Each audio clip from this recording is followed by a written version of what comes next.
of the name of Kshatriya. I am now a bhiksu. A bhiksu is a person who destroys defilement. If I cannot now destroy the evil sensing of defilement, how am I now worthy of the name of bhiksu? There are 6 things which it is difficult to encounter. I have now gained these. How can I allow the occasion to arise where evil sensings enter my mind? What are these 6? The first is that it is difficult to be born into the world where the Buddha is present. The second is that it is difficult to hear wonderful Dharma. The third is that it is difficult to call forth a fearing mind. The fourth is that one cannot easily gain birth in the middle country Madhyadesa. The fifth is that it is difficult to be born as a human. The sixth is that it is difficult to have perfect and complete sense organs. These 6 things are thus difficult to gain. And now I possess these. For this reason, I must not give occasion for evil sensings to arise. The Bodhisattva, then, practicing the great Nirvana Sutra, always meditates on all these evil minds, i.e. evil states of mind. All beings fail to see the ills of such evil minds. They thus gain the 3 sensings and so engender the secretions. The Bodhisattva sees these, does not cling to them, abandons them, and does not protect them. He allows the Noble Eightfold Path to push them away, to kill them and cut them off. Hence the Bodhisattva has no occasion to be subject to the secretions. How could one say that the Tathagata possesses any such? For this reason, the Tathagata world-honored one does not belong to the class of those who have the secretions of defilement. Chapter 29, Bodhisattva Highly Virtuous King 3. Also, next, O good man, the common mortal performs various evil deeds when he encounters physical and mental worries. A person becomes ill in body and mind and does various evil things with his body, mouth, and mind. By doing evil, one gains life in the 3 unfortunate realms, suffering there in various ways. Why?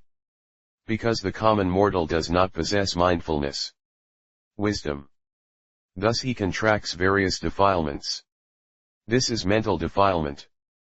The Bodhisattva Mahasattva always thinks, I have, for innumerable kalpas past, committed various evil deeds on account of my body and mind. For this reason, I have repeated birth and death and fully undergone various worries in the 3 unfortunate realms. This has kept me away from the right paths of the 3 vehicles.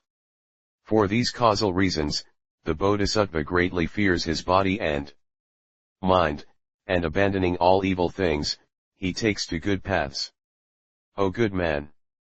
As an illustration, there is a king who keeps 4 vipers in a casket and has a man feed them, take note of the serpents waking and sleeping and rub and wash their bodies. It is made known that if any of the serpents becomes angry, the man in charge will have to, by law, be executed in the city. On hearing of the king's strict orders, the man is afraid. He abandons the casket and runs away. The king then sends 5 Kandalas after him.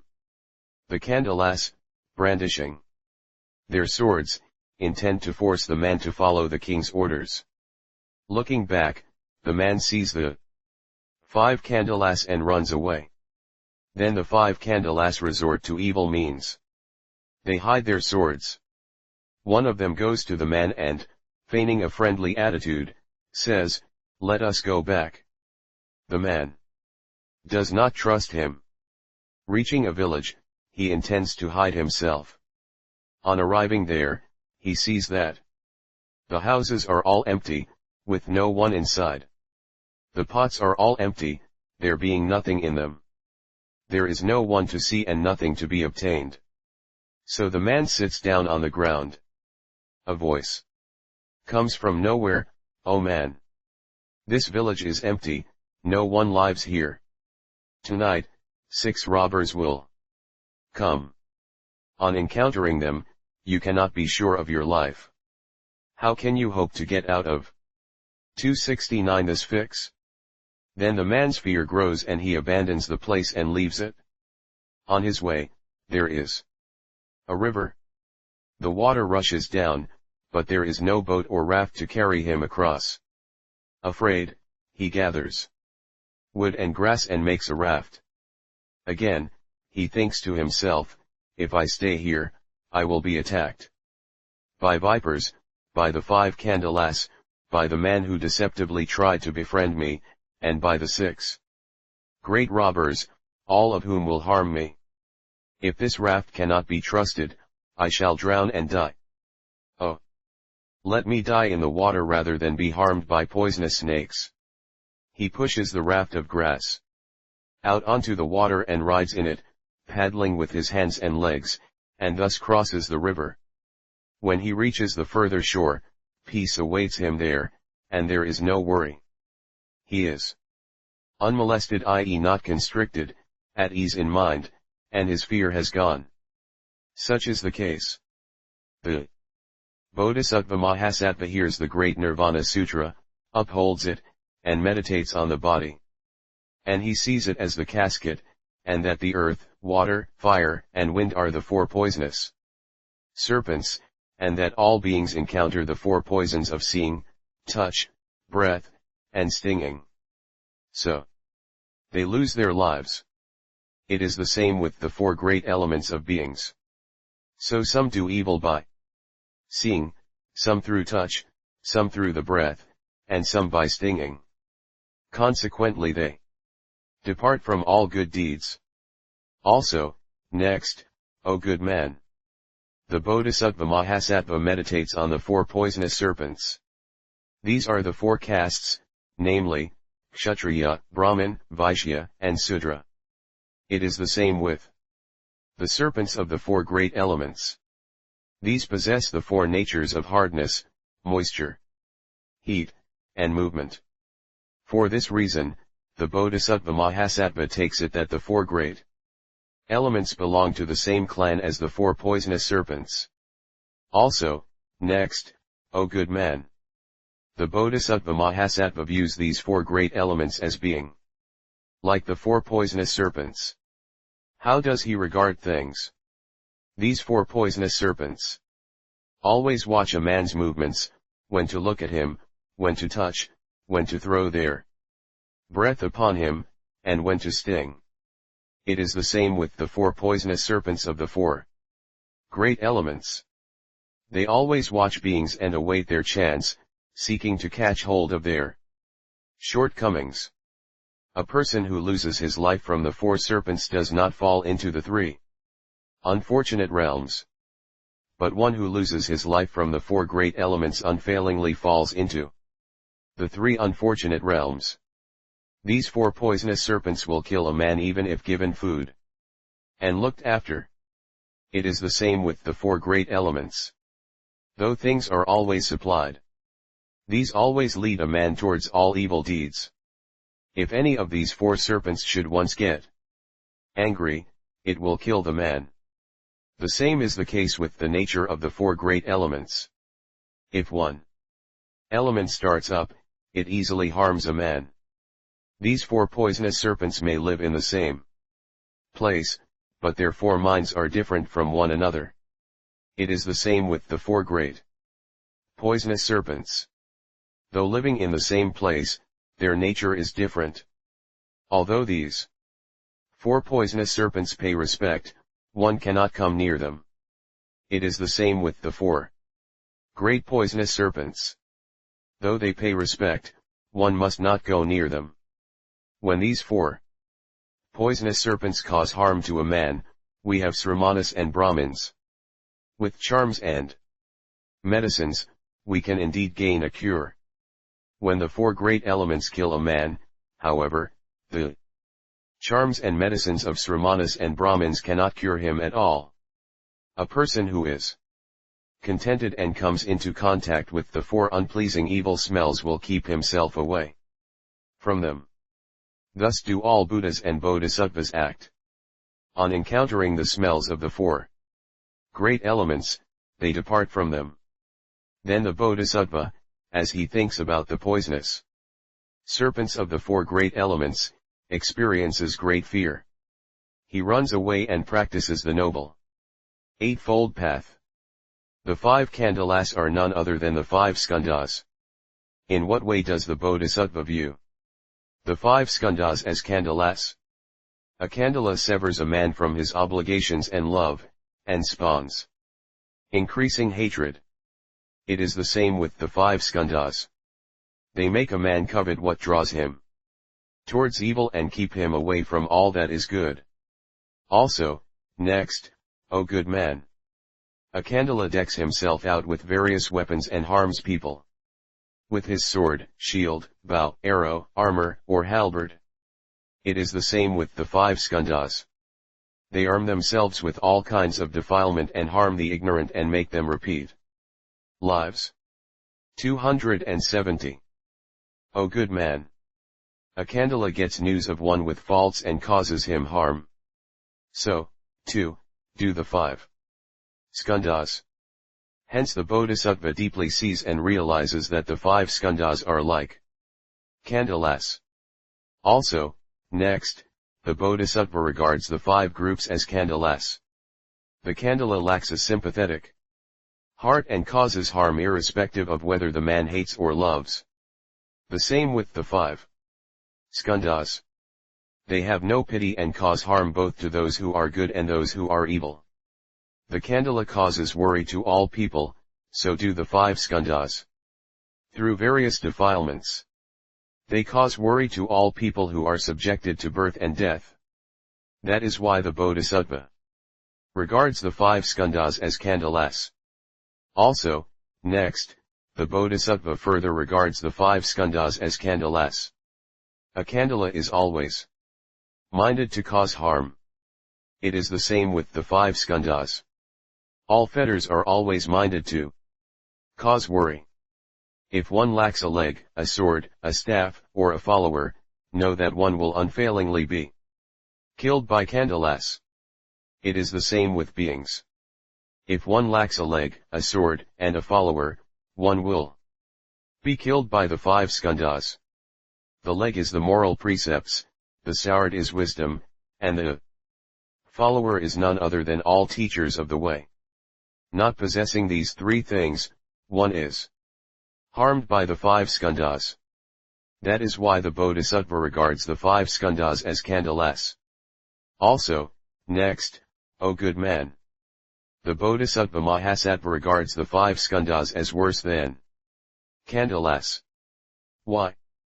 Beings may be killed by kandalas.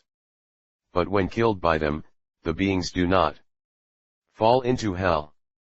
But when killed by the five skandhas, they gain hell. That is why the Bodhisattva regards the five skandhas as worse than kandalas. Having meditated thus, he prays, I would sooner be born near a kandala when life ends than even for a moment befriend the five skandhas. The kandala harms the ignorant of the world of desire. But these robbers of the five skandhas cause harm to common mortals and the beings of the three worlds. The kandala indeed kills criminals, but the robbers of the five skandhas make no distinction between criminals and non-criminals. They kill everyone. The kandala does not harm the weak and the old, women and children.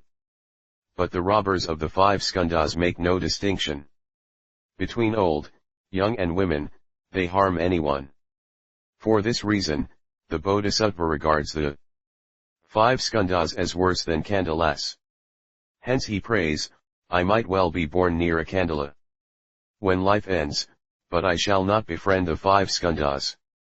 Also, next, O good man, a kandala only causes harm to other people, but not to himself. The five skandhas harm themselves and also others. We might well escape the clutches of the kandala through pleasing words, money, and jewels, but not the five skandhas. One cannot escape from the five skandhas through flattery, money, or jewels. The kandala does not unfailingly kill all through the four seasons. But with the five skandhas it is otherwise. They kill moment after moment. The Kandala stays in one place, ways of escape from him are possible. It is not so with the 5 skandhas. They fill all places and there is no escape. The Kandala causes harm, but after causing harm, he does not follow one. It is not thus with the 5 skandhas. After killing beings, they follow them and do not leave them. Hence, not even for a moment will the Bodhisattva draw near to the 5 skandhas, though he might his whole life long draw near to Kandalas. 1. Possessed of wisdom and employing the best of expedients can evade the 5 skandhas. These best expedients are none other than the Noble Eightfold Path, the 6 paramitas, and the 4 immeasurable minds. Through these he reaches emancipation, and his body and mind are not spoiled by the 5 skandhas. Why not? Because his body is now adamantine and his mind like the void. Thus it is difficult to destroy his body and mind. For this reason, the Bodhisattva sees that the skandhas fully accomplish all evil things, fears them greatly, and practices the Noble Eightfold Path. This is like the man who fears the 4 poisonous serpents and the 5 Kandalas, who keeps on walking and never looks back. By feigning friendliness is meant greedy craving. The Bodhisattva Mahasattva meditates deeply upon the bond of craving and sees that it is nothing but an enemy that comes, befriends, and cheats one. With a person who knows truth, it can do nothing. A person who knows nothing unfailingly gets harmed. The same is the case with craving. Its nature once known, it can do nothing to cause beings to repeat the pains of birth and death. Those who know nothing 271 transmigrate through the 6 evil realms and must suffer minutely from various pains. Why? Because they get captured by the illness of craving, which can never be got rid of. This is like the enemy who cheats one with his feigned friendship, and from whom it is hard to part. By enemy who beguiles and befriends is meant that there is always seeking after news of one, and making one part from that which one loves and encounter that which one hates. It is the same with craving. It causes one to part from all good things and to befriend all evil things. For this reason, the Bodhisattva Mahasattva always meditates deeply on the beguilements of craving. Because one cannot see, try as one may, and one cannot, try as one may. Common mortals try to see the beguilements of birth and death. They may have wisdom, but because of overshadowing ignorance, they cannot ultimately see well. So do things stand with Sravakas and Pratyekabuddhas. They may try to see, but cannot. Why not? Because of their craving minds. Why? Seeing the ills of birth and death does not lead one to unsurpassed enlightenment. Because of this, the Bodhisattva Mahasattva regards this bond of craving as an enemy who beguilingly feigns friendliness. What is the characteristic of this feigned and beguiling friendliness of the enemy? The enemy is not genuine, beguiles and presents things, and although he is not one who wishes to be friendly, displays friendliness. And yet, this is what is not good. But he beguiles and displays goodness. Without love, he displays love. Why? Because he spies upon a person's movements, intending to cause harm. It is the same with craving. Dissembling non-truth always presents itself as truth. Non-friendliness displays itself as friendliness, non-good appears as good, non-love presents itself as love. And all beings are deceived and ride on the wheel of birth and death. That is why the Bodhisattva regards craving as an enemy who feigns friendliness. We say that the enemy feigns friendliness. This is made possible because we see the body and not the mind. So cheating can come about. It is the same with craving. What there is falseness. What is true cannot be gained there. Thus all beings lose their way. We can speak of friendly Beguilements. If there is a beginning and an end, it is easy to segregate. With craving, the case is otherwise. There is no beginning and no end. It is difficult to segregate oneself from craving. We say friendly beguilements. If things are far away, it is hard to know of them; if near, it is easy to see. Craving is not like that. Even when near, it is difficult to know. And how can one know of it when it is far away? For this reason, the Bodhisattva regards craving as that which supersedes, i.e. surpasses friendly beguilements. Due to the bond of craving, all beings part far from the great Nirvana Sutra and approach birth and death. They part from the eternal bliss, the self, and the pure, and associate with the non-eternal, non-bliss, non-self, and the non-pure. For this reason, I refer here and there in the sutras to the three defilements. Because of ignorance as regards what one now sees, one cannot see and abandon what is wrong. The friendly beguilements do not, to the very end, harm a person of wisdom. For this reason, the Bodhisattva meditates deeply on this craving. Having great fear of it, he practices the noble eightfold path. This is like the man who fears the 4 poisonous snakes, the 5 candelas, and the man who is deceitfully friendly, i.e. the candela, and he goes on and does not take roundabout ways. We speak of an empty village. This is none other than the 6 sense organs. The Bodhisattva Mahasattva meditates on these 6 spheres and sees that all is empty, as with an empty village. The man who is afraid gets into the village and sees that there is not one single living being therein. This person picks up an earthenware pot, but cannot find anything inside it. The case is analogous. It is the same with the Bodhisattva. He looks clearly into the 6 spheres and sees that there is nothing in them. Hence, the Bodhisattva sees that what there is in the 6 spheres is voidness and that there is nothing to possess, as with the empty village. O good man! The group of robbers sees this empty village from far off and does not, to the end, gain the thought that it is empty. It is the same with common mortals. They do not gain the thought of voidness in the village of the 6 sense organs. Not gaining any thought of emptiness, they repeat birth and death, suffering thereby an innumerable number of sorrows. O good man! On arriving, the robbers gain the thought of the all-void. The same with the 272 Bodhisattva looking into the 6 spheres, he always arrives at the thought of the all-void. Gaining this thought of the all-void, he does not repeat birth and death, not suffering thereby. The Bodhisattva Mahasattva never has any upside-down notions regarding these 6 spheres. Not having any upside-down notion, there is no more repetition of birth and death. Also, next, O good man! The robbers, when they enter this village, reach peace and bliss. It is the same with the robbers of defilement. On entering this empty village, they have peace and bliss in the 6 spheres. The robbers of defilement, living in an empty village, have no fear in their 6 spheres. So do things proceed with the group of robbers of defilement. This empty village is where various evil, i.e. harmful beasts live, such as lions, tigers, wolves, and others. It is the same with the 6 spheres. These are the abodes of all evils and the evil beasts of defilement.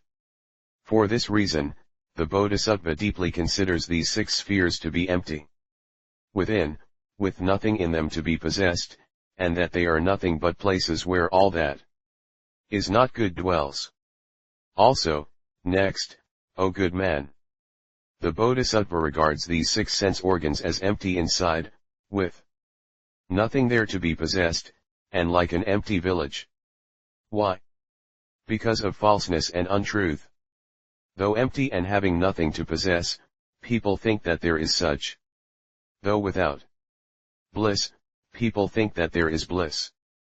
Though no one lives there, people think that it contains people. It is the same with the six sense organs.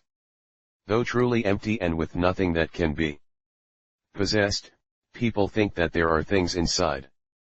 Though without bliss, people think that there is bliss there.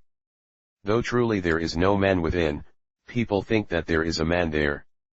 Only one who is wise truly knows this and arrives at truth.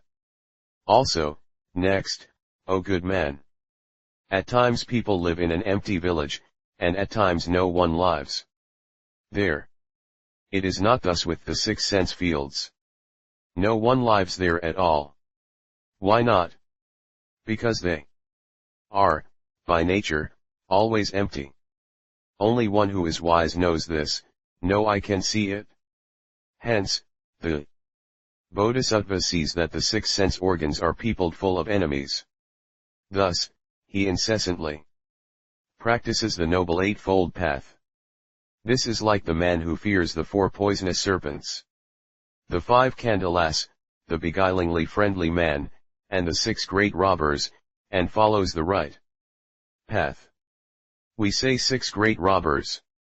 These are none other than the six sense fields.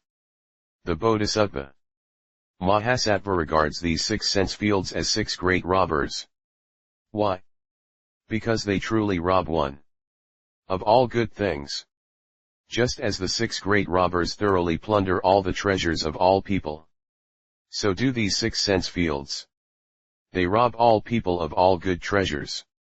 When the six great robbers get into a man's house, they make no distinction between good and bad, but take away what there is in the house in a moment, and even very rich people suddenly become poor. So do things.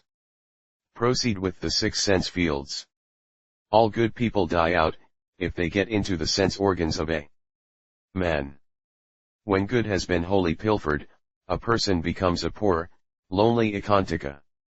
For this reason, the Bodhisattva clearly views the six sense fields as six great robbers. Also, next, O good man. When desiring to rob a man, the six great robbers unfailingly attack a man who is in. If there is no man in, they will turn back halfway. The same with these six sense fields. When they mean to plunder what is good, this always arises when there are within such phases of knowing or seeing the eternal, bliss, self, and the pure, the non-void, etc. in the six senses. If there are not such within, the evil robbers of the six sense fields cannot plunder anything that is good. One who is wise does not have these within, whereas common mortals have them. Because of this, the six sense fields always come and rob one of what is good. Not being well protected, plundering comes about. Being protected means wisdom. One who is wise guards things well, so nothing is taken away. Thus the Bodhisattva considers these six sense fields as equal to, and as in no way different from, the six great robbers. Also, next, O good man. Just as the six great robbers cause worries to the body and mind of all beings, in the same way do things obtain with these six sense fields. They always cause worries to the body and mind of all beings. In contrast with the six great robbers, who only pilfer the wealth that a man has, these robbers of the six sense fields always plunder what is good in beings of the three times. At night the six great robbers are immersed in pleasures. So are the 273 robbers of the six sense fields. Overspread by the gloom of ignorance, pleasure reigns. These six great robbers are reigned over by kings, who can well put a check to their activities. The same is the situation with these six evil robbers of the sense fields. Only the Buddha and the Bodhisattvas can truly check them.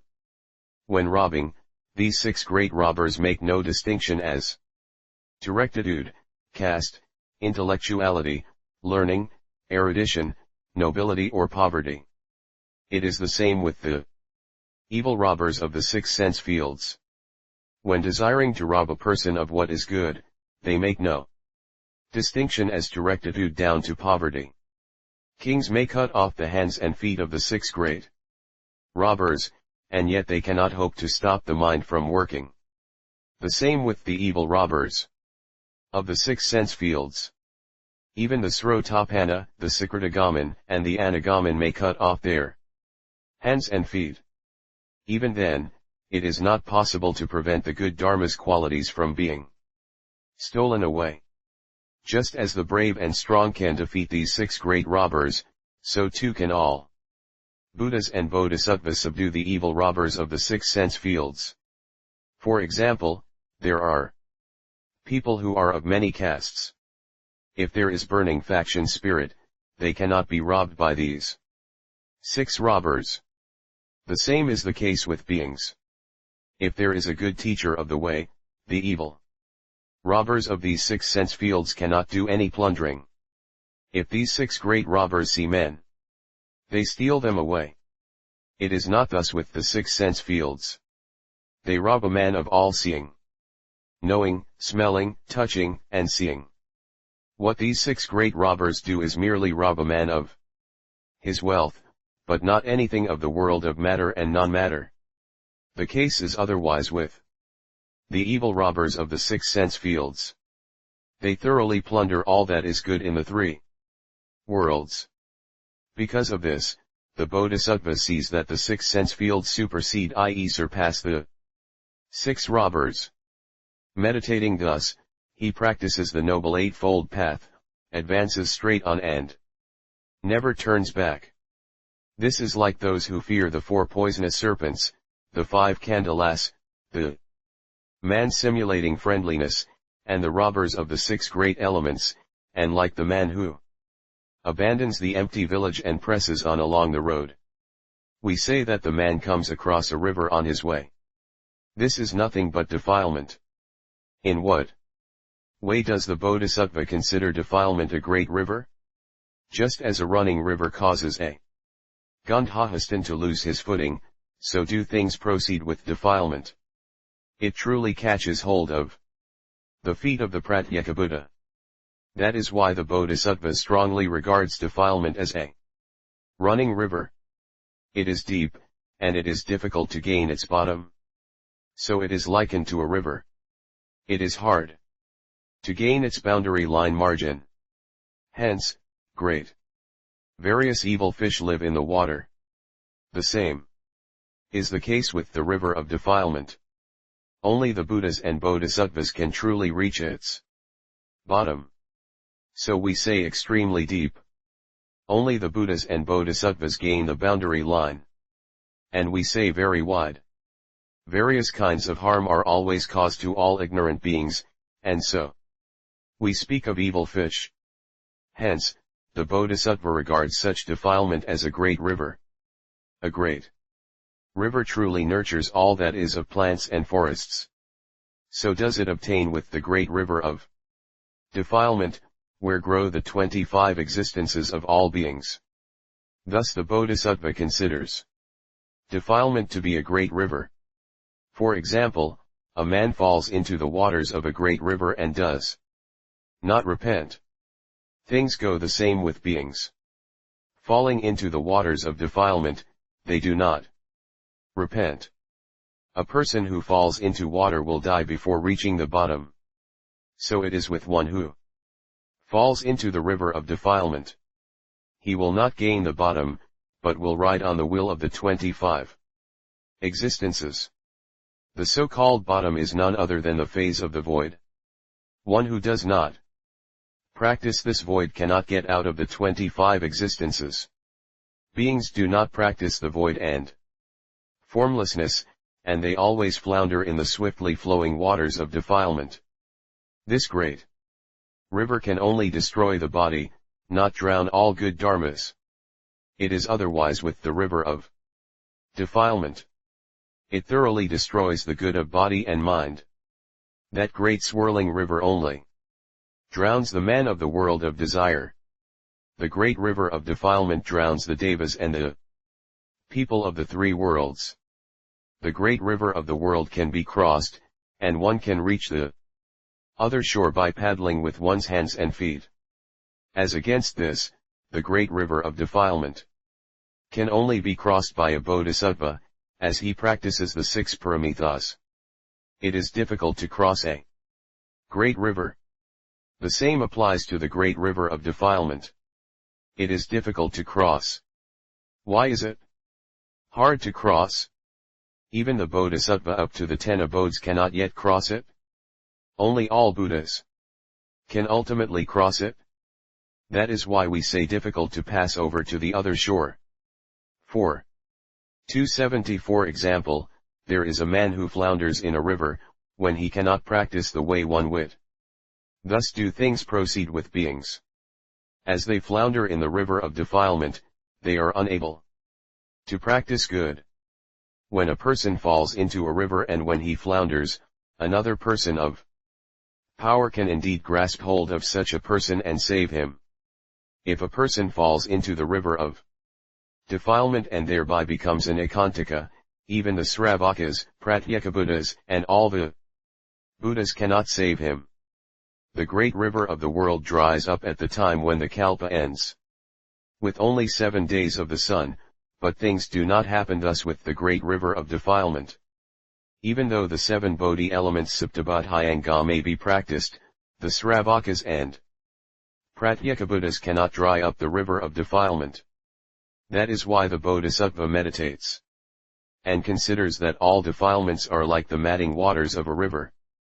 For example, this is like the person who fears the 4 poisonous serpents, the 5 Kandalas, the begulingly friendly man, and the 6 great robbers, and who abandons the empty village, proceeds further along the way, reaches the river, takes up grass and makes a raft.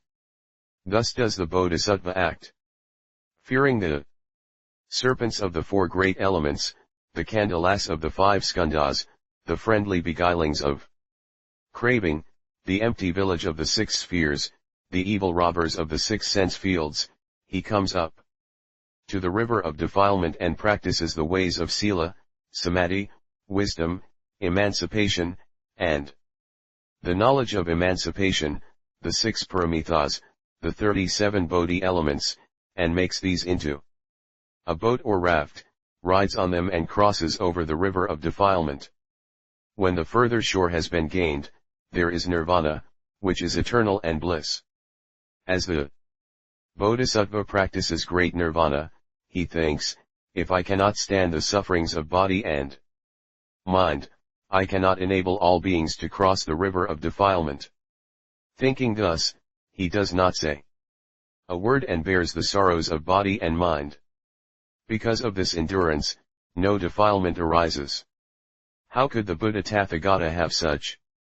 So we do not call any Buddhas those with defilements. How is it that the Tathagata is not non-secreting of defilement? Because he always acts amidst all defilement secretions. What secretes defilement is the 25 existences. For this reason, common mortals and Sravakas say that the Buddha has secretions of defilement. But in truth, the all Buddha Tathagata has no secretion of defilement. O good man! In consequence, the all Buddha Tathagata has no fixed form of existence. O good man! Thus all those who have committed the 4 grave offenses, the slanderers of the Vaipulya Sutras, and the Ekantakas are not in any fixed state. Then the all-shining Bodhisattva Mahasattva highly virtuous king said, it is thus, it is thus. It is just as you, Holy One, say. All existences have no fixed states. As they are not fixed, we know that the Tathagata also does not ultimately enter nirvana. This is as has already been stated by the Buddha. The Bodhisattva Mahasattva, when he practices the great Nirvana Sutra, hears what he has not heard before and is told that there is a nirvana and a great nirvana. What is nirvana? And what is great nirvana? Then the Buddha, praising the all-shining Bodhisattva Mahasattva highly virtuous king, said, well spoken, Well spoken, O good man. If the bodhisattva gains mental grasping, things proceed as you say. O good man.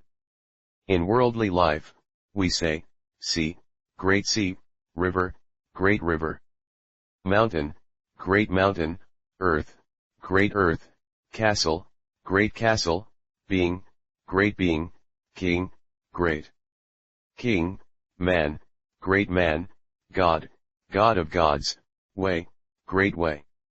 It is the same with nirvana. There is nirvana, and there is great nirvana. What is nirvana? This is as when one who is hungry has peace and bliss after he has taken a little food. Such ease and bliss is also called nirvana. It is as when an illness is cured, the person gains peace and bliss. Such peace and bliss are also nirvana. This is as when a person with fear gains peace and bliss on reaching a refuge. Such peace and bliss are also nirvana. When a poor person obtains the 7 jewels, he gains peace and bliss.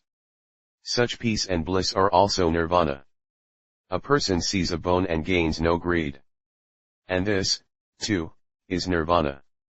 Such nirvana cannot be termed great nirvana. Why not?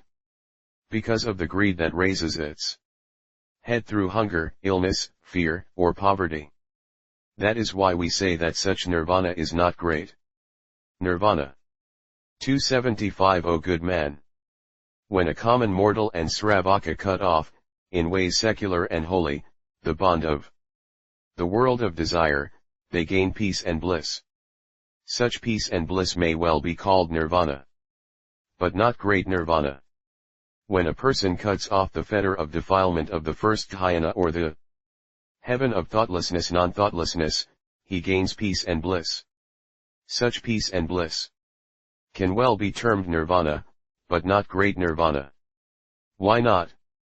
Because there is the return of defilement and the presence of retaining taints. What are the retaining taints of defilement? Sravakas and Pratyekabuddhas have the retaining taints of defilement, such as saying, my body, my clothing, I go, I come, I speak, I listen. The all-Buddha Tathagata enters nirvana. The nature of nirvana has no self, and no bliss. What there is that which is eternal and true. Thus, we speak of the retaining taints of defilement. In the Buddhist doctrine and in the Buddhist Sangha are phases of discrimination. The Tathagata ultimately enters nirvana.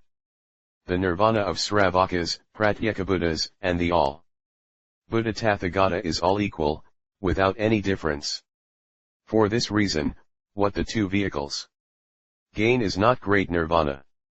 Why not? Because there are not there the eternal, bliss, self, and the pure. When there exists the eternal, bliss, the self, and the pure, we can speak of great nirvana. O good man! What a place easily takes in all rivers, we say great sea. The case is like this. As there is a place where Sravakas, Pratyekabuddhas, Bodhisattvas, and the all-Buddha Tathagata enter, we say great nirvana. As the 4 dhyanas, the 3 samadhis, the 8 emancipations, the 8 superior places, and the 10 all places thoroughly take in innumerable good things, they are called great nirvana. O good man! For example, there is a river, and since the foremost Gandhahastan cannot gain the bottom of it, we say great. If Sravakas, Pratyekabuddhas, and the Bodhisattva of the 10 abodes do not see the Buddha nature, we say nirvana. It is not great nirvana. If they clearly see the Buddha nature, there is great nirvana. This bottom can well be attained by the king of great elephants. The king of great elephants refers to all Buddhas. O good man! If there is a place where the Mahanaga, the great wrestler, Praskandi, and others cannot climb up and reach the summit after much time, such is worthy of the name, great mountain. That place which the Mahanagas and great wrestlers of the Sravakas, Pratyekabuddhas, and bodhisattvas cannot reach is that which is worthy of the name of great nirvana. Also, next, O good man, the place where a minor king lives is called small castle. The place where a Chakravartin lives is called great castle. All those places where 80,000, 60,000, 40,000, 20,000, and 10,000 Sravakas and Pratyekabuddhas live fall under the rubric of nirvana. The abode of the unsurpassed Dharma Lord, the Holy King, accordingly is given the name of Great Nirvana. For this reason, we say Great Nirvana. O good man! For example, there is a man who does not feel frightened on seeing the 4 military forces. Know that he is a great being.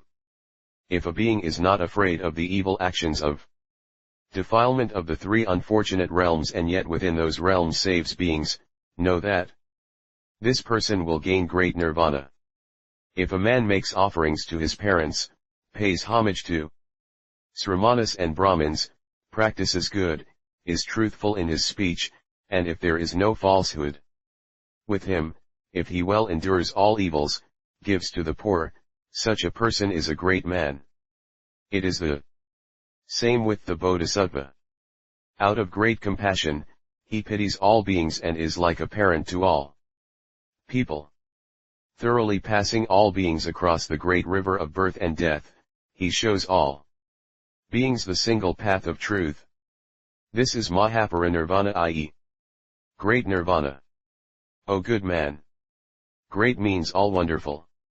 All wonderful is that which all beings cannot believe in. This is Mahaparinirvana. Being seen only by the Buddha and Bodhisattvas, it is called Great Nirvana. Why do we say Great Nirvana? Because one can only attain it through innumerable causal relations. So we say great. O good man! Just as people say great when things are gained by the working together of many causal relations, so do things stand with nirvana. As it can be gained by the conjoint working of many causal relations, we say great. And why do we say great nirvana? As there is the great self, we speak of great nirvana. As nirvana is selflessness, i.e. non-ego. 276 and great sovereignty, i.e. great freedom from all restrictions, unlimited autonomy, the ability to do as one wills, we speak of the great self. What do we mean by great sovereignty? If there are 8 sovereignties, we speak of the self. What are these 8? Firstly, a single body can be manifested as many. The number of bodies is like the number of dust motes. They fill the innumerable worlds in all directions. The body of the Tathagata is not a mote. But due to this sovereignty, it can project a mote body. Such sovereignty is the great self. Second, we see that a mote body fills the 3,000 great thousand worlds. The Tathagata's body does not, in truth, fill the 3,000 great thousand worlds. Why not? Because of unhinderedness. Due to sovereignty, it fills the 3,000 great thousand worlds. Such sovereignty is called the great self. Third, with this body that well fills the 3,000 great thousand worlds, he lightly flies through the air, passing Buddha lands as innumerable as the number of grains of sand of 20 Ganges, and there is nothing that obstructs him. The body of the Tathagata cannot, truth to tell, be designated as possessing light or heavy weight. His sovereignty decides the lightness or heaviness. Such sovereignty is the great self. Fourthly, because of sovereignty, sovereignty is acquired. What is sovereignty? The Tathagata abides calmly with one-pointedness of mind, without wavering. Yet he is able to manifest countless kinds of forms and endows each of them with a mind. On some occasions, the Tathagata might create a single phenomenon and bring about the needs of each being. Though the Tathagata's body abides in a single land, he causes all those in other lands to behold him. That manner of sovereignty is called the Great Self. Fifth, he is sovereign over his sense organs. How is he sovereign over his sense organs? 1. Sense organ of the Tathagata can indeed see colors, hear sounds, register smell, know taste, feel, touch, and know dharmas. Because of his sovereignty, he is sovereign over his sense organs. Such sovereignty is called the Great Self. Sixthly, due to his sovereignty, he acquires all dharmas, all things, and yet there is no concept of attainment in the Tathagata's mind. Why is that? Because there is nothing to be acquired. If there were something to be acquired, then one could call it acquiring, but because there is nothing actually to be acquired, how can it be called an acquiring? If one were to suppose that the Tathagata had the notion of acquiring, then Buddhas would not acquire nirvana. Since there is no notion of acquiring, one can say that they acquire nirvana. Due to sovereignty, he acquires all dharmas. Because he attains all dharmas, he is called the Great Self. Seventh, we speak of sovereign. The Tathagata expounds all meaning. And for innumerable kalpas, the meaning has no end, and this meaning is the moral precepts, samadhi, giving, and wisdom. At such times, the Tathagata has no sense or thought such as, I say, they listen. Also, there is no single thought of a single gatha verse. People of the world speak of a gatha made up of 4 verse lines. This is merely to accord with the way of the world, and we speak of a gatha. The natures of all things also possess nothing of which one can speak. Due to sovereignty, the Tathagata expounds Dharma. For this reason, we say the Great Self. Eighthly, the Tathagata pervades all places, just like space. The nature of space cannot be seen. Similarly, the Tathagata cannot really be seen, and yet he causes all to see him through his sovereignty. Such sovereignty is termed the Great Self. That Great Self is termed Great Nirvana. In this sense it is termed Great Nirvana. Moreover, noble son, a treasury, for example, contains many different kinds of rare things and is thus called a great treasury. The extremely profound treasury of the Buddha Tathagatas is like that, since it contains wondrous things, without any deficiency, it is termed Great Nirvana. Moreover, noble son, a thing which is unbounded is called great. Since nirvana is also unbounded, it is termed great. Also, next, O good man, as there is great bliss, we say great nirvana. Nirvana has no bliss. Because of the 4 blisses, we say great nirvana. 277 What are the 4? Firstly, it is segregated from all blisses. If bliss is cut out, we have suffering. If there is suffering, we do not say great bliss. When bliss is cut out, there is no suffering there. What has no suffering and no bliss is great bliss. The nature of nirvana is non-suffering and non-bliss. Thus we say that nirvana is great bliss. For this reason, we speak of great nirvana. Also, next, O good man, there are 2 kinds of bliss. One is that of the common mortal, and the other that of the Buddhas. The bliss of the common mortal is not eternal, it collapses. Hence, no bliss. With all Buddhas, bliss is eternal. There is no change. So we call it great bliss. Also, next, O good man, there are 3 feelings. One is that of suffering, the second is that of bliss, and the third is of non-suffering and non-bliss. What obtains in nirvana is the same as non-suffering and non-bliss. Yet we call it great bliss. Because of this great bliss, we say great nirvana. Second, we say great bliss because of the great silence. The nature of nirvana is great Silence. Why? Because it is removed from all that is noisy. The great silence is called great nirvana. Third, we say great bliss because of all knowledge. If there is not all knowledge, we do not say great bliss. As the All-Buddha Tathagata is all knowledge, we say great bliss. On account of this great bliss, we say great nirvana. Fourth, we say great bliss because the body does not break up. If the body breaks up, we do not say bliss. The body of the Tathagata is adamantine and indestructible. It is not a body of defilement, nor one of the non-eternal. Hence, great bliss. Because of great bliss we say great nirvana. O good man! The names that are current in the world either have, or do not have, any circumstantial bearings connected with them. The case in which circumstantial bearings exist is, as in that of Sariputra, where the name of his mother, Sari, comes down to him, and we say Sariputra, i.e. son of Sari.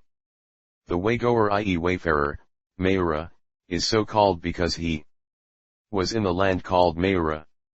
Being based on the name of the land, his name is as in Maudgalyayana. Maudgalyayana is the family name.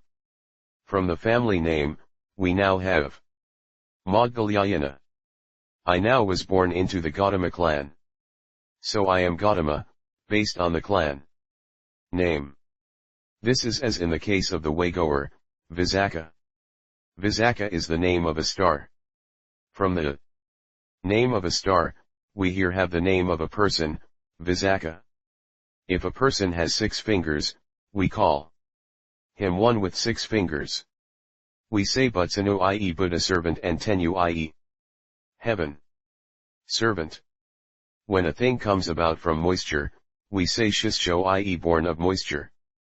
Based on the voice, we say Kakala, i.e. voice of a bird, Kukita, i.e. voice of domestic fowl, and Tatara, i.e. voice of a pheasant. All these names come from the causal bearings that exist there. Those which are not based on causal bearings are lotus, earth, water, fire, wind, and space. Mandapa, i.e. scum of boiled rice drinking, refers to 2 things. Firstly, it means palace, and secondly, to drink juice. Although the building does not drink juice, we speak thus. Sapashata means serpent parasol. But in no way is it a serpent's parasol. A name is merely coined for something with which it has no connection. Tyravi means edible oil. But actually, oil is not eaten. A term is merely coined, and it says edible oil. O good man! It is the same with this great nirvana. With no direct connection, the name is coined. O good man! For example, space is called great, but it is not so called based on small space. It is the same with nirvana. We do not say great nirvana based on what is small in size. O good man! Dharma cannot be appraised or thought about. Hence, we say great. It is the same with nirvana. Because it cannot be appraised or thought about, we speak of Mahaparinirvana. Because of its being pure, we say great nirvana. How is it pure?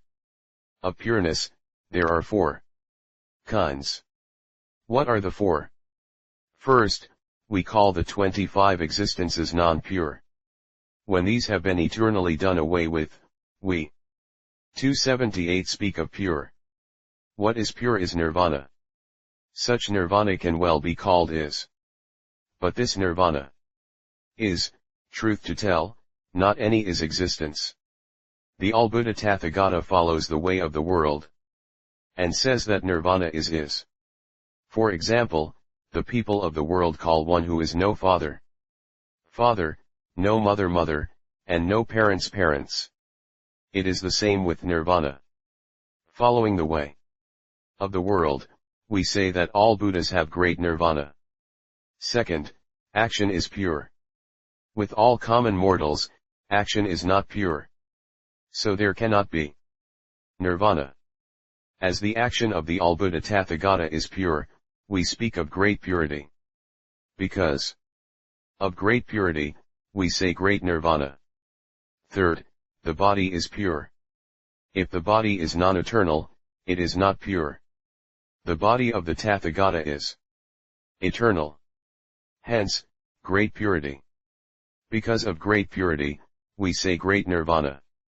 Fourth, the mind is pure. If the mind is defiled, we say non-pure. The Buddha's mind is non-defiled. Hence, great nirvana. O good man! This is how good men and women practice the way of the great Nirvana Sutra, and accomplish the first part of virtue. Chapter 30, Bodhisattva Highly Virtuous King 4. Also, next, O good man! How does the Bodhisattva Mahasattva practice the way of great Nirvana and accomplish the second virtue? O good man! The Bodhisattva Mahasattva practices the way of great nirvana and now gains what he could not gain in the past, now sees what he could not see in the past, now hears what he could not hear in the past, attains what he could not attain in the past, and knows what he was not able to know in the past. How does one now gain what one was unable to gain in the past? This is none other than the great miraculous power which one could not gain in the past, but which one now gains. Of power, there are two kinds. One is interior, the other exterior. We say exterior. This refers to tirtha-ikas. Of the interior, there are again two kinds. One is of the two vehicles, and the other is of the Bodhisattva. This is the divine power which the Bodhisattva gains by practicing the great Nirvana Sutra. It is not the same as that which obtains with Sravakas and Pratyekabuddhas.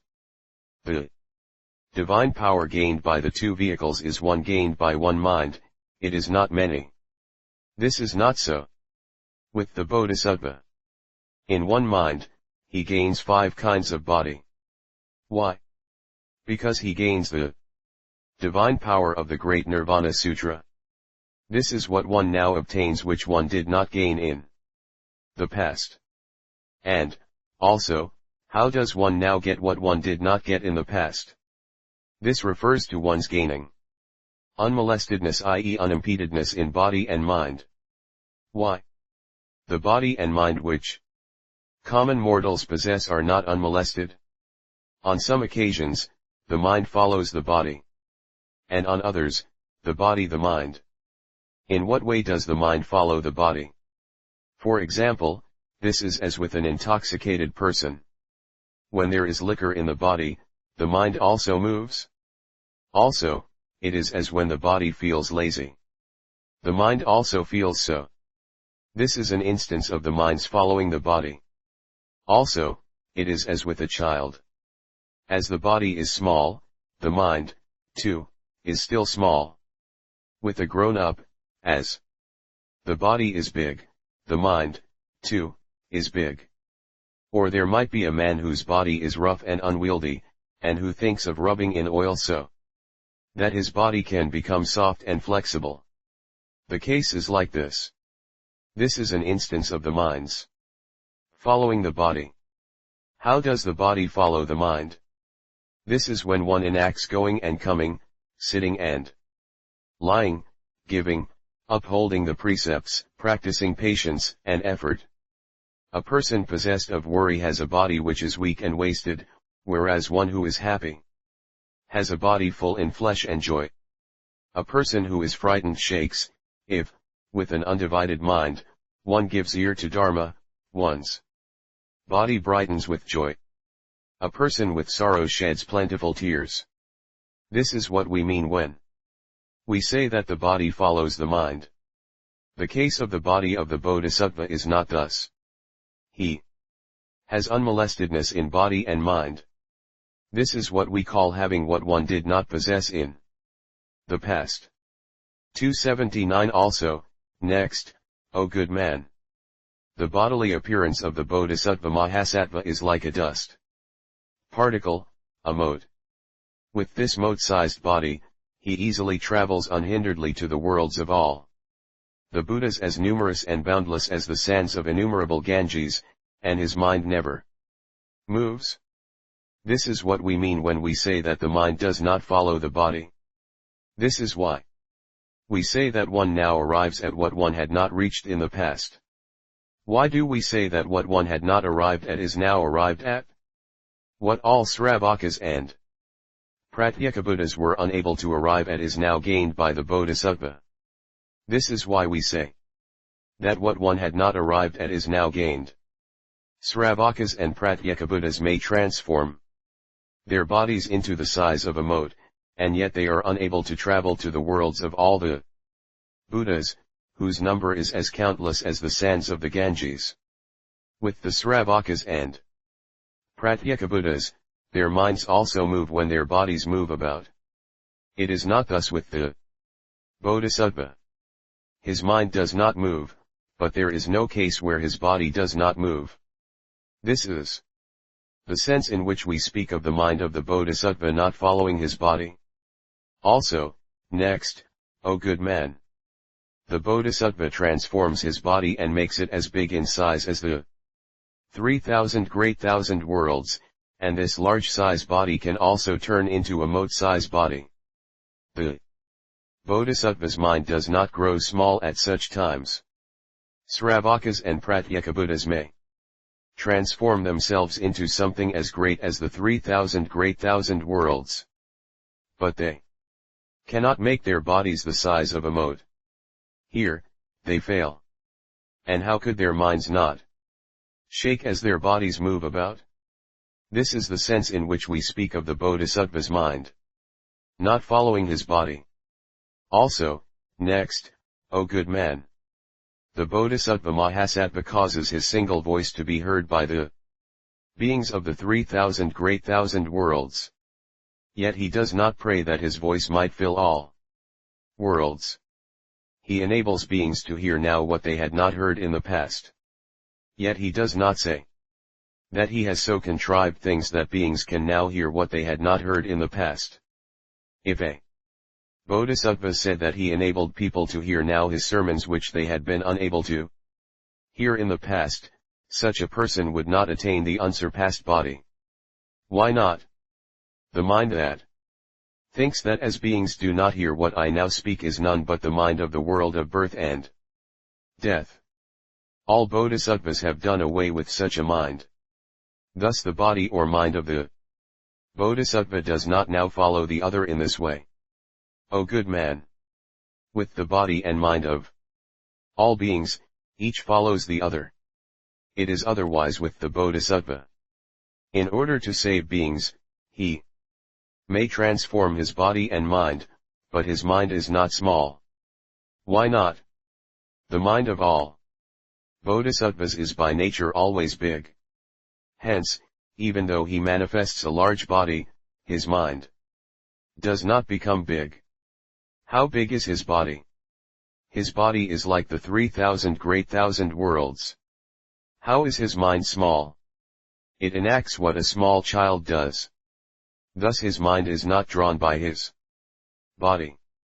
The Bodhisattva, for innumerable asamkhya's of kalpas, has been segregated from alcohol. Yet his mind moves. Though his mind does not have suffering and pain, his body yet emits tears. Though his mind has no fear, his body shakes. For this reason, know that unmolestedness obtains in the body and mind of the Bodhisattva, and one does not follow the other. The Bodhisattva Mahasattva already manifests himself in a single body, and yet all beings see him differently. O good man, how does a Bodhisattva Mahasattva practice the way of the great Nirvana Sutra? And now hear what he has not heard in the past. The Bodhisattva Mahasattva first takes up, i.e., listens to, directs his mind to the sound of such as the elephant, horse, vehicle, man, shell, drum, shio, flute, singing, and weeping, and these he learns. By practicing, he indeed hears all the sounds of the hells of the innumerable 3,000 great thousand worlds.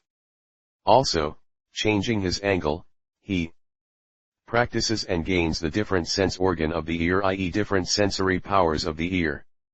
And this differs from the heavenly sense organs of Sravakas and Pratyekabuddhas. How? These are none but the pure divine powers of the two vehicles. If one takes up the case of the four great elements of the first dhyana, one only hears of the first dhyana, not of the second. So does it proceed up to the fourth dhyana. One well hears the sounds of all the 3,000 great thousand worlds, yet one cannot hear the sounds of worlds as numerous as the sands of innumerable and boundless Ganges. For this reason, we can say that what is gained by the Bodhisattva is different from the oral sense organs of Sravakas and Pratyekabuddhas. Due to this difference, one now 280 hears what one has not had in the past. Although one hears sound, there is no sensing of is. The eternal, bliss, self, and the pure, master, depending, doing, cause, samadhi, and result. That is how all the bodhisattvas now hear what they have not heard in the past. Then, the all-shining bodhisattva Mahasattva highly virtuous king said, "You the Buddha say that there is no sense of samadhi and result. This cannot be. Why not?" The Tathagata earlier said, if one hears a line or letter of this great Nirvana Sutra, one unfailingly attains unsurpassed Bodhi. In contrast, the Tathagata now says that what there is non-samadhi and non-result. If one gains unsurpassed Bodhi, this is none other than a definite form of samadhi and result. How can you say that what there is no other than non-samadhi and non-result? When one hears an evil voice, one gains an evil mind. Gaining an evil mind, one falls into the three unfortunate realms. If one falls into the three unfortunate realms, this is none other than a definite result. How can you say that there is no samadhi and no definite result? Then the Tathagata expressed his praise and said, well said, O good man. You do well to put this question. If there is any form of fixedness in the result of their voice, such cannot be what there is of the all-Buddha world-honored one. All such are what obtain with the king of Maras, the form of birth and death, and one far away from nirvana. Why? What all Buddhas speak about has no fixed form of result. O good man. For example, a sword reflects the human face. The vertical shows the length and the horizontal the width. If there is any fixed form, how could one see the length in the vertical and the width in the horizontal? For this reason, there cannot be any fixedness in what the all-Buddha world-honored one says. O good man. Nirvana is no fruition of voicing, i.e. speaking. If nirvana were the fruition of voice, know that nirvana would not be anything eternal. O good man. For example, what obtains in the world is that a result comes about from a cause. And that if there is no cause, there is no result. As the cause is non-eternal, the result, too, is non-eternal. Why? Because cause can become result, and result, too, can become cause. Thus there is not anything that is fixed in all things. If nirvana comes from a cause, this implies that as the cause is non-eternal, the result, too, must be non-eternal. But this nirvana is not something that has arisen from a cause. The body of nirvana cannot, therefore, be a result. O good man. For this reason, the body of nirvana has no fixedness and no result. O good man. Nirvana is fixed and is the result. So might we say, how is it fixed? The nirvana of all Buddhas is the eternal, bliss, self, and the pure. For this reason, we say fixed. There is no birth, age, or dissolution. Hence, fixed. When we do away with the original mind of the Ikantika, the 4 grave offenses, slandering the Vaipulya, and the 5 deadly sins, we unfailingly reach nirvana. Hence, fixed. O good man! You say that if one hears one line or one letter of my great Nirvana Sutra, one will gain unsurpassed bodhi. But this indicates that you do not fully understand the meaning. Listen carefully. I shall now make it clear for you. If any good man or good woman, on having heard a letter or line from the great Nirvana Sutra, does not entertain the notion of a letter or line, of having heard it, of the look of the Buddha, of an element of his sermon, such is a form of non-form. Due to non-form, one attains unsurpassed bodhi. O good man! You say that by hearing an evil voice one gains life in the 3 unfortunate realms. This is not so. One does not gain the 3 unfortunate realms from an evil voice. No. That this results from an evil mind. Why? O good man and good woman!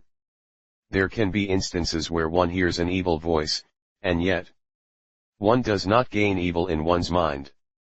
Because of this, know that one does not gain life in the 3 unfortunate realms. And yet, as all beings have the bond of defilement and much evil in their mind, they do gain life in the 3 unfortunate realms. This is not from a voice that is evil. If the voice had a fixed state, all who heard it would have to gain an evil mind. There are situations where that comes about and where it does not. Hence, know that there is no fixed state. Regarding the voice, as there is no fixed state, it is possible that no evil thought will come about. 281 Though one may well hear it. O world-honored one! If there is no fixed state with the voice, how can a bodhisattva hear what he had not heard before? O good man! The voice has no fixed state. It certainly enables one to hear what one has not heard in the past. Hence, I say that one hears what one has not heard in the past. O good man! How can one see what one has not seen in the past? The Bodhisattva Mahasattva practices the all-wonderful great Nirvana Sutra and first gains brightness. Such light is like that of the sun, moon, constellation, campfire, lamplight, the light of a gem, or the light of a medicinal herb. By practice, he gains difference in sense. It differs from that of Sravakas and Pratyekabuddhas. How is it different? It is the pure heavenly eye of the 2 vehicles. Based on the sense organs of the 4 great elements of the world of desire, one cannot see the first dhyana. If one is grounded in the first dhyana, one cannot see what obtains in the stages above. Or one cannot see one's own eyes. One may desire to see much, but the limit is the 3,000 great thousand worlds.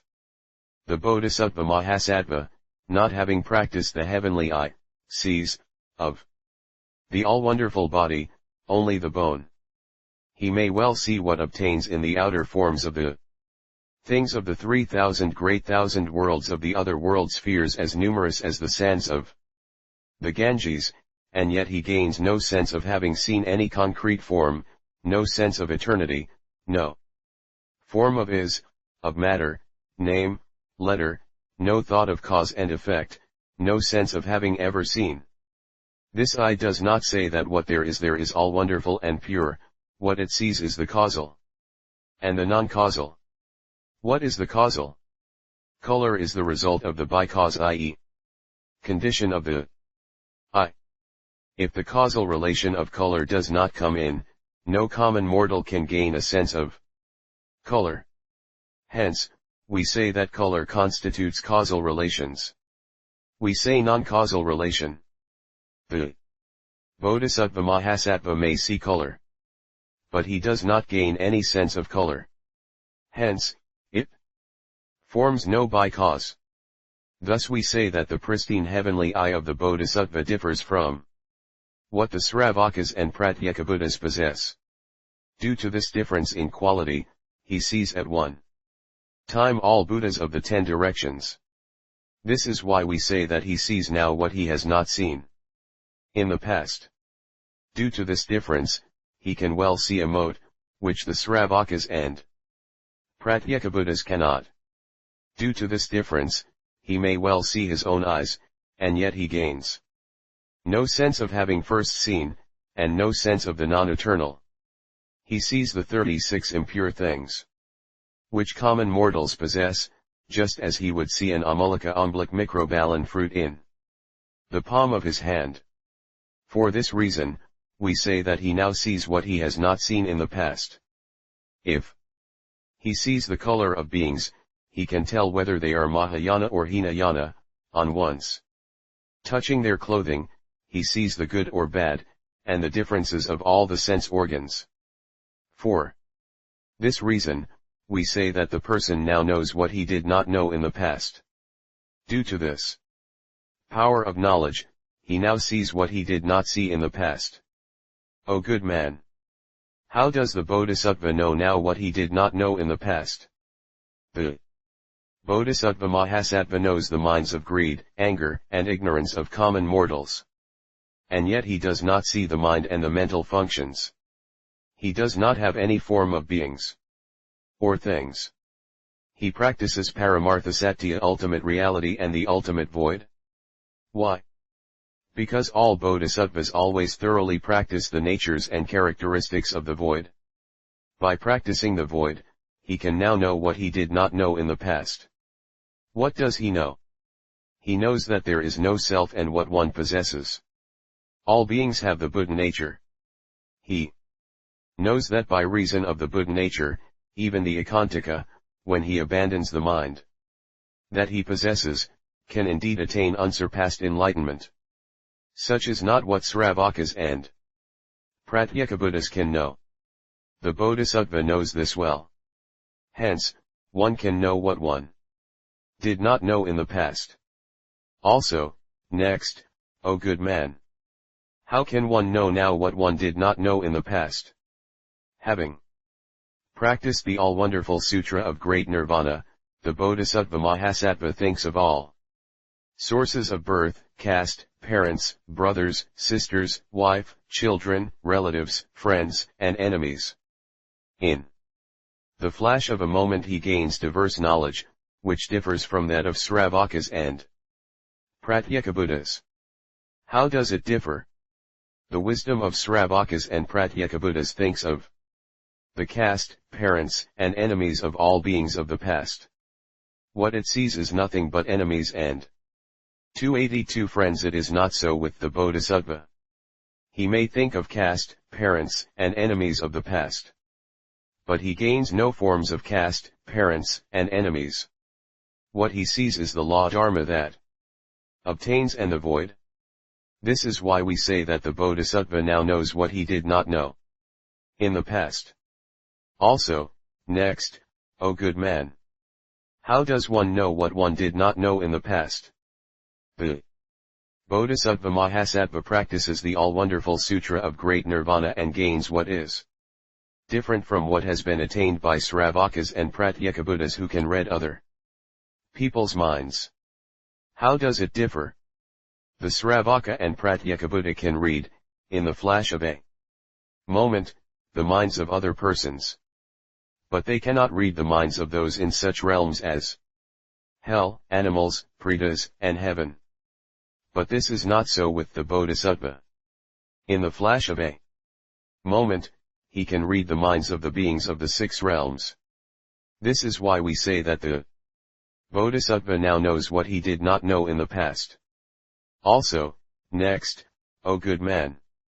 There is a different kind of knowing. The Bodhisattva Mahasattva, in the flash of a moment, sees all grades of mind of the Sakritagaman that proceeds from the first stage up to the 16th. Thus he now knows what he did not know in the past. This is why we say that he practices the way of great nirvana and accomplishes the second virtue. Also, next, O good man! How does the Bodhisattva Mahasattva practice the way of great nirvana and accomplish the third virtue? O good man! The Bodhisattva Mahasattva practices the way of great nirvana. He abandons loving-kindness matri and gains it. When gaining loving-kindness, things do not follow the course of causal relations. How does he abandon loving-kindness and gain it? O good man! Loving-kindness belongs to secular dharma. The Bodhisattva Mahasattva abandons the loving-kindness of secular dharma and gains that of Paramartha Satya. The loving-kindness of Paramartha Satya does not actualize following the dharma of by cause. Also, next, how does he abandon loving-kindness and gain it? If loving-kindness can be abandoned, the common mortal calls this loving-kindness. If it is gained, the Bodhisattva calls this the loving-kindness without causal relations. He abandons the loving-kindness of the Ekantaka, of those who are guilty of the 5 grave offenses, those who have slandered the Vaipulya, and of those who have committed the 5 deadly sins. He gains the loving-kindness of pity, the loving-kindness of the Tathagata, that of the world-honored one, that of non-causal relations. Why do we say that he abandons loving-kindness and gains it? He abandons the loving-kindness of those of imperfect genital organs, of those with no genital organs, of those with dual genital organs, of women, butchers, hunters, those who keep fowl and raise pigs, and others such as this. He also abandons the loving-kindness of Sravakas and Pratyekabuddhas and gains the loving-kindness of no causal relations of all bodhisattvas. He does not see his own loving-kindness, that of others, or the upholding of sila, or the breaking of sila. He sees his own compassion karuna, but not the beings. He sees suffering, but not the person who wriggles in suffering. Why not? Because he practices the truth of Paramartha Satya.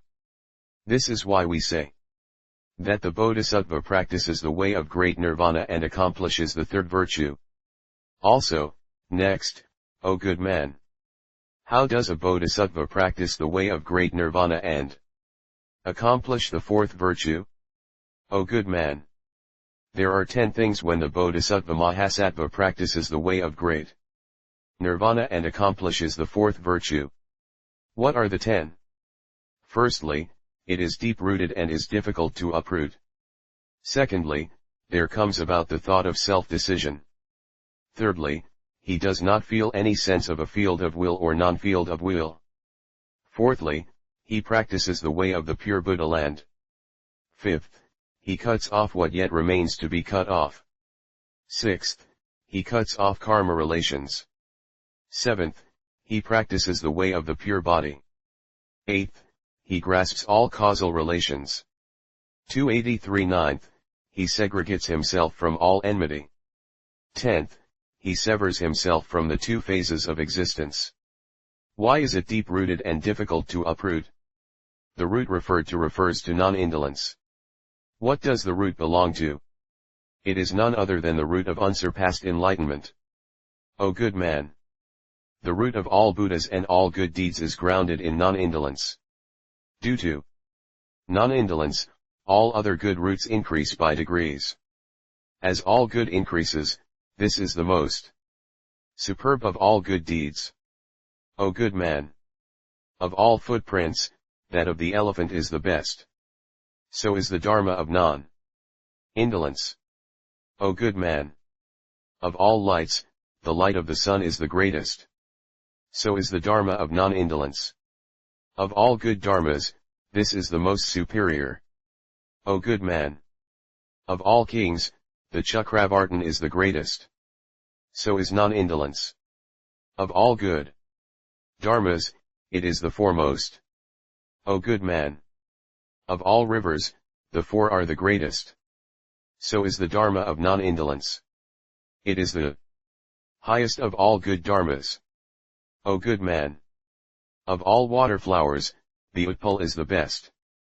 So is the Dharma of non-indolence. It is the best of all good dharmas. O good man! Of all flowers that bloom on land, the Varsika is the best. So is the Dharma of non-indolence. Of all good dharmas, it is the best. O good man! Of all animals, the lion is the best. So is the Dharma of non-indolence. Of all good dharmas, it is the best. O good man! Of all flying birds, the Garuda is the best. So is the Dharma of non-indolence.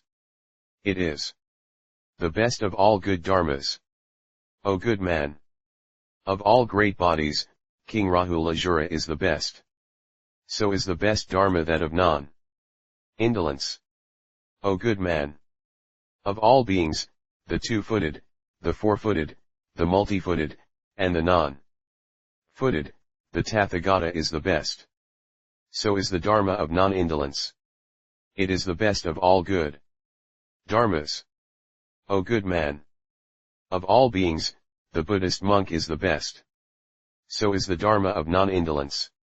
Of all good dharmas, it is the best. O good man! Of all the teachings of the Buddha, that of the great Nirvana Sutra is the best. So is the Dharma of non-indolence. It is the highest of all good dharmas. O good man! Thus the root of non-indolence is deep-rooted and difficult to uproot. Why does non-indolence increase? There are the roots of faith, shila, wisdom, cognition, hearing, effort, remembrance, samadhi, and the good teacher of the way, the roots of all of which increase through non-indolence. Due to this increase, it is deep-rooted and hard to uproot. For this reason we say that the Bodhisattva Mahasattva practices the way of great nirvana and that it is deep-rooted and difficult to uproot. In what sense do we say that he gains a mind of decision and thinks, I shall, with this body, unfailingly attain, in the days to come, a state in which I shall awaken to unsurpassed enlightenment? His mind thinks thus. It does not become narrow-minded, change, gain the mind of a Sravaka or Pratyeka Buddha, the mind of Mara, the mind of self-pleasure, or that which is pleased with birth and death. He always seeks to be compassionate to all beings. This is the sense in which we say that the Bodhisattva gains in himself the mind of decision, thus to attain in the life to come unsurpassed Bodhi.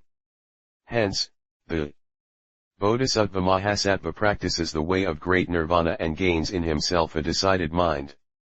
In what way does the Bodhisattva not see any field of will or non-will? What is a field of will? All upholding of Sila, from that of the Tirthaka up to that of all Buddhas, falls under the category of a field of will. If all such is the field of will, know that the mind is low and deteriorated. The Bodhisattva Mahasattva sees all innumerable beings as nothing other than a field of will. Why? Because he indeed practices a different mental sphere. With one who practices this different mental sphere, there can come about no upholding or non-upholding of Sila as one looks upon beings. What one sees is what is said by the All-Buddha world-honored 284-1. There are 4 kinds of giving, and all evoke pure recompenses. What are the 4? First, the giver is pure, and the recipient is not pure. Second, the giver is not pure, but the recipient is pure. Third, both the giver and the recipient are pure. Fourth, both are not pure. In what way is the giver pure and the recipient not pure? The giver is perfect in sila, listening, and wisdom, and knows that there are giving and recompense. The recipient violates sila and lives amidst twisted views. He does not give, and there is no recompense.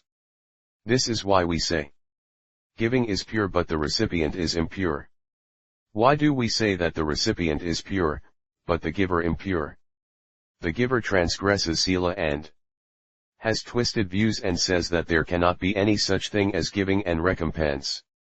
The recipient upholds sila, has listened much, has wisdom, knows that it is important to give, and knows the recompense thereof. This is why we say that the giver is impure, but the recipient pure. In what sense do we say that both giver and recipient are pure? Both giver and recipient observe Sila, listen much, have wisdom, know about giving, and know that there is recompense to giving. This is how we can say that both giver and recipient are pure. How can we say that both are impure? Both giver and recipient abide in twisted views and say that there cannot be any giving and recompense. If the situation is thus, how can we say that the recompense is pure? When there is no sense of giving and no sense of recompense, we say pure. O good man! If there is a person who does not see giving and its recompense, know that we do not say that such a person has violated Sila or clings exclusively to twisted views. If, heeding the words of a Sravaka, a person does not see giving and its recompense, we call this a violation of Sila and abiding in twisted views. If a person, abiding in the Great Nirvana Sutra, does not see giving and the recompense thereof, this is the upholding of Sila and abiding in right views. The Bodhisattva Mahasattva abides in a different mental sphere and, through practice, does not see beings upholding or violating Sila, any giver, recipient, or recompense. Hence this is upholding Sila and abiding in the right view. Thus the Bodhisattva Mahasattva does not meditate on the field of will or the non-field of will. What do we mean by pure Buddha land? The Bodhisattva Mahasattva practices the way of the Great Nirvana Sutra and saves beings so as to attain unsurpassed enlightenment, and segregates himself from any thought of killing or harming others. He prays that, by this act of good, he and all beings will gain a long life and great divine power. Due to this prayer, all the beings of the land where he attains Buddhahood in the life to come will be blessed with a long life and great divine power. Also, next, O good man! The Bodhisattva Mahasattva practices the way of the all-wonderful Sutra of Great Nirvana, saves beings so as to attain unsurpassed Bodhi, and segregates himself from all thought of stealing. He prays that he will share the virtue of this good act with all beings, and that all Buddha lands will be adorned with the 7 treasures, that beings will be rich, and that they will be unmolested, i.e. unhindered in all that they desire to possess.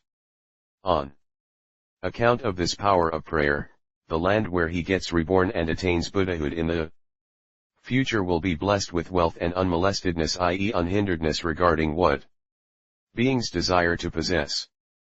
Also, next, O good man! The Bodhisattva Mahasattva segregates himself from lustful thoughts.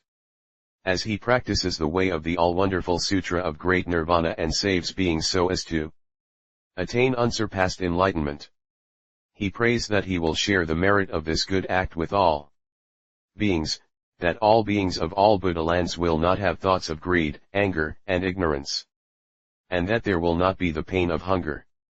Due to the power of this prayer, all the beings of the land where he attains Buddhahood in the days to come will be far removed from greed, lust, anger and ignorance, and from all the pains of hunger. 285 Also, next, O good man! As the Bodhisattva Mahasattva practices the way of the all-wonderful Great Nirvana Sutra and saves beings so as to attain unsurpassed enlightenment, he parts from unrooted words. He prays that he might share with all beings the virtue of that good, that the lands of all Buddhas will have flowers, fruits, luxuriant forest trees and fragrant trees, and that all beings will gain all wonderful voices. Due to the power of prayer, all lands, when he attains Buddhahood in the days to come, will have flowers and fruits, and fragrant trees, and all the people of those lands will have pure, all wonderful voices. Also, next, O good man! The Bodhisattva Mahasattva practices the all-wonderful Sutra of Great Nirvana, parts from a double tongue, and saves beings, so as to attain unsurpassed enlightenment.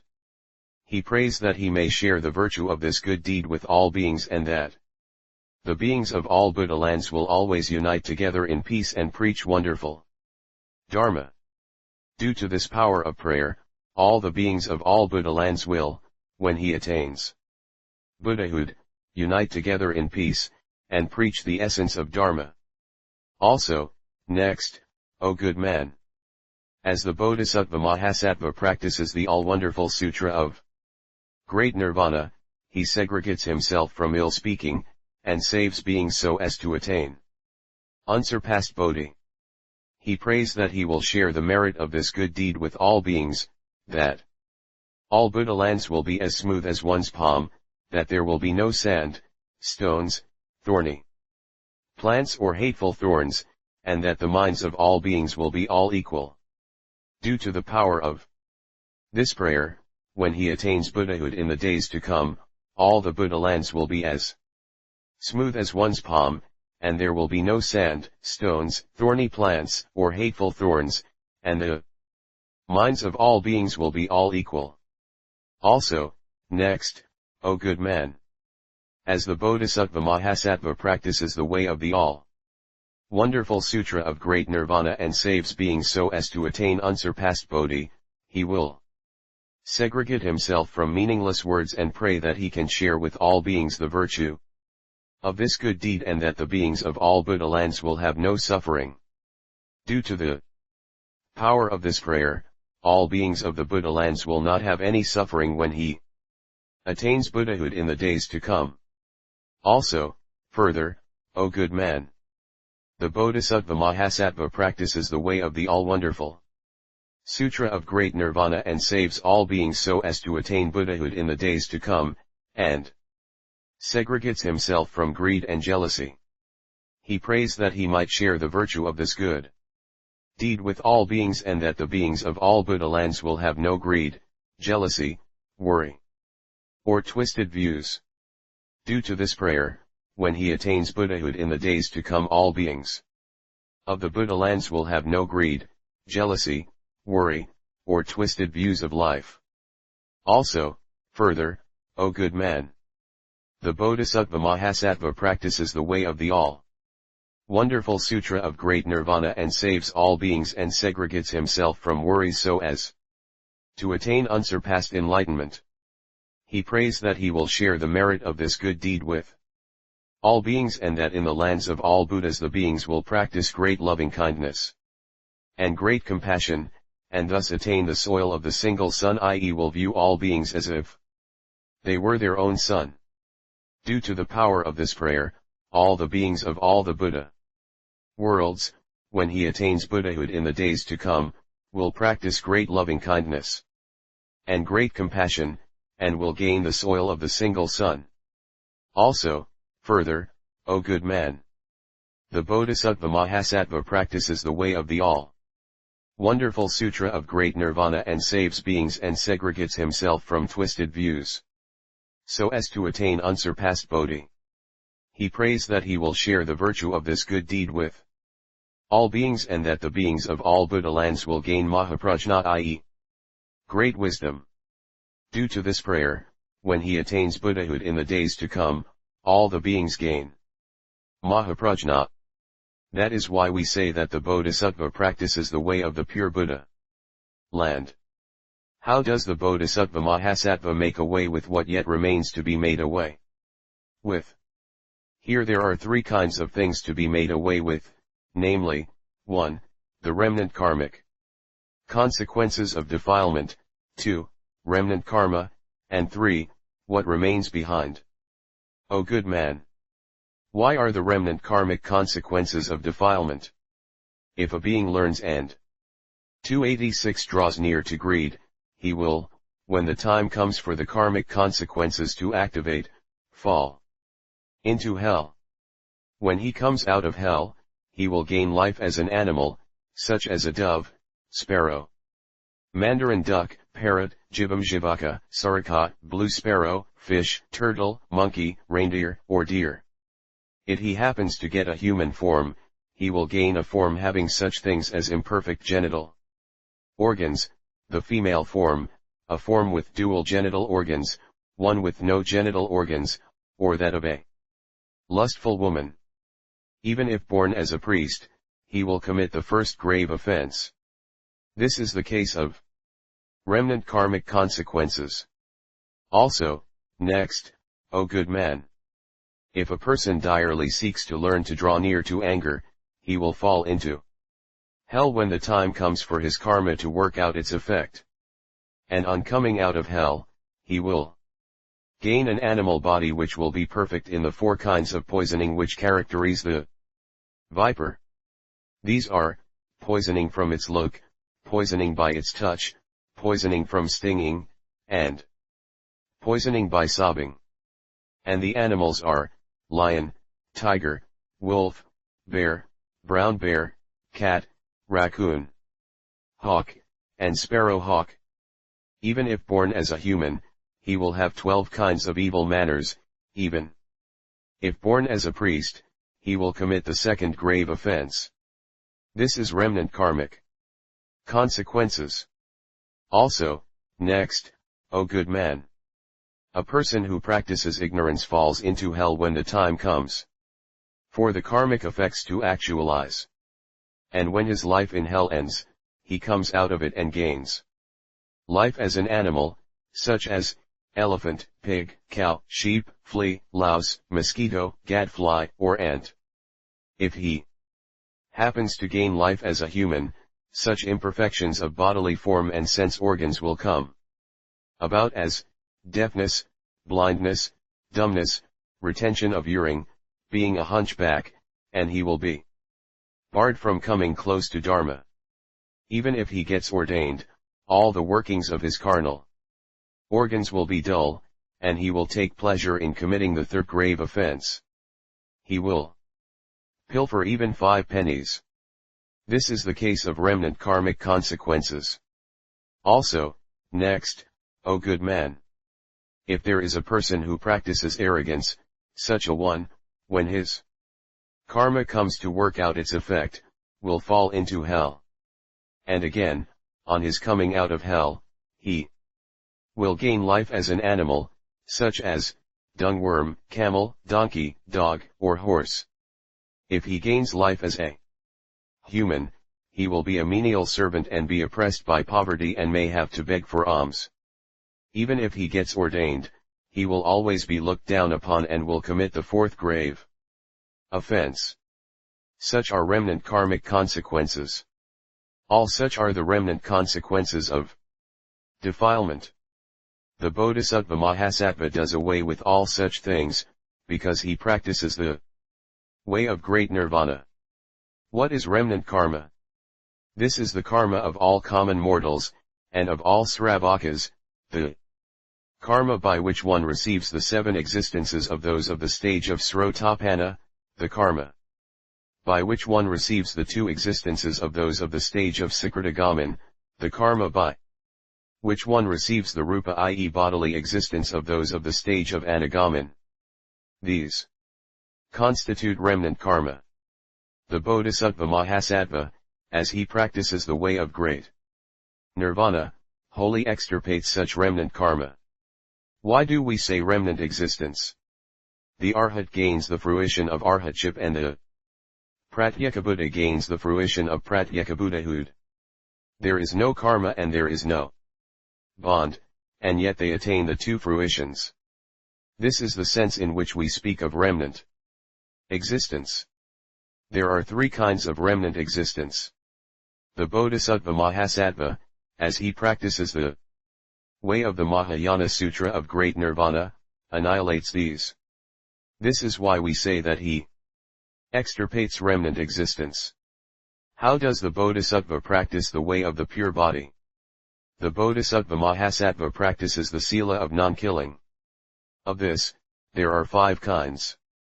Namely, low, middle, top, top middle, and topmost. The same with right view. These 5 kinds of 10 minds are called the first stage of aspiration. When one is perfect and fixed in mind, and when one accomplishes the 5 kinds of 10 minds, this is satisfaction. The 100 such minds are 100 virtues. With the 100 virtues perfected, a phase is accomplished. Thus do things proceed one after the other, and the 32 signs of perfection are attained. When all this is accomplished, we say, pure body.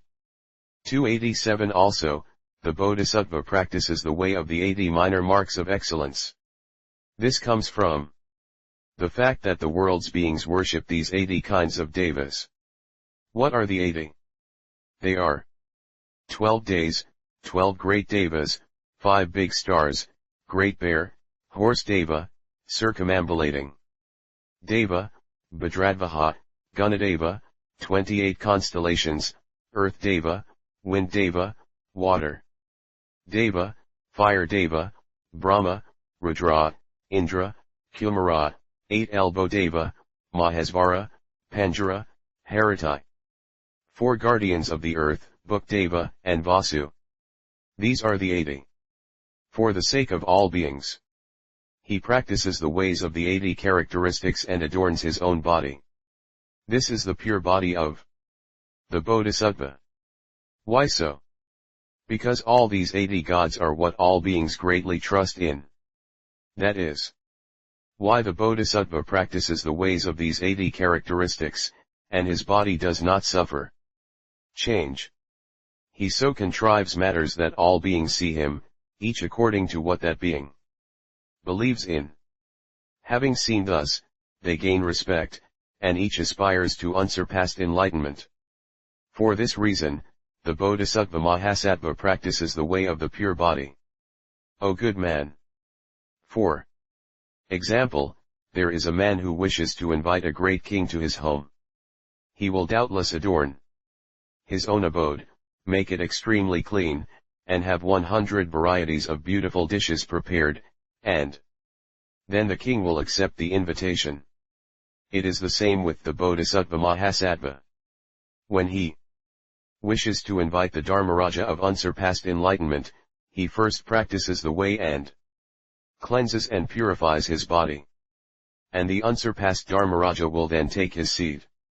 Thus, the Bodhisattva Mahasattva must first make his own body clean and pure. O good man! For example, if one desires to partake of Amrita ambrosia, know that one will makes one's body clean. It is the same with the Bodhisattva Mahasattva. When he desires to partake of prajna, the unsurpassed taste of the Amrita of Dharma, he needs to make his body clean with the 80 minor marks of excellence. O good man! For example, if one puts water into a precious vessel of gold or silver, all will look pure and clean, in and out. It is the same with the Bodhisattva Mahasattva whose body is pure. Within and without, he is clean, because the water of unsurpassed enlightenment has been poured inside him. O good man!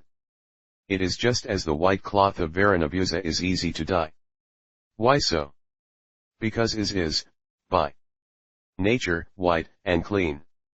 The same with the Bodhisattva Mahasattva. When his body is pure and clean, he gains unsurpassed enlightenment.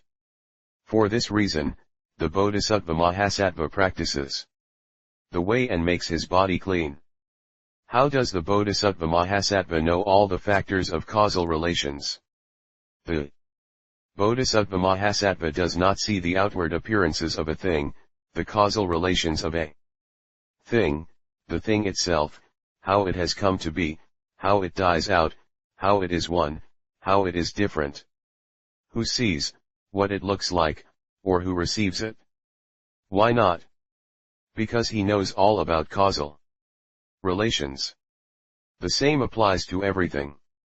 This is why we say that the Bodhisattva perceives all about causal relations. How does the Bodhisattva segregate himself from enemies? All defilements are enemies to the Bodhisattva. The Bodhisattva Mahasattva always keeps away from these. This is the sense in which we say that the Bodhisattva crushes all his enemies. The Bodhisattva of the fifth abode does not regard all defilements as enemies. Why not? Because he stands on defilement, bases himself on defilements. He has come to be because of defilements. Born, he well moves on from one to the other, and enlightens beings. For this reason, we do not speak of an enemy. What is an enemy? This is no other than one who slanders the Vaipulya Sutras. The Bodhisattva is not afraid of following others and being born in the realms of hell, animals, or hungry ghosts. He only fears the person who slanders the Vaipulya, i.e. the lengthy sutras of the Mahayana. There are 8 kinds of maras to all bodhisattvas. These are the enemies. When segregated from these 8 maras, we say of that person that he is segregated from his enemies. This is the sense in which we speak of the bodhisattvas segregating themselves from their enemies. How do the bodhisattvas become segregated from the 2 aspects of existence, i.e. the one-sided views of as and non-as regarding existence? The 2 aspects are the 25 existences and the defilement of craving. This is the sense in which we speak of the bodhisattvas segregating 288 himself from the 2 aspects. This is what we mean when we say that the bodhisattva Mahasattva practices the way of great nirvana and is perfect and fully accomplished in the 4th virtue. Then Bodhisattva Mahasattva, all-shining highly virtuous king, said, just as the Buddha says, when the bodhisattva practices the way of great nirvana, all these 10 virtues come about. Why does the Tathagata only practice 9 things and not the way of the Pure Land? The Buddha said, O good man, in the past, I always practiced the 10 things fully. There are no bodhisattvas and tathagatas who do not practice these 10 ways. There cannot be any such thing as saying that when the world is full of defilement there appears the all-Buddha world. Honored one, O good man, do not say that the Buddha appears in a world of defilement. Know that a mind like this, i.e. this way of thinking, is not good and is low in grade. Know that I do not appear in Jambudvipa, truth to tell. For example, a man might say, only this world has a sun and moon. There are no sun and moon in other worlds. Such talk has no sense. If the Bodhisattva says that this world is defiled and not pure, but that other Buddha lands are pure and adorned, this amounts to the same thing, i.e. this is wrong. O good man, far out to the west of this world of Saha, i.e. west of our world of endurance, beyond as many Buddha lands as sands of 32 Ganges, there is a world called unsurpassed. Why do we say unsurpassed? There, all things are equal, with no difference in adornment. It is as with the world of peace and happiness in the west. Also, it is as with the land of the full moon in the east. There, in that world, I once gained birth. In order to guide beings towards the way, I turn the wheel of Dharma in this world of Jambudvipa, i.e. our world. It is not only I who turn the wheel of Dharma, all Buddhas turn the wheel of Dharma here. For this reason, it is not the case that all Buddhas do not practice these 10 things. O good man, Bodhisattva Maitreya, by dint of the vows he has taken, in time to come will adorn and make this world all pure. Thus it is not the case that there is a land of all Buddhas that is not strictly pure. Also, next, O good man, how does the Bodhisattva practice the way of the all-wonderful Sutra of Great Nirvana and perfect and accomplish the 5th virtue?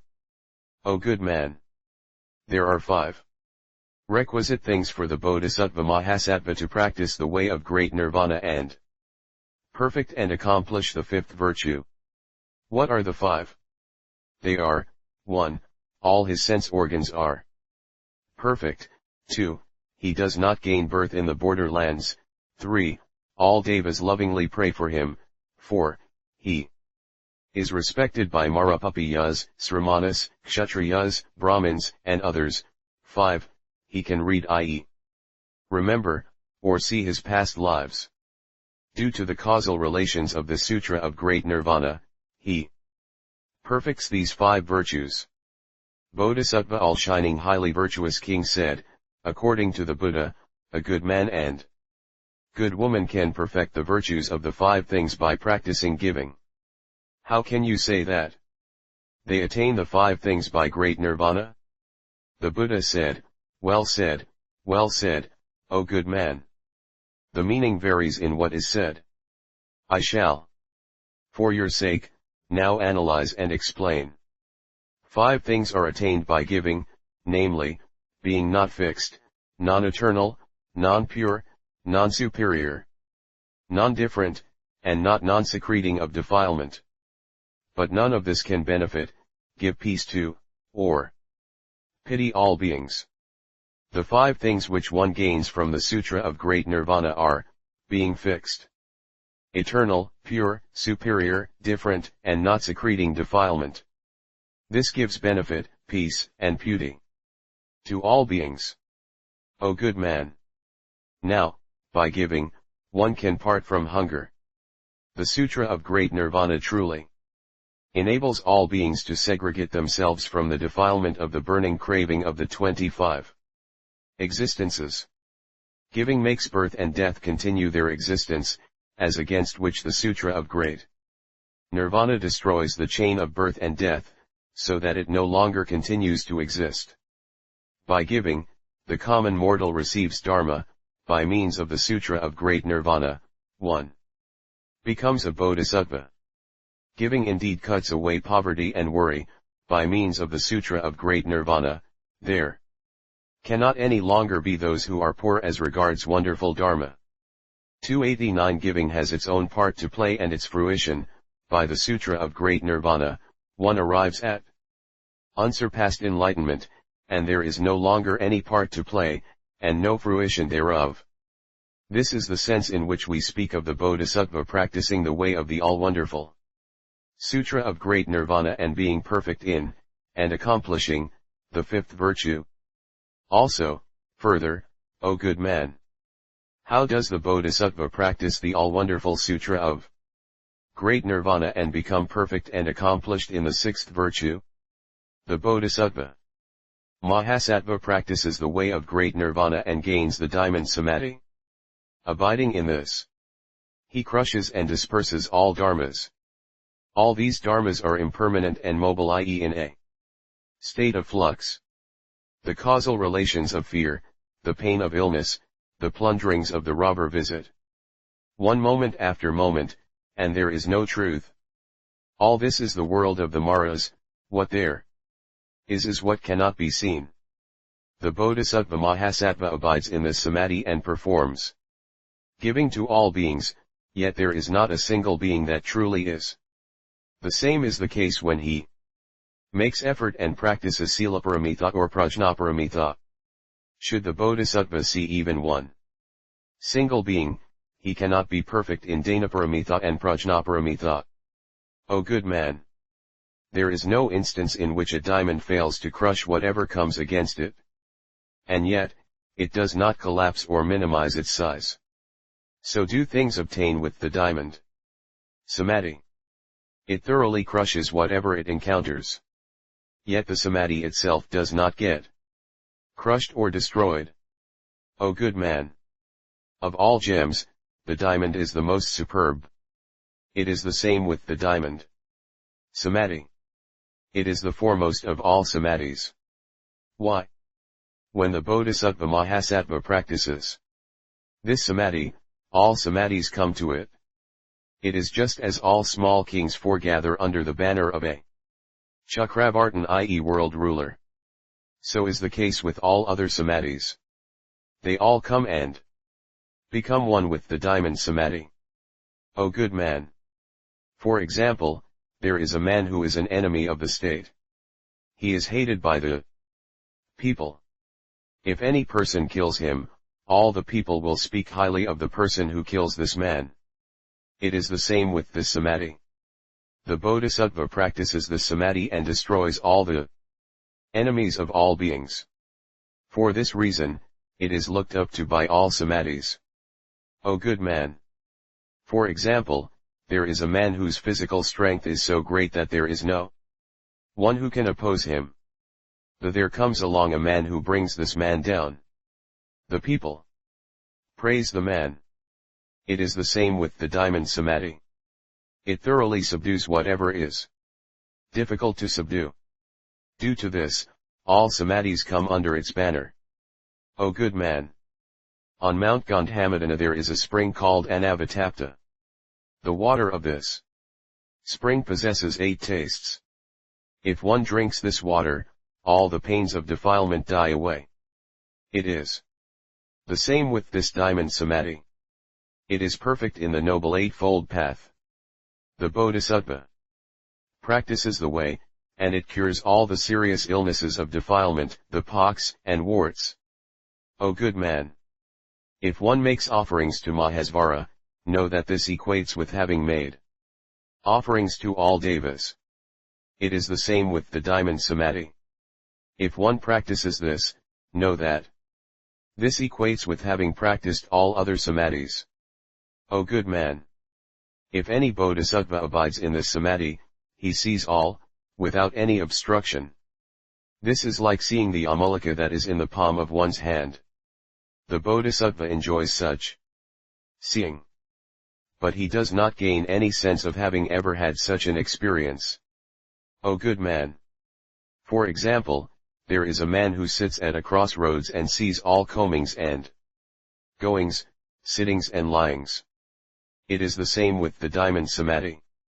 One sees all the comings and goings of all things. O good man! There is a high mountain, and a man goes up it and looks all around, and sees everything as clearly as anything. It is the same with the diamond samadhi. The bodhisattva ascends this samadhi and sees all things, and there is nothing that is not clearly seen. O good man! For example, in the month of spring, the heavens let fall sweet rain. The drops are small and minute, and they fill the space around, and there is no space that is not filled. Pure eyes can see this well. It is the same with the bodhisattva.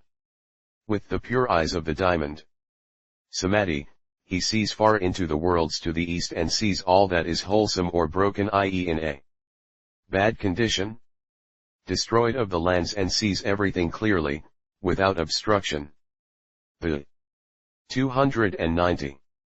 Same applies to all the lands of the 10 directions.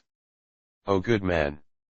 If Yugamda, i.e. one of the 7 mountains of Mount Sumeru, appears all at once in 7 days, all the trees and grass of the mountain will catch fire and burn. It is the same when the bodhisattva practices the diamond samadhi. All the forest trees of defilement burn up. O good man! For example, the diamond indeed cuts all things. Yet it does not think to itself that it cuts things. It is the same with the diamond samadhi. The bodhisattva, having practiced it, destroys the defilements. Yet he does not think to himself that he cuts off the bond of defilement. O good man! For example, the great earth well supports all things, and yet it does not think to itself that it indeed supports things. Nor does fire, either, think, I burn. Nor does water think, I get all things soaked. Nor does wine think, I stir things. Nor does space think, I contain things inside myself. Nor does nirvana think, I truly give beings extinction of defilement.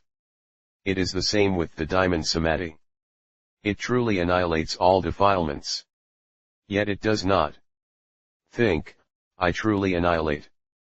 If the bodhisattva abides in this diamond samadhi, he can, in the space of a moment, transform himself as in the case of the Buddha, and can be in as many places as the sands of the 10 directions and fill all the Buddha lands. The bodhisattva performs this transformation. Yet there is not a whit of arrogance in his mind. Why not? The bodhisattva always thinks, who carries out, i.e. brings into being this samadhi, and who performs this transformation. Only the bodhisattva abides in the diamond samadhi and thus can effect this Transformation. The Bodhisattva Mahasattva peacefully abides in this diamond samadhi and can travel to all Buddha lands as numerous as the sands of the Ganges of the 10 directions in the flash of a moment and return to his original place. Even with this power, he does not think, I can do thus. Why not? Because of the power of the causal relations of this samadhi.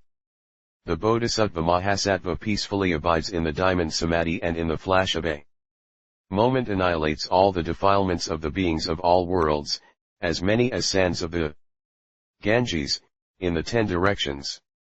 And yet he never thinks that he has ever done away with the worries of beings. Why not? Because of the power of the causal relations of this samadhi. The Bodhisattva peacefully abides in this diamond samadhi and delivers sermons in a single voice, and all beings understand according to the grade of understanding of each person. A single color is presented, and all beings see it variously, each seeing according to the choice of color of each person. Abiding in a single place, with his body not moving, he enables beings to see that a single way is displayed, according to the place where each person finds himself. Whether things relate to matters of the 18 realms or the 12 spheres, all beings understand what is said in the way it ought to have been heard.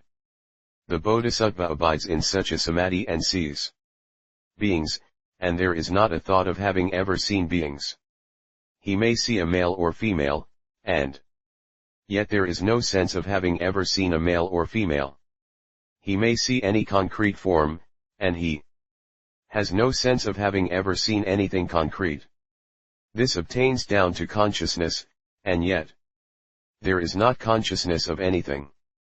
Days and nights may pass, and yet there is no sense of any day or night. He may see something, and yet there is no form of anything. He may see the bonds of all defilements, and yet there remains no trace of having ever seen anything of defilement. He may see the Noble Eightfold Path, but there is no sense of having ever seen anything of the Noble Path. He may see enlightenment, and yet there is no sense of having gained enlightenment. He may see nirvana, and yet there is no thought of having ever seen nirvana. Why not? O good man!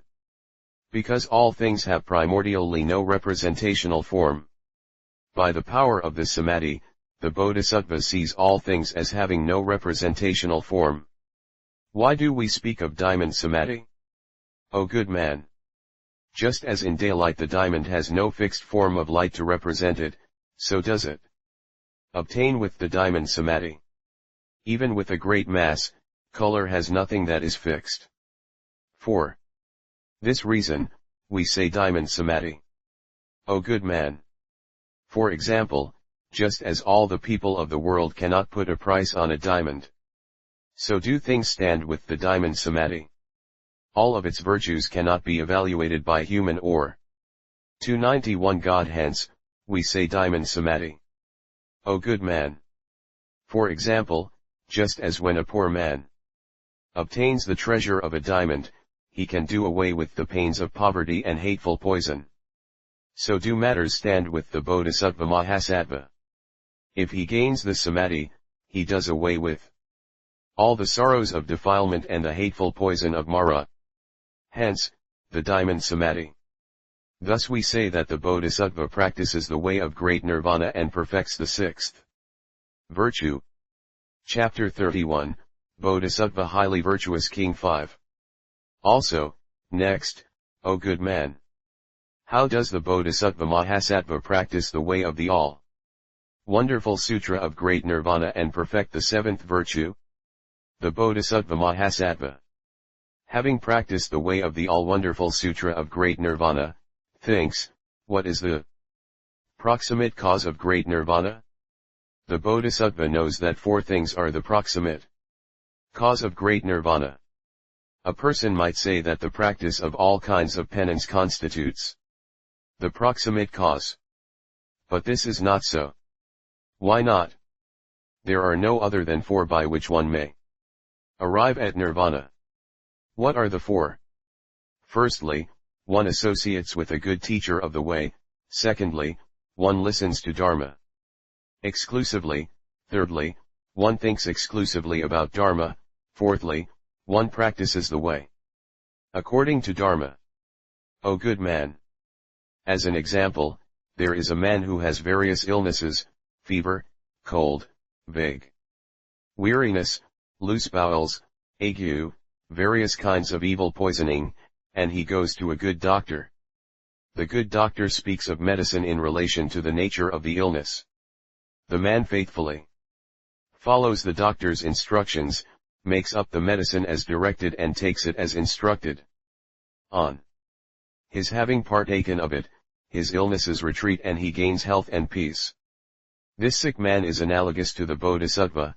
The great doctor is comparable to the good teacher of the way. The instructions can be compared to the Vaipulya Sutras.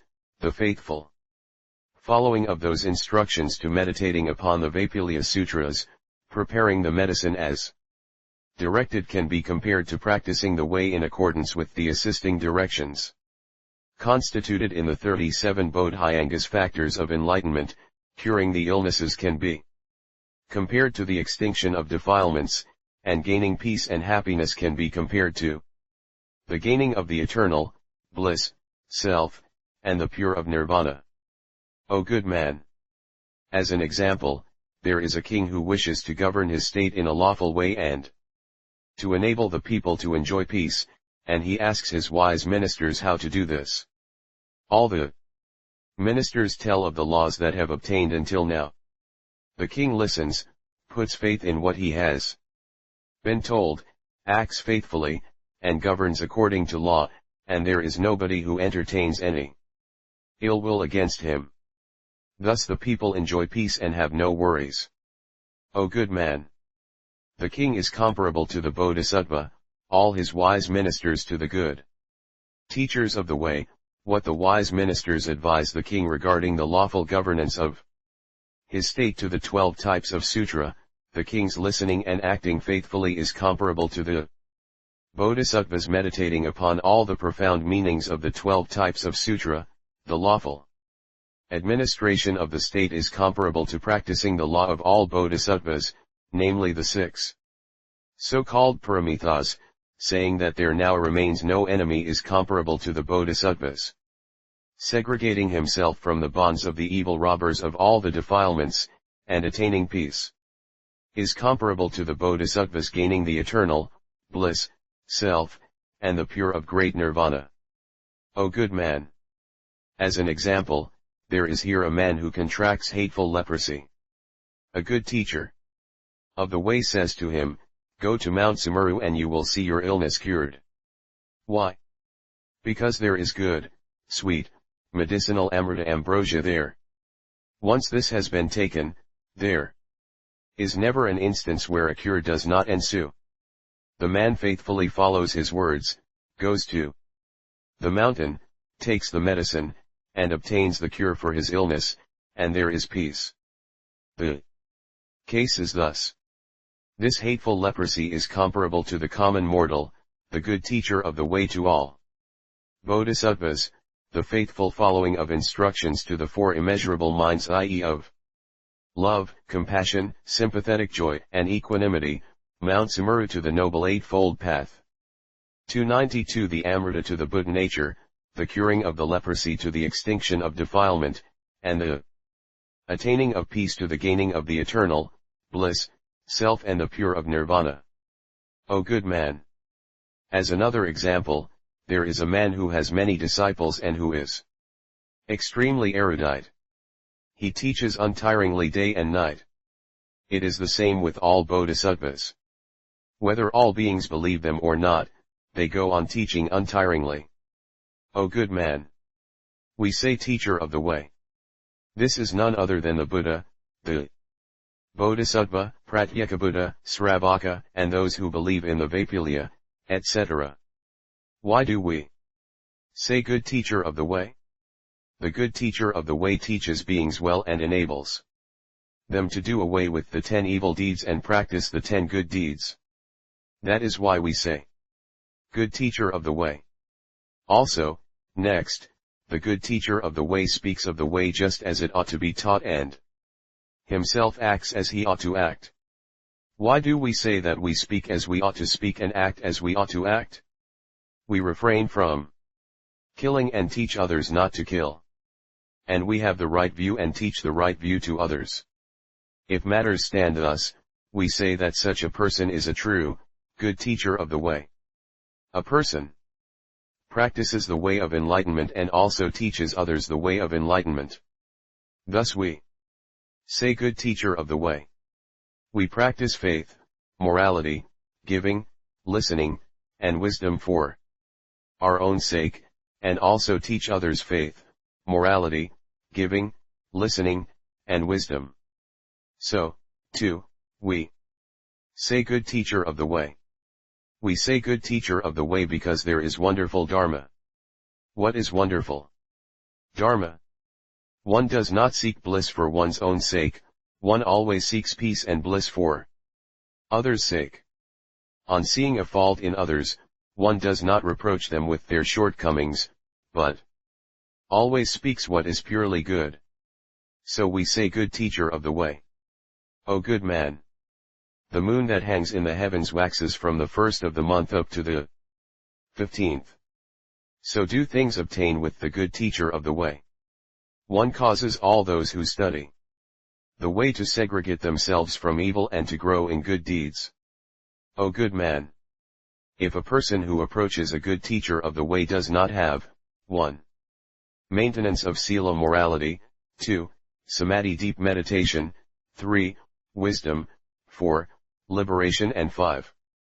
Knowledge of liberation, i.e. Asamasamappankaskanda, the fivefold body concept of the Buddha, which refers to enlightenment itself, these will come about. If these are not yet perfect, they will grow. Why? Because of associating with a good teacher of the way. Through such association, a person comes to the profound meaning of the 12 types of Sutra. When a person comes to the profound meaning of the 12 types of Sutra, we say that he has heard Dharma. To hear Dharma means none other than to hear the Mahayana Vaipulya Sutras. To hear the Vaipulya is to hear Dharma. True hearing is none other than hearing the teaching of the Sutra of Great Nirvana. In the Great Nirvana, we see the Buddha nature, and we hear that the Tathagata does not ultimately enter Parinirvana. Hence, we say that we exclusively hear Dharma. Exclusively hearing Dharma is none other than the Noble Eightfold Path. By means of the Noble Eightfold Path, we thoroughly do away with greed, hatred, and delusion. Hence, hearing Dharma. Now, hearing Dharma relates to the 11 Shunyatas. Due to these voids, we see no form in anything. Now, hearing Dharma begins with the first aspiration and proceeds up to the ultimate, unsurpassed Bodhi mind. By gaining the first aspiration, one gains great nirvana. Through hearing, one does not gain great nirvana. By practicing, one attains great nirvana. O good man! As an illustration, a person suffering from illness might hear of a medicinal teaching or the name of a medicine, but cannot gain a cure for his illness. By partaking of the medicine, he can make away with it. A person might well hear of the depths of meaning of the 12 links of interdependent origination, but he cannot make away with all the defilements. Segregation can only result when, with a careful mind, he meditates upon such matters. This is the third careful meditation. And again, why do we say careful meditation? This is none other than the 3 samadhis of the void, non-thought, and non-doing. We say void. This is seeing nothing that is real in the 25 existences. Non-doing means that one has no desire to possess the 25 existences. Non-form. 293 means that one sees no form in the 10 characteristics, namely of color, sound, smell, taste, touch, birth, abiding, death, male, and female. The practice of the 3 samadhis is the Bodhisattva's careful meditation. What is the practicing of the way by Dharma? Practicing by Dharma is to practice Dhanaparamitha, or up to Prajnaparamita. This is to know the true state of the 5 skandhas, the 18 sensory realms and the 12 sensory spheres, and Sravakas and Pratyekabuddhas walk one and the same way, and that this leads to nirvana. Dharma is the eternal bliss, the self and the pure, non-birth, non-aging, non-illness, non-death, non-hunger, non-thirst, non-suffering, non-worry, non-retrogressiveness, and non-drowningness. O good man! One who knows the meaning of great nirvana realizes the fact that all Buddhas do not ultimately enter nirvana. O good man! The foremost and true teacher of the way is the so-called Bodhisattva and the all-Buddha world-honored one. Why? Because they are always well trained in 3 things. What are the 3?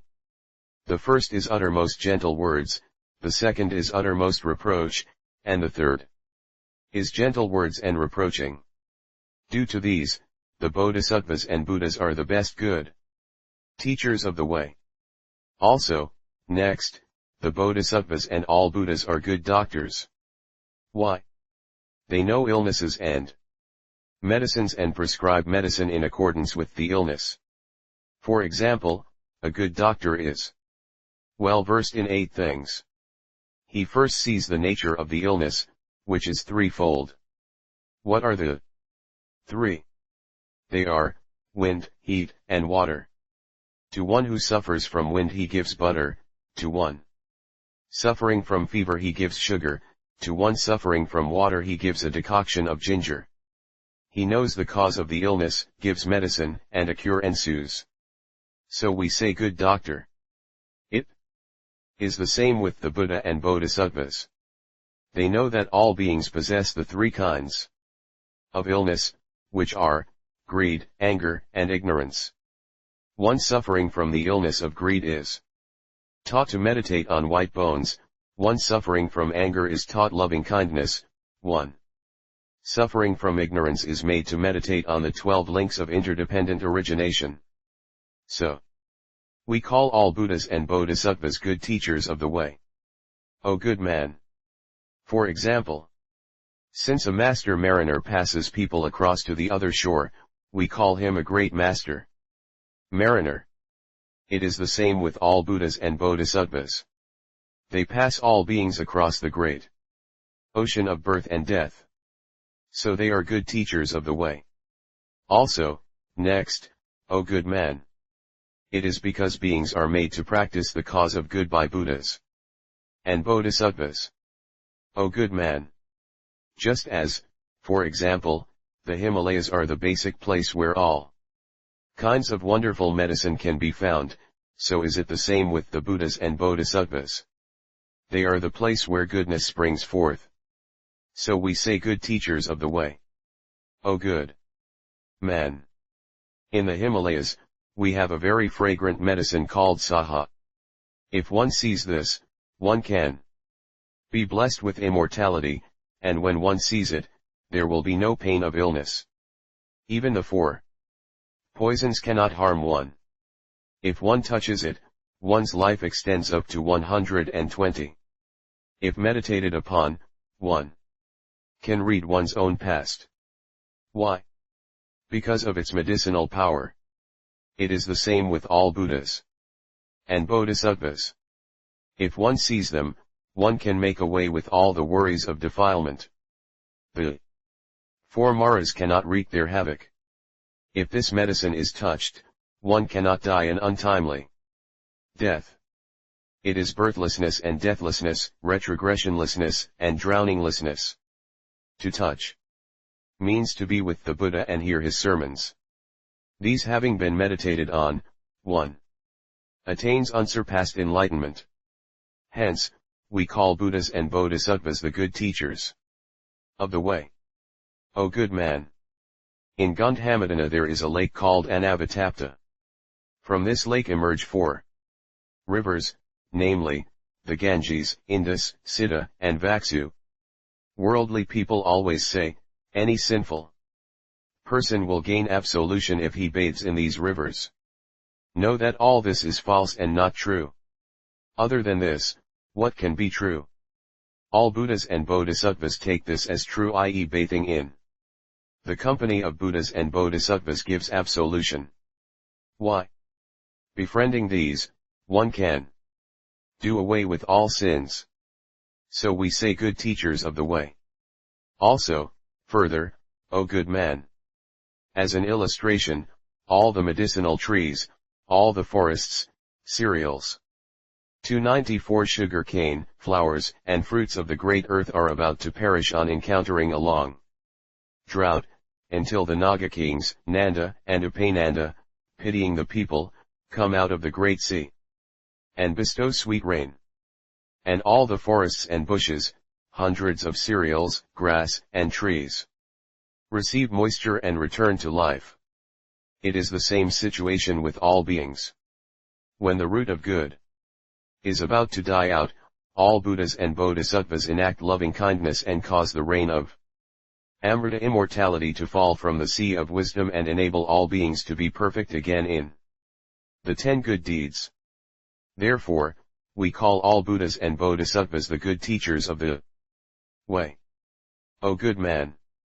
A good doctor is well versed in the 8 medicinal arts. When he sees a patient, he does not see his caste, rightness in attitude or ugliness, wealth, or treasure. And he cures all. So we say great doctor. The same is the case with all Buddhas and Bodhisattvas. They see the illness of defilement of all beings, but not their caste, their good or bad outer garb, wealth or treasure. With a mind of loving kindness, they speak of Dharma. Having heard this, beings do away with the illness of defilement.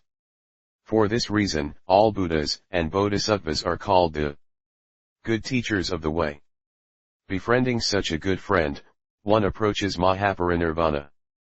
How does the Bodhisattva approach Mahaparinirvana? Just by giving ear to Dharma. All beings, when they hear Dharma, gain the root of faith.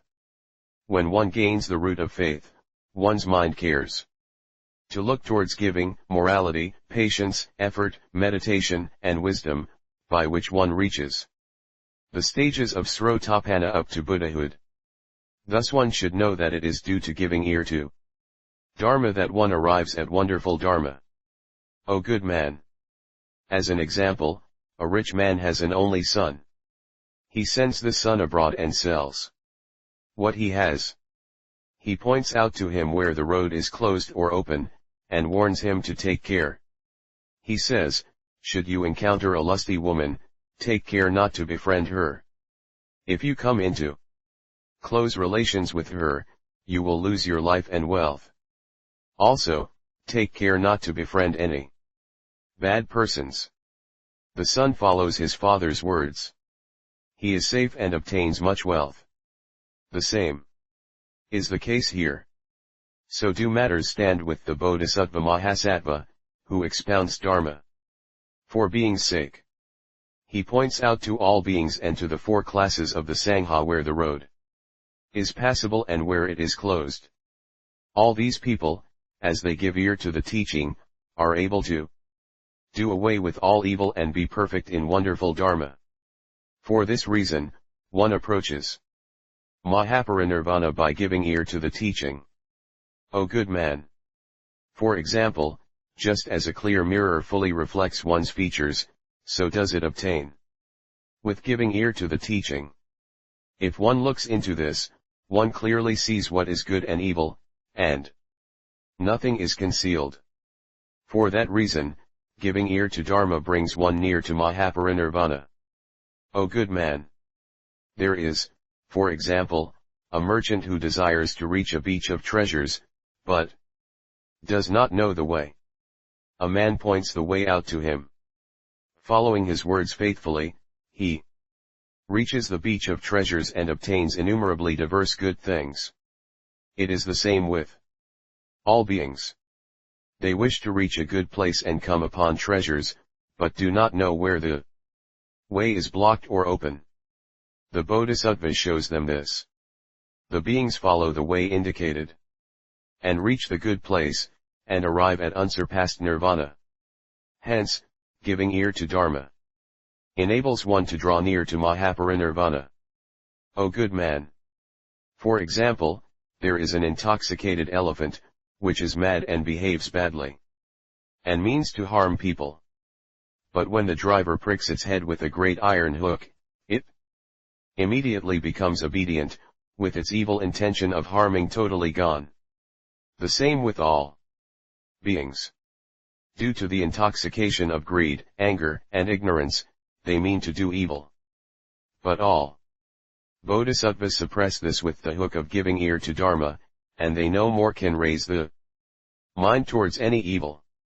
For this reason, we say that giving ear to Dharma enables one to draw close to Mahaparinirvana. That is why I say here and there in the sutras that as my disciples practice the 12 types of sutra exclusively, they make away with the 5 shadowings. Pankavaranani, perhaps the 5 nivaranas, obstructions, hindrances, coverings, are meant here, i.e. desire, anger, drowsiness and torpor, excitability and remorse, and doubt, and practice the 7 factors of enlightenment, i.e. mind dullness, discriminative investigation of Dharma, vigor, joy, tranquility in body and mind, samadhi, and equanimity. By practicing the 295 7 factors of enlightenment, one draws near to Mahaparinirvana. On hearing Dharma, a person of the stage of Srotapana segregates himself from fear. How so? The rich man, Sudatta, being seriously ill, greatly fears. He hears that Sariputra says that a Srotapana has 4 virtues and 10 consolations. When he hears this, fear leaves him. Thus, giving ear to Dharma enables one to come near to Mahaparinirvana. How?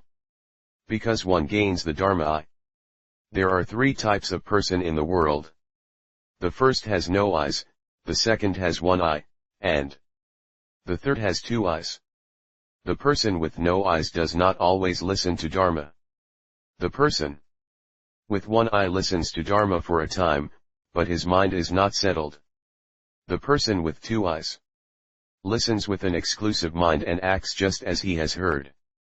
Of hearing, we know that there are 3 such kinds. For this reason, giving ear to Dharma brings one close to Mahaparinirvana. O good man! I once was in Kusinagara, when Sariputra became sick and was suffering from an illness. At that time, I looked back to Ananda and had him speak extensively of Dharma. Then Sariputra, having heard this, said to his 4 disciples, "Put my bed on your shoulders and carry me to the Buddha. I desire to hear Dharma." Then the 4 disciples carried him to the Buddha, at which he was able to hear the sermon. Through the power of hearing the sermon, pain left him and he gained peace. The case is such. For this reason, giving ear to Dharma makes one come near to Mahaparinirvana. How can the Bodhisattva approach Mahaparinirvana? By thinking. Because he gains emancipation of mind by this thinking. How? All beings are always chained to the 5 desires. Through thinking, he attains emancipation. For this reason, we say that one approaches Mahaparinirvana through thinking. Also, next, O good man! All beings always have upside-down views as regards the eternal bliss, the self, and the pure. By thinking, they can see that all dharmas are non-eternal, non-bliss, non-self, and non-pure. Thinking thus, they segregate themselves from the 4 upside downs, i.e. the 4 inversions. For this reason, we say that by thinking one draws near to Mahaparinirvana. Also, next, O good man! There are 4 phases to all things. What are the 4? The first is the phase of birth, the second the phase of aging, the third the phase of illness, and the fourth the Phase of extinction. These four cause all common mortals, up to Srotapana, great pain. Those who well think about these matters do not experience pain, even when they encounter these. 4.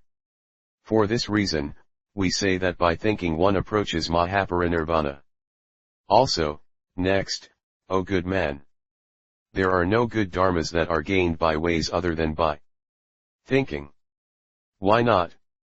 Even though one might give ear with an undivided mind to dharma over the course of innumerable, boundless asamkhas of kalpas, there cannot be any attainment of unsurpassed enlightenment unless one thinks. Thus, by thinking one approaches Mahaparinirvana. Also, next, O good man, if all beings believe in the fact that there is no change in the Buddha, Dharma and Sangha, and gain a respectful mind, know that all this thus comes about by reason of this mindfulness and thinking, and that they thus make away with all defilements. Thus, thinking makes one come near to Mahaparinirvana. How does a bodhisattva practice the way as directed? O good man, he segregates himself from all evil and practices good. This is practicing the way in accordance with Dharma. Also, next, how does one practice the way in accordance with Dharma? One sees that all dharmas are void and have nothing to possess, and that all dharmas are non-eternal, non-bliss, non-self, and non-purity. Seeing things thus, one does not transgress, even if it means sacrificing one's own body and life. This is how the bodhisattva practices the way in accordance with Dharma. Also, next, how does one practice the way in accordance with Dharma? Of practicing there are two kinds. One is true and the other non-true. In what is non-true, one does not know the phases, i.e. elements of nirvana, the Buddha nature, the Tathagata, Dharma, the priest, the real state, and the void. This is what is non-true. What is the true? One knows well the phases of nirvana, the Buddha nature, the Tathagata, 296 Dharma, the priest, the real state, and the void. This is what is true. What is the phase, i.e. nature of nirvana? In the phase of nirvana, there are in all 8 phases aspects. What are the 8? These are, 1. Ending, 2. Good nature, 3. The real, 4. The true, 5.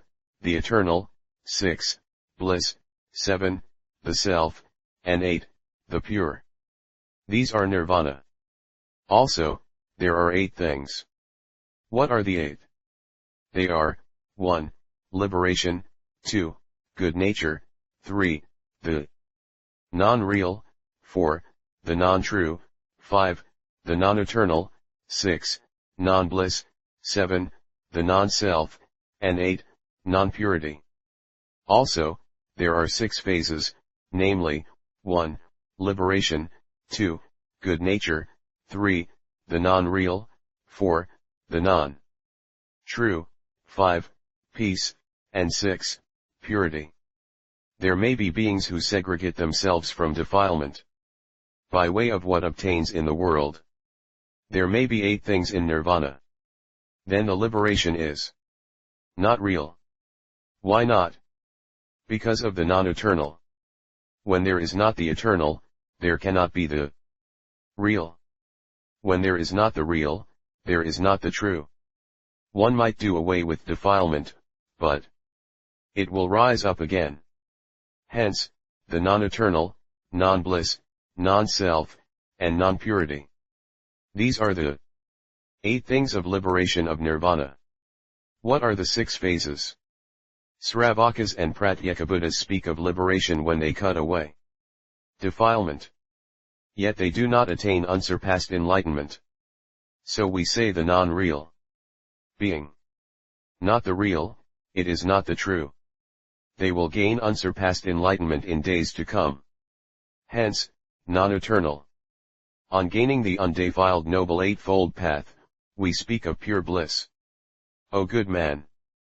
When this is known, there is nirvana. We do not call this the Buddha nature, the Tathagata, Dharma, the priest, the real state, or the void. How does the Bodhisattva know the Buddha nature? There are 6 aspects to the Buddha nature. What are the 6? They are, 1. The eternal, 2. The pure, 3. The real, 4. The good, 5. The visible, and 6. The true. Also, there are 7 things, namely, what is attestable, plus the other 6 stated above.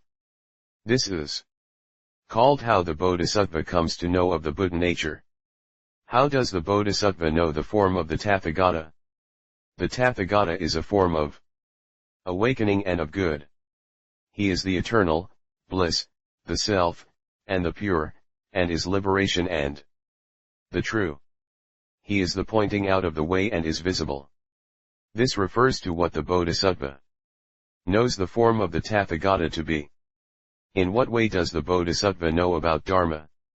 By Dharma is meant seeing the good or non-good, the eternal or non-eternal, bliss or non-bliss, self or non-self, pure or non-pure. Knowing or not knowing, understanding or not understanding, the true or the not true. Practice or non-practice, teacher or non-teacher, the real or the non-real. This is how the Bodhisattva knows the phase of Dharma. How does the Bodhisattva know the phase of a priest? The priest is the eternal, bliss, self, and the pure. This is the phase of a disciple. It is a form visible. It is the good and true, and is not real. Why? Because all Sravakas gain the Buddha's teaching. Why do we say true? Because the person is awake to Dharma essence. This is what we mean when we say that the Bodhisattva knows the form of the priest. How does the Bodhisattva know the real state? These are, the eternal or non-eternal, bliss or non-bliss, self or non-self, pure or non-pure, good or non-good, is or not is, nirvana or non-nirvana, liberation or non-liberation, knowing or not knowing, defilement being cut off or not cut off, to attest or not to attest, to practice or not to practice, to see or not to see. These are the real state. This is not nirvana, the Buddha nature, the Tathagata, Dharma, the priest or the void. This is the sense in which we speak of the Bodhisattva's knowing, as he practices all such great nirvana, the different phases of nirvana, the Buddha nature, the Tathagata, Dharma, the priest, the real state, and the void. O good man! The Bodhisattva Mahasattva practices the way of the all-wonderful great Nirvana Sutra, but he does not see the void. Why not? The Buddha and the Bodhisattvas have the 5 eyes. These are not what can be seen. Only with the eye of wisdom can one truly see. This is what the eye of wisdom can see. There is no thing to be seen. So we say to see. If we term whatever is not as the void, this void is the real. As it is real, there is the eternal not is. 297 being not is, there is no bliss, self, or purity. O good man! The void is called no thing. No thing is the void. For example, in the world, when nothing is there, we say empty. The same is the case with the nature of space akasha, i.e. space, wherein a thing can exist and where there is nothing that obstructs existence.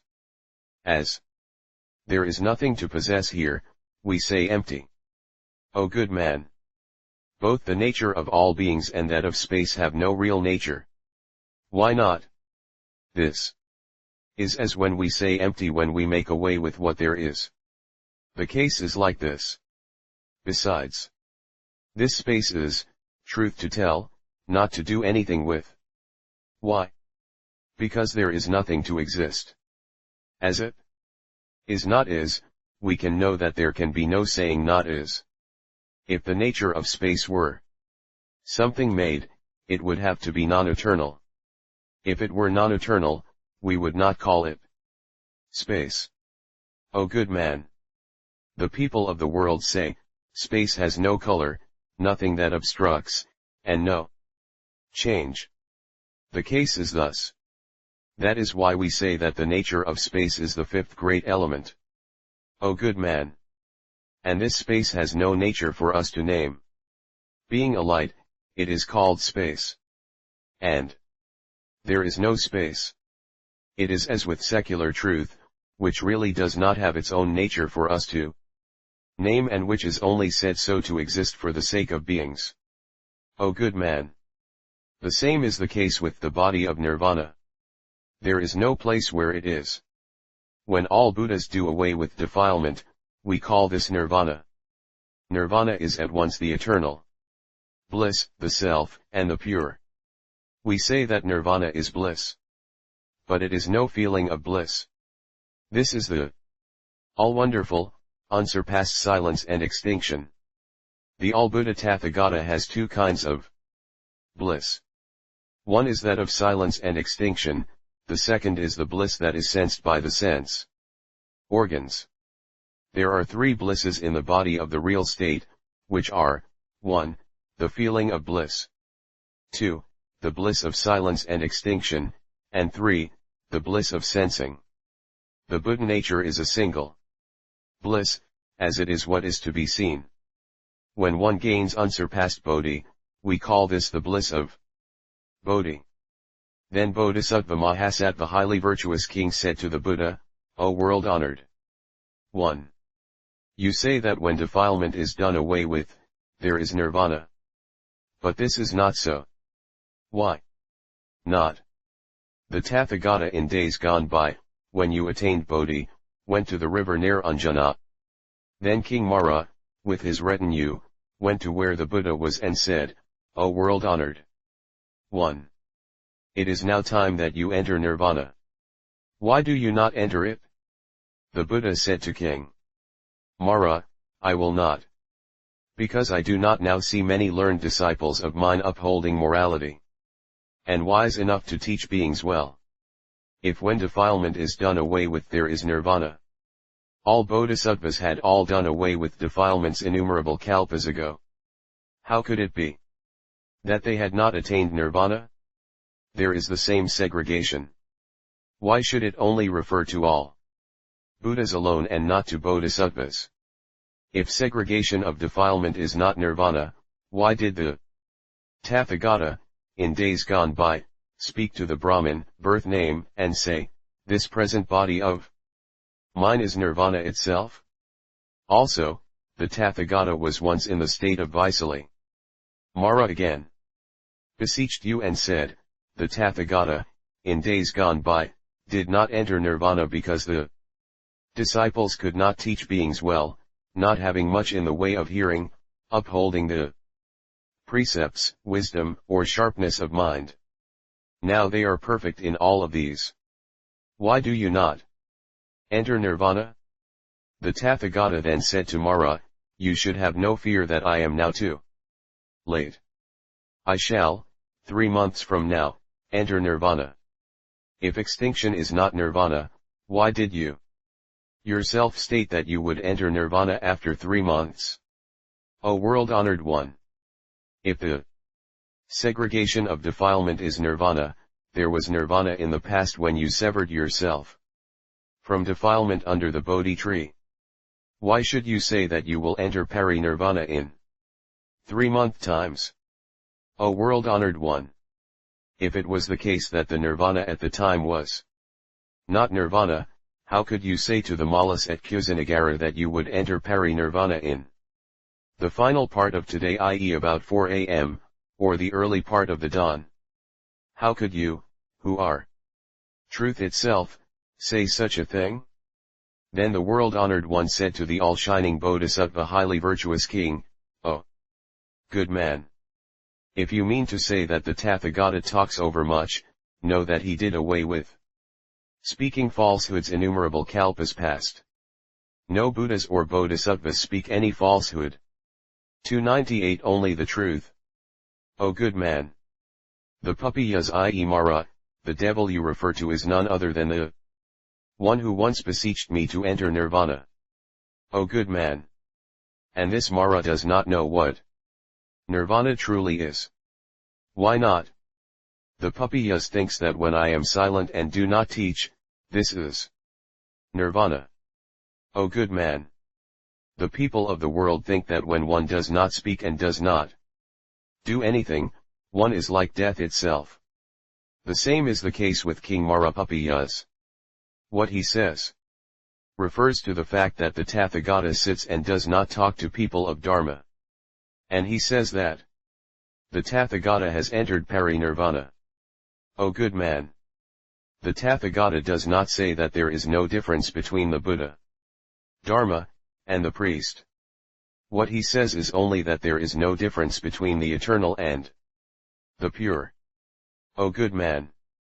The Buddha does not say, either, that the characteristics of the Buddha, the Buddha nature, and nirvana are not different.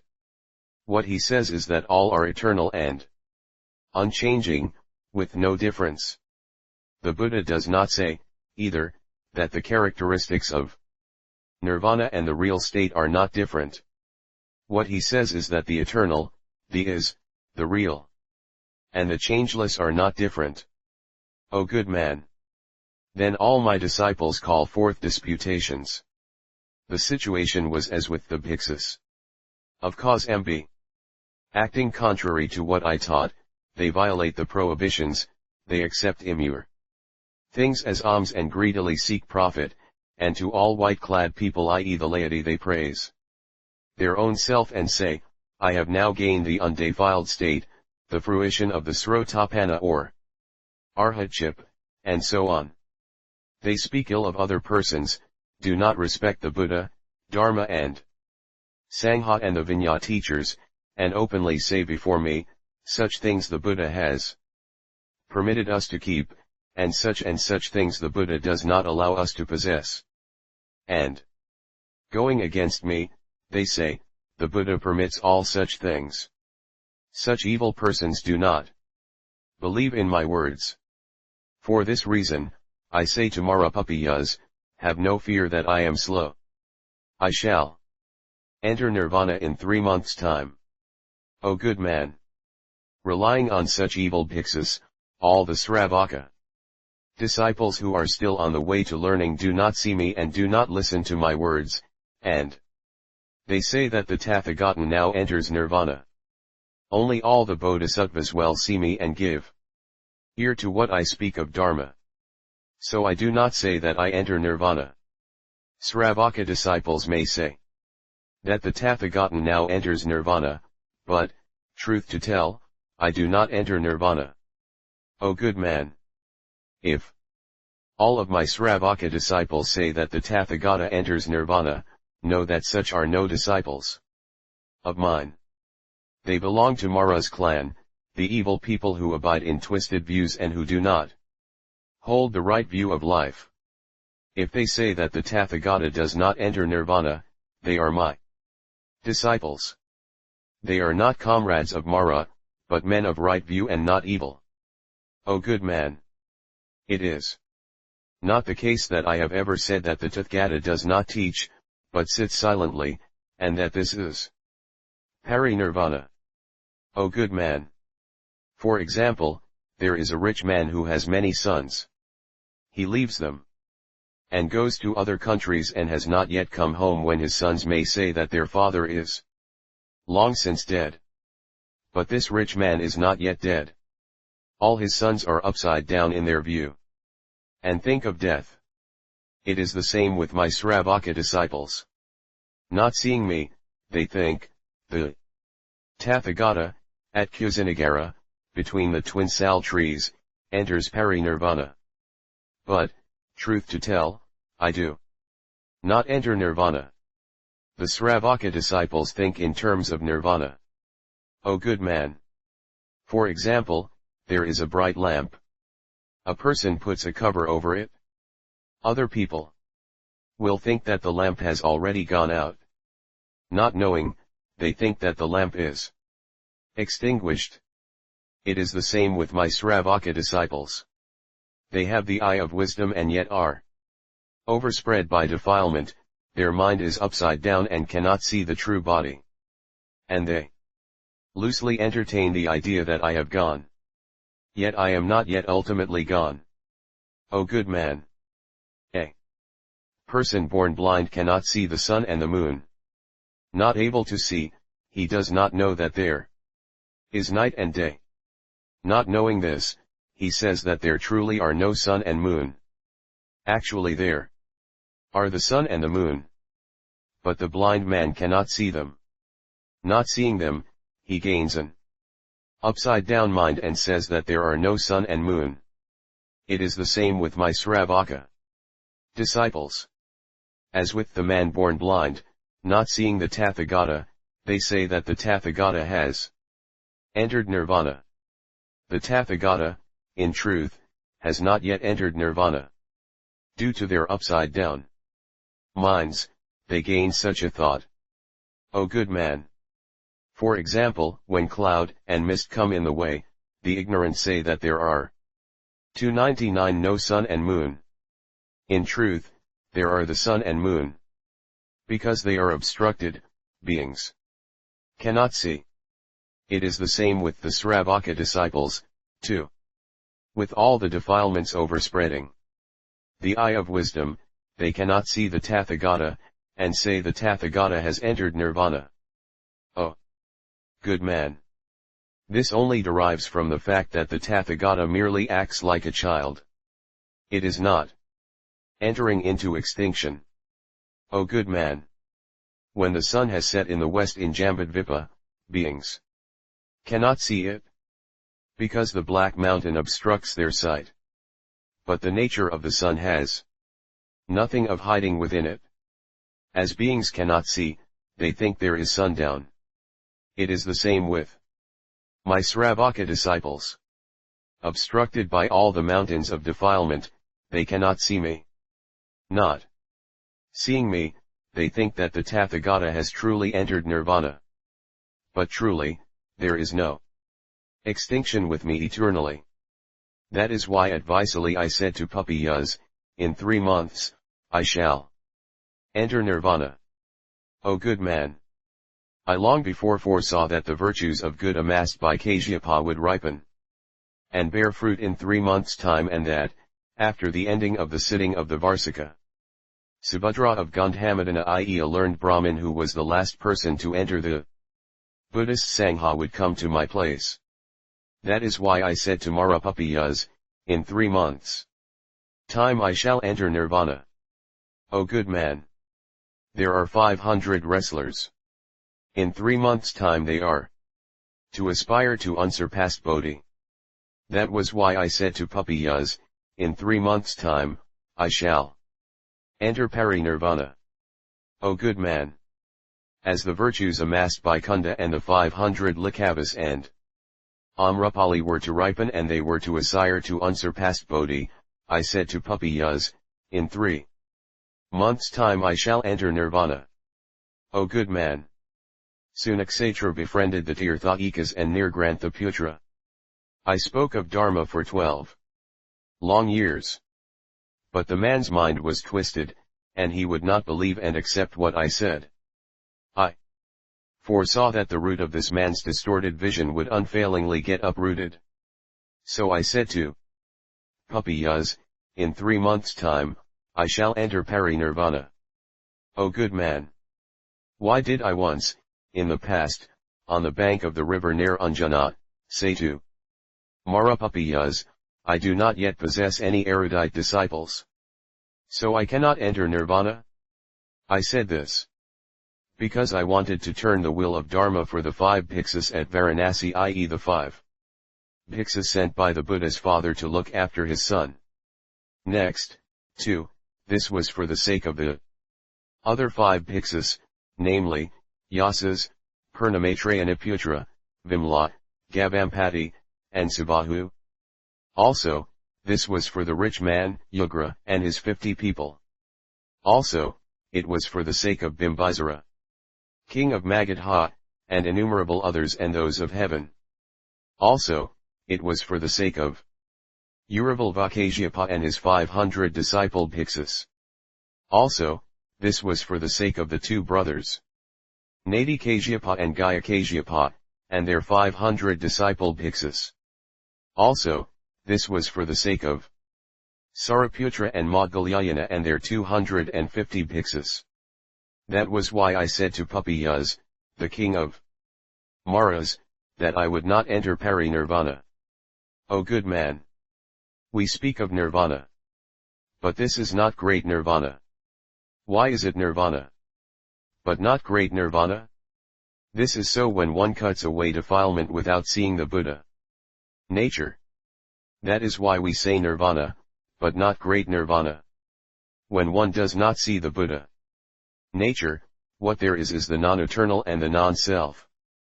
All that there is but bliss and purity. Because of this, we cannot have Mahaparinirvana, although defilement has been done away with. When one sees well the Buddha nature and cuts away defilement, we then have Mahaparinirvana. Seeing the Buddha nature, we have the eternal, bliss, the self, and the pure. Because of this, we can have Mahaparinirvana, as we cut away defilement. O good man! Nir means not, va means to extinguish. Nirvana means non-extinction. Also, va means to cover. Nirvana also means not covered. Not covered is nirvana. Va means to go and come. Not to go and come is nirvana. Va means to take. Not to take is nirvana. Va means not fixed. When there is no unfixedness, there is nirvana. Va means new and old. What is not new and old is nirvana. O good man! The disciples of Ulaka, i.e. the founder of the Vaisika school of philosophy, and Kapila, founder of the Samkhya school of philosophy, say, Va means characteristic. Characteristiclessness is nirvana. O good man! Va means is. What is not is nirvana. Va means harmony. What has nothing? 300. To be harmonized is nirvana. Va means suffering. What has no suffering is nirvana. O good man! What has cut away defilement is no nirvana. What calls forth no defilement is nirvana. O good man! The All-Buddha Tathagata calls forth no defilement. This is nirvana. The wisdom that there is not barred at dharma, i.e. not obstructed before dharma. This is so with the Tathagata. The Tathagata is no common mortal, no Sravaka, no Pratyekabuddha, and no Bodhisattva. This is the Buddha nature. The wisdom of the Tathagata's body and mind fills innumerable, boundless asamkhas of lands, with nothing to obstruct it. This is space. The Tathagata is eternal and does not change. This is the real state. Because of this, the Tathagata does not ultimately enter nirvana. This is what we call the Bodhisattva's practice of the way of the all-wonderful Great Nirvana Sutra, and perfecting the seventh virtue. O good man! How does the Bodhisattva practice the way of the all-wonderful Great Nirvana Sutra and perfect the eighth virtue? O good man! The Bodhisattva Mahasattva practices Great Nirvana and extirpates 5 things, and segregates himself from 5 things, accomplishes 6 things, practices 5 things, and protects 1 thing, befriends 4 things, puts faith in 1 truth, and his mind emancipates itself, and thoroughly emancipates wisdom itself. O good man! How does the Bodhisattva extirpate 5 things? These 5 are so called: 1. Matter Rupa, 2. Feeling Vedana, 3. Perception Samjana, 4. Volition Samskara, and 5. Consciousness Vijnana, the 5 skandhas. Why do we say skandha? It truly causes beings to repeat birth and death, and they cannot cut off the heavy burden. There is dispersal and gathering together, bound up for the 3 times. Try as one might, one cannot gain the true Meaning. Because of all these meanings, we say skanda. The Bodhisattva Mahasattva sees the matter skanda, but he does not see its form. Why not? Though we may seek to gain it in 10 forms of matter, we cannot arrive at its nature. We intend to explain it for the sake of the world, and we say skanda. Of feeling, there are 108 kinds. We look into the skanda of feeling. But there is no form to feeling. Why not? Though 108, there is no fixed, real form. Hence, the Bodhisattva does not see the skanda of feeling. The same applies to the skandhas of perception, volition, and consciousness. The Bodhisattva Mahasattva sees profoundly in the 5 skandhas the wellspring of all the ills of defilement. So he puts into effect the means whereby to cut them off. How does the Bodhisattva segregate himself from 5 things? These are the 5 twisted views. Panchadrastya, the 5 heretical views. What are the 5? They are, 1. The twisted view regarding man's carnal existence, satyadrasti, the heretical view that there is an unchanging entity in the carnal self which can be called an eternal self and regarded as one's own. 2. The one-sided view of is or not as, antigrahadrasti, the one-sided or heretical view of is or not as regarding phenomenal existence, or the is or not as view regarding the wrongly accepted notion of self. 3. The evil view that denies causality, mithyadrasti, the evil view that denies the law of causality in regard to what exists. 4. The twisted view of cleaving to one-sided personal opinion, silavrata paramarsa, the heretical view of life which denies the moral precepts and prohibitions and regards what is wrong as true and right. 5. Addiction to twisted views and regarding these as correct, drista paramarsa, the heretical worldview in which one cleaves to the satyadrasti, the antigrahadrasti, and the mithyadrasti and regards these as true. From these 5 twisted views spring the 62 evil views of life. Due to these, there is no ceasing of birth and death. Therefore, the Bodhisattva guards himself so that these do not come near to him. How does the Bodhisattva accomplish 6 things? These 6 things refer to 6 thinkings. What are the 6? They are, 1. Thinking of the Buddha, 2. Thinking of Dharma, 3. Thinking of the Sangha, 4. Thinking of heaven, 5. Thinking of giving, and 6. Thinking of the moral precepts. These are the 6 things which the Bodhisattva accomplishes. How does the Bodhisattva practice 5 things? These are the 5 samadhis, namely, 1. 301 Samadhi of knowledge, 2. Samadhi of silence, 3. Samadhis of the pleasantness of body and mind, 4. Samadhi of non-bliss, and 5. Surangama Samadhi. If one practices these 5 samadhis, one draws near to Mahaparinirvana. Hence, the Bodhisattva practices with a full mind.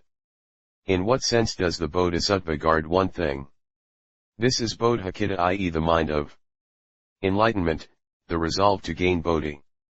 The Bodhisattva Mahasattva always guards this Bodhicitta just as people of the world do their only son.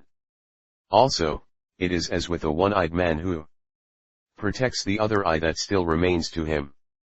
It is as when people protect the man who is guiding them through the wilderness. It is the same with the Bodhisattva, who guards his Bodhicitta. Thus guarding Bodhicitta, he reaches unsurpassed enlightenment. When unsurpassed enlightenment has been gained, perfect are the eternal bliss, the self, and the pure. This is unsurpassed Mahaparinirvana. Thus the Bodhisattva guards the one Dharma. How does the Bodhisattva draw near to 4 things? These are the 4 limitless minds. Katvarya Pramanani. What are the 4? They are, 1. Great loving kindness, 2. Great compassion, 3. Great sympathetic joy, and 4. Great equanimity. By means of these 4 minds, he calls forth bodhicitta in the minds of innumerable, boundless numbers of beings. For this reason, the bodhisattva, with full mind, tries to draw near to this. How is the bodhisattva one-mindedly obedient? The bodhisattva knows that all beings turn back to the one way. The one way is Mahayana. All Buddhas and bodhisattvas, for beings' sake, break this up into three. For this reason, the bodhisattva follows obediently and does not transgress. How does the bodhisattva thoroughly emancipate his mind? He eternally does away with the mental states of greed, anger, and ignorance. This is how the bodhisattva emancipates his mind. How does the bodhisattva thoroughly emancipate himself in his knowledge? The bodhisattva Mahasattva knows all things and is unhindered. This is how the bodhisattva emancipates himself. In knowledge. Through emancipation in knowledge, he now knows what he once did not know. Then the all-shining bodhisattva Mahasattva highly virtuous king said, O world-honored one! What you the Buddha say regarding emancipation of the mind does not hold good. Why not? The mind originally has nothing that can be bound up. Why not? Originally, the mind is not bound by any such defilements as greed, anger, and ignorance. If there is originally nothing that binds one, how can we say that the mind now gains emancipation? O world-honored one! If the mind originally has nothing that can be bound by greed, how can there be any binding? A person might well try to get milk from the horns of a cow, but no milk will come out, try as he might, since there is no appropriate nature there for the milk to come out. No milk can come about, however one might try to get the milk. One who milks does not do thus. With little effort, he gains a lot of milk. The same with the mind. If there was originally no greed, how can any greed come about? If there was originally no greed and later there is a bit of greed, we might infer that all Buddhas and Bodhisattvas who originally possessed no greed might now all have it. O world-honored one! A barren woman, for example, has no capacity for bearing a child. With whatever art and effort, she cannot bear a child. It is the same with the mind. Originally it does not have the nature of greed. In no circumstances whatever can greed then come about. O world-honored one! Rub wet wood as we may, we will not get any fire. The same is the case with the mind. Try as we may, we will not get any greed. How can the bond of greed fetter the mind? O world-honored one! However much we might press sand, we cannot gain any oil. It is the same with the mind. We may well press it, but no greed will come out. Know that greed and mind are of different stuff. Though there is greed, how can it defile the mind? O world-honored one! For example, a person might try to hang a spike in the air. It can never remain there. It is the same with trying to have greed peacefully chain the mind. No number of, however, artful efforts can possibly have greed chain the mind. O world-honored one! How can one emancipate the mind when there is no greed in it? Why do not all the Buddhas and Bodhisattvas extract a prickle from the sky? O world-honored one! We do not call the mind of the past emancipated. There is no 302 emancipation of the mind of the future. And the mind of the present, too, does go along with the way. What mind of what world can we call emancipation? O world-honored one! This is just as the light of the past cannot make away with the gloom. The light of the future cannot make away with the gloom, either. The light of the present also does not make away with the gloom. Why not?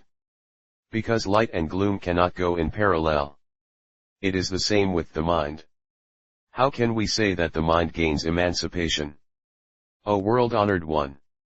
It is the same with greed, i.e. lust, desire. If one does not possess greed, one cannot have greed when one sees a woman. If it comes about by the form of the woman, know that this greed truly is and is.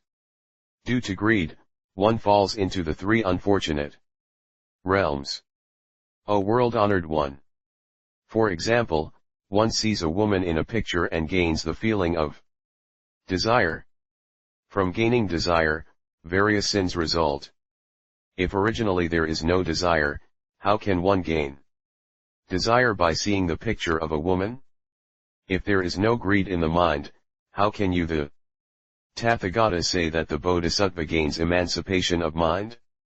If there is desire in the mind, how comes it that it comes about after having seen the picture, and that a person who has not seen it does not gain it? I now actually see. An evil return ensues. This shows that I have desire. It is the same with anger and ignorance. O world-honored one! For example, beings possess a body and not the self. And yet common mortals unreasonably gain the thought of a self. One can have the thought of a self and yet one does not fall into the three unfortunate realms. How can it be that a person with greed, i.e. desire, does not see a womanly form and gains the thought of a woman, and falls into the three unfortunate realms? O world-honored one!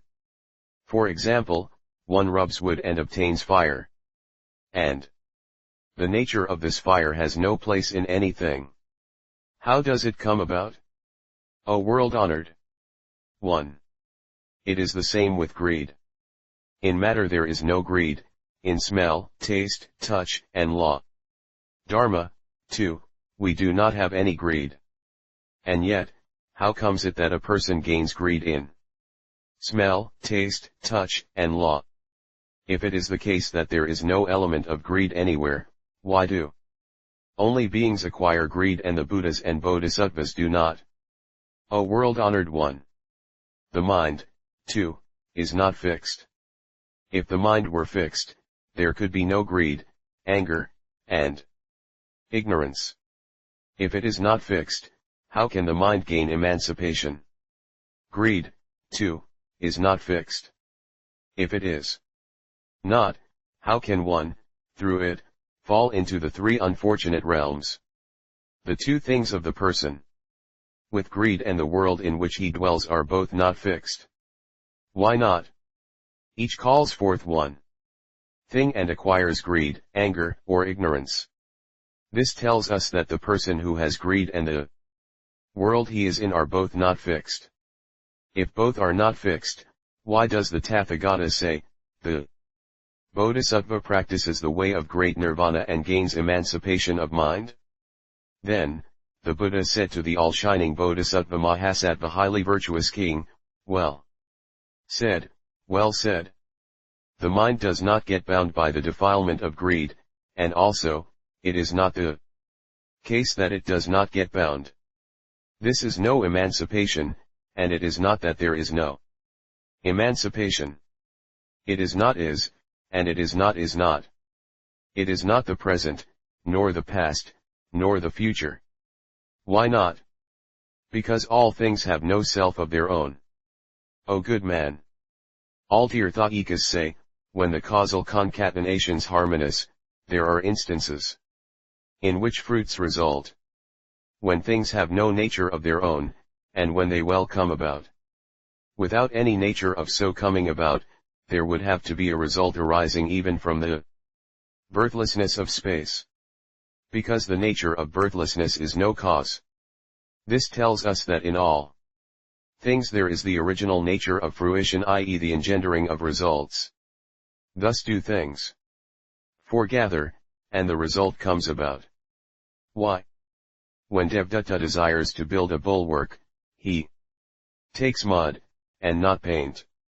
When he desires to draw a picture, he collects paints, and not grass or plants. When making clothes, one uses thread, and not mud and wood.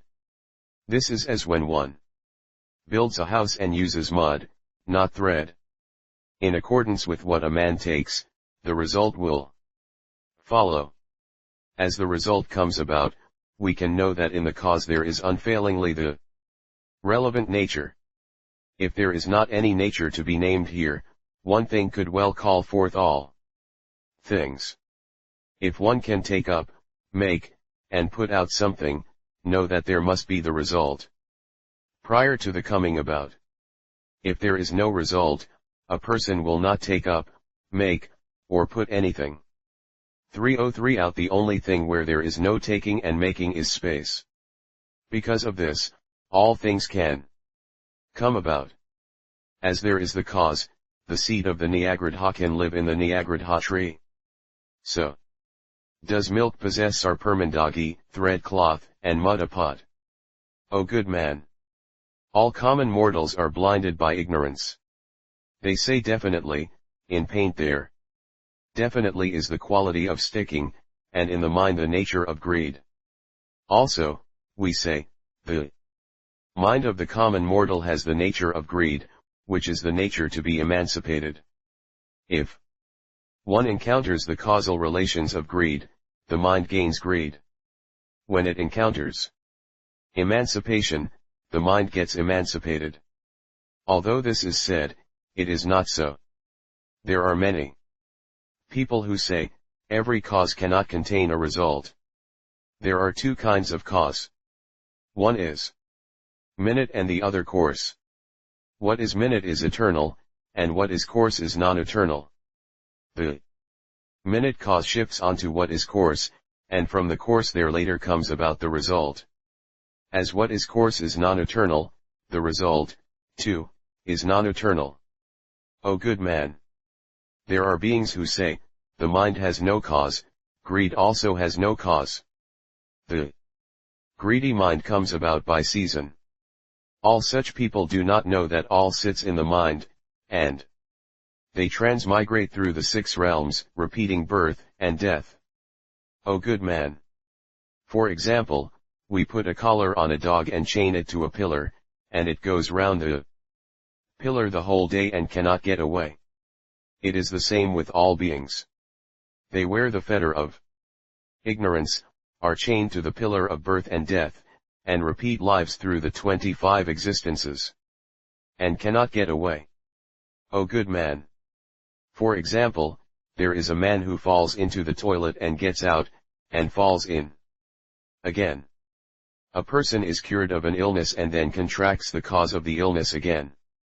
A traveler, on his way, comes across a wilderness. After having passed through it, he turns back into it again. A person washes his body and then puts mud on it again. That is how things go with all beings. A person is already out of the stage of the non-possession bhumi, i.e. the 8th of the 9 stages of mental training, in which one no longer has any sense of possession, and is not yet quite out of the stage of the thoughtlessness non-thoughtlessness bhumi, i.e. the final of the 9 stages of mental practice. And he comes back to the 3 unfortunate realms again. Why? All beings think only of the result and not of the causation. It is as with a dog who goes after a piece of mud, and not after the man himself. It is the same with the common mortal. He only thinks of the result and not of the causal relations. Not thinking of this, he draws back from the stage of the bhumi of thoughtlessness non-thoughtlessness and falls into the 3 unfortunate realms. O good man! All Buddhas and Bodhisattvas do not definitely say that the cause embosoms the result, no result rests in the cause, or has no result, or that is not is resultless. If we say that there definitely is a result in a cause, or that there definitely is no result in a cause, or that there definitely is no result in is, or that is not is definitely resultless, know that we belong to the clan of the Maras. We belong to the class of Mara. We are those belonging to craving Trishna. Such a person of craving cannot eternally do away with the bond of birth and death. Such a person does not know what obtains regarding the mind and greed. O good man!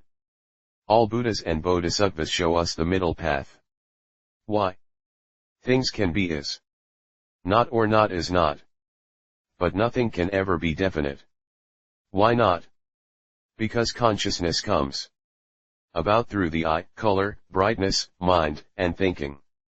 Now, this consciousness is never definitely in the eye, in color, brightness, mind, or thinking.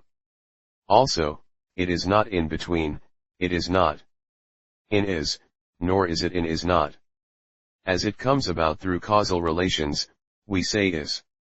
As it has no nature of its own, we say is not. That is why the Tathagata expounds and says, all things are not is and not is not. O good man! All Buddhas and Bodhisattvas do not say definitely that there is the nature of purity or the nature of non-purity in the mind. Because there is no definite place where the mind that is pure or the mind that is not pure exists. Through causal relations there comes about greed. So we say not is not.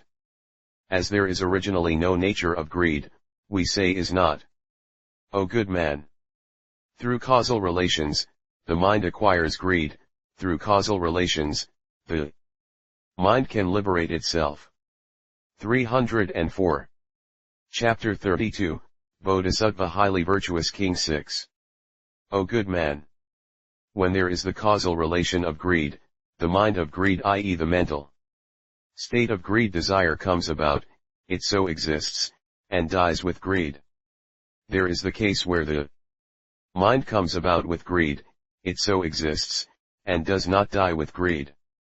There is the case where it does not come about with greed, it exists with greed, and it so dies.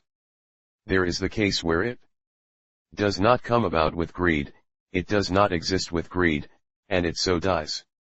How does the mind come about together with greed, exist with greed, and so die? O good man!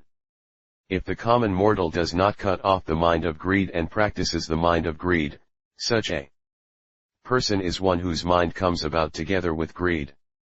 All beings do not cut off the mind of greed. It comes about with greed, and it dies out with greed.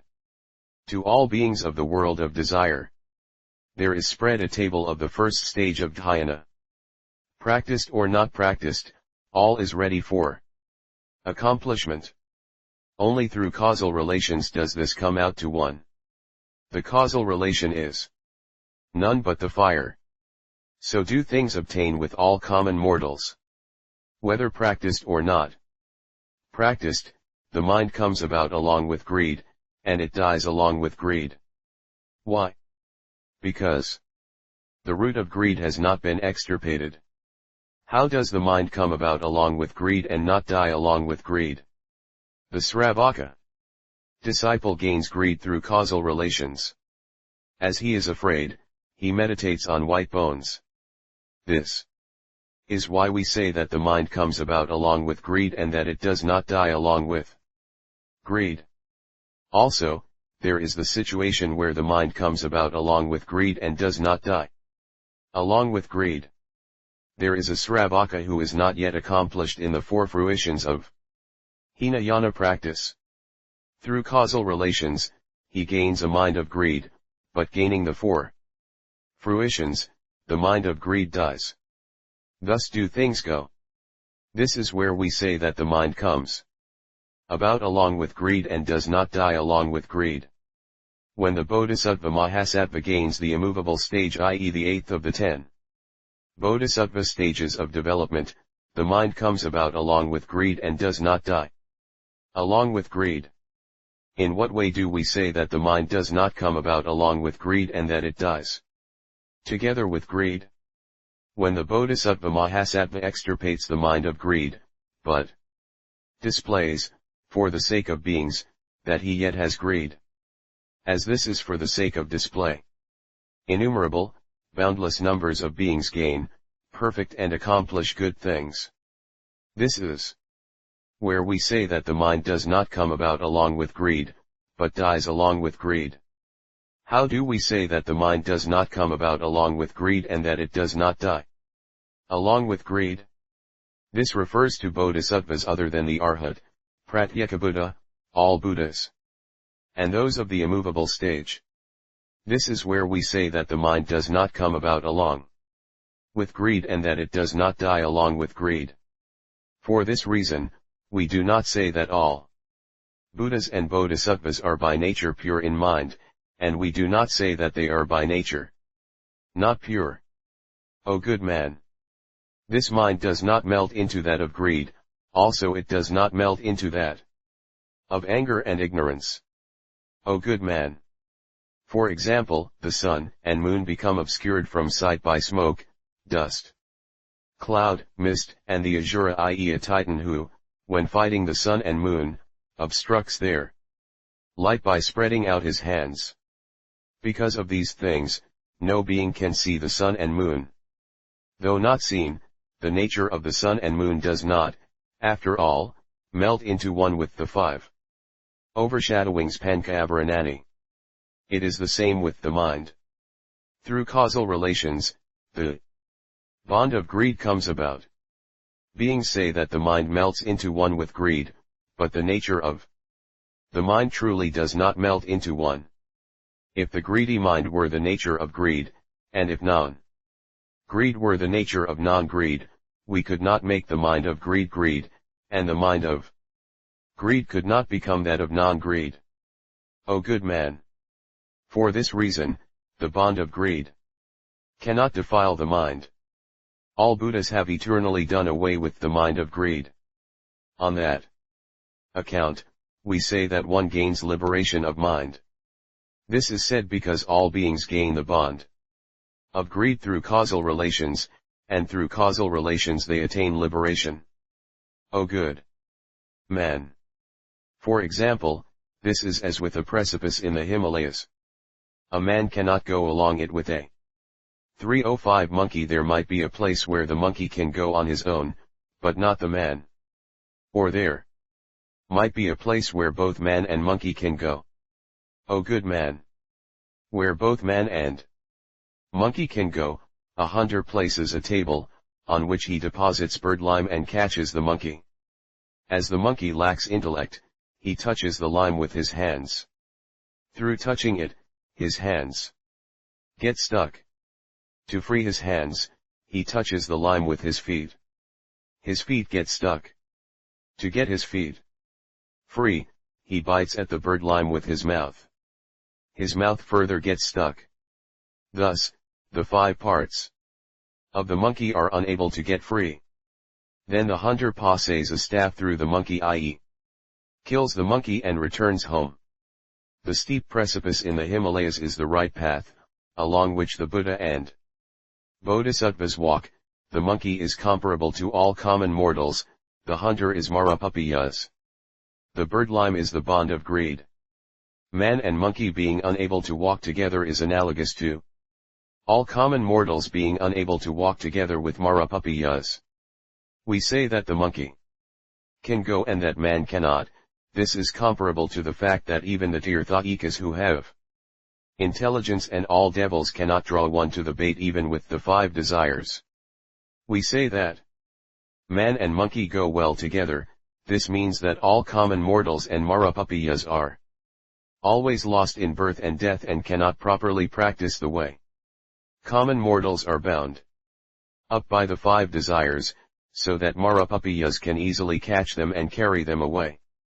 This is like the hunter who catches the monkey with birdlime and takes him back home. O good man! If the king remains in his own country, his body and mind will be at ease. If abroad, he will have to suffer from many things. So do matters stand with all beings. If one lives in one's own domain, one is in peace. But out of one's own domain, one comes across devils and has to suffer from all manner of worries. One's own domain refers to the 4 thinkings, and the place of others to the 5 desires. How do we say that one belongs to Mara? All beings see the non-eternal as the eternal, the eternal as the non-eternal, suffering as non-suffering, bliss as suffering, the impure as the pure as the impure, the non-self as the self as non-self, what is not true. Emancipation carelessly as emancipation, true emancipation as non-emancipation, non-vehicle as vehicle, and vehicle as non-vehicle. Such people belong to the class of the Maras. One who belongs to Mara does not have a pure mind. Also, next, O good man, if a person truly sees all things as is and general and individual forms as fixed, know that this person will, when he sees any concrete thing, see as though looking at a concrete thing. This will apply down to consciousness. When he encounters consciousness, he will entertain the thought of having had a consciousness of something. Seeing a man, he will see the form of a man, seeing a woman, the form of a woman, seeing the sun, the form of the sun, seeing the moon, the form of the moon, seeing the form of age, the form of age, seeing a skanda, the form of a skanda, seeing a sense sphere, the form of a sense sphere, seeing a sense realm, the form of a sense realm. Any such person is the kindred of Mara. One who is the kindred of Mara does not possess a pure mind. Also, next, O good man, a person might come to think that the self is matter rupa, that the self exists in matter, that there is matter in the self, that matter belongs to the self. Or he may view the self as consciousness, or think that the self exists in consciousness, that consciousness exists in the self, that consciousness belongs to the self. Any such person who views things thus belongs to Mara. Any person who sees things thus is not my disciple. O good man, my Sravaka disciples part from the 12 types of Sutra of the Tathagata and learn and practice the various kinds of books of the Tirthayikas, not studying the works of renunciation and silent extinction of a priest. They exclusively perform what secular people do. What are the works of the secular world? What are the impurities? They receive and keep all such things as male and female menial servants, fields and houses, elephants, horses, vehicles, donkeys, mules, fowls, dogs, pigs, sheep, and all kinds of cereals, from barley to wheat. They part from their teachers and priests, and associate with the laity. Acting contrary to the holy teaching, they address white-clad i.e. lay people and say, the Buddha permits the bhikshus to receive and keep various impure things. This is where we speak of people learning things of the secular 306 world. There are various disciples who, not acting for nirvana, approach and give ear to the 12 types of Sutra and don priestly robes or greedily eat those things intended for priests who have come from afar, as though they were their own things. They feel jealousy and resentment when they hear of the praise and fame of other families. They associate with the king and all princes, are interested in good and bad fortune, i.e. they go in for fortune-telling, guess at the waxing and waning of the moon. They love and befriend chess, gambling, kobo, i.e. a gambling game, throwing arrows into a pot, bhiksunis, nuns, girls, and keeping 2 sramaneras. They always visit the houses of butchers, hunters, bars, and the places where Kandalas live. They sell and buy, they make food themselves, they receive messengers from neighboring countries and give news. Know that such people are kindred to Mara and are no disciples of mine. Thus, the mind comes about with greed and thus dies with greed. This applies down to the ignorant mind, which emerges together with ignorance and dies out together with ignorance. O good man, for this reason, it is not the case that the nature of the mind is pure or not pure. Hence, I say that one gains liberation of mind if a person does not receive and store impure things, but, for the sake of great nirvana, upholds, recites, copies and explains to others the 12 types of sutra. Know that such a person is truly my disciple. Such a person does not perform what belongs to the world of Mahaparinirvana. Such a person learns and practices the 37 elements of enlightenment. Learning and practicing the way, such a person does not come about together with greed and does not die together with greed. This is what we mean when we say that the Bodhisattva practices the all-wonderful Great Nirvana Sutra and perfects and accomplishes the 8th virtue. Also, next, O good man, how does the Bodhisattva Mahasattva practice the all-wonderful Great Nirvana Sutra and perfect and accomplish the 9th virtue? O good man, the Bodhisattva Mahasattva practices the way of the all-wonderful Great Nirvana Sutra and first calls forth 5 things and perfects these. What are the 5? These are, 1. Faith, 2. A straight mind, 3. The moral precepts, 4. Associating with a good friend, and 5. Erudition. What is faith? The Bodhisattva Mahasattva believes that there is recompense in the 3 jewels and in giving. The 2 truths, i.e. relative and ultimate, and the way of the one vehicle, Mahayana, are not different. He believes that all Buddhas and Bodhisattvas classify things into 3, so that all beings quickly gain emancipation. He believes in Paramartha Satya, the truth of ultimate reality and good expedient means. This is faith. A person who believes thus cannot be beaten by any Sramanas, Brahmins, Marapapiyas, Brahma, or anyone. When a person grounds himself in this faith, he gains the nature of a holy sage. One practices giving, and this, whether big or small, all leads to Mahaparinirvana, and thus one does not fall into birth and death.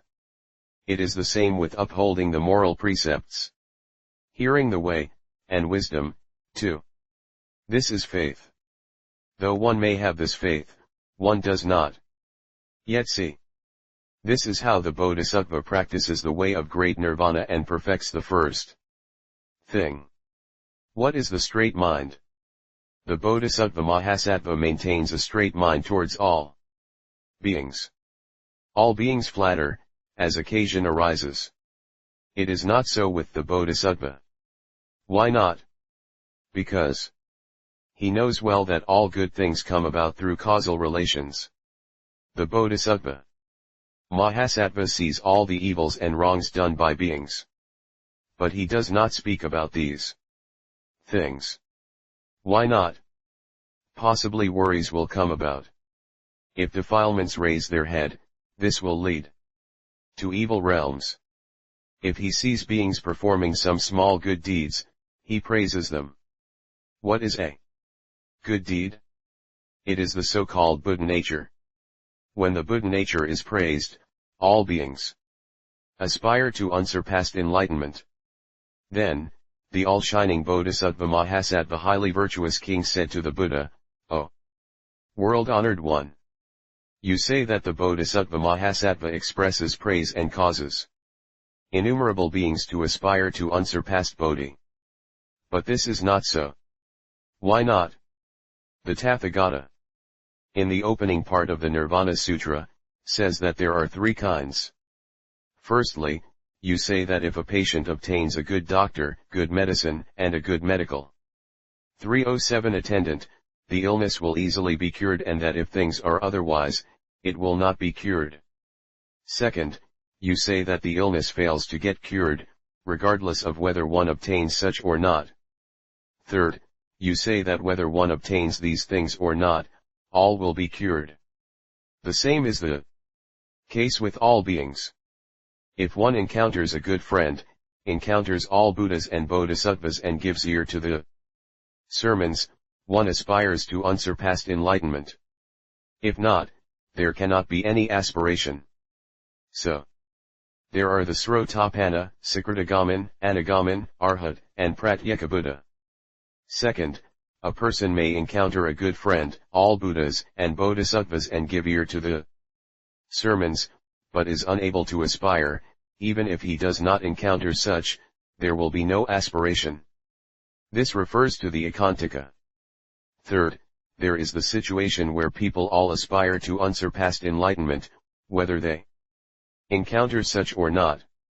This refers to the case of the Bodhisattva. If it is the case that a person aspires to unsurpassed enlightenment, how can you explain and say, by praising the Buddha nature, all beings aspire to unsurpassed enlightenment?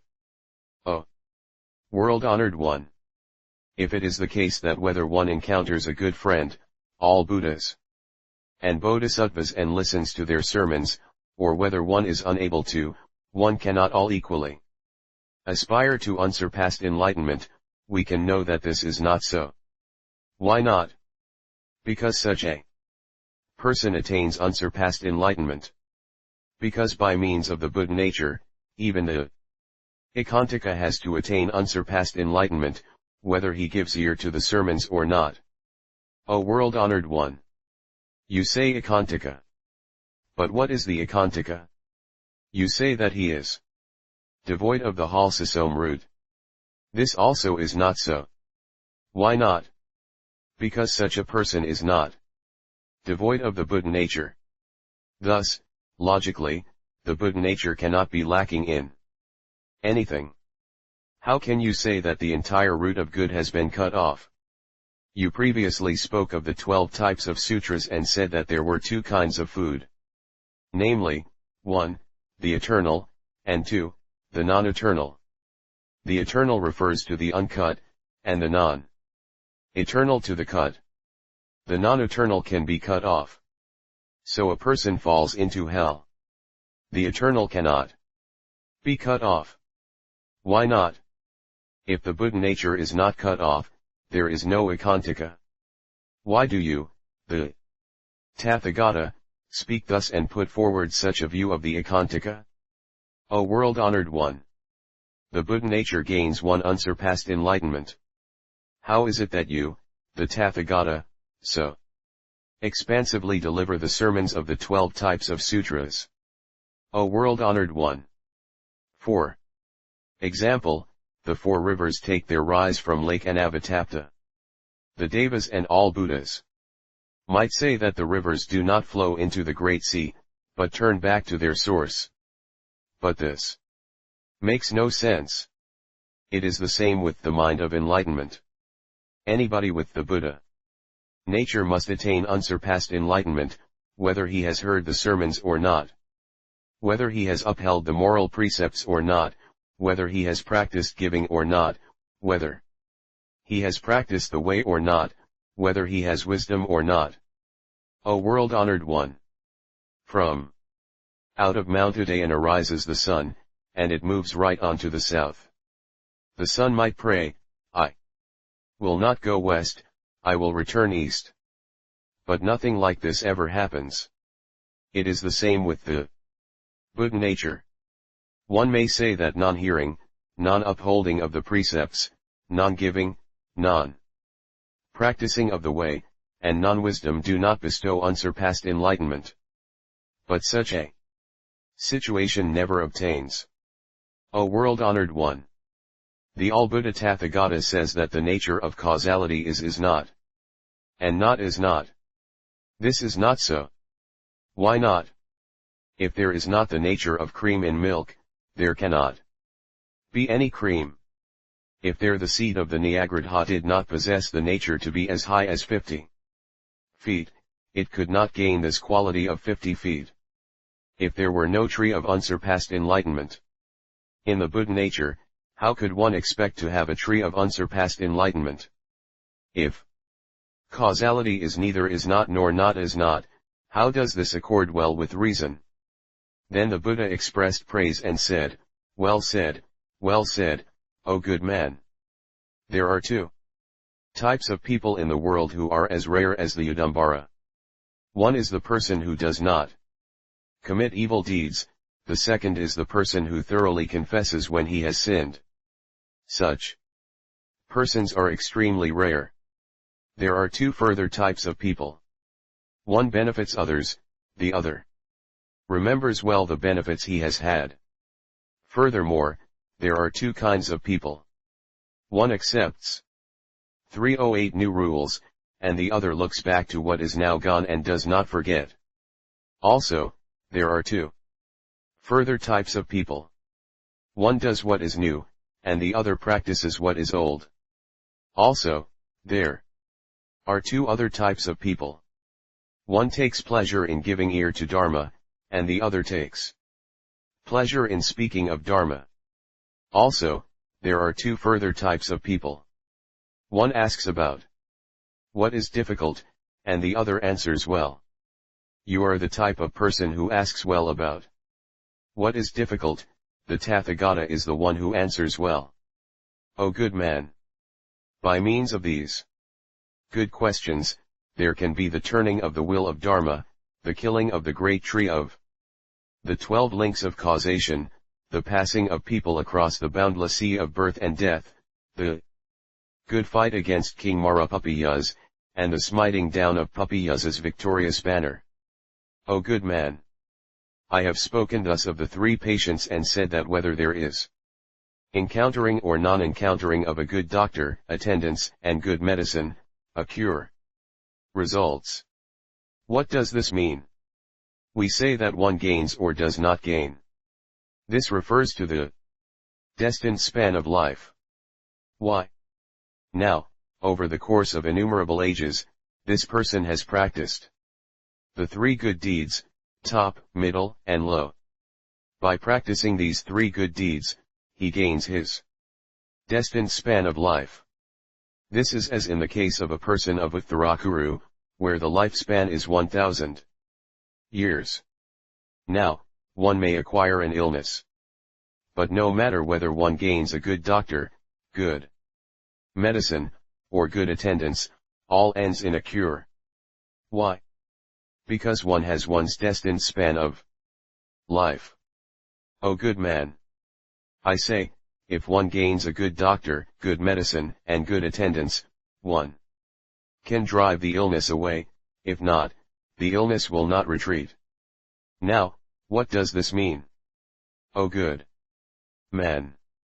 Such a person's lifespan is not definite. Even though the expected end of his life has not yet been reached, by the 9 factors of causal relations, he loses his life. What are the 9? First, he knows well of the unreliability of food and yet, in contradiction of this, he partakes of it. Second, he eats overmuch. Third, he eats even when the former food has not yet been digested. Fourth, he is not regular in his calls of nature. Fifth, even though he is ill, he does not comply with the words of the doctor. Sixth, he does not follow the advice of the medical attendants. Seventh, he strongly holds things in and does not put them out, i.e. he suffers from constipation. Eighth, he goes about at night. As he goes about at night, the devils come and attack him. Ninth, his room is not very good. For this reason, I say that if the patient takes the medicine, his illness will be cured, and if he does not, it will not be cured. O good man! I said above that the illness will not be cured, whether the medicine is taken or not. Why? Because the lifespan is ended. Hence I say that the sick person will not gain a cure, whether the medicine is taken or not. So do things obtain with beings. Anybody who gains bodhicitta, whether he has met with a good friend or not, with all Buddhas and Bodhisattvas, will awaken and gain the depths of Dharma. Why? Because he aspires to enlightenment. This is like the people of Uttarakuru, who are blessed with a definite span of age. As I say, those people from the stage of Srotapanna up to Pratyekabuddha, when they listen to the words of deep meaning from a good friend, from all Buddhas and Bodhisattvas, will gain the mind of unsurpassed enlightenment. I say that if a person does not encounter the Buddha and the Bodhisattvas and does not listen to the words of deep meaning, he cannot aspire to the mind of unsurpassed enlightenment. This is as with a person who dies an unnatural death due to the 9 kinds of causal relations which are indefinite. his illness will be cured when he encounters medical treatment and medicine. If not, it will not be cured. That is why I say that if a person listens to the words of deep meaning of the Buddha and Bodhisattvas, he aspires to Bodhicitta, and if not, he cannot. I said above that a person might encounter a good friend, the Buddha and the Bodhisattvas, and listen to the words of deep meaning, or he may not. In both cases, he does not aspire to Bodhicitta. What does this mean? O good man! The Ekantaka is unable to do away with the mind of the Ekantaka, no matter whether he encounters a good friend, the Buddha, or the 309 Bodhisattvas, and listens to the words of deep meaning or not. Why? Because he is segregated from wonderful Dharma. The Ekantaka, too, will gain unsurpassed enlightenment. Why? If he aspires to enlightenment, such a one is no longer an Ekantaka. O good man! Why do we say that even the Ekantaka, as well, gains unsurpassed enlightenment? The Ekantaka really does not attain unsurpassed enlightenment. It is as with the person who faces the end of his life and who cannot be cured by a doctor, good medicine, or good medical attendance. Why not? Because life has reached the point where he can live no longer. O good man! Isan means faith, Dai means not accompanied. When a person does not possess faith, we say Isende. The Buddha nature is no faith. The being does not mean to possess. Not possessing, how can the person think of cutting off? Isan means good. Expedient means, and Dai not to possess. When the good expedient means is not practiced, we speak of the Ekantaka. We say Buddha nature.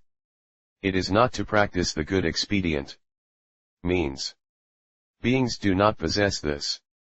Not possessing it, how can it be cut off? Isan means to go forward, and Dai not to possess. When a person does not possess anything that will enable them to go forward, we speak of the Ekantaka. The Buddha nature is not going forward and beings are not possessing.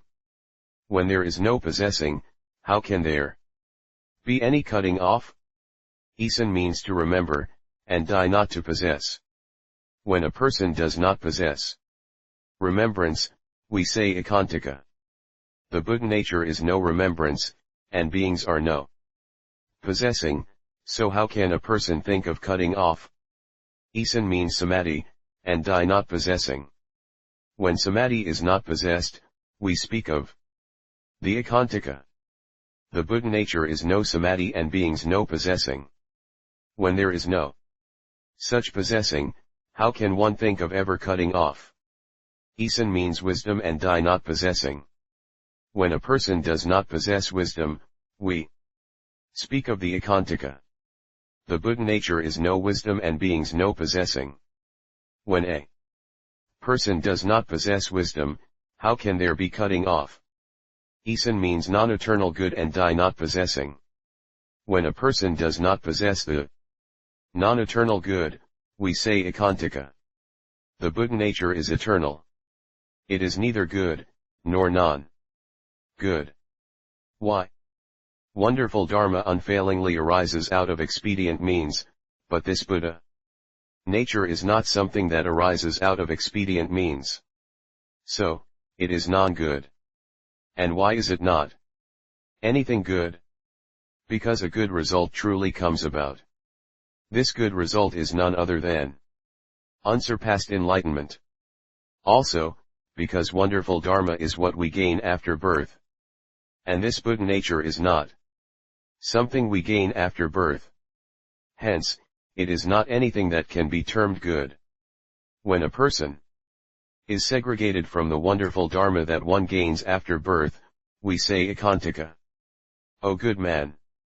For example, there is a king who hears a harp, the sound of which is serene and wonderful. His mind bewitched, joy and bliss arise, intermingled with loving thoughts, and it is hard for him to part with the superb feeling. He says to his minister, "From where does that wonderful kind of sound arise?" The minister replies, "That wonderful sound comes from the harp, sire." The king further says, "Bring me that sound." Then the minister places the harp before the seat of the king and says, "O great king, this is the sound." The king says to the harp, "Call forth the sound, call forth the sound." But the harp does not bring forth any sound. Then the king cuts the strings, and still there is no sound. He tears off the skin, crushes the wood, and breaks everything up into pieces, intending to press the sound out, but no sound comes. Then the king gets angry with the minister and says, "How dare you lie to me?" The minister says to the king, "Now, this is not the way to get at the good sound. All the causal relations and good expedient means can indeed call forth the sound. It is the same with the Buddha nature. There is no place where it rests. Only through the best expedient means is it able to appear. When it can be seen, one gains unsurpassed enlightenment. The Akantika cannot see the Buddha nature. So how can he make away with the sins of the three realms? 310. O good man! If the Akantika believes in the fact that there is the Buddha nature, know that he cannot fall into the three realms. Also, such a person is not even called an Akantika. Not believing in the fact that there is the Buddha nature, this carries him down into the three realms. When a person falls into the three realms, he is an Akantika. O good man! You say that if there is not the nature of cream in milk, it cannot bring forth cream. If the seed of the Nyagrudha tree does not possess a nature to be 50 feet tall, there cannot be the fact of 50 feet. An ignorant person might well say this, but not one who is wise. Why? Because there is no nature. O good man! If there were the nature of cream, there would be no need to call in the power of causal relations. O good man! Mix water and milk together and leave them thus for a month, and we will never gain any cream. If a drop of Falguficus oppositifolia, a red powder usually made from wild ginger root juice, is added, we obtain cream. If there was already the phenomenon of cream, why would we need to wait upon the joint workings of causal relations? The same is the case with the Buddha nature of all beings. Assisted by various causal relations, we come to see it, being grounded on various causal relations, we gain unsurpassed enlightenment. If things come about assisted by causal relations, this tells us that there is no nature that may be called its own. As there is no nature that can be named, one can well attain unsurpassed enlightenment. O good man! For this reason, the Bodhisattva Mahasattva always praises the good of a person and does not speak badly about what is deficient. This is the straight mind. Also, next, O good man! What is the straight mind of the Bodhisattva? The Bodhisattva Mahasattva never does evil. If evil is performed, the Bodhisattva immediately repents. He never hides his evil from his teacher or classmates. His repentance reproaches his own self, and no more evil is done. Even a small sin he feels as grave. When asked, he answers, I did this. When asked, is it right or wrong, good or not good, he answers, not good. When asked, will the sin call forth any result that is good or bad, he answers, the result will be one that is not good. Who is responsible for this sin? Are not all the Buddhas, Dharma, and Sangha responsible? He answers, it is not from the Buddha, Dharma, or Sangha. This is what I did myself. This is what defilements create. By the straight mind, he believes in the existence of the Buddha nature. When a person believes in the Buddha nature, he cannot be an Akantika. Because of this straight mind, we speak of the Buddha's disciple. he may be given 1,000 items of clothing, drink, food, bedding, medical attendance, and medicines. All this cannot be called much. This is the Bodhisattva's straight mind. How does the Bodhisattva practice Sila, the moral precepts? The Bodhisattva Mahasattva upholds Sila, but not for birth in the heavens, nor out of fear, nor does he receive silence against dogs, fowls, cows, and pheasants. He does not violate Sila, nor does he fail in it, or wrong it, nor does he practice any mixed-up silas, nor any Sravaka Sila. He upholds the Sila of the Bodhisattva Mahasattva, the Silaparamita perfected morality. He is perfect in the Upasampada, and is not arrogant. This is the sense in which we say that the Bodhisattva practices the way of Gret Nirvana and is perfect in the third Sila. How does the Bodhisattva befriend a good friend? The Bodhisattva Mahasattva always practices much and expounds to beings the way, not anything evil, saying that evil never calls forth a good result. O good man! I am the good teacher of all beings. Hence I thoroughly destroy the twisted views of the Brahmins. O good man! If any beings befriend me, they gain birth in the heavens, even though there be reason for them to fall into hell. This is as with Sunakshetra and others, who, on seeing me, were born in the Rupada to heaven, extirpating the causal relations of being born in hell. There are such persons as Sariputra and Maudgalyayana, who were no true good teachers of the way to beings. Why? Due to gaining the mind of the Ekantika. O good man! I once lived in Varanasi. At that time, Sariputra taught 2 disciples. The one he taught to meditate upon white bones, and the other to count the number of breaths. Even after many years, they could gain no meditation.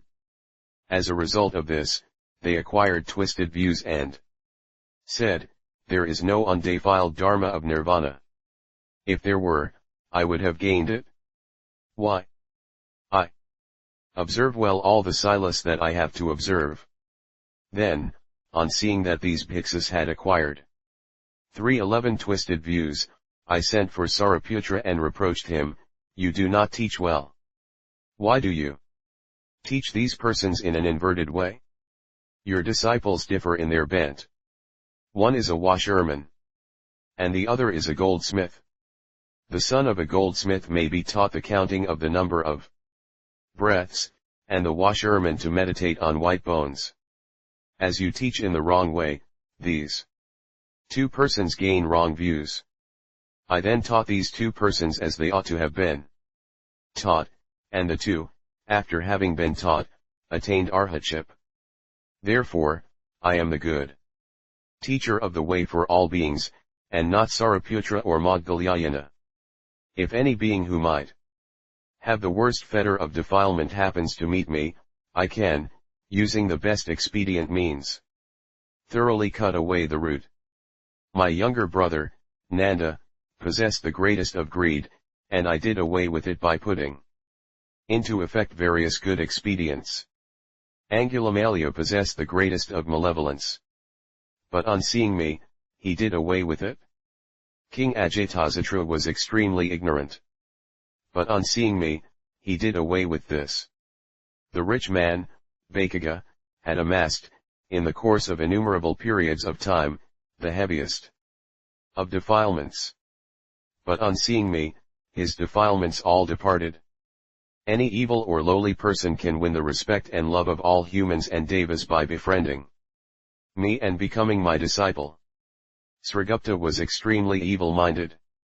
But on seeing me, all his perverted views of life were done away with. On seeing me, he made away with the cause for hell and gained the prerequisite condition for birth in the heavens. Kikos Andara was about to lose his life. But on seeing me, he gained his life. Kausika was about to lose his head, when, on seeing me, he gained the true mind. The butcher son of Kisagatami always committed evil. But on seeing me, he did away with it. On seeing me, Sende Bhikkhu became unwavering in the observance of Sila, so that he would even abandon his life rather than violate Sila, as in the case of Sok Bhikkhu, i.e. the grass-bound bhiksu. So named due to the fact that once this bhiksu was deprived of all his clothing by robbers and then was tied up to grass and thus left out in the sun. But the bhiksu did not try to rend himself free from the grass, as he thought this would kill the grass.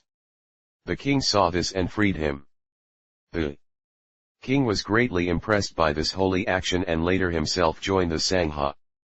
For this reason, Ananda is said to have stated that a semi-pure action is a good teacher of the way.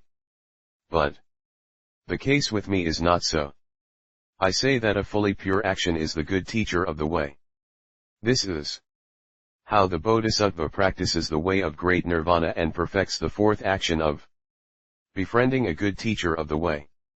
How does the Bodhisattva Mahasattva perfect rich hearing? The Bodhisattva, for the sake of great nirvana, copies, recites, understands and expounds the 12 types of sutras. This, we say, is how the Bodhisattva perfects rich hearing. Excluding the 11 types of sutras, the Bodhisattva upholds, recites, copies and expounds the Vaipulya. This, we say, is how the Bodhisattva perfects rich hearing. Excluding the 12 types of sutras, the Bodhisattva upholds, copies, studies and expounds the all-wonderful Sutra of Great Nirvana. This is also the perfection of rich hearing by the Bodhisattva. Even if one takes up the whole of the sutra, but upholds a 4-line gatha, or even excludes this gatha, but believes in the fact that the Tathagata is eternal and does not change, even this can be the perfection of the Bodhisattva's rich hearing. Also, a person may even make away with this, but only know that the Tathagata does not always deliver sermons. And even this is the perfection of rich hearing by the Bodhisattva. Why? Because there is no thing that can be termed Dharma nature itself. The Tathagata talks of Dharma. But there exists nothing such as that which can be talked about. This, we say, is how the Bodhisattva practices the way of great nirvana and is perfect in the fifth rich hearing. O good man! There may be a good man or good woman who, for the sake of great nirvana, perfects or accomplishes the 5 things and does what is difficult to do, endures what cannot be endured, and gives what cannot be given. How does the Bodhisattva do well that which is difficult to do? When he hears that a man just 3:12 takes a sesame seed for food and attains unsurpassed enlightenment, he believes this, and for a period of innumerable asamkhyas of kalpas, he partakes of a single sesame seed. If he hears that he attains unsurpassed enlightenment by entering fire, he will go into the burning fires of avicii, hell, for a period of innumerable kalpas. This is where we say that the Bodhisattva does what is difficult to do. How does the Bodhisattva endure what is difficult to endure?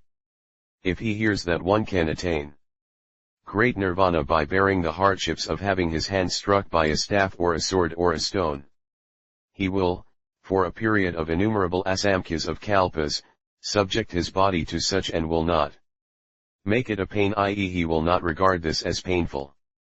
This is where we say that the Bodhisattva endures well what is difficult to endure.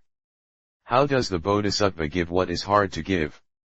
If he hears that by giving away to others one's national castle, one's wife and children, one's head, eyes, or marrow, one gains unsurpassed enlightenment, he will for a period of innumerable asamkhyas of kalpas give away his castle, town, his wife and children, his head, eyes and marrow to others. This is how we speak of the Bodhisattva's giving away what is hard to give away. The Bodhisattva does what is difficult to do, but he in no way says, "This is what I did." This applies to what is difficult to endure and what is difficult to give away. O good man! For example, there are 2 parents who have a child. They love this child very much. They give the son fine clothes and the best dishes when the occasion requires such, and the child has no feeling of anything lacking. If their son becomes arrogant and speaks unpleasing words, they suppress their anger out of their love. They do not even think to themselves that they have given this son of theirs clothing and food.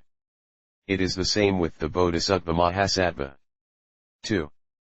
He views all beings as though they were his only son. If the son suffers from illness, the parents also suffer. They seek a doctor, medicine, and medical attendance. When the illness has departed, they do not think that they have cured their son of his illness and done away with it.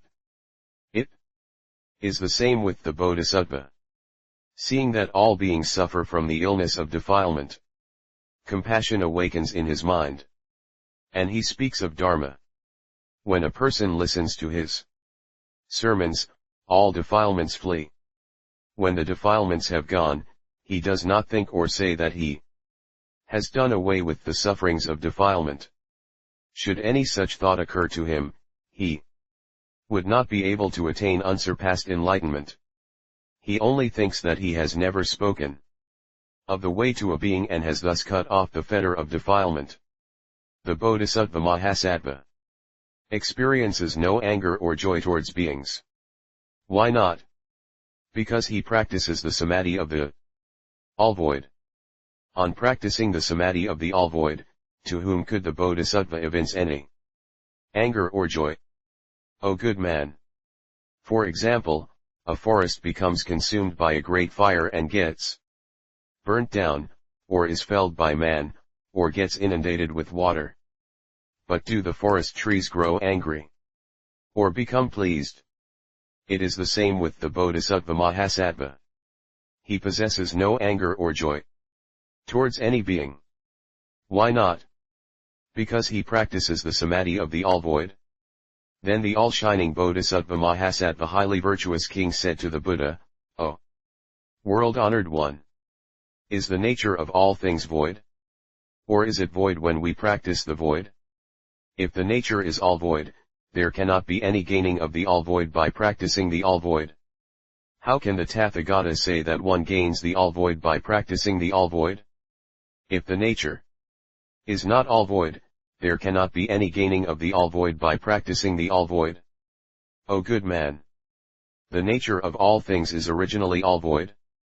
Why? Because we cannot hold in our hands the nature of all things. O good man! The nature of matter cannot be held in one's hand. What is the nature of matter? Matter is not earth, water, fire, or wind. And yet it does not part from the nature of earth, water, fire, and wind. It is not blue, yellow, red, or white. And it does not part from blue, yellow, red, or white. It is not is, it is not is not. How can we say that matter has its own nature? As its nature is impossible to catch hold of, we say all void.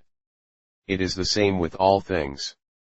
As there is similarity and continuity, common mortals see and say that the nature of all things is not all void. The Bodhisattva Mahasattva perfects the five things. So he sees that the original nature of all things is all silence. O good man! If there is any Sramana or Brahmin who sees that the 313 nature of all things is not all void, know that such a one is no Sramana, or no Brahmin. Such a person cannot practice prajnaparamita and attain great nirvana. He cannot see all the Buddhas and Bodhisattvas face to face. He is the kindred of Mara. O good man! The nature of all things is originally all void. And when the Bodhisattva practices the all void, he sees the all void of all things. O good man! The nature of all things is impermanent. So, extinction well extinguishes extinction. If things were not impermanent, extinction could not extinguish. Any created thing has the phase of birth. So, a birth can call forth a birth. as there is the phase of extinction, this phase of extinction well calls forth extinction. All things have the characteristic of suffering, on account of this, suffering evokes suffering. Oh, good man! The nature of salt is salty. So it indeed makes other things taste salty. Rock candy is sweet by nature. So it indeed makes other things taste sweet. Vinegar is sour by nature. So it makes other things taste sour. Ginger is pungent by nature. So it makes other things taste pungent. Haritaki tastes bitter. So it makes other things taste bitter. The mango amra tastes light. So it makes other things taste light. Poison truly harms others. The amritas, i.e. ambrosias. Nature makes a person immortal. Also, mixed with alien things, it enables such not to die. The case is the same with the bodhisattva who practices the all-void. When he practices the all-void, he sees the nature of all things to be all-void and silent.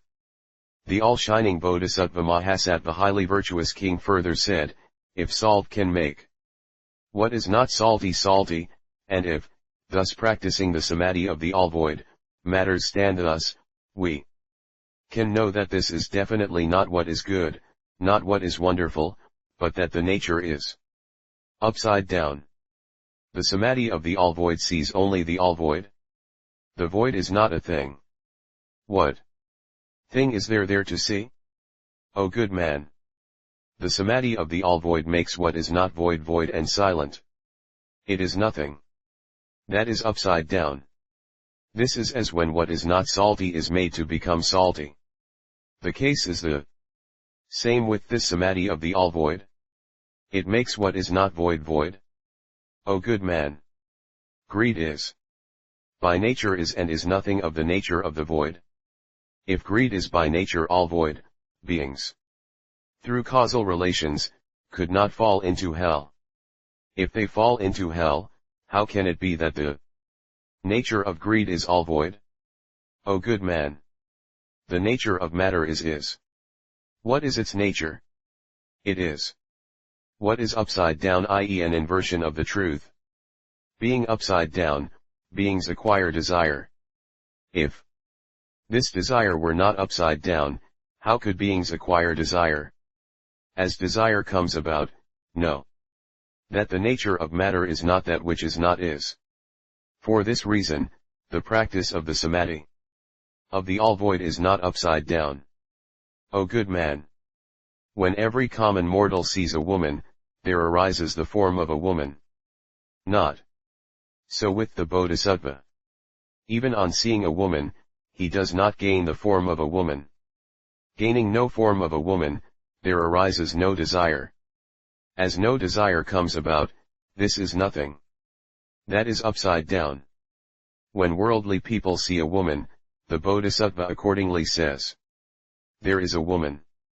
If a man is seen and the bodhisattva says, this is a woman, this is an inversion. For this reason I said to Jyoti, you Brahmin, if you call day night, this is an inversion. If you call night day, this again is an inversion. That which is day is the form of day. And that which is night is the form of night. How can this be an inversion? O good man! If a bodhisattva abides in the ninth soil, he sees that a thing has a nature. Because of this view of the world, he does not see the Buddha nature. If the Buddha nature is seen, there will be no seeing of a nature in anything. When he practices the samadhi of the all-void, he does not see any nature in all things. As he does not see this, he sees the Buddha nature. All Buddhas and Bodhisattvas speak of two aspects. The one is the nature of is, and the other is that of not is. For the sake of beings, they say that there is a nature in a thing. For the sake of holy ones, they say that there is no nature in things. In order to let a person of the non-void see the void, that person is made to practice the samadhi of the all-void. With those persons who See no nature in all things, what there is the all void, because they practice the void. For this reason, a person sees the void by practicing the void. O good man! You say that if one sees the void, this means that the void is equal to no thing, and ask what that thing is that one must see.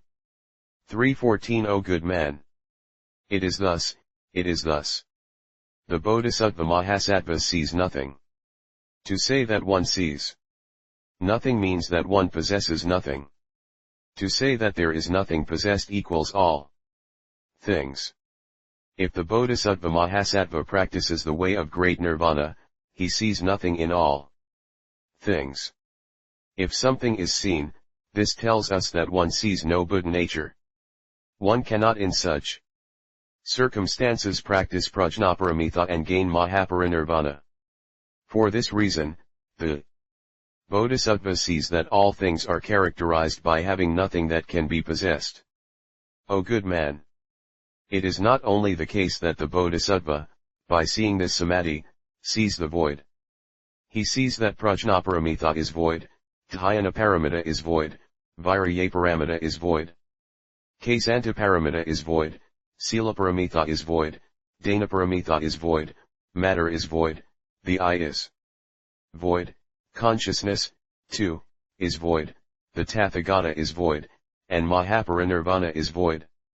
Thus, the Bodhisattva sees things as void.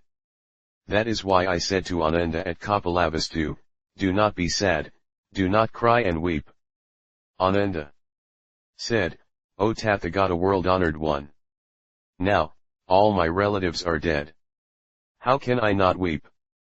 The Tathagata was born in this castle town together with me, and we are all related to the Shakya clan. How is it that the Tathagata alone is not sad and does not worry, but displays such a bright visage? O good man! I then said, O Ananda! You think that Kapilavastu truly exists, whereas I see that all is empty and silent and that there is nothing that exists. You see all the Shakyas as your relatives? But I see totally nothing therein, because I practice the all-void. That is why you gain sorrow and pain, and I look all the more bright. As all Buddhas and Bodhisattvas practice the samadhi of the all-void, they do not show any sorrow or worry. This is how the Bodhisattva practices the way of the all-wonderful Sutra of Great Nirvana and perfects and accomplishes the ninth virtue. Also, next, O good man! How does the Bodhisattva practice the teaching of the all-wonderful Sutra of Great Nirvana and perfect the last and 10th virtue, i.e. after, for example, the practice of the all-void? O good man! The Bodhisattva practices the 37 factors leading to enlightenment, gains the eternal bliss, the self, and the pure, and then, for the sake of beings, classifies and expounds the Sutra of Great Nirvana and reveals the Buddha nature. Anybody of the stages of Srotapana, Sakritagaman, Anagaman, Arhat, Pratyekabuddha, or Bodhisattva who believes in this word will attain Mahaparinirvana. Any person who does not believe repeats the cycle of birth and death. Then the all-shining Bodhisattva Mahasattva highly virtuous king said to the Buddha, O world-honored one! Who are the beings who do not respect the sutras? O good man! After my entering nirvana, there will be Sravaka disciples who are ignorant and violate the precepts and take pleasure in disputation. They will cast away the 12 types of sutra, and recite and copy the documents of the various schools of the Tirthayikas, keep all impure things, and say that these are things that were permitted by the Buddha. Such people will trade sandalwood for common wood, gold for brass, silver for solder, silk for wool, and amrita, ambrosia for bad poison. What do I mean when I say that sandalwood is traded for common wood? My disciples, for the sake of alms, will preach Dharma to all the white-clad, i.e. the laity. People will lose interest and not give ear. They will sit high and the bhikshus low. Besides, they will offer various kinds of food and drink. But they will not listen. This is what we mean by trading sandalwood for common wood. What do we mean by trading gold for brass? The brass may be likened to color, sound, smell, taste, and touch, and gold to the moral precepts. All my disciples will violate the precepts they have received for reason of things. So we say they trade gold for brass. Why do we say trading silver for solder? We liken silver to the 10 good deeds and solder to the 10 evil deeds. All my disciples will abandon the 10 good deeds, performing the 10 evil deeds. So we say they trade silver for solder. How does a person trade silk for wool? Wool is likened to non-repentance and shamelessness, and silk to having a sense of shame. All my disciples will abandon repentance and not feel 3:15 ashamed. This is why we say that they will relinquish silk for wool. How does one trade amrita for poison? Poison can be likened to the various alms offered, and amrita to undefiled dharma. All my disciples will praise their own selves for profit in the presence of the laity and will claim that they have attained that which is undefiled. This is what we mean when we say they will trade amrita for poison. Due to such bhiksus of evil designs, even when this all-wonderful sutra of great nirvana flourishes in Jambudvipa, and when all disciples recite, copy, and preach it, and cause it to flourish, these will be killed by such evil bhiksus. Then, all such bhiksus of evil designs will gather together and take oaths. If any person upholds, copies, recites, or studies the great Nirvana Sutra, we will not sit together with them, not talk or exchange words with them. Why not? The great Nirvana Sutra is not a sutra of the Buddhas. Why not? It is a work of perverted views. These perverted views are none but of the 6 masters. What the 6 masters say is no sutra of the Buddha. Why not? All Buddhas say that all things are impermanent, non-self, non-bliss, and non-pure. When it is said that all things are the eternal, bliss, self, and the pure, how could this be a sutra of the Buddhas? All Buddhas and Bodhisattvas permit the bhiksus to store up various things. The 6 masters do not allow their disciples to store up anything. How could all this be what the Buddha says? All Buddhas and Bodhisattvas do not tell their disciples to refrain from the 5 tastes, i.e. the 5 varieties of milk product, and from eating meat. The 6 masters do not permit the 5 kinds of salt, the 5 tastes of the cow, and fat, and blood.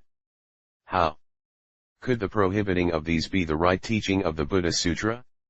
All Buddhas and Bodhisattvas preach the 3 vehicles.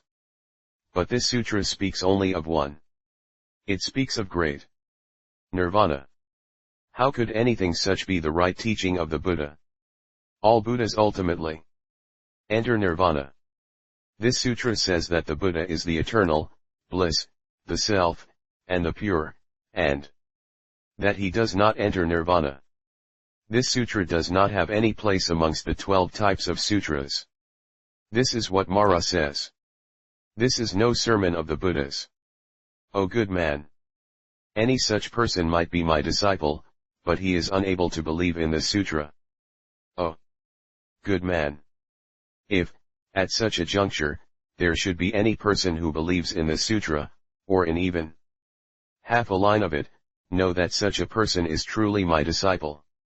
With such faith, one will see the Buddha nature and enter nirvana. Then, the all-shining Bodhisattva highly virtuous king said to the Buddha, O world honored one! It is very well that the Tathagata today thoroughly opens up the great Nirvana Sutra. O world honored one! I have now, through this, come to know of a single or half a line of this great Nirvana Sutra. As I come to understand a line or half a line, I now see somewhat of the Buddha nature, which you the Buddha speak about. I too shall be able to attain great nirvana. This is how we speak of the bodhisattvas practicing the way of the all-wonderful Sutra of great nirvana and of his perfecting and accomplishing the 10th virtue. Chapter 33, on Bodhisattva Lion's Roar 1. Then the Buddha said to all those gathered there, all of you good men, should you have any doubt as to whether there is the Buddha or not, whether there is Dharma or not, whether there is the Sangha or not, whether there is suffering or not, whether there is the cause of suffering or not, whether there is extinction or not, whether there is the way or not, whether there is reality or not, whether there is the self or not, whether there is sorrow or not, whether there is purity or not, whether there is eternity or not, whether there is a vehicle or not, whether there is nature or not, whether there is the being or not, whether there is or not, whether there is the true or not, whether there is causation or not, whether there is the result or not, whether there is action or not, whether there is karma or not, or whether there is the karmic result or not, I shall now allow you freely to ask. I shall explain to you in detail. O good man! All such as devas, humans, maras, brahmas, sramanas, and brahmins have come to ask, and I have never been unable to answer. Then, there was amongst the congregated a bodhisattva called Lion's Roar.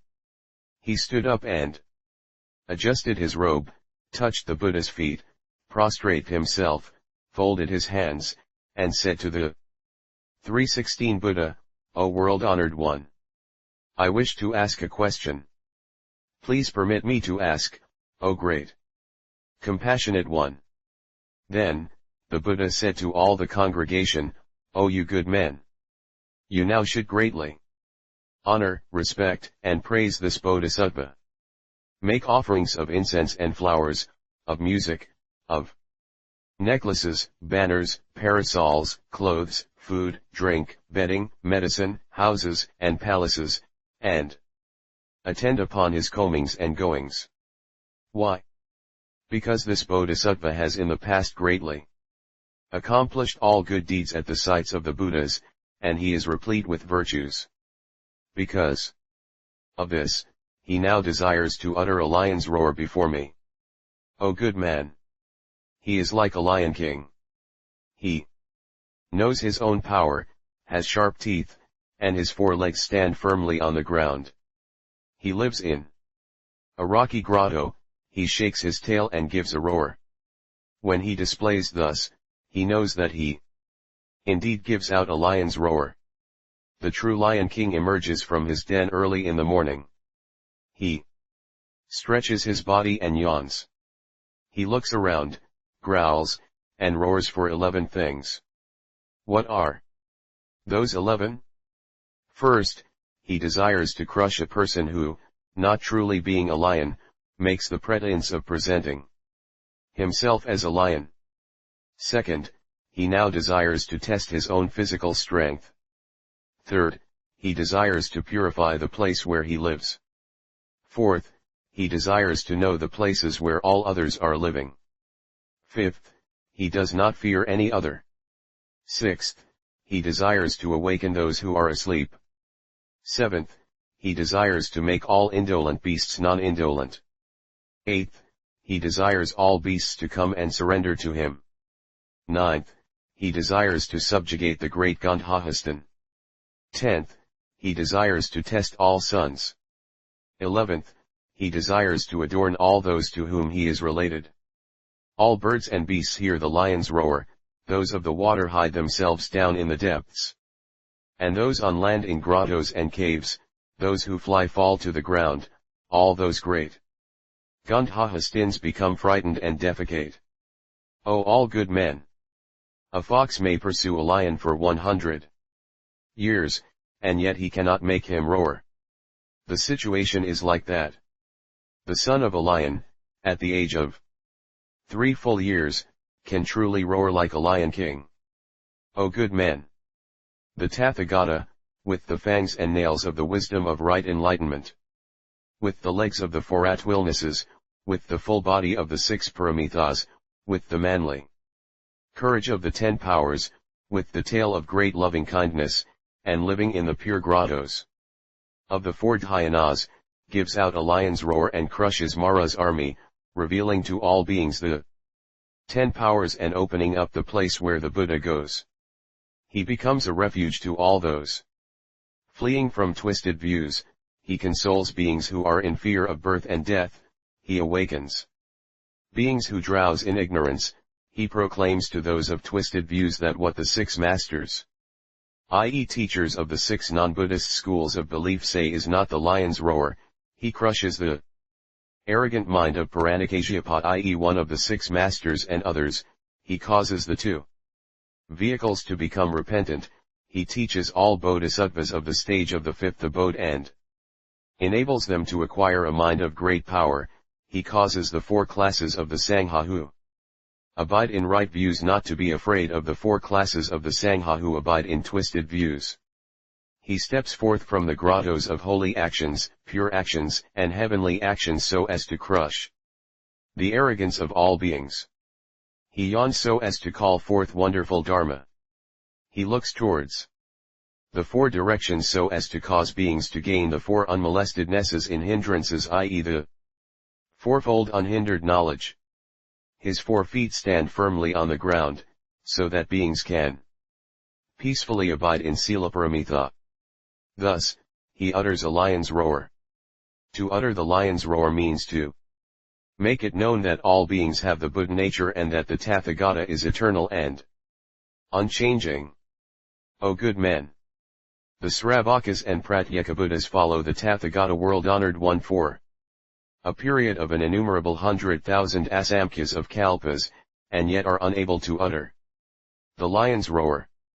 If the bodhisattvas of the stage of the 10 abodes can practice these 3 actions, 317 the 3 actions of body, mouth, and mind, know that they will be able to utter the lion's roar. O all good men!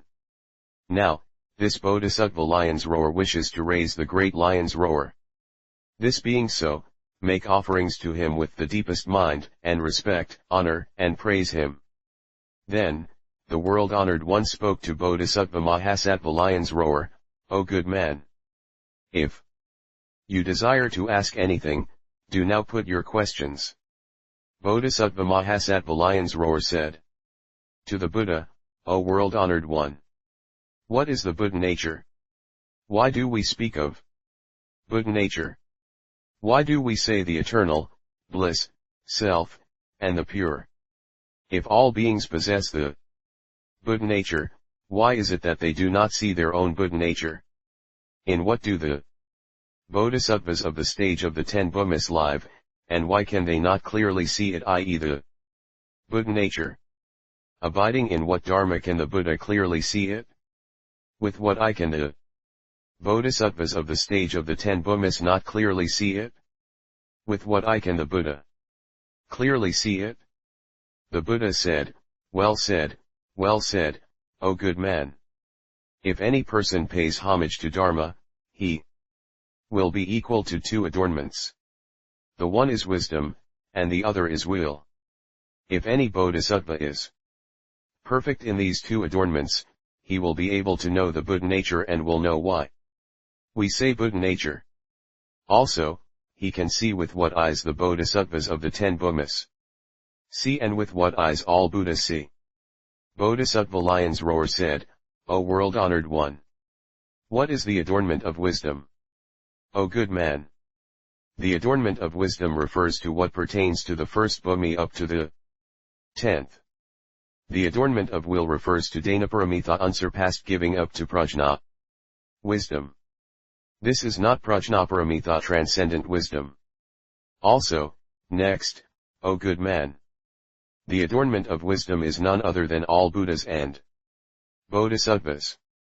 The adornment of will refers to Sravakas, Pratyekabuddhas, and the bodhisattvas of the 9 bhumis. Also, next, O good man! The adornment of will is the law dharma of the common mortal. Being the created, the ashravic defiled, the existing, that which engenders karmic results, that which has hindrances, and is non-eternal. O good man! You now possess these two adornments. That is why you effectively put such deep-rooted questions. I, too, possess these adornments and I shall answer your query. Bodhisattva Mahasattva Lion's Roar said, O world-honored one! If the Bodhisattva possesses these two adornments, there can be no asking of one or two questions. Why do you, the world honored one, say that you answer one or two? Why? All things have no number of one or two kinds. To state one or two is to answer the need of the common mortal. The Buddha said, O good man! If the Bodhisattva did not have one or two adornments, we could not know that there are one or two adornments. If the Bodhisattva has two adornments, we can well know of the one or two kinds. You say that all things are not one or two. But you are wrong. Why? If there is not one or two, how can we say that all things do not have one or two? O good man! If you say that speaking of one or two relates to the phase of the common mortal, this refers to the Bodhisattva of the grade of the 10 Bhumis. Such a person is no common mortal. Why not? One refers to nirvana, two relates to birth and death. Why is it that one is none other than nirvana? Because it is the eternal. Why is two birth and death? Because of craving trisna and ignorance. Eternal nirvana is not a phase of the common mortal, the two of birth and death is again not a phase of the common mortal. Because of this, being perfect in the two adornments, one questions well and answers well. O good man! If you desire to know what the Buddha nature is, listen carefully, listen carefully. I shall now analyze and explain it to you. O good man! The Buddha nature is none other than the all-void of Paramartha Satya. Ultimate truth. The all-void of Paramartha Satya is wisdom. We say all-void. This does not refer to no void any voidness, nor non-void. Knowledge Jnana sees the void and the non-void, the eternal and the non-eternal, suffering and bliss, the self and the non-self. The void refers to all births and deaths. The non-void refers to great nirvana. And the non-self is nothing but birth and death. The self refers to great nirvana. 318 If one sees the all-void, but does not see the non-void, we do not speak of this as the middle path. Or if one sees the non-self of all things, but does not see the self, we do not call this the middle path. The middle path is the Buddha nature. For this reason, the Buddha nature is eternal and there is no change. As ignorance overspreads them, all beings are unable to see. The Sravaka and Pratyeka Buddha see the all-void of all things. But they do not see the non-void. Or they see the non-self of all things, but they do not see the self. Because of this, they are unable to gain the all-void of Paramartha Satya. Since they fail to gain the all-void of Paramartha Satya, they fail to enact the middle path. Since there is no middle path, there is no seeing of the Buddha nature. O good man! There are three seeings of the middle path, i.e. constituting the middle path. The one is the definitely blissful action, the second is the definitely sorrowful action, the third is the sorrow-bliss action. We say definitely blissful action. This is as in the case of the so-called Bodhisattva Mahasattva, who, pitying all beings, lives in Avicii hell and yet feels things as of the bliss of the third dhyana heaven. We say definitely sorrowful action, referring to all common mortals. We say sorrow-bliss action. This alludes to Sravakas and Pratyeka Buddhas. The Sravakas and Pratyeka Buddhas experience sorrow and bliss, and gain the thought of the middle path. For this reason, though a person possesses the Buddha nature, he cannot see it well. O good man! You say that we speak of the Buddha nature. O good man! The Buddha nature is the seed of the middle path of the unsurpassed enlightenment of all Buddhas. Also, next, O good man! There are three kinds of way, which are, low, top, and middle. The low refers to the non-eternal of Brahma, in which one mistakes the non-eternal for the eternal. The top refers to the non-eternal of birth and death, which people wrongly conceive as the eternal. The three jewels that are eternal are wrongly conceived of as eternal sick, non-eternal. Why do we call it the top? Because by it, one well gains unsurpassed enlightenment. The middle is the all-void of Paramartha Satya. This sees the non-eternal as the non-eternal, and the eternal as the eternal. The all-void of Paramartha Satya is not made, i.e. designated low. Why not? For it is that which all common mortals do not have. We do not call it top. Why not? Because it is the top. Another recension gives low here, either meaning is not clear. K. Yamamoto. The way of all Buddhas and Bodhisattvas is neither the top nor the low. We call it the middle path. Also, next, O good man! There are two kinds of original abode of birth and death. The one is ignorance, and the other is clinging to what exists. In between these two are the sufferings of birth, old age, illness, and death. We call this the middle path. This middle path well destroys birth and death. That is why we say middle. That is why we call the teaching of the middle path the Buddha nature. Therefore, the Buddha nature is the eternal bliss, the self, and the pure. All beings do not see this. Hence there is for them no eternity, no bliss, no self, and no purity. The Buddha nature is not non-eternal, not non-bliss, not non-self, and not non-purity. O good man! There is a poor man, in whose house there is a storehouse of treasure. But the man cannot see it. So, there is no eternity, no bliss, no self, and no purity. Is there a good teacher of the way, who says to him, you have a storehouse in your house, in which there is gold. Why is it that you are poor, have worries, and have no eternity, no bliss, no self, and no purity? Utilizing certain means, he enables the man to see this. On seeing this, the person gains the eternal bliss, the self, and the pure.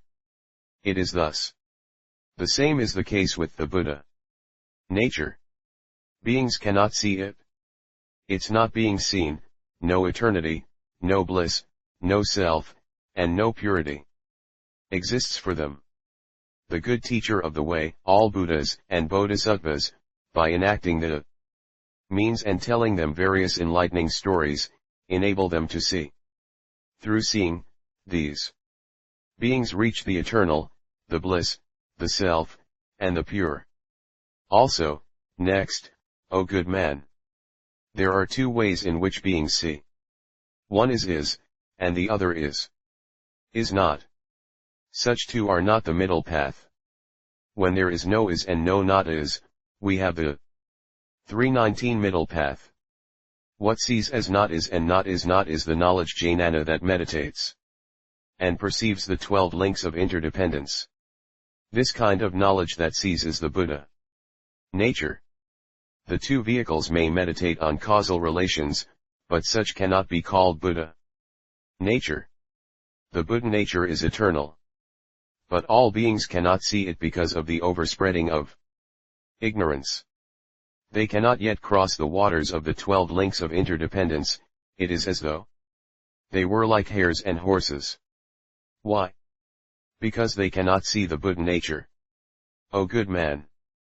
The wisdom that can meditate on the 12 links of interdependence is the seed that gains one unsurpassed enlightenment. For this reason, we call the 12 links of interdependence the Buddha nature. O good man! For example, we call the cucumber fever. Why? Because it bears on relates to cures fever. The same is the case with the 12 links of interdependence. O good man! The Buddha nature has a cause and a cause of the cause, it has a result and a result of the result. Cause is the 12 links of interdependence. The cause of the cause is wisdom. Result is unsurpassed enlightenment. The result of the result is Mahaparinirvana. O good man! For example, ignorance is the cause and all actions the result. Action is the cause, and consciousness is the result. Because of this, the body of ignorance is the cause and also the cause of the cause. Consciousness is the result and also the result of the result. The same is the case with the Buddha nature. O good man! Because of this, the 12 links of interdependence are no going out and no dying out, no eternally and no disruption, not one and not two, no coming and no going, no cause and no result. O good man! It is the cause and not the result, as in the case of the Buddha nature. It is the result and not the cause, as in the case of great nirvana, it is the cause and it is the result. As in the case of the 12 links of interdependence. Causeless and resultless is the Buddha nature.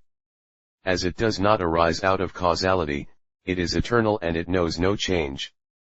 That is why I say in the Sutra, the meaning of the 12 links of interdependence is deep-rooted and none can grasp, see or conceive it. All these are things of the world of all Buddhas and Bodhisattvas. It is not within the reach of Sravakas and Pratyekabuddhas to attain. Why is it that things are deep-rooted? What all beings do is non-eternal and non-disruptive. And yet results come about from actions performed. They go off moment after moment, and yet there is not anything that is lost.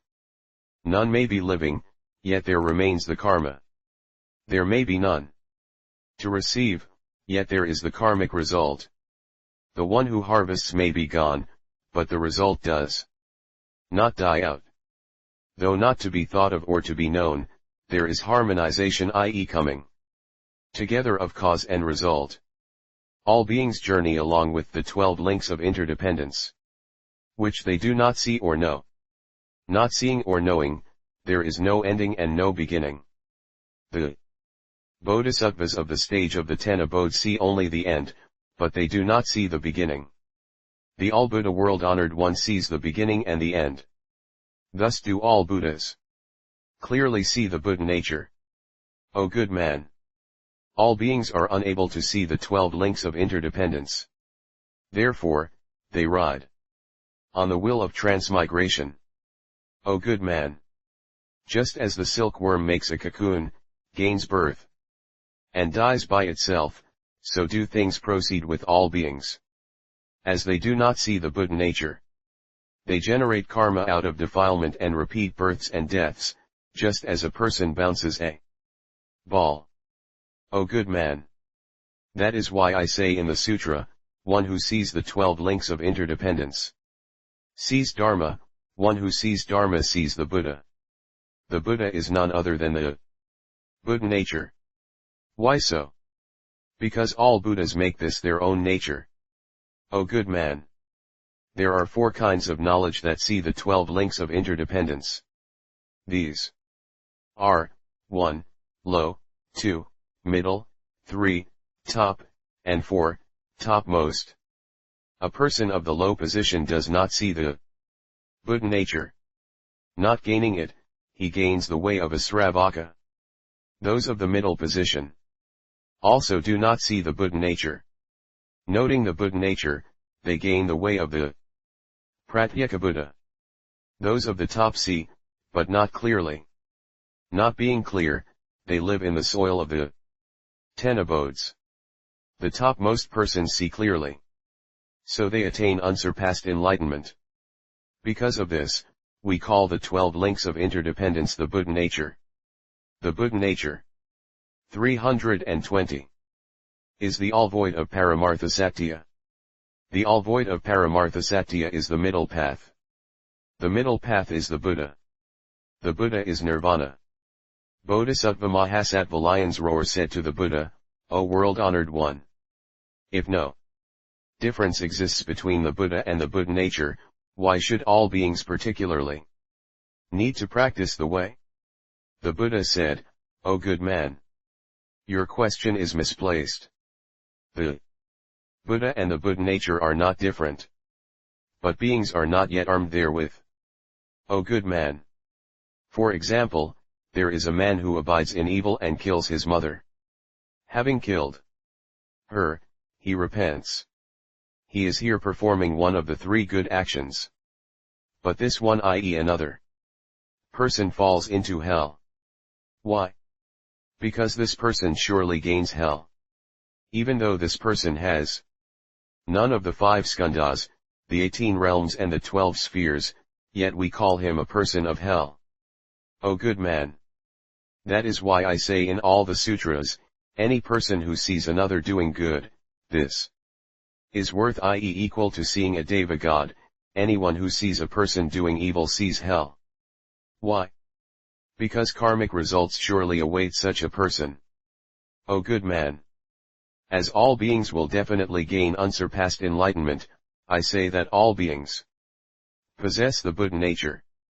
The beings actually do not possess the 32 signs of perfection and the 80 minor marks of excellence. So, in this sutra, I say in a gatha, what originally was is now no longer. What originally was not, now is. There can be nothing such as is. That obtains in the 3 times. O good man! There are 3 kinds of what exists. One is what comes about in the days to come, the second what actually exists there now, and the third what was there in the past. All beings will gain unsurpassed enlightenment in the days to come. This is the Buddha nature. All beings now possess all bonds of defilement.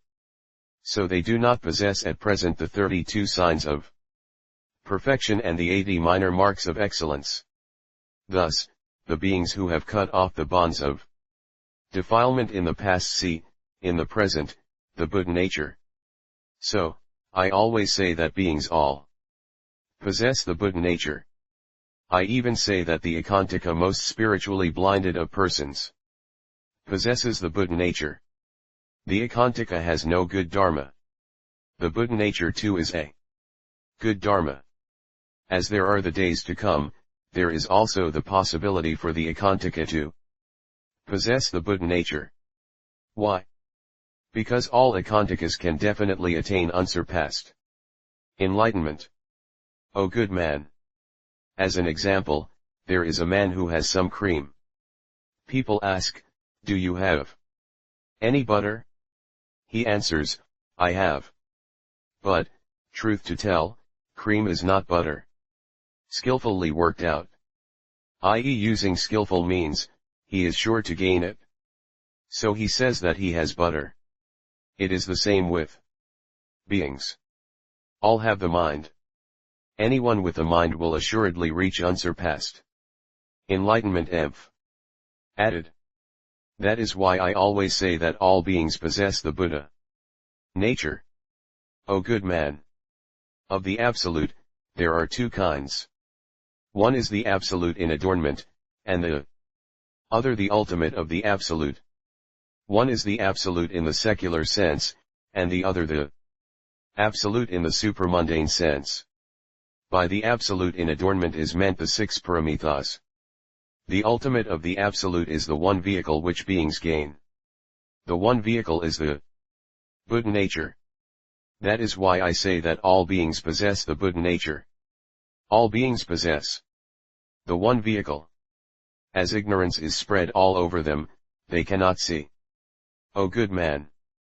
In Uttarakuru, the fruition of Trayastrimsa heaven cannot be seen by beings because there is this overspreading of ignorance. It is the same regarding the Buddha nature. Beings cannot see it because of the overspreading of defilement. Also, next, O good man! The Buddha nature is the Saramgama Samadhi, deepest state of meditative absorption. Its nature is like sarpermanda, most delicious and efficacious of all milk medicines. It is the mother to all Buddhas. By dint of the power of the Surangama Samadhi, all Buddhas gain the eternal bliss, the self, and the pure. All beings possess the 321 Surangama Samadhi. Not practicing, they cannot see it. Hence, there is then no gaining of unsurpassed enlightenment. O good man! The Surangama Samadhi has 5 names, which are, 1. Surangama Samadhi, 2. Prajnaparamita Transcendent Wisdom, 3. Diamond Samadhi, 4. Lion's Roar Samadhi, 5. Buddha Nature. According to the part it takes, it has various names. O good man! Just as a single Samadhi gains various names, such as in connection with dhyana we say 4 dhyanas. Katvarid dhyanani, in element Samadhi element, in power Samadhi power, in element Samadhi element sick, in rightness right meditation, and in the 8 awakened minds of a great man right meditation. So does it obtain with the Surangama Samadhi. O good man! All beings are perfect in 3 samadhis, which are, top, middle, and low. The top refers to the Buddha nature. So, we say that all beings possess the Buddha nature. By middle is meant that all beings possess the first dhyana. When causal relations are favorable, they can indeed practice, if not, they cannot. Of causal relations, there are 2 kinds. The one is fire, and the other the bond that destroys the things of the world of desire. So, we say that all beings are perfect in the middle grade samadhi. The low grade samadhi is none but the Kata samadhi of the 10 Mahabhumikas. Though possessing the Buddha nature, all beings are unable to see it, being overspread with defilement. The Bodhisattva of the 10 abodes sees the one vehicle, but he does not know that the Tathagata is eternal. So, though the Bodhisattva of the 10 abodes sees the Buddha nature, he cannot see it clearly. O good man! Shurya means the ultimate of all things, Gan means strong. As the ultimate of all things is strong, we say Surangama. So, the Surangama Samadhi is made to stand for the Buddha nature. O good man! I once lived by the river near Anjana and said to Ananda, I now intend to bathe in the river. Give me my robe and the washing powder soap. I then got into the water. All flying birds and those on water and land came and washed. Then there were also 500 Brahmacarins who lived near the river. They came to me and said, how can you hope to gain the adamantine body? If Gautama does not talk about not is, I shall follow him and accord with the rules of food. O good man! I, at that time, with mind-reading wisdom, fathomed the mind of the Brahmacarins, and said to them, what do you mean by saying that I talk of not is? All the Brahmacarins said, you, Gautama, have previously stated, here and there in the sutras, that all beings do not possess the self. Now you say that there is no self. How can you say that this is not the not is theory? If there is no self, who upholds the precepts and who violates them? I, the Buddha, said, I have never said that all beings do not have the self, I have always said that all beings have the Buddha nature. Is not the Buddha nature the self? Thus, I have never spoken of not is. All beings do not see the Buddha nature. Hence, for them there is the non-eternal, non-self, non-bliss, and non-purity. Such are the views of not is. Then, all the Brahmacarins, on hearing that the Buddha nature is the self, aspired to the unsurpassed Bodhi, enlightenment mind, and then, renouncing the world, practiced the way of Bodhi. All flying birds and all those on water and land aspired to unsurpassed Bodhi, and having aspired abandon their bodies. O good man! This Buddha nature is, truth to say, no self, i.e. no defiled, circumscribed ego.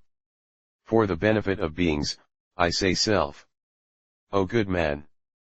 The Tathagata, when there is reason for so saying, says that non-self is the self. But, truth to say, there is no self there. Though I speak thus, there is nothing here. That is false. O good man! On account of causal relations, I state self to be non-self, and, yet, truth to tell, there is the self. It constitutes the world. I state this as non-self. But nothing is wrong. The Buddha nature is non-self. The Tathagata says self. Because there is the quality of the eternal. The Tathagata is the self. And yet he states this as non-self. Because he has unmolestedness. I.e. complete freedom, unrestrictedness, the ability to do what he wills. Then, Bodhisattva Lion's Roar said, O world-honored one! If it is the case that all beings 322 possess the Buddha nature like any Vajra guardsman, i.e. a person who holds in his hand a Vajra diamond, and who thus protects the Buddha's teaching, why is it that all beings cannot see it? The Buddha said, O good man! For example, matter rupa has such representational qualities as blue, yellow, red, and white, and long or short, but a blind person cannot see it as such. Though it is not seen, we cannot say that there is no such quality as blue, yellow, red, white, long or short. Why not? Even though the blind person cannot see it, one who has eyes can see it. It is the same with the Buddha nature. Even though all beings cannot see it, the Bodhisattva at the level of the 10 stages can see it somewhat, the Tathagata sees it completely. The Buddha nature seen by the Bodhisattva of the 10 stages is like color seen at night. What the Tathagata sees is like color seen in the daytime. O good man! When the eye is blurred, one cannot see color clearly. A good doctor can cure this. By the use of medicine, one comes to see things clearly. It is the same with the Bodhisattva of the 10 stages.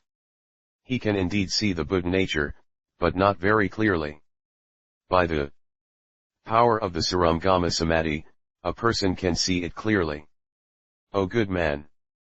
If a person sees the non-eternal, non-self, non-bliss, and non-pure of all things, Japanese is sai, which here means all that can be seen, touched, and felt, the material world, i.e. matter, and sees also the non-eternal, non-bliss, non-self, and the non-pure of the non-all, Japanese he is sai, which here means the opposite of the concrete, i.e. the abstract.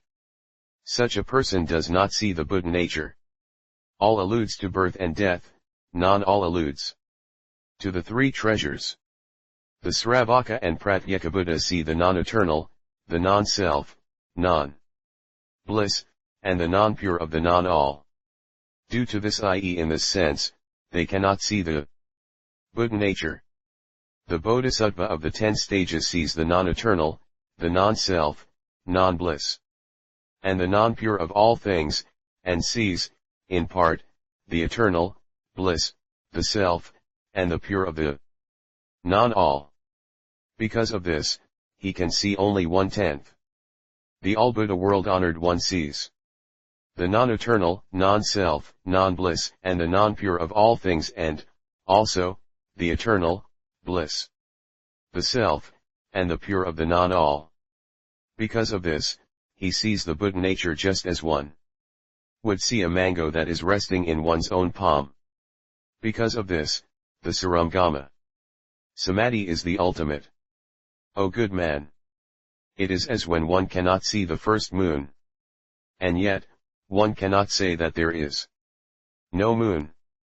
The same is the case with the Buddha nature. All beings may not be able to see it. Yet we cannot say that there is no Buddha nature. O good man! The Buddha nature is none other than the 10 powers, the 4 fearlessnesses, great compassion, and the 3 thinkings. All beings have the 3 destructions of defilement, and later, by means of this, they can see. The Ekantaka first crushes out the Ekantaka, i.e. ceases to be an Ekantaka within himself. And then he gains the 10 powers, the 4 fearlessnesses, great compassion, and the 3 thinkings. That is why I always say that all beings possess the Buddha nature. O good man! All beings have, all equally, the 12 links of interdependence. These are the cases of the interior and the exterior. What are the 12? Defilement from the past is called ignorance avidya. Karma from the past is called mental formation samskara, i.e. mental volitions and impulses. In this present life, we first gain life in the womb. This is consciousness vijnana. After entering the womb, the 5 parts, i.e. the 5 limbs or the 5 parts of the human body, made up of 2 hands, 2 feet, and 1 head, and the 4 roots, i.e. the 4 sense organs of the eye, ear, nose, and mouth are not yet perfectly formed. This state is called mind and body. Namarupa. When one has the 4 roots and when one is not yet in the stage of touch sparsa, this stage is called the 6 spheres sadayatana. When no feeling of suffering or joy has as yet arisen, this stage is called that of touch. When one gets attached to a single love, this stage is called feeling vedana. 323 When one learns and befriends the 5 desires, this is craving trasina. When one looks in and out, and has cleaving, i.e. attachment, this is cleaving upadana. Clinging. When one raises actions in and out in the 3 categories of body, mouth, and mind, this is existence bhava. The consciousness that one has in this life is one's birth for the days to come, i.e. one's worldly consciousness provides the basis for one's future rebirth, and the body and mind, the 6 spheres, touch, and feeling are the old age, illness, and death of the future. These are the 12 links of interdependence. O good man! Although there are these 12 links of interdependent arising, there are cases where things do not so come about. When one dies at the Kalala stage, there cannot be the 12. There can be the 12 when one gets into the stages beginning with birth and ending with old age and death. The beings of the world of form do not possess the 3 kinds of feeling, the 3 of touch, the 3 of craving, and there is no old age and no illness. And we can indeed say that there are the 12. The beings of the world of non-form do not have anything of matter, and there is no aging, and no death. And we can also say that there are the 12. Because this is gained through meditation. And we can indeed say that beings all equally possess the 12 links of interdependence. O good man! The case is the same with the Buddha nature. As all beings can definitely gain unsurpassed enlightenment, I teach and say that beings have the Buddha nature. O good man! There is a grass called niniku in the Himalayas. If a cow eats it, that cow will bring forth sarpermanda. There is a different kind of grass, which, when eaten, does not bring forth sarpermanda. Although no sarpermanda comes forth in such an instance, we cannot say that there is no niniku in the Himalayas. It is the same with the Buddha nature. The Himalayas are the Tathagata, the niniku is great nirvana, the foreign grass is the 12 types of Sutra. If beings give ear to, and respect and praise, Mahaparinirvana, they will see the Buddha nature. Even if it is not found in the 12 types of Sutra, we cannot say that there is no Buddha nature. O good man! The Buddha nature is matter, non-matter, non-matter and not non-matter. Also, it is a phase of appearance, no phase of appearance, no phase of appearance and not no phase of appearance. Also, it is one and not one. Also, it is non-eternal and non-disruption, not non-eternal and not non-disruption. It is not is and not is not. Also, it is an ending, non-ending and not non-ending. Also, it is cause, it is result, and it is no cause and no result. Also, it is signification, non-signification and not non-signification. Also, it is a letter, non-letter and not non-letter. Why is it matter? Because it is the adamantine body. Why is it non-matter? Because it is of the Buddha's 18 independent characteristics and is of the category of non-matter. Why is it non-matter and not non-matter? Because it has nothing to do with matter, non-matter. And because it has no fixed form. Why is it the phase of appearance? Because it has the 32 signs of perfection. Why is it that it has no phase of appearance? Because it displays no phase of showing the appearance of all beings. Why is it that it has no phase of appearance and not no phase of appearance? Because there is no fixed phase of appearance or not no fixed phase of appearance. Why is it one? Because all beings ride in the one vehicle. Why is it not one? Because 3 vehicles are spoken of. 324. Why is it not one and not one? Because there is no way of counting. Why is it non-eternal? Because things are seen by causal relations. Why is it non-disruption?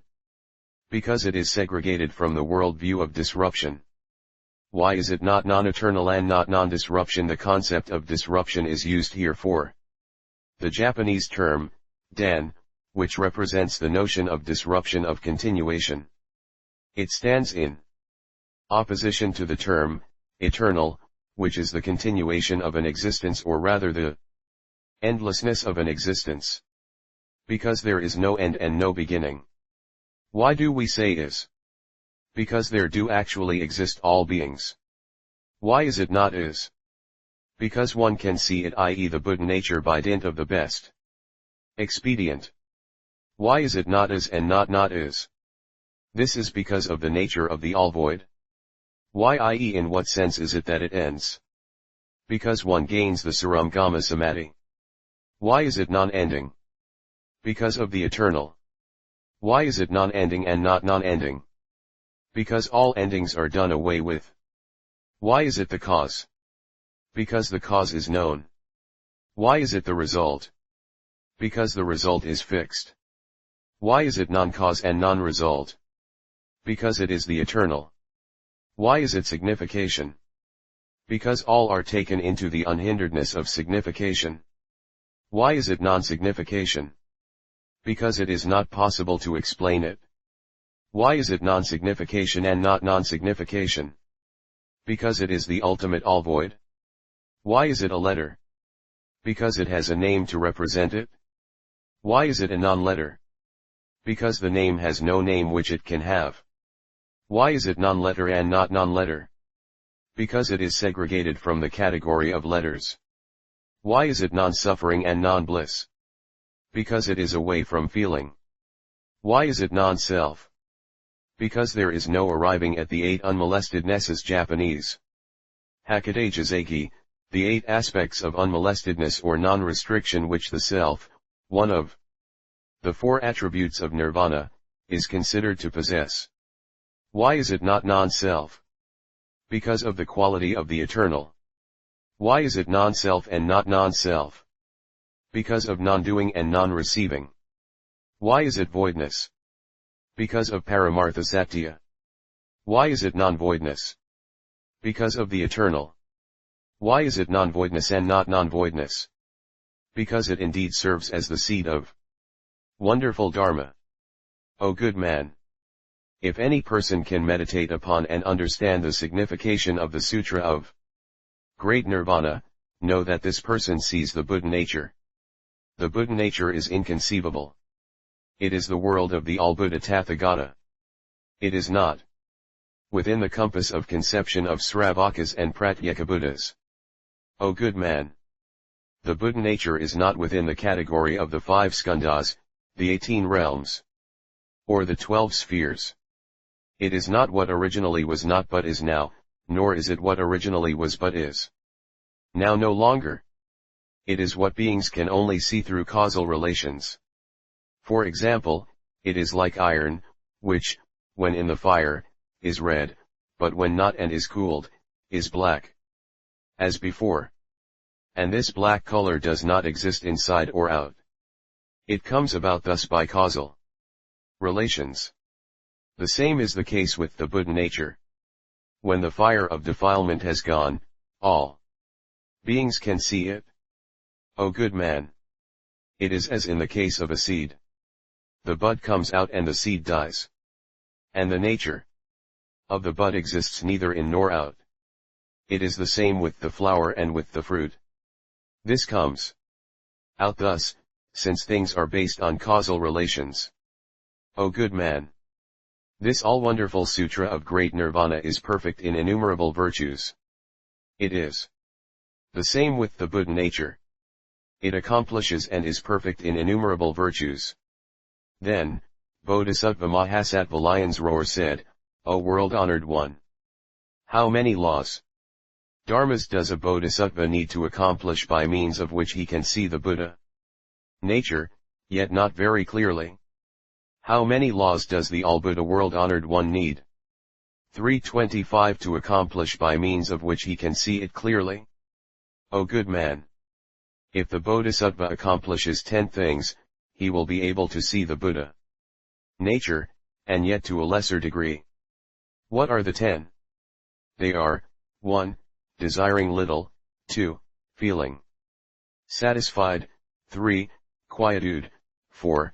Effort, 5. Right remembrance, 6. Right samadhi, 7.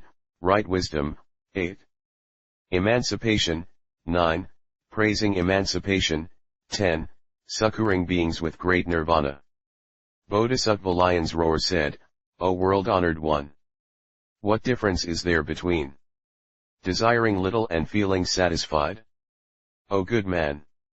Desiring little is not seeking and not taking, feeling satisfied is not feeling regret. When one gains little, desiring little is having little, feeling satisfied means that the mind does not become worried by the things offered.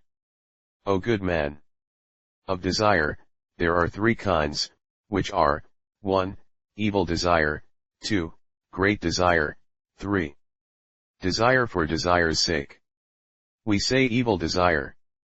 A bhikksu may gain greed in his mind, become the head of a great mass of people, make all priests follow him, make all the 4 classes of the Buddhist Sangha make offerings unto him, respect, praise, and make much of him, make him preach, first of all others, before the 4 classes of the Sangha, make all believe in his words. Make kings, ministers, and rich people pay respect to him, so that they may give him an abundance of clothing, food, drink, bedding, medicine, and the very best types of accommodation. These are desires relative to the temporal life of birth and death. This is evil desire. What is great desire? For example, there is a bhikksu who gains greed in his mind, so that he makes himself known among the 4 classes of the Buddhist Sangha as one who has attained the stage of the first abode stage up to the 10th, unsurpassed bodhi, arhatship, or such others as the stage of Srotapanna, the 4 dhyanas, or the fourfold unhindered knowledge. All this is merely for the sake of profit. This is great desire. A bhikksu may desire to be born as a Brahma, as Marapapians, as an Isvara, a Chakravartin, a Kshatriya, or a Brahmin, so that he can have unrestrictedness. As this is but for profit, such a desire can well be called one for desire's sake. If a person is not despoiled by these 3 evil desires, such a person is one with little desire to possess. By desire is meant the 25 cravings. If a person does not have these 25 cravings, such a person is called one who has little desire to possess.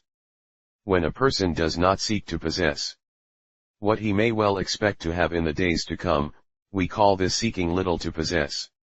The person gains, but does not cling.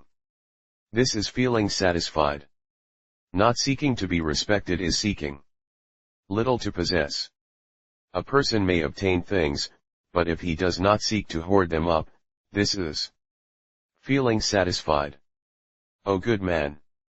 There is a situation where one has little seeking to possess, but which cannot be called a state where one is satisfied, and also there is a situation where one is satisfied, and yet this is not what one could well call a state where one is satisfied.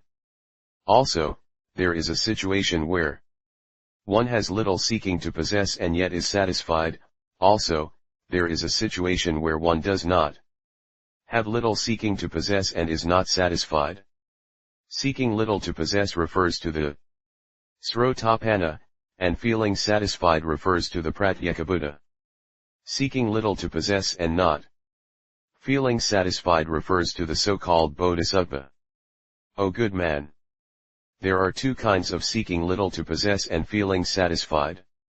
The one is good, and the other non-good. Non-good refers to the so-called common mortal, and good to the holy persons and the bodhisattvas. All holy persons may gain the fruition of the way they have practiced, but they will not praise what they have gained. As they do not praise, their minds do not have any worry. This is feeling satisfied. O good man! The Bodhisattva Mahasattva studies and practices the Mahayana Sutra of Great Nirvana and sees the Buddha nature. Because of this, he practices the way of seeking little to possess and feeling satisfied. What is quietude? There are two kinds of it. One is quietude of mind, and the other quietude of body. By quietude of body is meant not performing the three evils with the body. By quietude of mind, 326 is meant not committing the three evils with the mind. This is having quietude in body and mind. Quietude of body means not befriending the four classes of the Sangha, not taking part in the work done by the four classes of the Sangha. By quietude of the mind is meant not generating greed, anger, or ignorance. This is quietude of body and mind. There may be a bhikkhu whose body may find quietude, but whose mind does not find it. Or the mind may be in quietude, but not the body. Or there are cases where the body and mind are in quietude, or where the body and mind are not in quietude.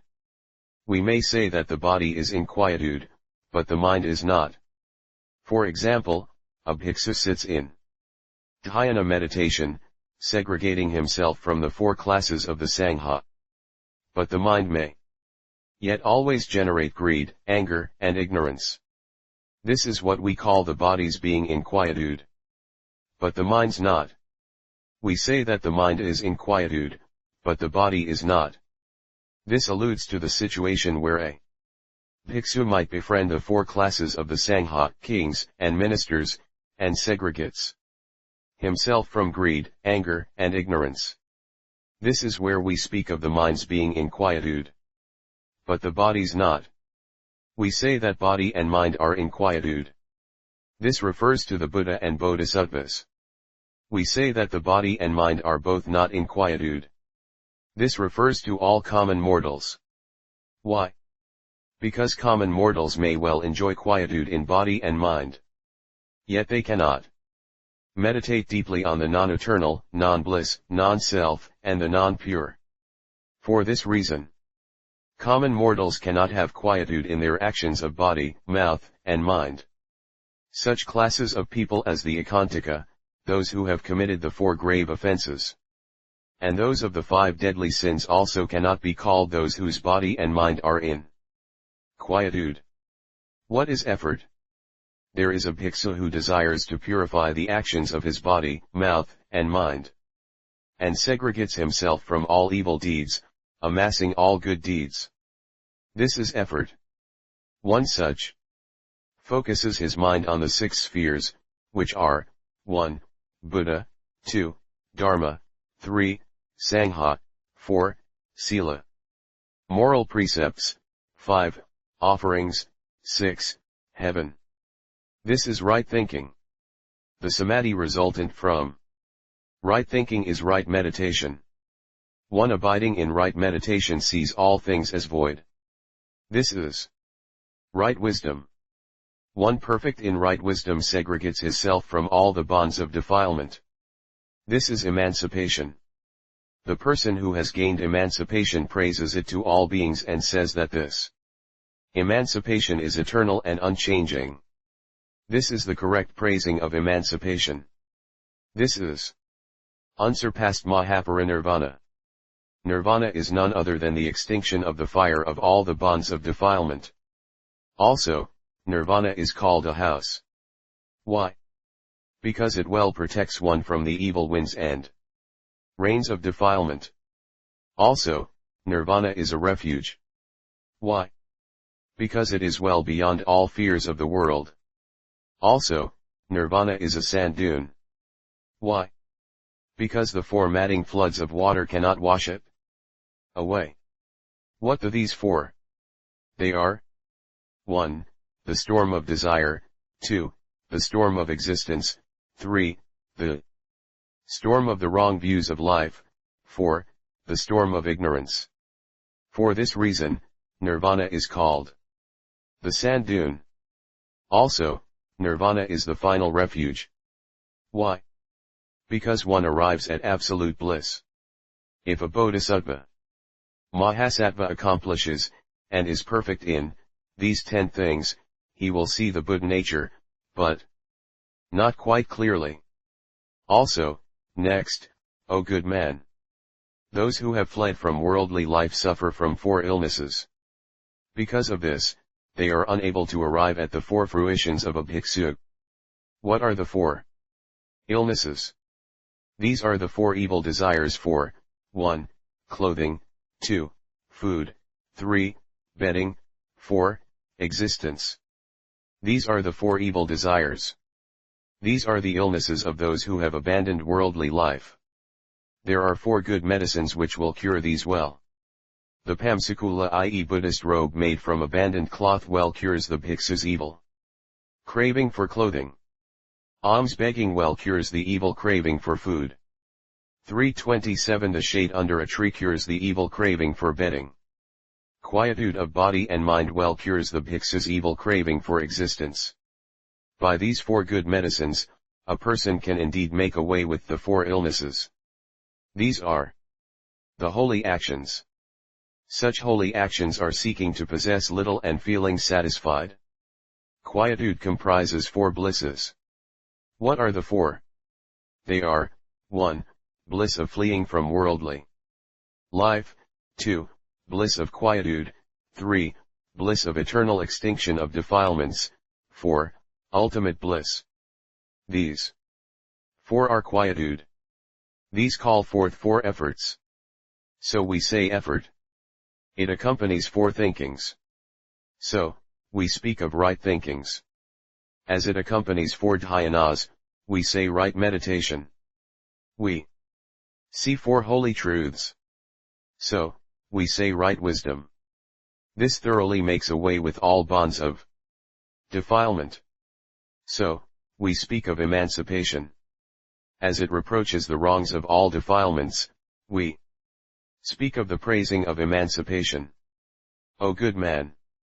The Bodhisattva Mahasattva peacefully abides in all these 10 things, and he can see the Buddha nature, but not very clearly. Also, next, O good man! The Bodhisattva Mahasattva, having listened well to the sutra, befriends it, practices the way, and segregates himself from worldly life. This is seeking little to possess. Renouncing the world, he feels no regret. This is feeling satisfied. Feeling satisfied, he seeks lonely places and segregates himself from all noise. This is all silent quietude. Those who do not feel satisfied do not desire to be in a lonely and quiet place. Those who are satisfied seek a lonely and quiet place.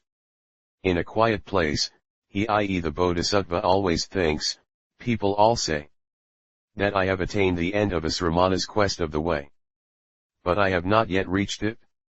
How could I now deceive others? Thinking thus, he makes effort and learns the end of asramanas.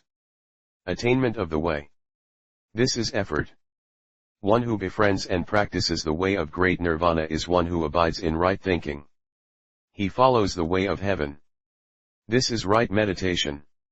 He abides in the samadhi and sees things rightly. This is right wisdom. One who sees things rightly thoroughly cuts off the bond of defilement. This is emancipation. The Bodhisattva of the 10 stages truly praises nirvana. This is the praising of emancipation. O good man! The Bodhisattva Mahasattva abides in these 10 items and sees the Buddha nature, yet not clearly. Also, next, O good man! We speak of seeking to possess but little. A bhikkhu sits in a lonely and quiet place. He sits rigidly and does not recline. Or he lives under a tree, or amidst graves, or in the open, or he sits on grass. He goes alms begging, begs for food, and having partaken of it, he is satisfied. Or it may be one meal for a sitting.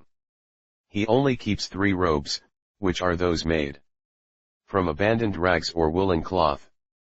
This is seeking to possess but little. Living thus, he does not feel regret. This is feeling satisfied. He practices the samadhi of the void. This is quietude. Perfect in the 4 fruitions, he has no moment of rest from attaining unsurpassed bodhi. This is effort. His mind set, he meditates on the fact that the Tathagata is the eternal and that he is unchanging. This is right thinking. He practices the 8 emancipations. This is right dhyana. He gains the 4 unhinderednesses. This is right wisdom. He segregates himself from the 7 defilements. This is emancipation. He praises nirvana and says that nirvana does not possess the 10 aspects of life. This is praising emancipation. The 10 aspects of life are birth, aging, illness, death, color, sound, smell, taste, touch, and impermanence. When one is segregated from these 10, we say that we have attained nirvana. O good man! This is why we say that when the Bodhisattva Mahasattva abides in and perfects the 10 items, he sees the Buddha nature, but not clearly. Also, next, O good man! Due to much craving, a person associates with kings, ministers, rich men, kshatriyas, brahmins, vaishyas, and sudras, and says, I have attained the fruitions of the Srotapanna up to arhatship. For profit, he walks, stands, sits, reclines, and answers the call of nature. Seeing a Dhanapati, he shows respect, approaches, and talks. One who breaks away from evil cravings is one who has little craving. Although he has not done away with bonds and worries, he indeed goes where the Tathagata goes. This is feeling satisfied. O good man! The above 2 are the nearest causal relations for thinking of meditation. Teachers and students always praise them. I, too, in the sutras, have praised these 2 items. Any 328 person who can be perfect in these 2 items draws close to the gates of nirvana. This extends to the 5 blisses. This is quietude. One who rigidly upholds sila morality is called one who makes effort. One who repents is one of right thinking. One who sees no aspect of mind is one in right meditation. One who does not seek the characteristics and causal relations of all things is one of right wisdom. As there is no exterior aspect, defilement goes away. This is emancipation. Thus praising the Sutra of Great Nirvana is called the praising of emancipation. O good man!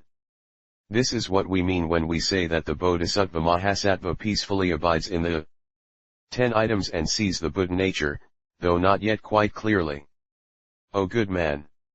You ask, with what eye does the Bodhisattva of the 10 stages see the Buddha nature, but see it not quite clearly, and with what eye does the world-honored one see the Buddha nature clearly? O good man!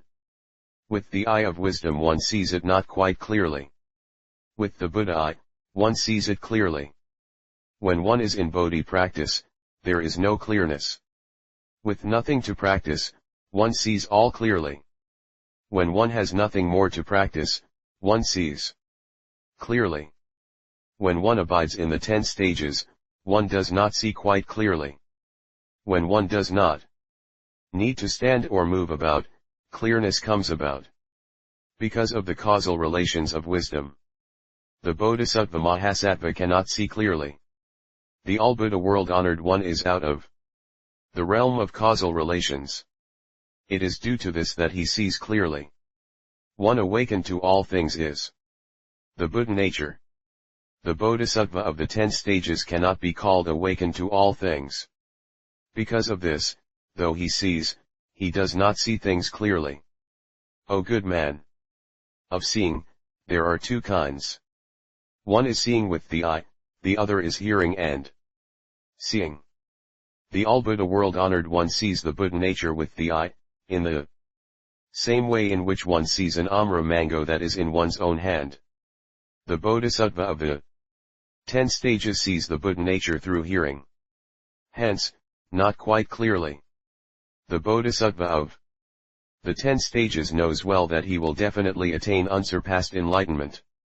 And yet he does not know that all beings have the Buddha nature. O good man! Further, there is seeing by means of the eye. The All-Buddha Tathagata and the Bodhisattva of the 10 stages see the Buddha nature with the eye. Also, there is hearing and seeing. All beings and those of the 9th Bhumi stage hear and see the Buddha nature. The Bodhisattva may hear that all beings possess the Buddha nature. But if he does not believe in this is no hearing and seeing. Chapter 34, on Bodhisattva Lions Roar 2. O good man! If any good man or woman desires to see the Tathagata, he or she must study the 12 types of Sutra, uphold, recite, copy and expound them. Bodhisattva Mahasattva Lions Roar said, O world-honored one! All beings do not know the state of mind of the Tathagata. How do we meditate and come to know this? O good man! All beings, in truth, do not come to know of the mental state of the Tathagata. If they desire to meditate and know, there are 2 ways. One is to see with the eye and the other through hearing. If one sees the bodily actions of the Tathagata, know that this is the Tathagata. This is seeing with the eye. If one comes across the oral actions of the Tathagata, know that this is the Tathagata. This is to hear him, and see. One may come across a visage which is beyond that of man, know that this is the Tathagata. This is to see with the eye. One may hear a voice which is also wonderful and superb and which is not of the human kind. Know that this is that of the Tathagata. This is to see him through hearing. One may happen to see the Tathagata's miraculous power manifested before one. How could it be other than for the sake of beings, rather than for profit? If it is for the sake of beings and not for profit, know that this is the Tathagata. This is seeing with the eye. One meditates upon the Tathagata, who sees humankind with mind-reading knowledge. Does he speak of Dharma for profit and not for being's sake? If it is for the sake of beings and not for profit, know that this is the Tathagata. This is seeing through hearing. How does the Tathagata gain the carnal body? Why does he gain it? For whom does he gain it? 329. This is seeing with the eye. How does the Tathagata speak about Dharma? Why does he speak about Dharma? To whom does he speak about Dharma? Thus do we meditate. This is seeing him by hearing.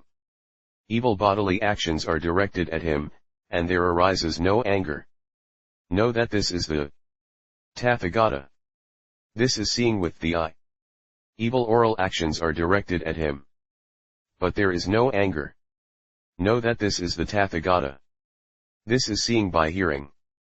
When the Bodhisattva is first born into the world, he takes 7 steps in the 10 directions, and the demon generals, Manabhadra and Purnabhadra, carry banners, at which innumerable boundless worlds shake and a golden light brightly fills the sky. The Naga kings, Nanda and Upananda, with their divine powers, bathe the Bodhisattva's body. All the gods show their bodies. They come and pay homage.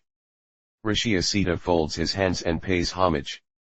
In the prime of manhood, he Siddhartha abandons desires as if they were like tears and spittle. He is not bothered by worldly pleasures. He abandons his home, practices the way, and seeks quietude. In order to crush twisted views, he undergoes austerities for 6 years. He sees all beings with an all equal eye, not with 2 minds. His mind is always in samadhi and there is no moment in which his mind breaks. He looks serene and splendid, thus is his body adorned. Wherever he goes, the land is flat. His clothing parts from his body but by 4 inches and it does not drop down. When walking, he looks straight ahead, not looking to right or left. What he does is done with aptitude and nothing is done which goes beyond what is necessary. Where he sits and stands up, the grass does not move. To teach beings, he moves about and dwells upon Dharma. He displays no arrogance. This is seeing with the eye. The Bodhisattva, as he takes his 7 steps, says, the body that I now have is the last of all that I will have. Asita folds his hands and says, no, O great king. Prince Siddhartha is certain to gain unsurpassed enlightenment. He will not remain at home and become a Chakravartin. Why not? Because his visage is clear and bright. The Chakravartin does not look clear and bright. The bodily form of Prince Siddhartha is bright and outstanding. For this reason, he will unfailingly attain unsurpassed enlightenment. He will see old age, illness, death, and will say, I pity seeing all beings living thus. Birth, old age, illness, and death follow one upon the other. And they cannot see, they always suffer. I shall now cut off the bond. Under Aradakalama, who is perfect in the 5 divine powers, he practices thoughtlessness samadhi. Asamjana samapatti. Having attained it, he says that this is not the way to nirvana, but that of birth and death. For 6 years he practices this austerity, and gains nothing. If true, I must be able to gain it. Being false, I gain nothing. This is a twisted way, and not the right one.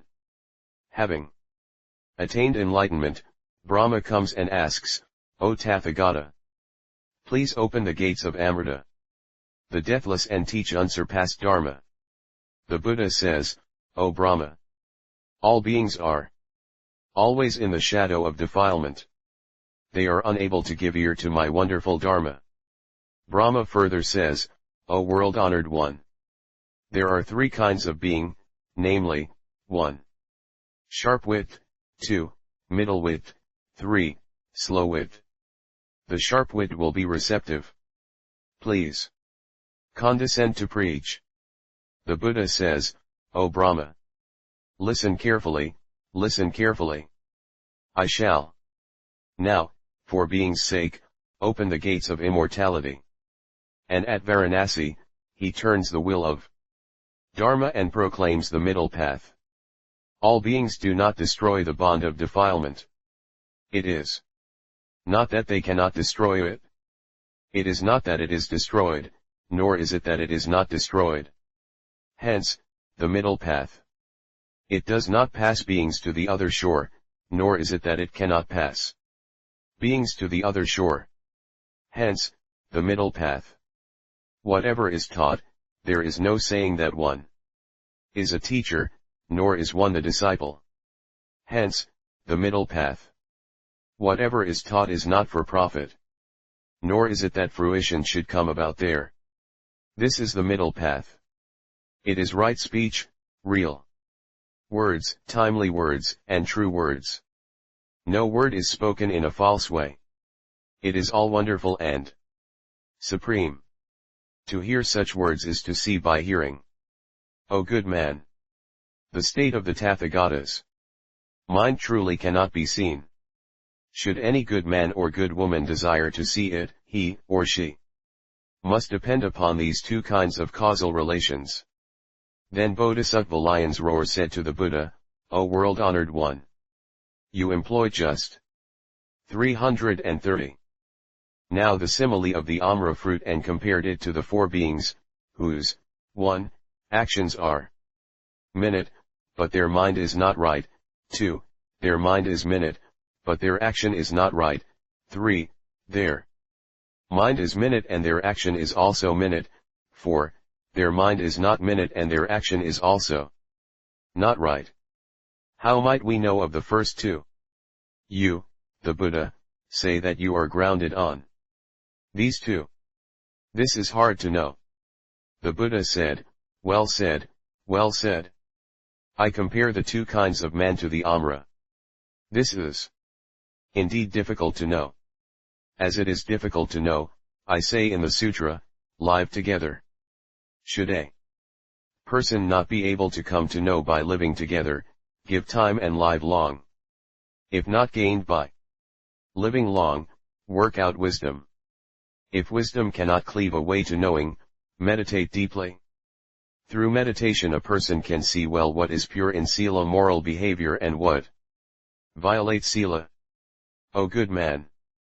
By these four items of living together, living long, wisdom, and meditation, one can come to know of true and the not true sila.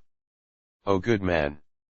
There are two kinds of sila and two kinds of person who uphold sila.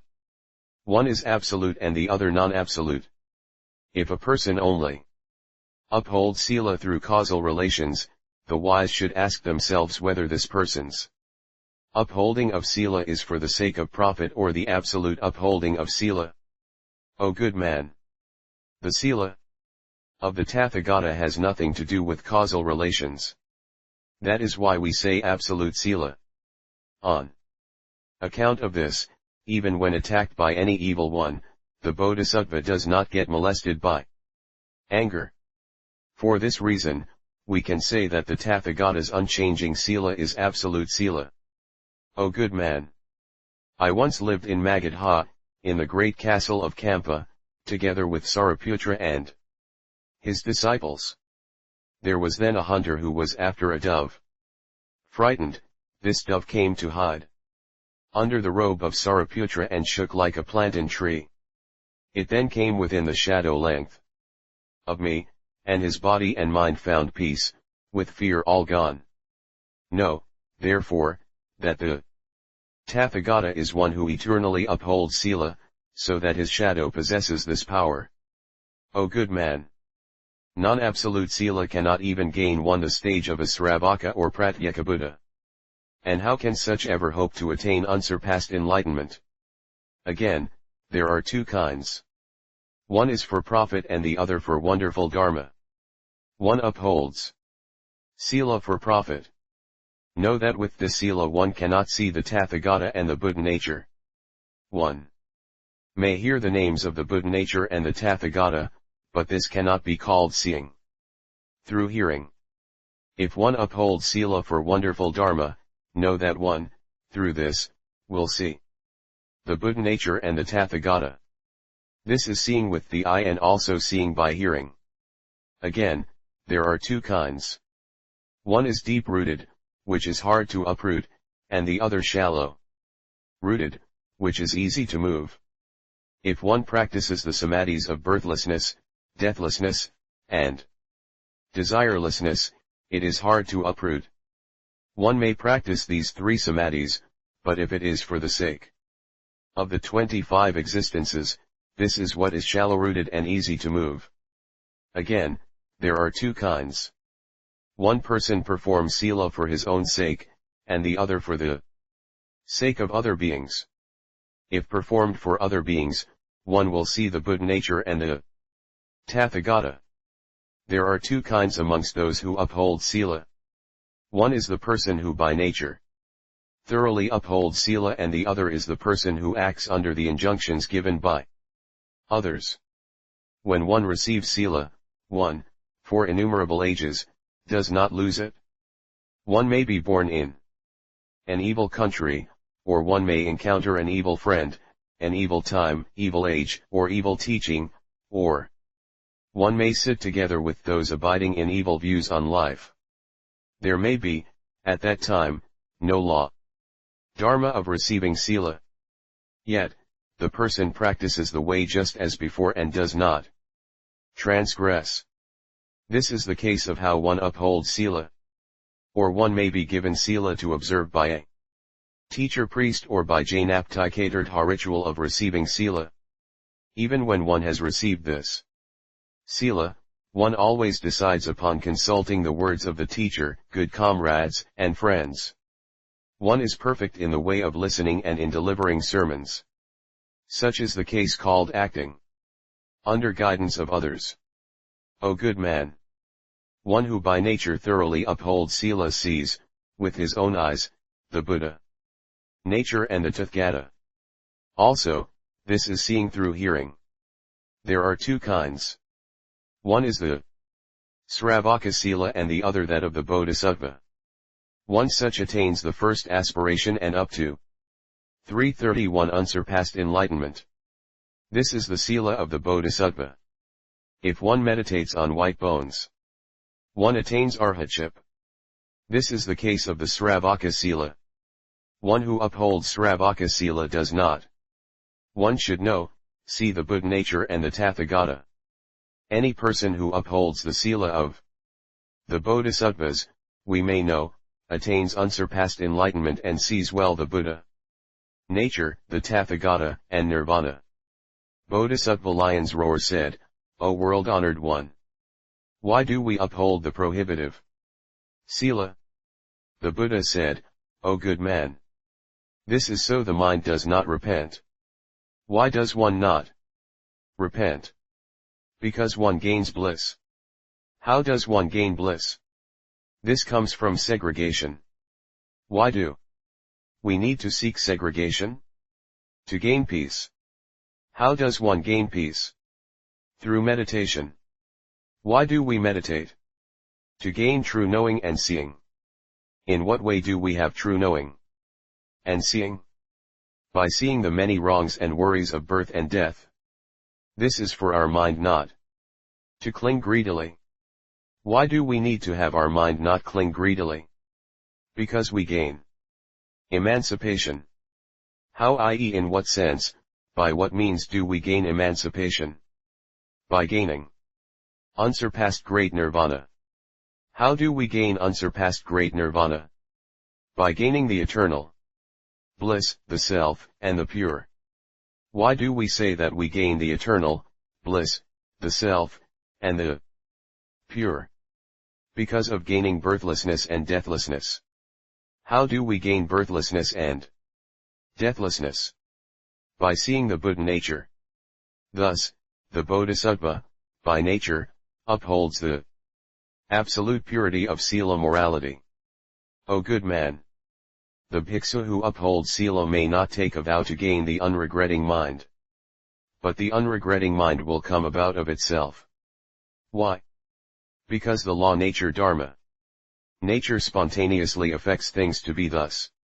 Though he may not particularly seek to arrive at segregation, peace, samadhi, knowing and seeing the wrongs of birth and death, the mind which does not greedily settle upon things, arriving at emancipation, nirvana, the eternal bliss, the self, and the pure, birthlessness and deathlessness, and the Buddha nature, yet all of these will spontaneously come about.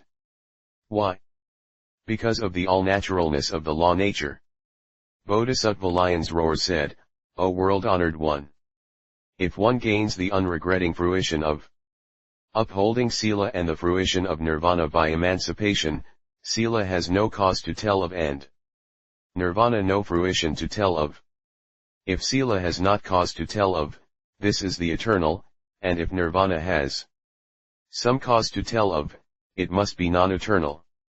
If so, Nirvana is what originally was not, but is now, and if it is what originally was not, but is now, it must be non-eternal. This is like the light of a lamp. If Nirvana were anything like that, how could we say that it is the self, bliss, and the pure? The Buddha said, well said, O good man! You have already sown good seeds in the past at the places of innumerable Buddhas, and you now are able to put questions of deep meaning to the Tathagata. O good man! You do not make away with the original thought that you had, and you thus ask.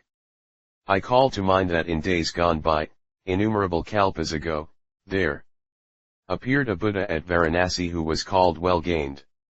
At the time, this Buddha delivered a sermon on the great Nirvana Sutra in the course of 3 billion years. I, along with you, was among those congregated there.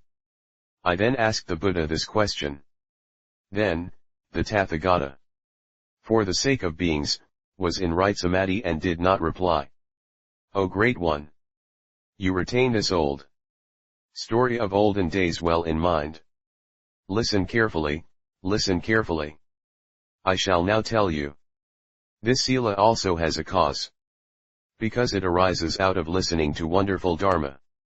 The fact that one listens to wonderful Dharma is also a cause. This arises from making friends with a good friend. One's associating with a good friend is the cause. This arises out of faith. Having faith is also a cause. There are two kinds of cause. One is listening to a sermon, and the other is thinking over its meaning. O good man! Faith arises out of listening to Dharma, and this listening is grounded in faith. These two are cause and cause of cause. Also, they are result and result of result. O good man! The Nirgranthas protest and put forward the case of a pot and say that each serves as the cause and effect and each cannot part from the other. The case stands thus. Ignorance avidya has causal relations with, i.e. ignorance causes volitional impulses. 332 samskara, and volitional impulses with ignorance. Now, this case of ignorance and volitional impulses is cause, and cause of cause, and also effect, and effect of effect. And birth is causally related to age and death, and age and death to birth. And birth and age and death are cause and cause of cause, and are effect and also the effect of effect. The case is thus. O good man! Birth indeed calls forth things. There can be no birth by itself. It cannot come about by itself.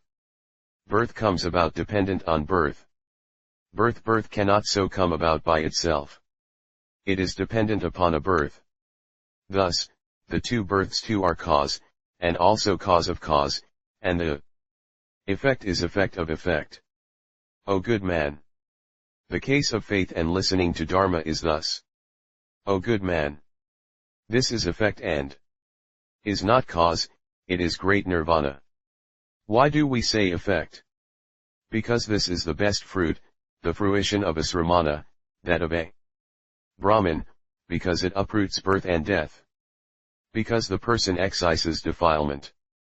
Because of this, we say result. It gets reproached by all kinds of defilement.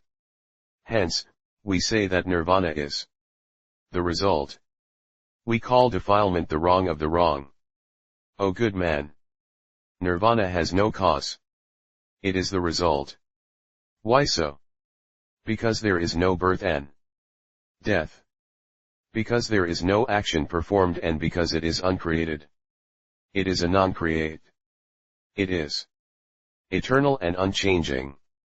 It has no place where it exists, i.e. it is not limited to a particular place. It cannot be pinned down to a specific location. There is no beginning and no end.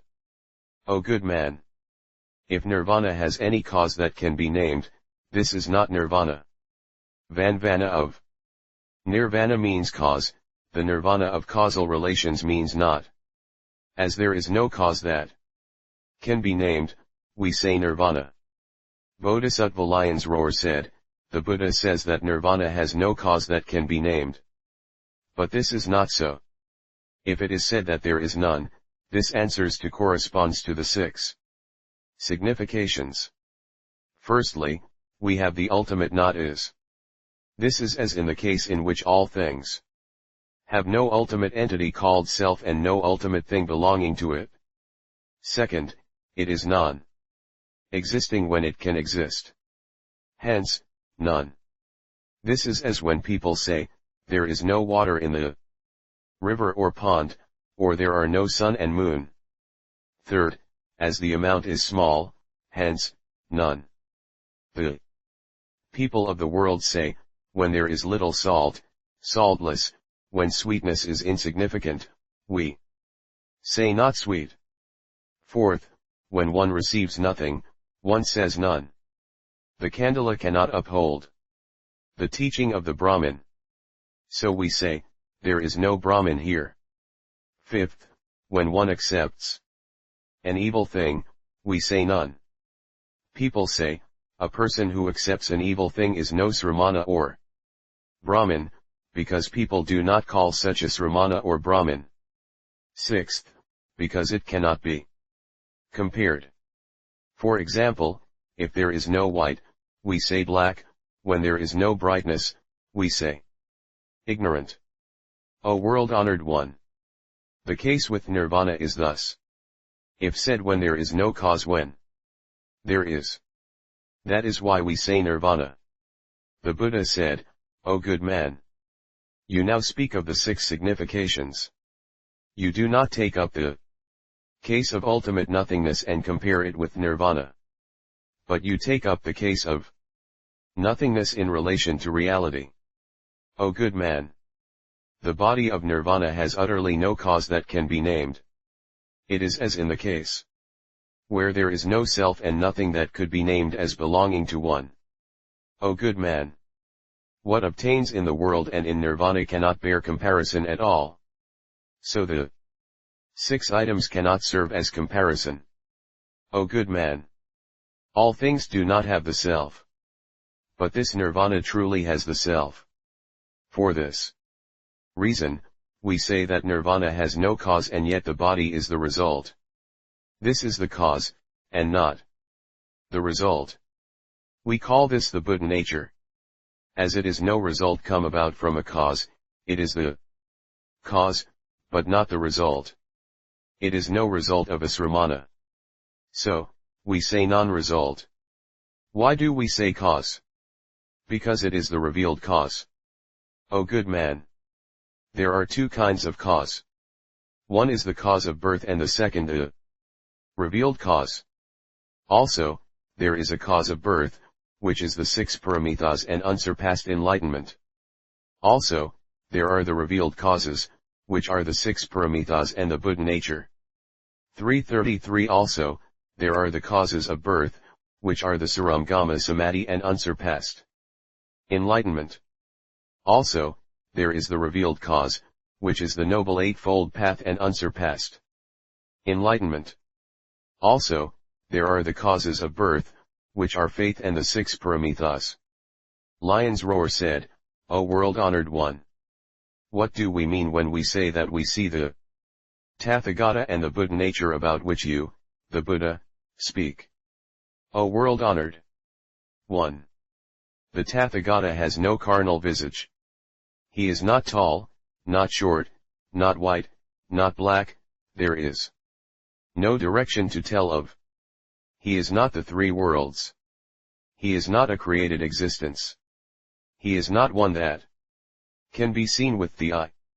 How can one see him? The situation is the same with the Buddha nature. The Buddha sighed, O good man! There are two kinds of Buddha body.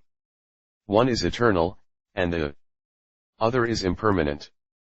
The latter is one manifested through expediency for saving beings. This is to see with the eye. The eternal refers to the emancipated body of the Tathagata world. Honored one. It is called one seen by the eye. It is also one seen by hearing. The Buddha nature, too, has two kinds, namely, 1, visible, 2, invisible.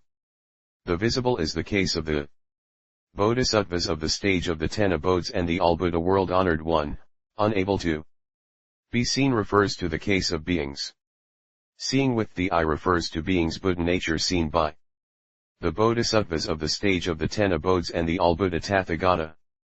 Seeing by hearing refers to all beings, who hear that the Bodhisattva of the 9th abode has the Buddha nature. The body of the Tathagata also has two kinds. One is the carnal and the other the non-carnal. The carnal is so called when the Tathagata gets emancipated. The non-carnal concerns the Tathagata who is segregated eternally from all kinds of carnal existence. The Buddha nature also has two kinds, 1, rupa form, 2, non-rupa. Rupa concerns unsurpassed enlightenment, and non-rupa refers to all beings and the bodhisattvas of the 10 abodes. The bodhisattvas of the 10 abodes cannot see the Buddha nature very clearly. It is because of this that we class this as non-rupa. O good man!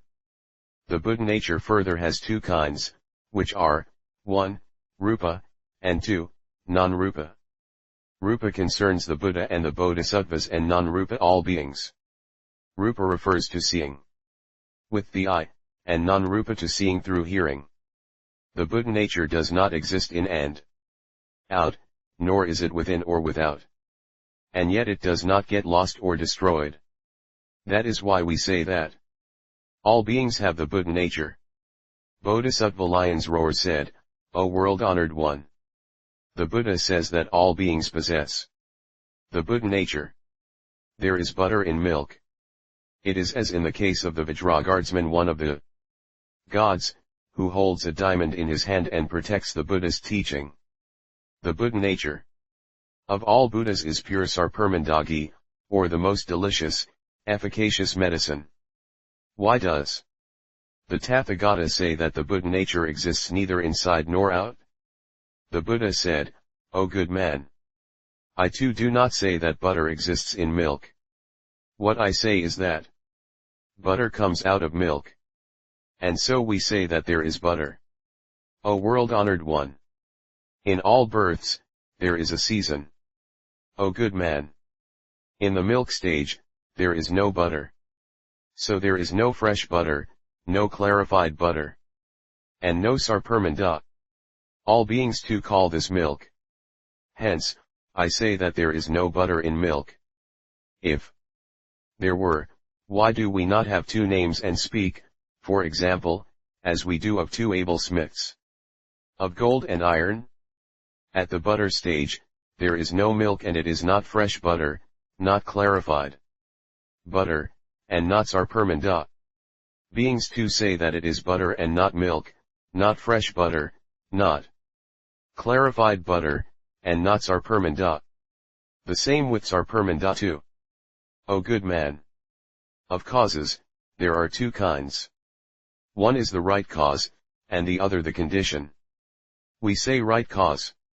We may compare this to milk which calls forth butter, and through the condition, we may call forth the quality of the sourish content and warmth. As it comes from milk, we say there is the quality of butter in milk. Lion's Roar said, O world-honored one! If there is no nature of butter in milk, this will lead to our saying that it cannot be in the horn. Why is it that it does not come out of the horn? 334 O good man! The horn also calls forth butter. Why? I also say that there are two kinds of condition. One has the content of RO vinegar, or the sourza content, or what may lead to the calling forth of a thing like curds, and the other that of nan warmth.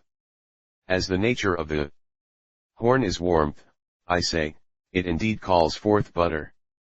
Lion's roar said, O world-honored one! If the horn can indeed call forth butter, why is it that one who seeks butter takes the milk and not the horn? The Buddha said, O good man! That is why I speak about the right cause and condition. Lion's roar said, if there is originally no nature of butter in milk, and now there is, and if there is originally no amra in milk, why is it that it does not shoot forth a bud?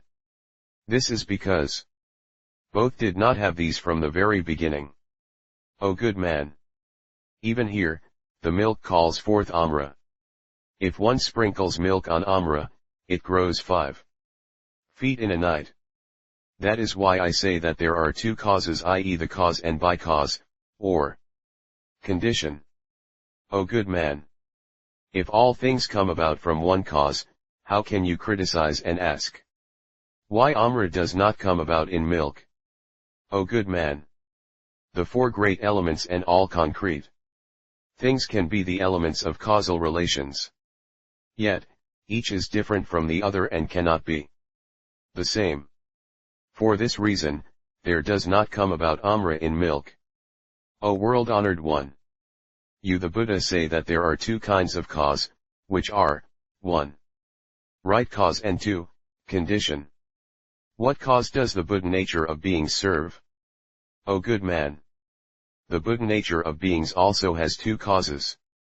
One is the right cause and the other the condition.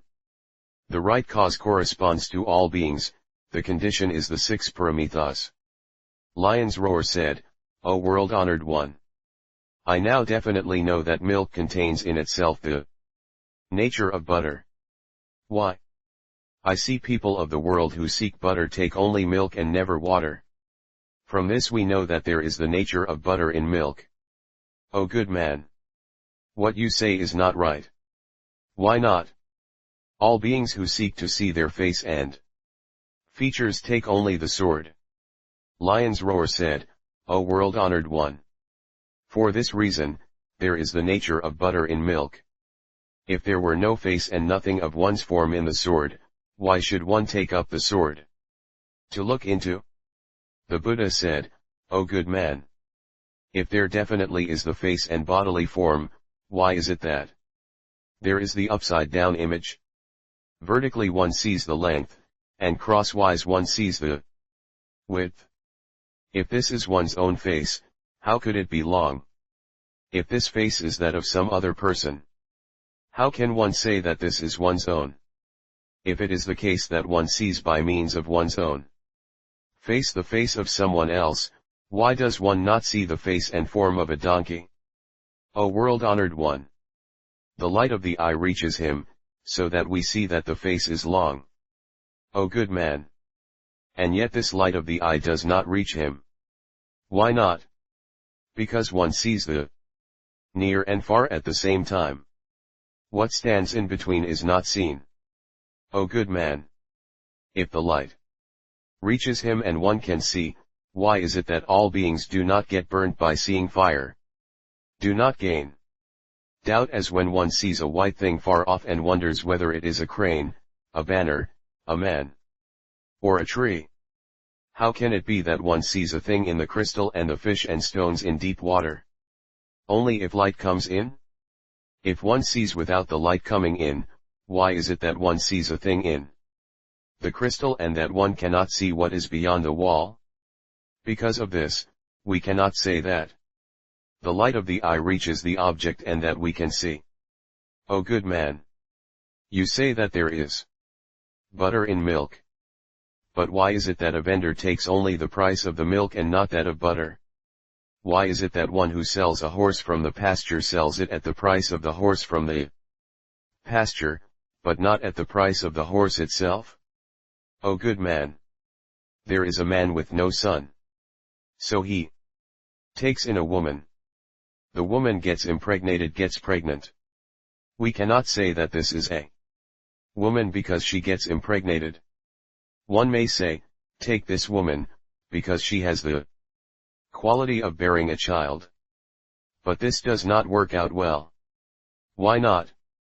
If there is the quality of having a child, there must come about a grandson.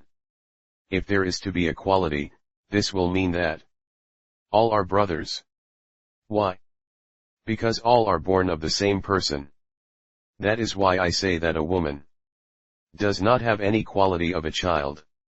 If there is the quality of butter in milk, why is it that one does not have the 5 tastes? If the seed of a tree has the quality of the 50-foot length of 335 Niagara, why is it that one does not have the different forms and colors all at once from the time of the bud, stem, branch, leaf, flower and fruit? O good man! The color of milk differs by the difference of time. So is it with the taste and fruit. The same with Sarpermanda. How can we say that milk has the quality of butter in it? O good man! For example, a man who must take butter on the morrow may have a sense of its smell today. The case where we say that milk definitely possesses the quality of butter also amounts to the same. O good man! For example, it is as when we arrive at a letter, the conj ointment result of pen, paper, and ink. And yet, in this paper there is nothing that represents the letter itself. Originally, there is nothing of the letter there. Through causal relations, the letter first comes about. If there were anything of a letter, why did we need to depend upon so many causal relations?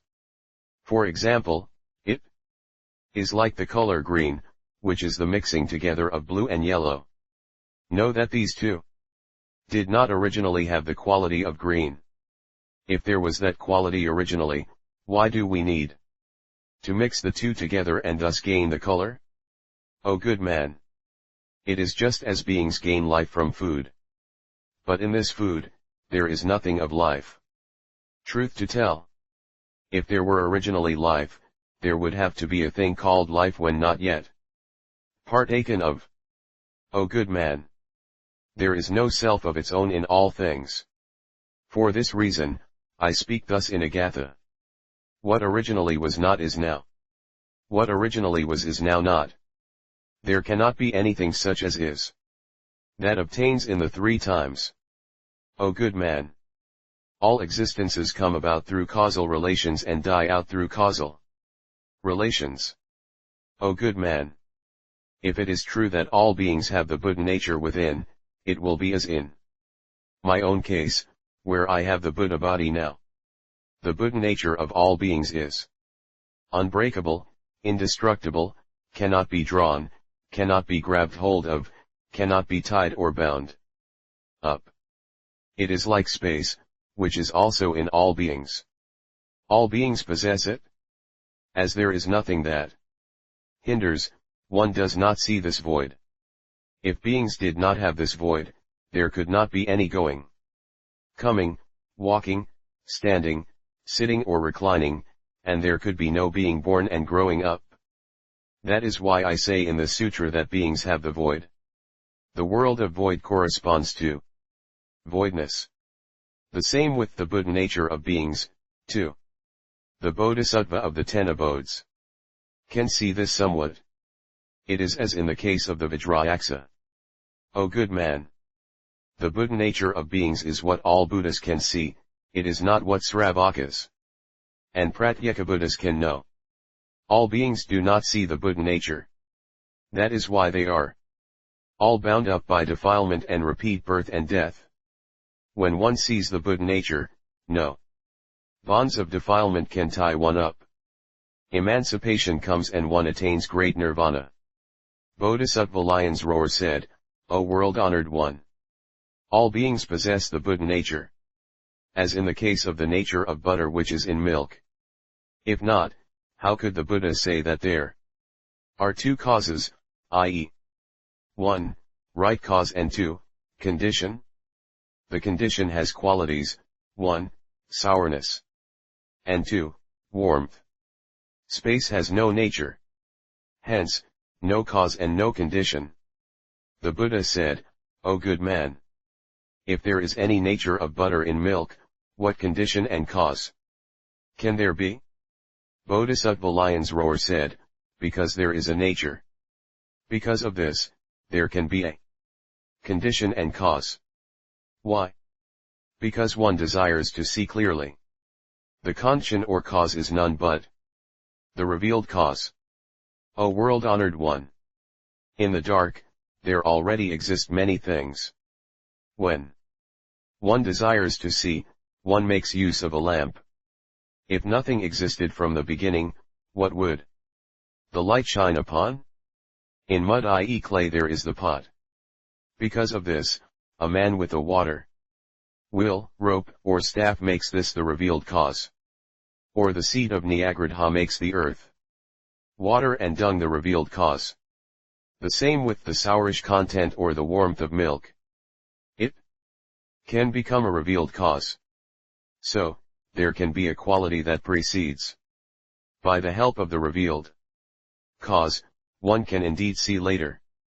Because of this, one definitely knows of butter that exists beforehand in milk. O good man! If milk definitely contains the nature of butter, this is the revealed cause.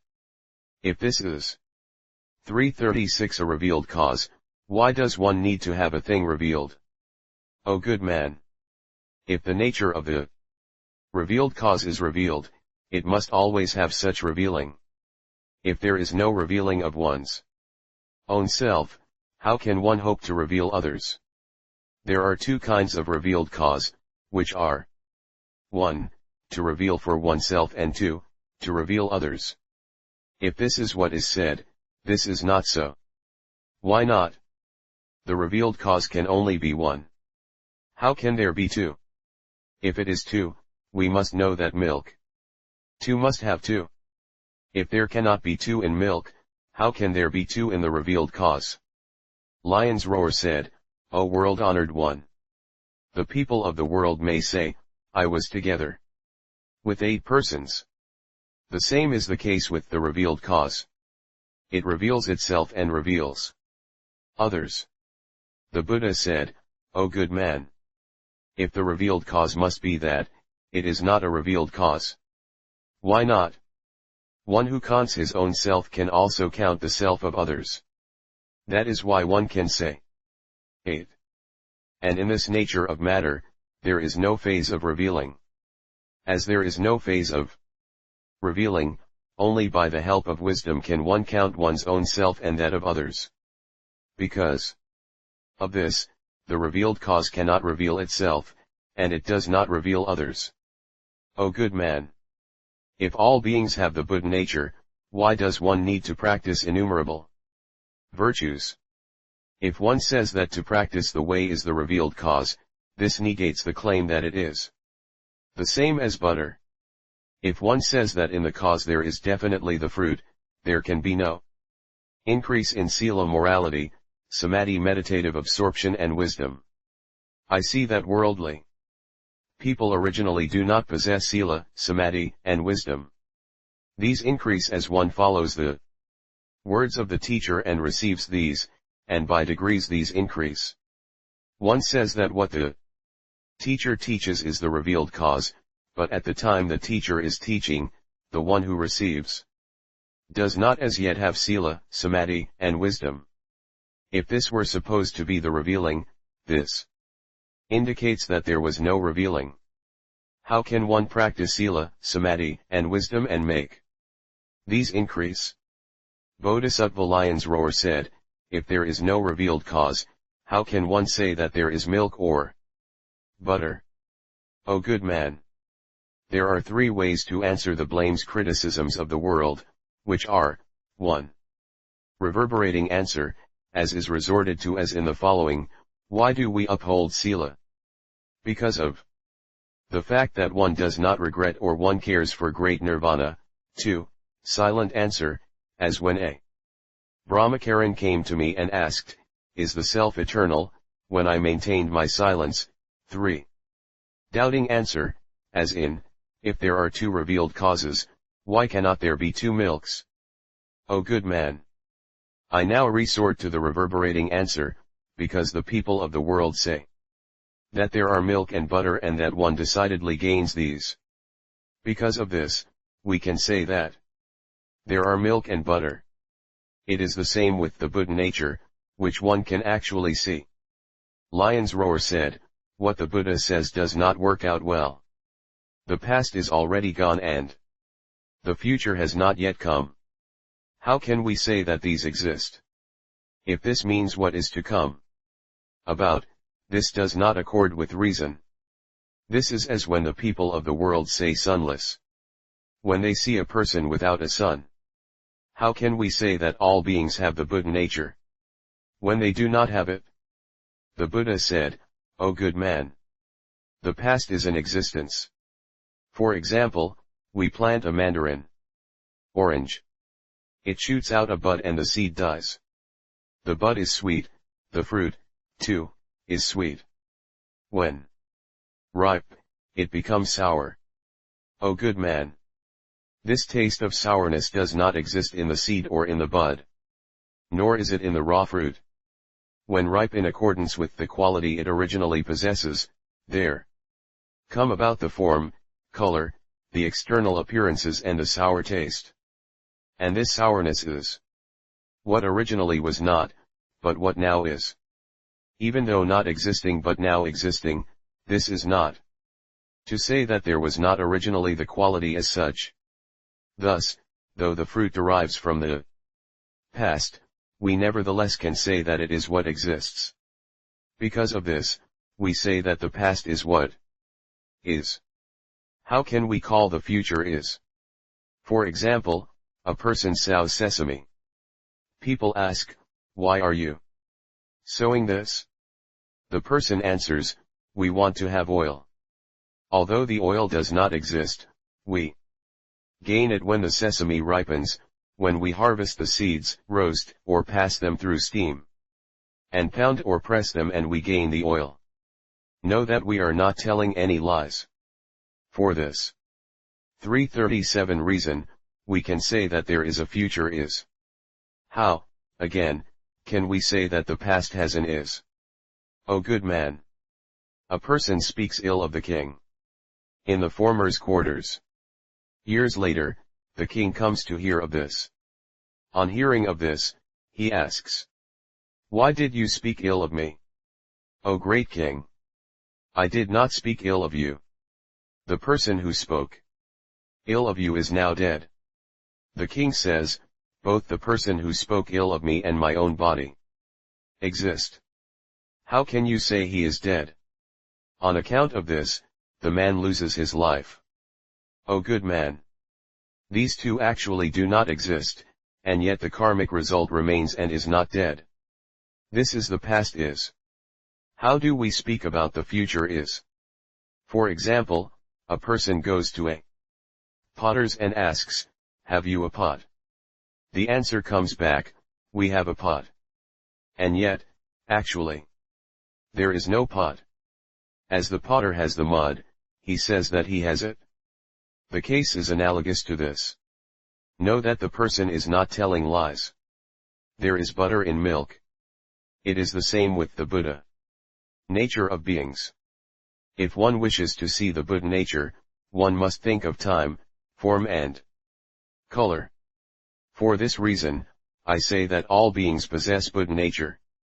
There is nothing in this that is false. Lion's Roar said, if beings do not have the Buddha nature, how can they attain unsurpassed enlightenment? Because of the right cause. Through this, beings attain unsurpassed enlightenment. What is the right cause? It is none other than the Buddha nature, O world. Honored one. Even when the seed of Nyagrudha contains within it the Nyagrudha tree, we call it the Nyagrudha seed. And why is it that we do not call it a Katara seed? O world honored 1. The family name of Gautama cannot be made to pass for Atreya, and Atreya cannot be made to stand for Gautama. So do things obtain with the Nyagrudha seed. It cannot be made to stand for a Katara seed or the Katara seed to stand for the Nyagrudha seed. And as you cannot Make away with the family name of Gautama, the Buddha nature of beings cannot be made away with. No, because of this, that beings possess the Buddha nature. The Buddha said, O good man, if you say that there is the Nyagrudha in the seed, I have to say that this is not so. If there were, why do we not see it? O good man, if is as with things of the world which cannot be seen because of causal relations. What are such causal relations? They are, for instance, like the case where distance is too great, so that one cannot see. Or like the trace of a bird's flight across the sky. Or as when the distance is too short, as in that of a blink of the eye. Or as in the case of breaking up, as a result of which one cannot see. Or because of the rotting of the root. Or it is like the dispersion of thought, as when one's mind is not set all exclusively upon a single point. Or it is as when something is too tiny, as with a mote. Or it is as when an obstacle exists, as when clouds obscure the sight of the stars by coming in between. Or when there are too many, so that it is not possible to see, as in the case of hemp amid the rice plants. Or because of similarity, as a result of which one cannot see, as in the case of a bean amidst beans. But the Nyagrudha is not anything like these 8 causal relations.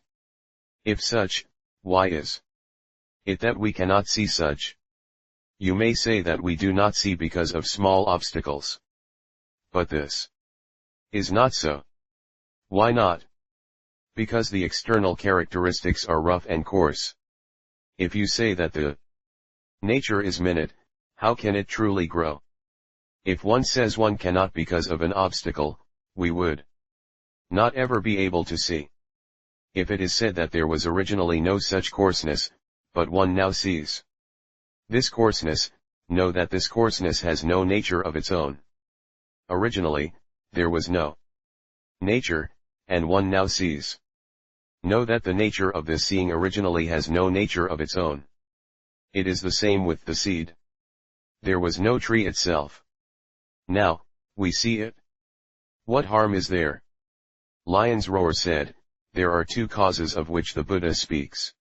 One is the right cause and the other the revealed cause.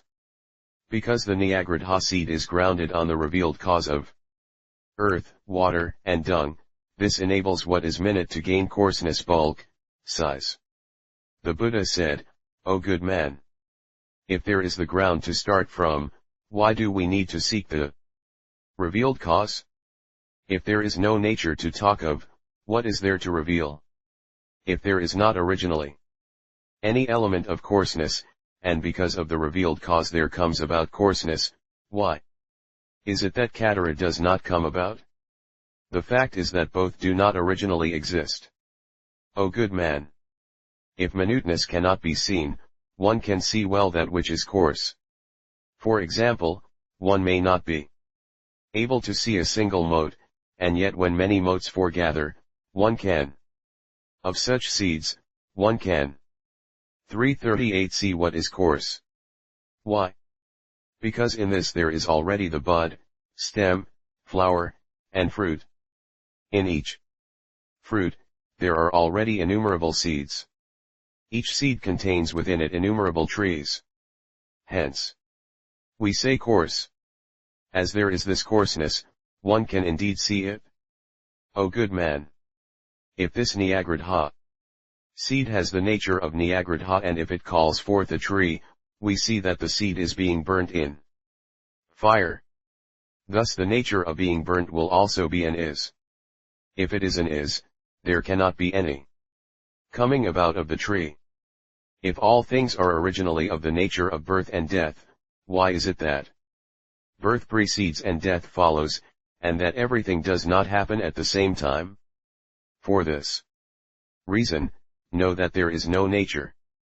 Bodhisattva Lion's Roar said, O world-honored one, if the Nyagrudha seed originally has no nature of the tree and yet calls forth the tree, why is it that the seed does not give out oil?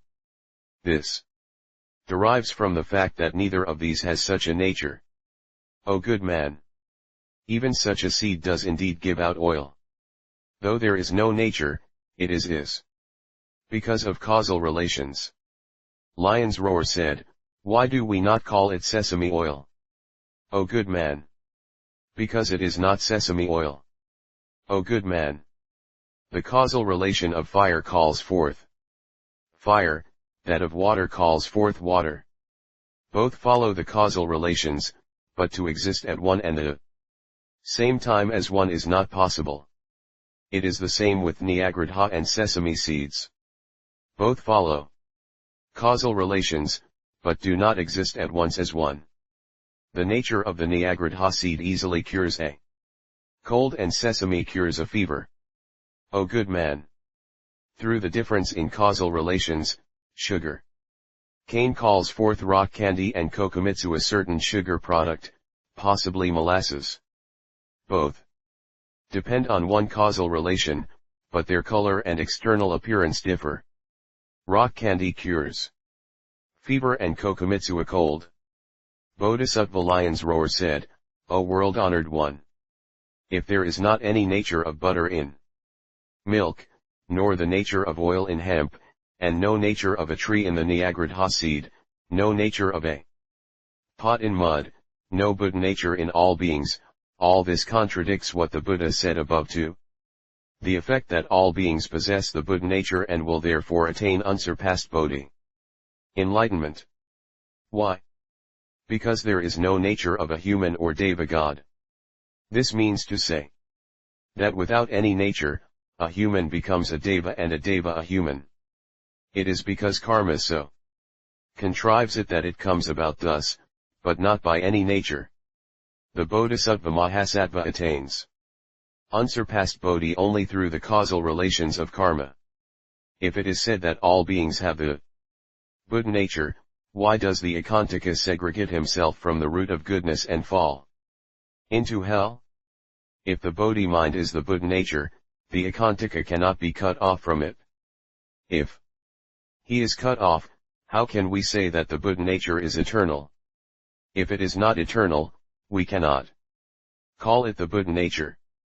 If all beings possess the Buddha nature, why do we speak of such as the first aspiration to Bodhi? And why do we speak of Vavarti drawing back and of Vavarti non-retarding?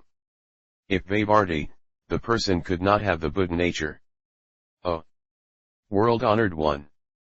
The Bodhisattva Mahasattva looks single-mindedly towards unsurpassed Bodhi, sees great loving-kindness and great compassion, and the ills of birth, old age, death, and defilement, and great nirvana, and he meditates on the non-existence of birth, age, death, and defilement, and believes in the three jewels, and the results of karma, and upholds sila. Such is the Buddha nature. If there could be any Buddha nature, how could one use this law and make it a causal relation? O world-honored one! Milk can surely become butter without the help of causal relations. But fresh butter Navanita cannot proceed thus.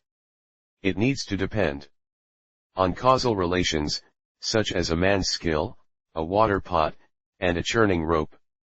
The situation is the same with beings. If they have the Buddha nature, they can do without causal relations and attain unsurpassed Bodhi.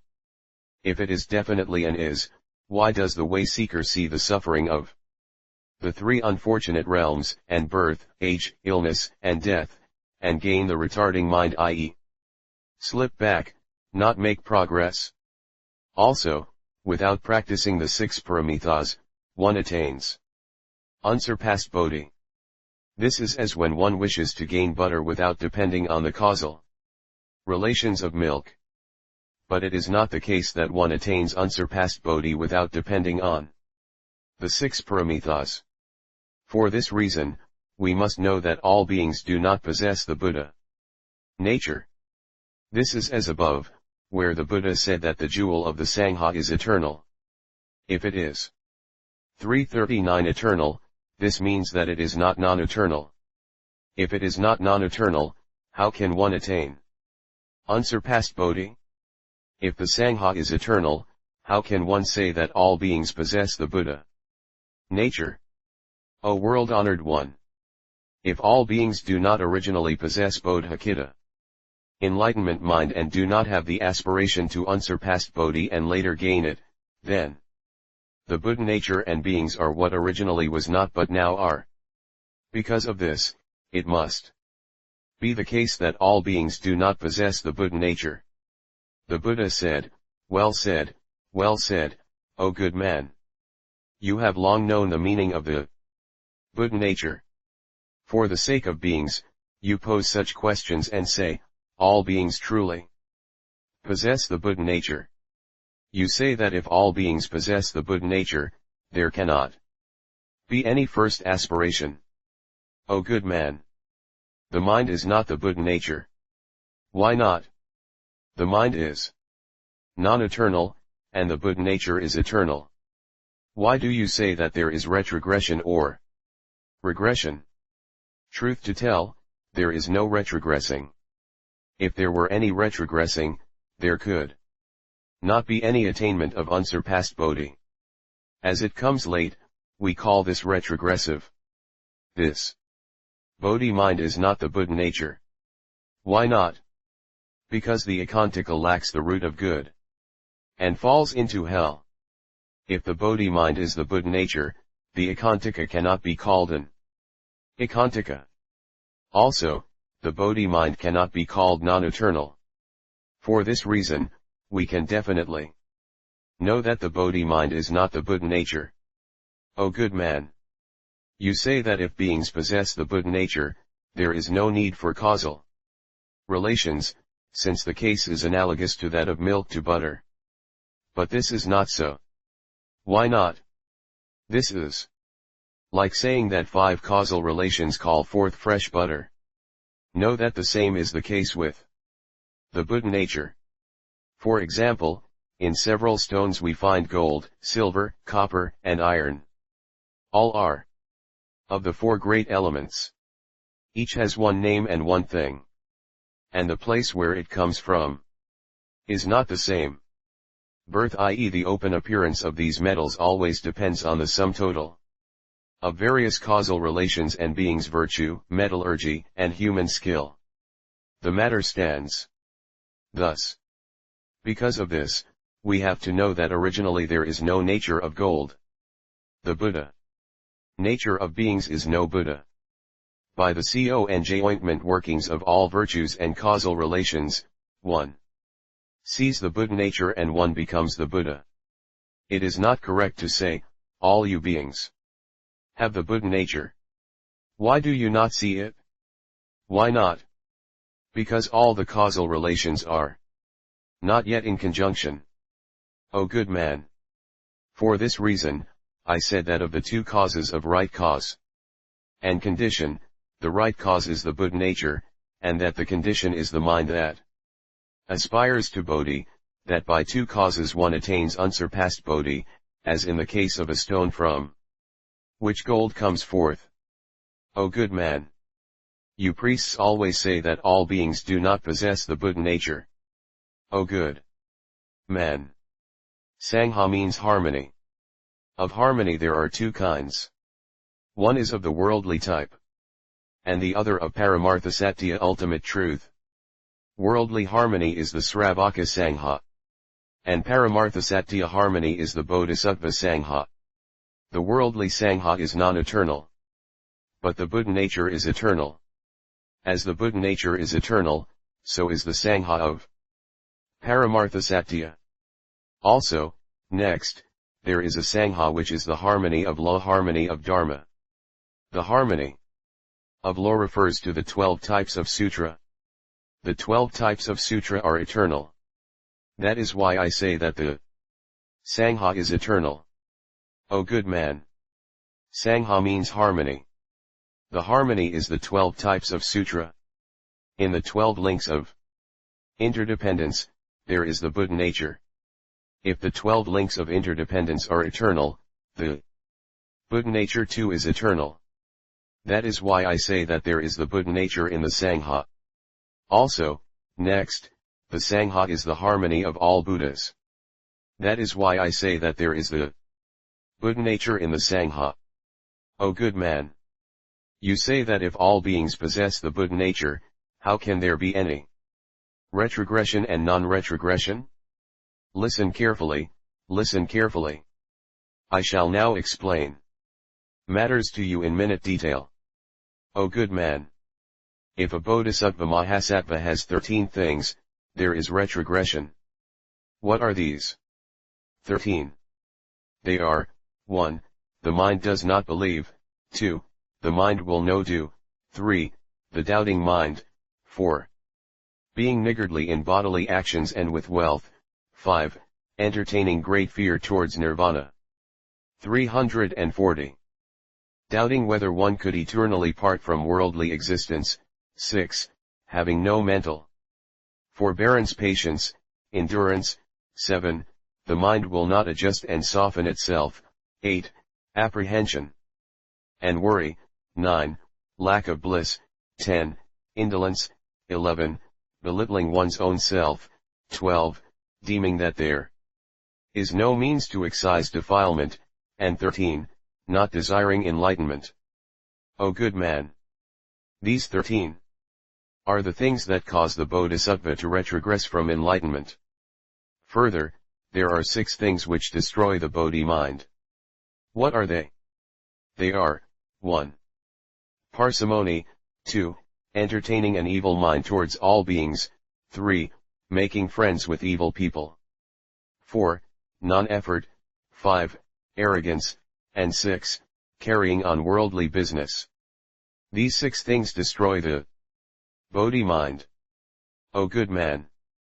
A man hears that the All-Buddha world-honored one is the teacher of humans and gods, that he is the best, incomparable, and superior to Sravakas and Pratyeka Buddhas, that his Dharma is clear, that he is unhindered, that he passes all beings over the great sea of suffering. Having heard this, the man takes a great vow, if there is any such person, I too shall be like him. Through this causal relation, he aspires to unsurpassed enlightenment. Or taught by some others, a person may aspire to unsurpassed enlightenment. Or a person might hear that the Bodhisattva underwent stringent penances for asamkhya's of kalpas and later attained unsurpassed enlightenment. Having heard this, he thinks, I cannot endure such penance, so how will I be able to gain it? Thus, he retrogresses. O good man! There are also 5 things that distance one from the Bodhi mind. What are the 5? They are, 1. Desiring to get ordained under a Tirthaka non-Buddhist, 2. Not practicing the great mind of loving kindness, 3. Especially seeking to find fault with a priest, 4. Always seeking to live in between birth and death, 5. Not holding a good feeling towards upholding, reciting, copying, and expounding the 12 types of Sutra. These are the 5 things that pull one away from the Bodhi mind. Also, there are 2 things that pull one away from the Bodhi mind. What are the 2? They are, 1. To be greedy for the 5 desires, 2. Not respecting and honoring the 3 treasures. All such various causal relations carry one away from the Bodhi mind, i.e. are causes of retrogression. What is the unretrogressive mind?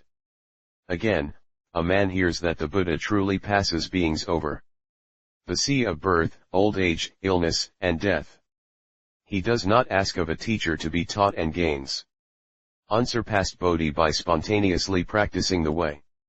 If Bodhi is something we can indeed gain, I shall assuredly practice the way and unfailingly attain it. Thinking thus, he aspires to Bodhi and transfers all the merit that he has amassed, be it great or small, to unsurpassed Bodhi. He takes this vow, I pray that I shall draw near to all Buddhas and Buddhist disciples. Listen to sermons, so that the 5 sense organs are all perfect, and this mind will not get lost even if I encounter hardships. Also, I pray, O all Buddhas and disciples, that I shall always have a gladdened mind and be perfect in the 5 good deeds. If all beings slash my body, hands and feet, head, and eyes, and other parts, I shall gain a heart of great loving kindness towards all, and feel happy. All such persons will serve me in the augmentation of my own bodhi. If not, how can I accomplish unsurpassed bodhi? Also I vow, let me not gain a body that has no genital organs, that has dual sex organs, or the form of a female. I pray that I shall not be tied up by officials, that I shall not encounter a bad king, that I shall not be the subject of a bad king, that I shall not gain birth in an evil state.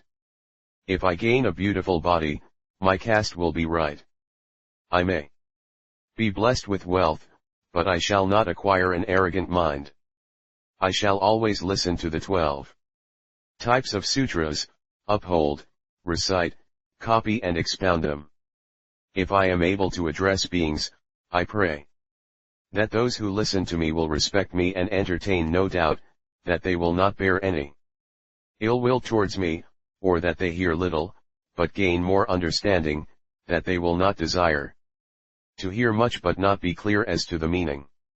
I pray that I shall become the teacher of the mind, but not make the mind the teacher, that all my bodily, oral, and mental actions will not befriend evil, that I shall be able to bestow peace and bliss upon all beings, that I shall not be moved like a mountain in the bodily precepts and in the wiseness of the mind, that I shall not be parsimonious with body, life, or wealth, that I shall not do impure things and regard such as being 341 meritorious, that I shall carry on a right way of living, live by myself, that I shall not do evil or flatter in mind, that when receiving any favor I shall pray in my mind to repay in a manifold way, even when only favored a little, that I shall be well versed in all worldly acts and skills, that I shall be able to know all dialectical idioms terms, that I shall recite and copy the 12 types of sutra, that I shall not be indolent and lazy in my mind, that if all beings do not desire to listen, I shall bring forth means so that they will be pleased to give ear to me, that my words will always be soft, that my mouth will not speak evil things, that I shall truly make those who entertain evil thoughts towards each other melt into harmony. If there should be anyone who has fear, he shall be freed from it. When there is a famine, there will be harvest and satisfaction. When epidemics prevail, I shall be a great doctor and there will be medicine and treasure, so that those who suffer from illnesses will all gain ease and health.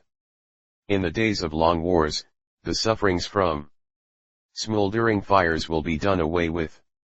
I shall cut away all such fears as regards death, imprisonment, beatings, water, and fire, kings, robbers, poverty, violating the moral precepts, evil names and ways of life. I shall gain deep respect for fathers and mothers, teachers, and elders, and gain a heart of great loving kindness in the midst of enmity.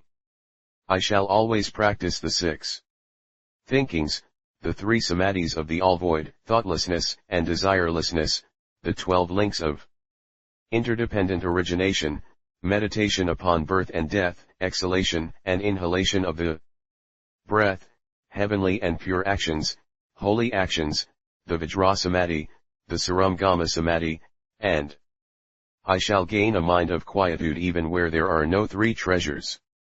When I have to suffer from great sorrow, let me not lose the mind of unsurpassed bodhi, let me not feel self-satisfied with the mind of the Sravaka or Pratyeka Buddha.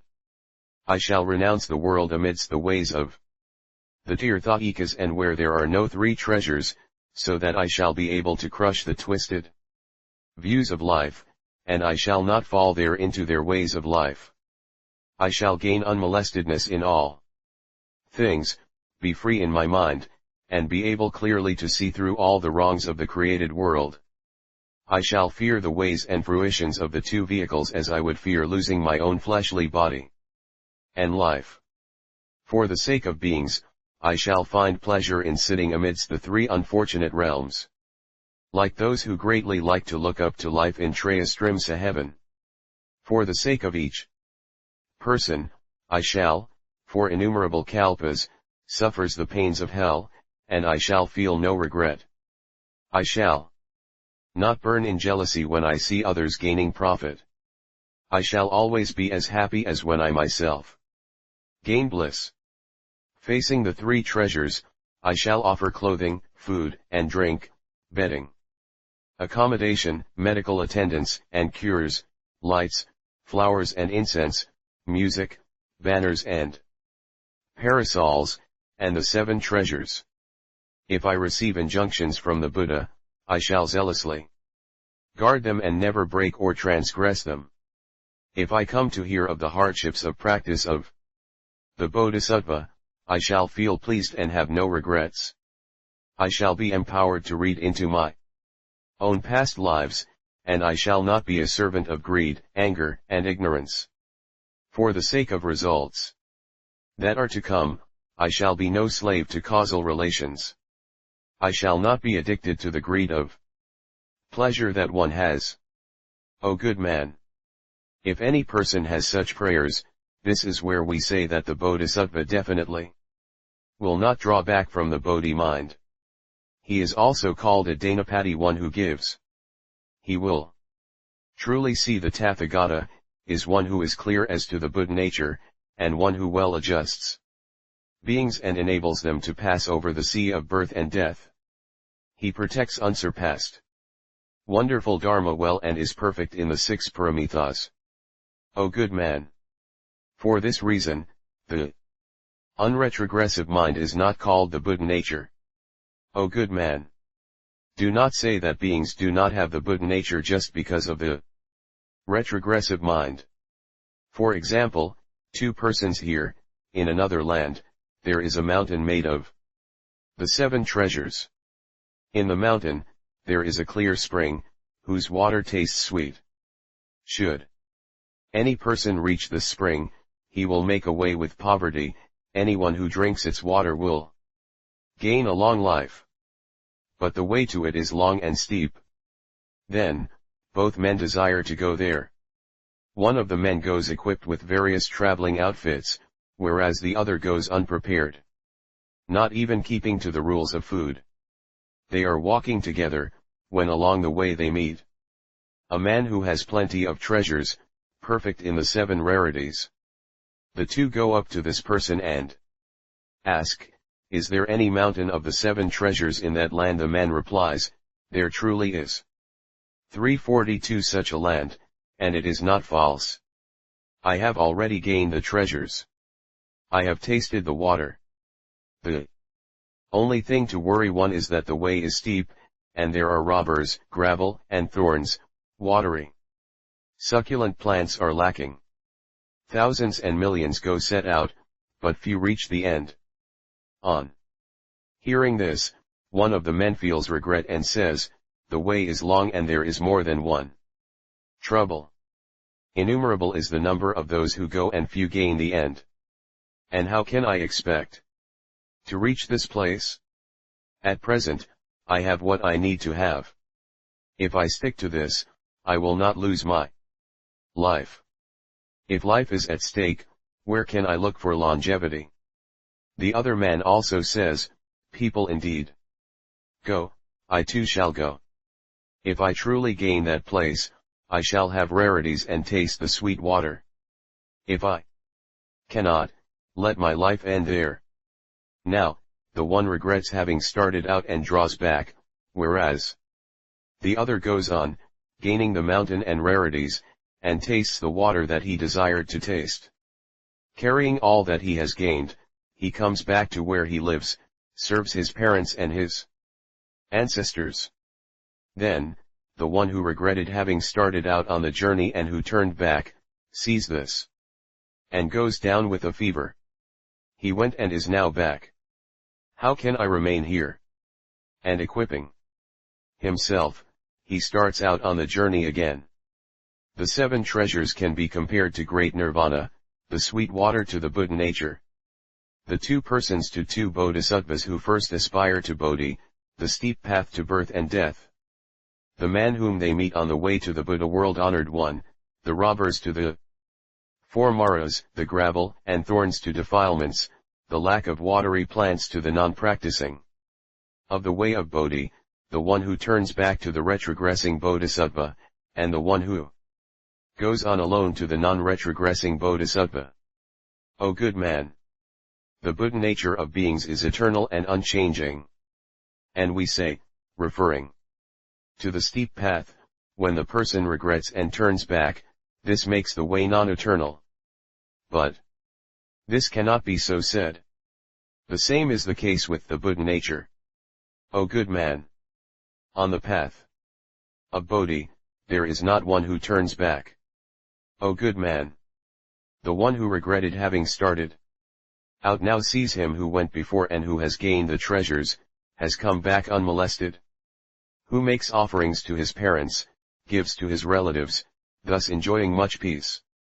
Seeing this, a fire again burns in his mind, he adorns his body, starts out on the way again, spares no effort, endures all manner of hardships, and goes to the mountain of the seven treasures. So do things. Obtain with the retrogressing bodhisattva. O good man! All beings definitely will attain unsurpassed Bodhi. Because of this, I say in the Sutra, all beings, down to those who have committed the 5 deadly sins, those who have sinned by performing the 4 grave offenses, and the Akantakas all have the Buddha nature. Lion's Roar said, O world-honored one! Why are there the retrogressing and the non-retrogressing bodhisattvas? O good man! If any bodhisattva comes to know of the causal relations of the 32 signs of perfection of the Tathagata, we say non-retrogressive.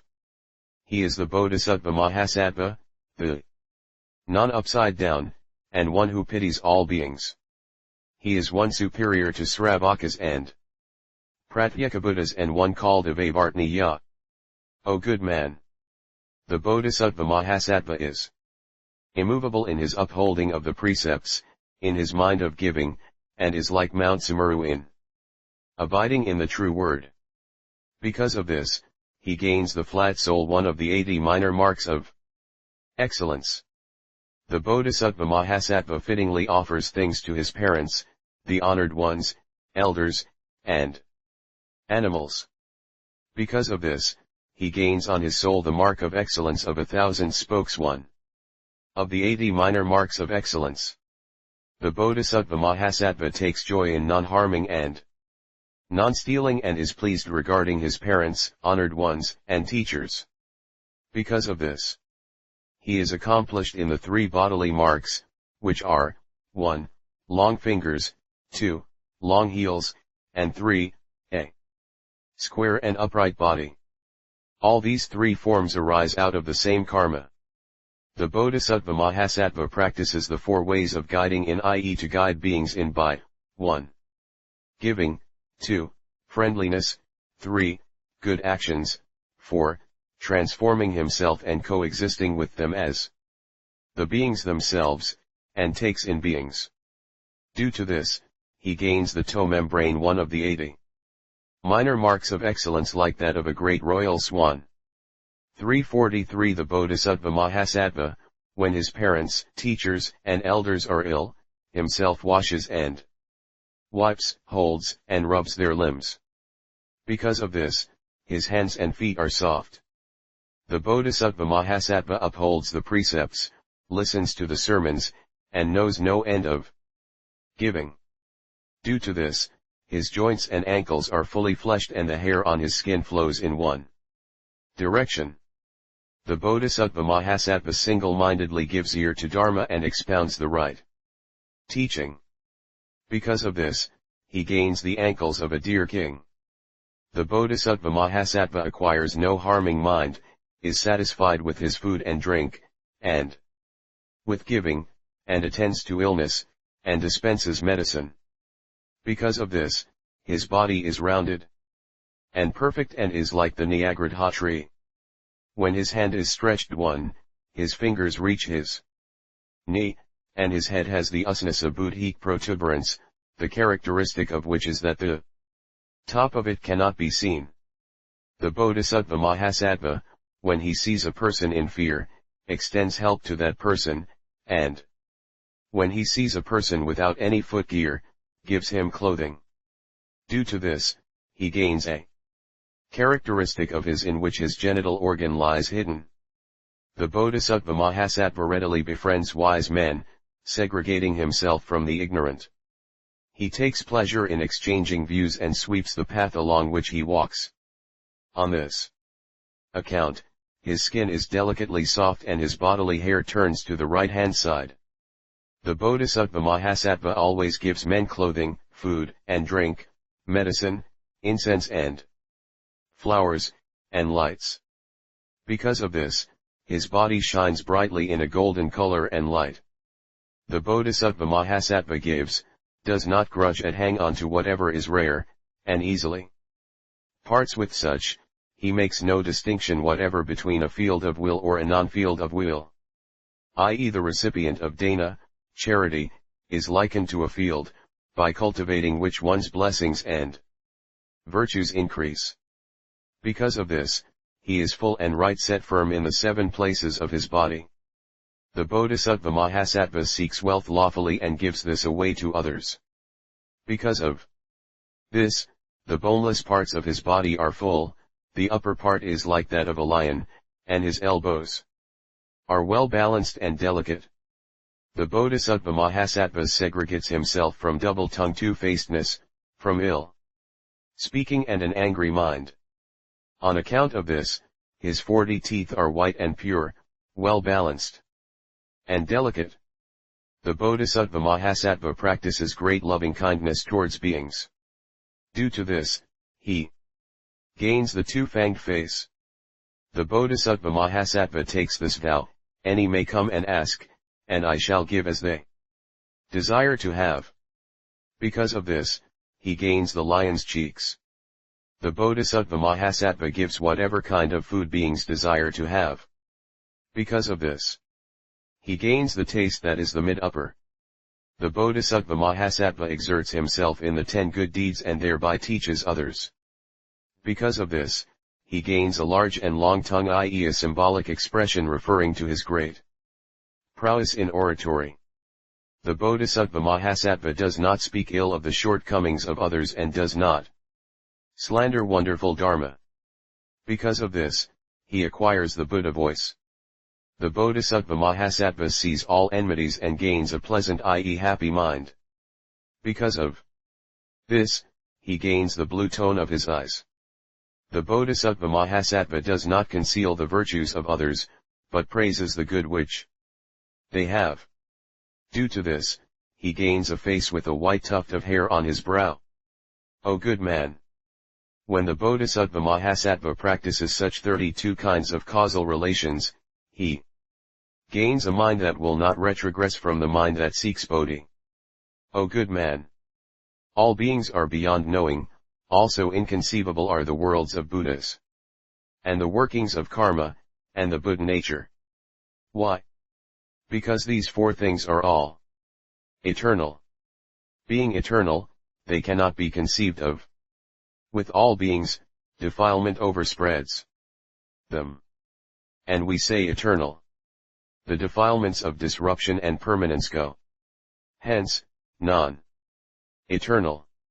If it is the case that all beings are the eternal, why do we need to practice the Eightfold 344 path, so as to extirpate all sorrows? When disruption comes to all sorrows, we say non-eternal. Whatever we have of bliss, we call it eternal. For this reason, I say, all beings are overspread by defilement and cannot see the Buddha nature. Not seeing the Buddha nature, no nirvana comes about. Chapter 35, on Bodhisattva Lion's Roar 3. Lion's Roar said, O world-honored one! You the Buddha say that all things have 2 causes. One is the right cause and the other the condition. Through these, there cannot be any breaking away from bondage. The 5 skandhas appear and die out moment after moment. If these appear and die out, who binds and unbinds? O world-honored one! The present 5 skandhas call forth the 5 skandhas that follow. This skandha dies out by itself and does not shift onto another skandha. Though not shifting on, this can well call forth the other skandha. From a seed, we gain a bud. But the seed does not shift onto the bud. Though it does not shift onto the bud, it indeed calls forth the bud. The same is the case with beings. How do we undo bondage? O good man! Listen carefully, listen carefully. I shall now explain matters to you minutely. O good man! When a person is going to die and faces the greatest of sorrows, the relatives gather around, weep, and are lost in sorrow. The person himself is in fear and knows of no help. He has his 5 sense organs, but the sense function does not work. His limbs shake and he indeed cannot maintain his own body. The body is empty and cold, and warmth is about to depart. He sees before his own eyes all the karmic results of what he has done. O good man! The sun is about to go down over the horizon, and the mountains and hills and mounds present shadows which shift onto the east. Reason tells us that there cannot be any moving to the west. It is the same with the fruition of a man's karma. When this skandha dies, another arises. When light appears, gloom dies out. When the light vanishes, the gloom appears. O good man! When a stamp seal of wax is pressed into mud, the stamp becomes one with the mud. The stamp dies out, and there appear letters. And yet, this wax stamp does not change into mud, and those letters come about from mud. They do not come about from anywhere else. They come about by reason of the causal relations of the stamp. Things obtain thus. When the skandhas of the present life die out, an in-between existence comes about. It is not that the skandhas of the present life change into the skandhas of the in-between 5 skandhas.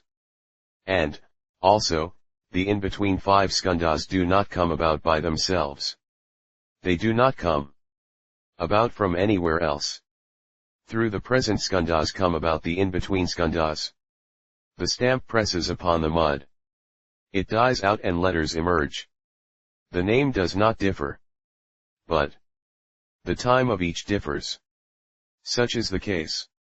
That is why I say, the in-between 5 skandhas cannot be seen with the fleshly eye, they are what can be seen with the heavenly eye.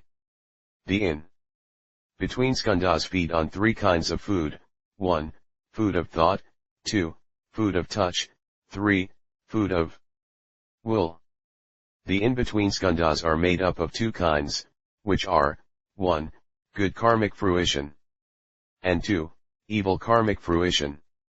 From good action comes about the consciousness of good karma, and from evil action the consciousness of evil results. When the parents join together in sexual union, the causal relations call forth the direction in which the life must proceed. The mother gains craving trishna and the father anger. When the semen of the father comes forth, he says, "This is mine." At that, his mind becomes pleased. These 3 kinds of defilement crush out the in-between skandhas of causal relations and the subsequent 5 skandhas come about. This is comparable to how the stamp gets impressed into the mud and letters emerge. When appearing, all the sense organs are perfect or imperfect. One who is equipped thus sees matter, i.e. physical form, and acquires greed. Greed arises, which is craving. By madness, greed comes about. This is ignorance. Through the causal relations of greedy craving and ignorance, the world that is seen is all upside down. The non-eternal is viewed as eternal, the non-self as the self, non-bliss as bliss, and the non-pure as the pure. From these 4 inversions, good and bad actions are committed. Defilement makes karma, and karma activates Defilement. This is bondage. On this account, we say born of the 5 skandhas.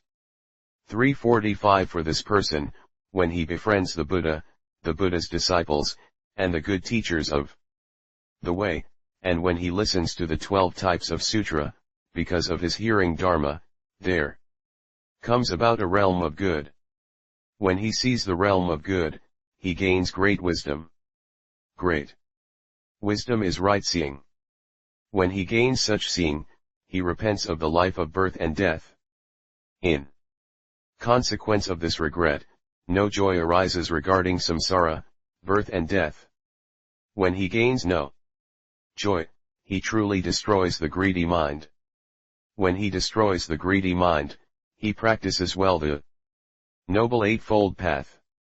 When he practices the Noble Eightfold Path, he emerges from birth and death. When there is no birth and death, he gains emancipation. When fire does not meet with fuel, this is extinction. When there is no more birth and death, we say that we cross over extinction. This is the extinction of the 5 skandhas. Lion's Roar said, there is no thorn in the void. How can we speak of extracting none chains? The skandhas. How can there be any binding? The Buddha said, O good man, the chain of defilement binds the 5 skandhas.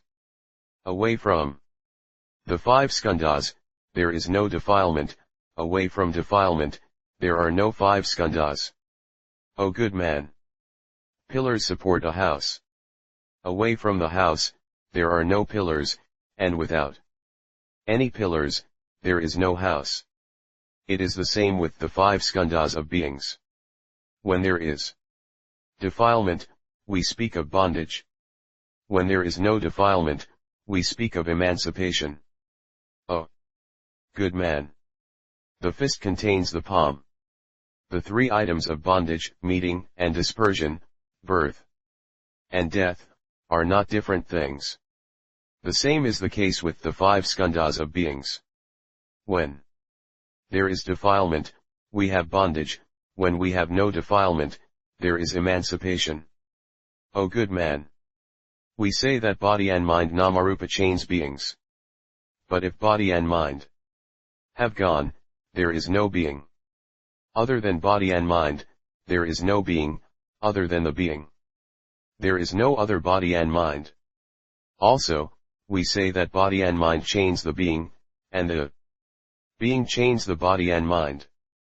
Lion's Roar said, O world-honored one, the eye does not see by itself, the finger does not touch by itself, the sword does not cut by itself, and feeling does not feel by itself.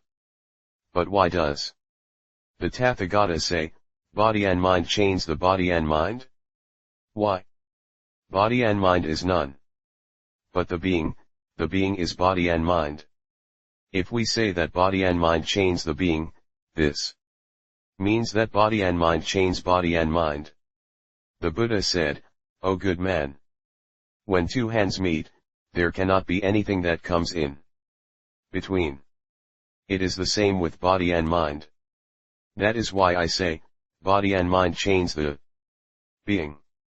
If one is away from body and mind, what there is then is emancipation. That is why I say, the being attains emancipation. Lion's Roar said, O world-honored one, if body and mind chains one, all arhats are not away from body and mind. So they may well be chained. O good man, there are 2 kinds of emancipation, which are, 1, cutting off of the seed, and 2, cutting off of fruition. The cutting off of the seed is the cutting off of defilement. The arhats have already cut off defilement, and the root of all bondage has been severed, so that the bondage of the seed cannot chain the arhat. When the root of fruition is not yet cut off, we say that there is yet the bondage of fruition. All arhats do not see the Buddha nature. Not seeing this, they cannot gain unsurpassed enlightenment. For this reason, we may say that there is the bondage of fruition. So, we cannot say that there is a bondage of body and mind. O good man! For example, when the oil has not yet been spent, the light of the lamp does not expire. Once the oil is spent, the light goes out. In this, there is nothing to doubt. O good man! The so-called oil is defilement, and the light is the being. All beings do not gain nirvana, due to the oil of defilement. If this is removed, they gain nirvana. Lion's Roar said, O world-honored one! The nature of light and oil differs. Defilement and the being are not thus. The being is defilement and defilement is the being. The being is the 5 skandhas and the 5 skandhas are the being. The 5 skandhas are defilement and defilement is the 5 skandhas. Why do you, the Tathagata, liken them to light? The Buddha said, of analogies, there are 8 kinds, namely, 1. Progressive analogy, 2. Reverse analogy, 3. Actual analogy, 4. Non-analogy, 5. Foregoing analogy, 6. Aft-coming. 346 analogy, 7. Foregoing and aft-coming analogy, and 8. All-pervading analogy. What is a progressive analogy? It is as when I say in the sutras, for example, heaven sends down great rain, and all the ditches become full. As they are full, small holes get full. As small holes get filled, the great holes too become full. As the great holes become full, small springs become full. As small springs become full, great springs become full. As great springs become full, small ponds become full. As small ponds become full, big ponds become full. When big ponds are full, small rivers become full. When small rivers become full, big rivers become full. When big rivers become full, the great seas become full. The same is the case with the reign of Dharma of the Tathagata. The silus moral behavior of beings become full, i.e. perfect. As the silus are full, the non-repenting mind becomes full. As the non-repenting mind becomes full, there arises joy. As joy arises, segregation from attachment to the skandhas comes about. As segregation becomes full, there comes about peace. As peace becomes full, samadhi becomes full. As samadhi becomes full, right seeing and knowing becomes full. As right seeing and knowing becomes full, renunciation becomes full. As renunciation becomes full, the reproach, i.e. aversion to worldly life becomes full. As reproaching becomes full, emancipation becomes full.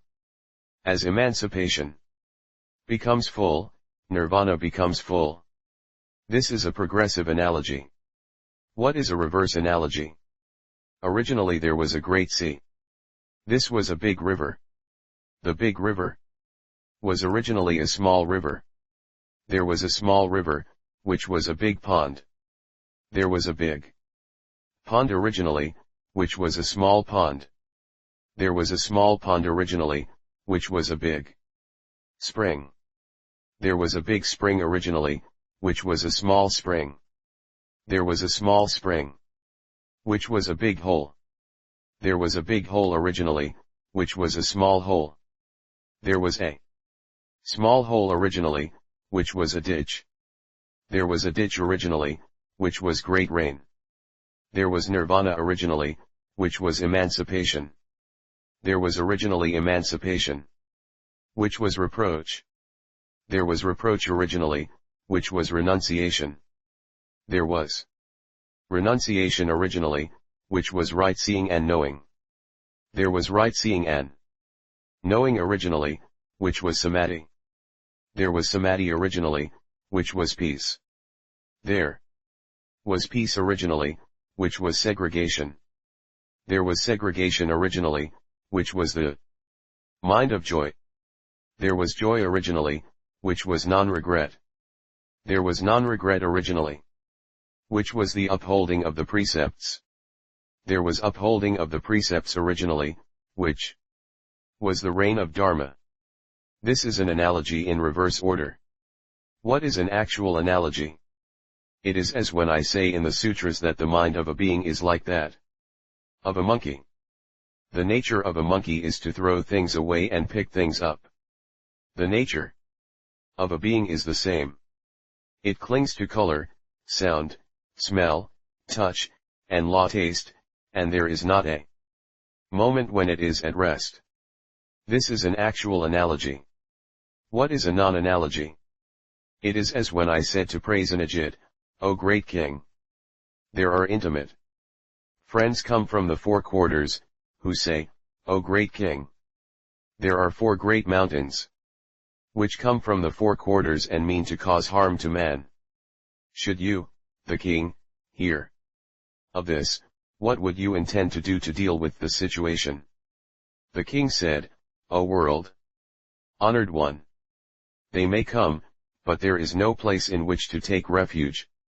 All one can do is exclusively uphold the precepts and give alms. I praised him and said, well said, well said, O great king. I speak of four mountains. These are none other than the birth, old age, illness, and death of beings. Birth, old age, illness, and death always come and press upon a person. How can one not practice the precepts and dana? The king said, O world-honored one. What does one gain from the precepts and dana? I said, one gains pleasure in the life of humans and heaven. The king said, O world-honored one. If the Nyagrudha were to practice the precepts and dana, could it call forth peace and bliss for itself in the world of humans and heaven? I said, the Nyagrudha cannot uphold the precepts and give. If it could, there could result nothing.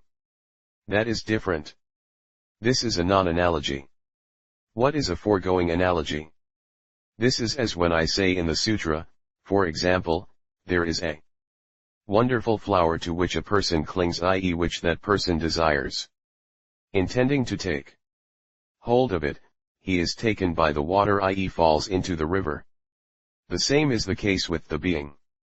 347 He clings to the five desires and flounders in the river of birth, old age, and death.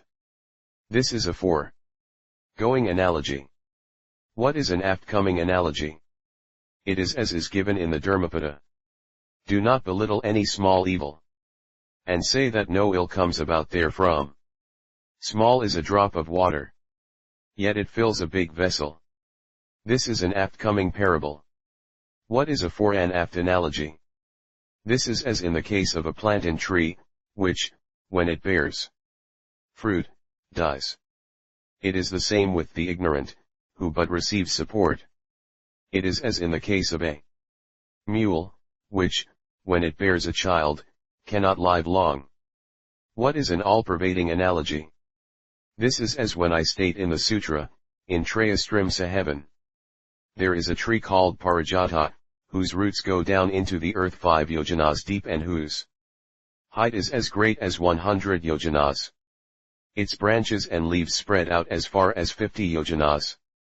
When the leaves ripen, they become yellow, and all the gods, on seeing this, are gladdened. These leaves, before long, fall off. When the leaves fall, there comes about joy. This branch changes color, and joy arises. This branch, before long, gains pimples.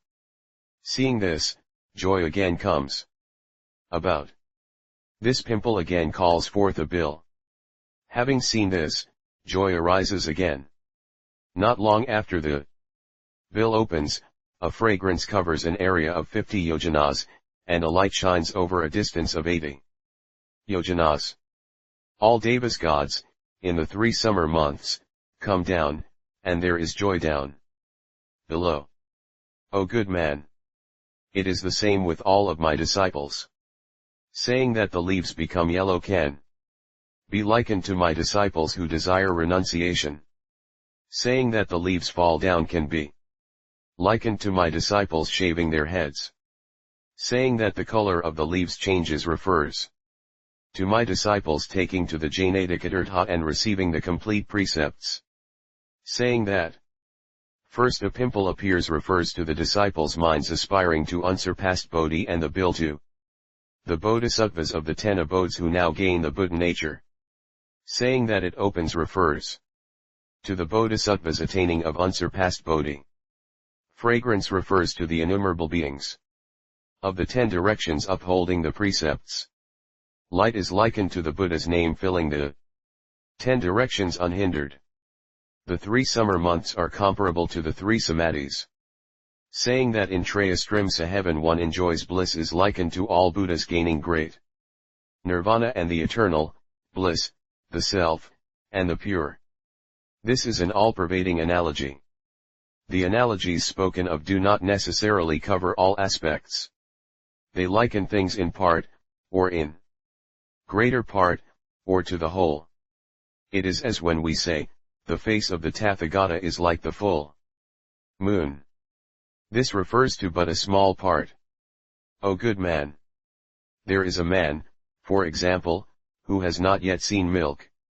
He asks others what it is. Like, what kind of thing is milk? The others answer, it is like water, honey, and a shell. The water represents moisture, the honey sweetness, and the shell color. We may employ these 3 analogies and yet we may not be able to arrive at an accurate idea of what milk is. O good man! I may use the analogy of light. But the case will be thus. O good man! There cannot be any river apart from water. The same is the case with beings. Apart from the 5 skandhas, there can be no other separate being. O good man! Apart from the body, wheels, spokes, and hubs, there cannot be any cart. It is the same with beings. O good man! If you desire to connect this with the analogy of light, listen carefully, listen carefully. I shall now explain it. The wick may be likened to the 25 existences, the oil is craving, and light wisdom. To break means to exclude gloom and ignorance. Softness is likened to the holy way. When the oil is used up, the brightness of the light dies out. The same is the case here. When the craving of the being ends, there comes about the Buddha nature. There can be body and mind, but this cannot bind one. Living amidst the 25 existences, there is no defilement from any existence. 348 Lions Roar said, O world-honored one! The 5 skandhas of the being are empty and there is no means of possessing. Who is there that receives the teaching and practices the way? The Buddha said, O good man! All beings have the remembering mind, the wisdom mind, the aspiring mind, the effort-making mind, the believing mind, and the meditating mind. All such, moment after moment, are born and die away. And yet, similarity and continuation go on. Hence, we speak of practicing the way. Lions Roar said, O world-honored one! All such die away moment after moment. All such extinctions that come about moment after moment also resemble one another and continue. How is one able to practice the way? The Buddha said, O good man! The light of the lamp dies out moment after moment. Yet, there is the light which dispels the gloom. It is the same with all such resemblings. O good man!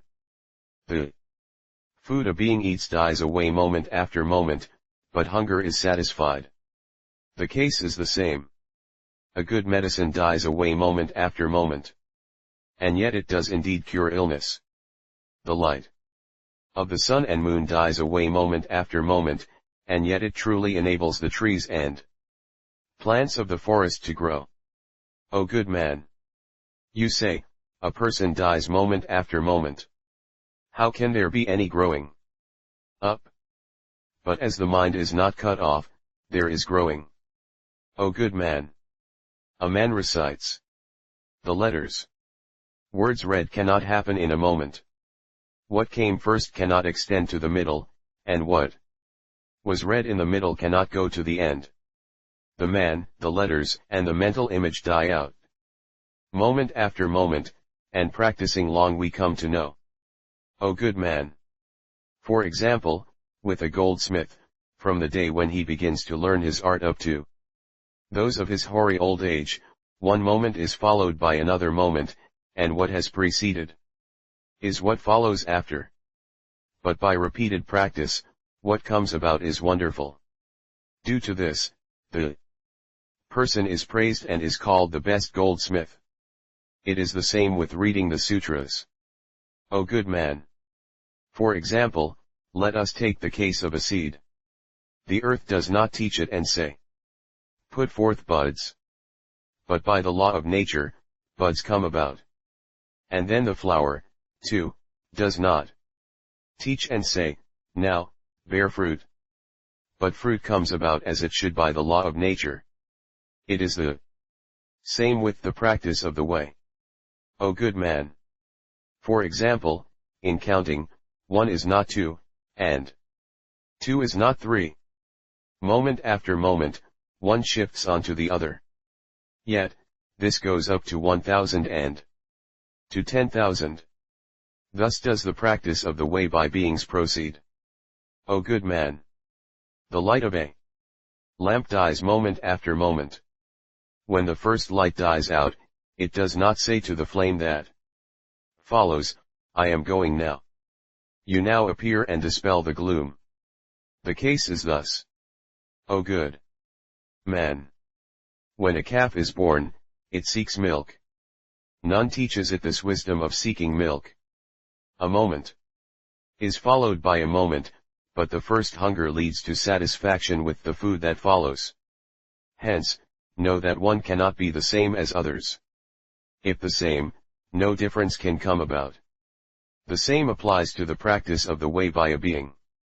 By one action, one may not gain the end. But by long practice, one does away with all defilements.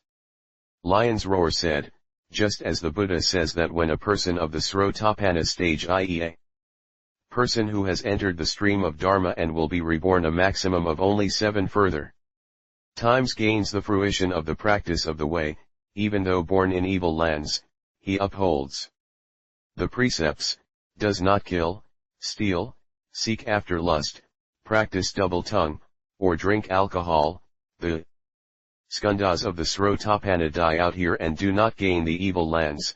The same applies to the practice of the way.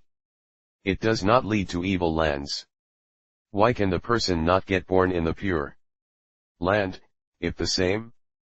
If the skandhas of the evil land are not those of the Srotapana, how can it be that evil actions cannot come about? The Buddha said, O good man! A person of the Srotapana stage may get born into evil lands. And yet he will not lose his attainment of Srotapanahood. The skandhas are not the same. That is why I take up the analogy of the calf. A person of the Srotapana stage, though born in an evil land, because of the power of his practice of the way, does not perform evil. O good man! For example, in Gandhamadana, there was a lion king, and all the birds and beasts left the mountain. None of them came near. Once, this king went into the Himalayas, and there, too, he saw that none was living there. That is how things stand with the Srotapana. Though not practicing the 349 way, because of the power of the way, he does not perform evil. For example, a man takes Amrita ambrosia of immortality, and the Amrita dies out. But the force of its remaining power causes the person to gain birthlessness and deathlessness. O good man! In Mount Sumeru, there is a wonderful medicine called Longali. If one partakes of it, even though the effect of the medicine dies out moment after moment, one due to the power of this medicine, will not encounter any harm. O good man! No one approaches where a Chakravartin lives, not even in his absence. Why not? Because of the power of this king. It is the same with the person of the Srotapana stage. He may be born in an evil land and may not be practicing the way, but because of the power of the way, he does not do any evil. The skandhas of the Srotapana may be dead, and different skandhas may be present, and yet no skandha of the Srotapana is lost. O good man! Beings, because of what emerges from the fruit, do a good many things to the seed. They provide dung and irrigation. Although the fruit has not yet been gained and the seed is now dead, we nevertheless can say that we gain the fruit from the seed. It is the same with the skandhas of the Srotapana. O good man! For example, there is a man who is rich and has great wealth. He has only one son, who has already died. This son has a son, who is now abroad. This man, of a sudden, dies. The grandson, on hearing of this, comes back and takes over the property. It is not yet known where the wealth is. But there is no one who obstructs or protects the occupation. Why not? Because the stock is one. The case is the same with the skandhas of the Srotapana. Bodhisattva Lion's Roar said, O world-honored one! You, the Buddha, said in a Gatha. If a bhiksu monk practices the way of the moral precepts, samadhi, and wisdom, know that this is befriending unretrogressive and great nirvana. O world-honored one! How am I to practice the precepts, samadhi, and wisdom? The Buddha said, O good man! There is a man who upholds the prohibitions and precepts, but does so for the happiness that he can gain for his own self and for humans and gods, and not to save all beings, not for guarding unsurpassed wonderful dharma, but for profit and out of fear of the three unfortunate realms, for life, lust, power, safety, oratory, out of fear of state laws, evil fame, for fear of dirty names, and for worldly works. Such guarding and upholding of the precepts cannot be called practicing the precepts. O good man! What is true upholding of Sila? When one upholds Sila, the object must be to pass beings to the other shore, to protect wonderful Dharma, to save the unsaved, to enlighten the unenlightened, to enable those who have not yet taken refuge to take it, to enable those who have not yet attained nirvana to attain it. Practicing thus, a person does not see Sila, how it is actually upheld, the person who upholds Sila, the results to be attained therefrom, whether the person has sinned or not. O good man! If one acts thus, this is the upholding of Sila. How does one practice samadhi? If, when practicing samadhi, one does it to enlighten one's own self, for profit, not for the sake of all beings, not for the practicing of dharma, but out of greed, for defiled food, for sexual reasons, because of the impurities of the 9 holes, for disputes, for beating, and for killing others, anybody who practices samadhi thus is not one who practices samadhi. O good man! What is the true practice of samadhi?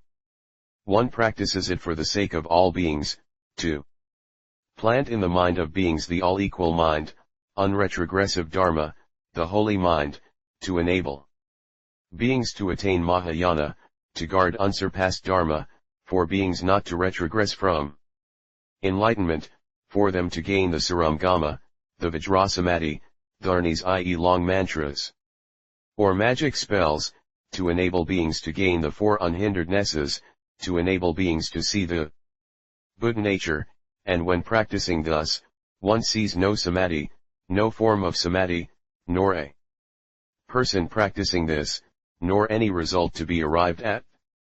O good man! If things indeed proceed thus, We say that this person is practicing samadhi. How does one practice wisdom? One who practices wisdom thinks, if I practice such 350 wisdom, I shall attain emancipation and save those in the three unfortunate realms. Who is it that indeed benefits all beings, passing them to the other shore beyond birth and death? It is difficult to be present when the Buddha appears in this world. It is as rare an event as one's coming across the flowering of the Udumbara. I shall now thoroughly cut away the bonds of all defilements. I shall gain the fruition of emancipation. On this account, I shall now learn to practice wisdom and sever the bond of defilement and attain emancipation. Any person who practices the way thus is not one who practices wisdom. How does a person truly practice wisdom? The wise person meditates on the sorrows of birth, age, and death. All beings are overshadowed by ignorance and do not know how to practice the unsurpassed right path. He prays, I pray that this body of mine will suffer great sorrows in lieu of all beings. Let all poverty, degradation, the mind of transgressing the precepts, all the actions of greed, anger, and ignorance of all beings gather upon me. I pray that all beings will not gain a mind of greed, will not be bound up in body and mind. I pray that all beings will soon cross the sea of birth and death, so that I may not now need to face it and not feel the worry. I pray that all will gain unsurpassed enlightenment. When a person practices the way thus, he sees no wisdom, no form of wisdom, no one practicing wisdom, and no fruition to be arrived at. This is practicing wisdom. O good man! One who thus practices sila, samadhi, and wisdom is a bodhisattva. One who cannot thus practice sila, samadhi, and wisdom is a sravaka. O good man! How does one practice sila morality? All sin by committing the 16 evil acts. What are the 16? They are, 1. Keeping, feeding, and fattening sheep for profit, and sealing them. 2. Buying and killing sheep for profit. 3. Raising, fattening, and selling pigs for profit. 4. Buying and killing them for profit. 5. Raising and selling calves for profit when fattened. 6. Buying and killing them for profit. 7. Raising hens for profit and, when they are grown up, selling them. 8. Buying them for profit and killing them. 9. Fishing. 10. Hunting. 11. Plundering. 12. Selling fish. 13. Catching birds with nets. 14. Having a double tongue. 15. Being a jailer. And 16. Charming snakes nagas. One should thoroughly segregate oneself eternally from such evil deeds. This is practicing sila morality. Chapter 36, on Bodhisattva Lion's Roar 4. The Buddha said, how does one practice samadhi, i.e. meditative absorption? One truly does away with all the worldly samadhis.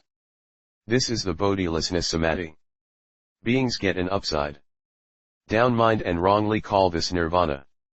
Also, there are such samadhis as the boundless mind samadhi, the pure group samadhi, the worldlessness samadhi, the world segregation samadhi, the world nature samadhi, the skandha samadhi, the thoughtlessness non-thoughtlessness samadhi, which indeed make beings acquire an upside down mind and call such nirvana. If one truly segregates one's own self from such samadhis, this is practicing samadhi. How does one practice wisdom? One thoroughly extirpates the evil views of the world. Beings all possess evil views. That is, thinking that matter form is self, and that this belongs to self. That there is self in matter and matter in self, and it so goes with consciousness, that matter is the self, that matter dies, but that the self stays behind, that matter is the self, and that when matter dies out, the self dies out. And a certain person says, the maker is the self, the recipient is the self.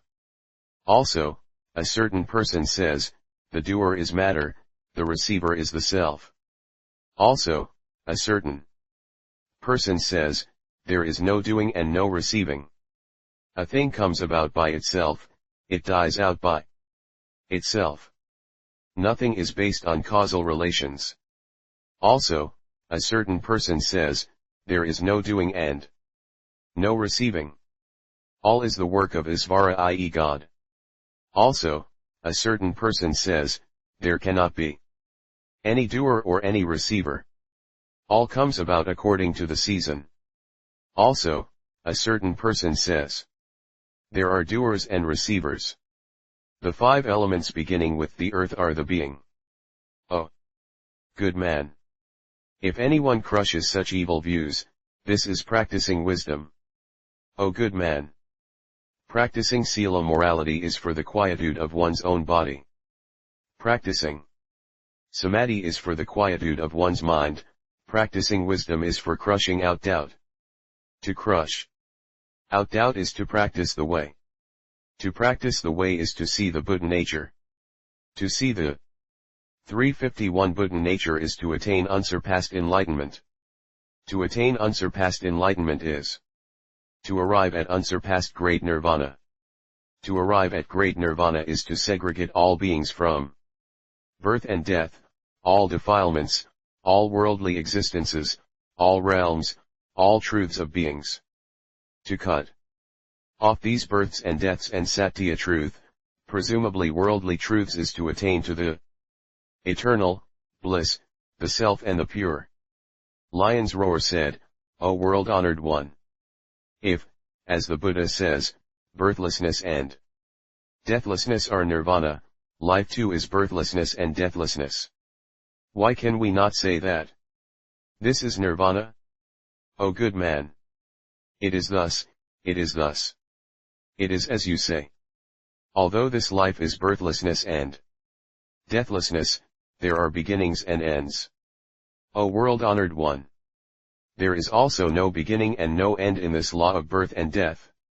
If there is no beginning and end, this is eternal. The eternal is nirvana. Why do we not call birth and death nirvana? O good man! The law of this birth and death depends on causality. As there are causes and effects, we cannot call this nirvana. Why not? Because the body of nirvana has no cause and effect. Lion's Roar said, O world-honored one! Nirvana has cause and effect, as you the Buddha say. Through cause one gains birth in heaven. Through cause is one born into the unfortunate realms. Through cause does one attain nirvana. Thus, everything has a cause. You, the Buddha, said to the bhikkhus, I shall now speak to the sramanas about the fruition of the way. Sramana means nothing other than practicing well sila morality, samadhi, and wisdom. The way is the noble eightfold path. The fruition of sramana practice is nirvana. O world honored one! Nirvana is thus. Is this not fruition, i.e. result? How can you say that nirvana has no cause and no fruition? O good man! What I refer to as the cause of nirvana is the so-called Buddha nature. The nature of the Buddha nature does not call forth nirvana. That is why I say that there is no cause in nirvana. As it truly crushes defilement, I say great fruition. It does not come about by the way. Hence I say that there is no fruition. For this reason, nirvana has no cause and no fruition. Lion's Roar said, O world-honored one! Is the Buddha nature of beings a thing of common possession, or is it something individually possessed? If it is of common possession, all would have to gain it when one person gains it. O world-honored one! 20 people have one enemy. If one falls out of the group, the remaining May 19th also mean to have no enemy. If the Buddha nature is thus, the remaining persons must gain it if one person gains it. If each has the Buddha nature, this is non-eternal. Why? The nature of beings is neither one nor two. We cannot say that all Buddhas are all equal. Also, we cannot say that the Buddha is like the void. The Buddha said, "O good man, the Buddha nature of beings is not one and not two. The equality spoken of regarding all Buddhas is like the void. All beings possess it. Anybody who indeed practices the Noble Eightfold Path gains, one should know, a bright view. O good man, in the Himalayas, there is a grass called Ninika Sanskrit Kasanti, patience, forbearance. A cow fed on this will gain Sarpermanda, the tastiest and most healthful of milk products. It is the same with the Buddha nature of beings. Lion's roar said, is the Ninika grass, about which you the Buddha speak, one or many? If it is one, it will come to an end when the cow feeds on it. If many, how can you say that the Buddha nature is also like this? You, the Buddha, say that if one practices the Noble Eightfold Path, one will see the Buddha nature. But this is not so. Why not? If the way is one, it must come to an end, as in the case of the Ninika grass. If it comes to an end, there is no further part left for others to practice. If the way is many, how can we say that practice is perfected? And how can one speak of Sarvajnana omniscience? 352 The Buddha said, O good man, suppose there is a flat road. Beings walk along it, and there is nothing to hinder their progress. There is in the middle of the road a tree, the shade of which is cool. The travelers make a stop here with their palanquin and take a rest. But there is always the shade of the tree here, and there is no difference. The shade does not die out, and no one takes it away. The road is the holy way, and the shade the Buddha nature. O good man, there is a great castle, which has only one gate. Many people come and go, and pass through it, without hindrance. And no one destroys it and takes it away. That is how matters stand. O good man, it is as with a bridge, which does not care who passes over it, there is no one there to obstruct the way or destroy the bridge or carry it off. O good man, for example, it is as with a good doctor, who cares all about illnesses. And there is no one who checks him, either to allow him to cure people or forcing him to abandon this. It is the same with the holy way and the Buddha nature. Lion's roar said, O good man, you put forward all such parables, which, however, do not apply. Why not? If there is any person on the way before, i.e. up ahead, further on, that person must be hindering, obstructing the way. How can one say that there is no hindrance?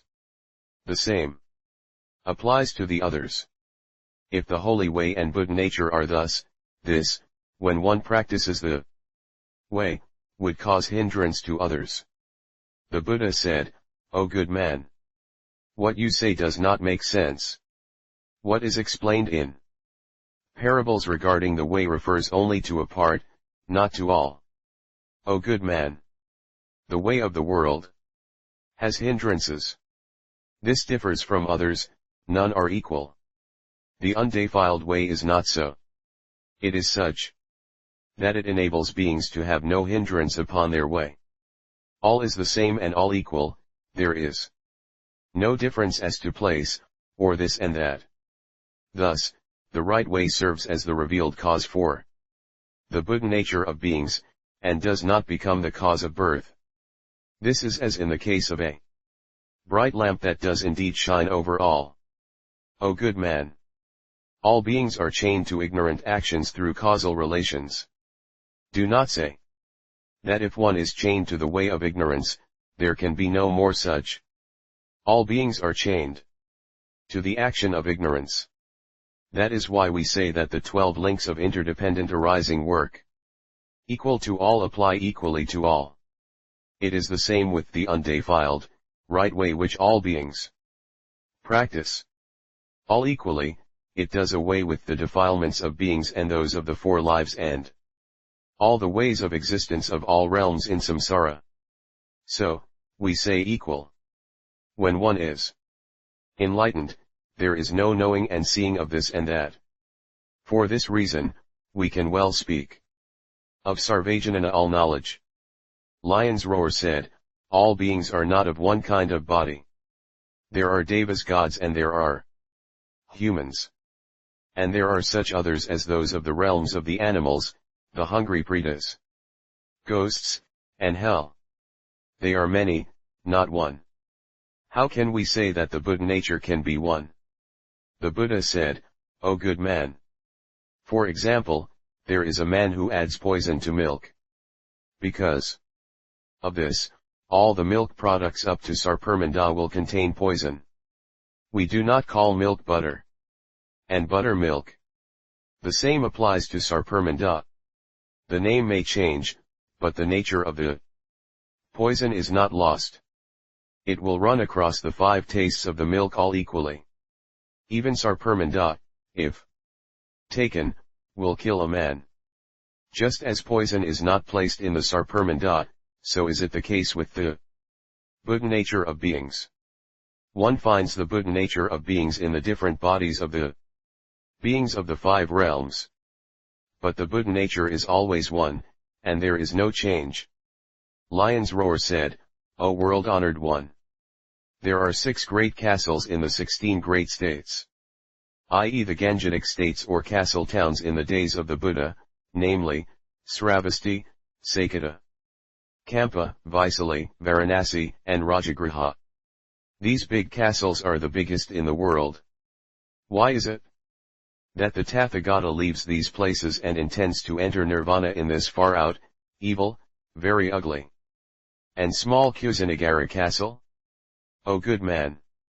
Do not say that Kusinagara is a castle which is far out, evil, a most ugly and small place. This castle is one adorned with wonders and virtues. Why? Because this is a place all Buddhas and Bodhisattvas have visited. O good man! Even the house of a humble person may be called grand and perfect in virtue, worthy of the visit of a great king, should he happen to come. 353 past and stay there. O good man! Imagine a person who is seriously ill and who takes a dirty and mean medicine. His illness is cured, joy arises, and this medicine becomes the best and most wonderful of medicines.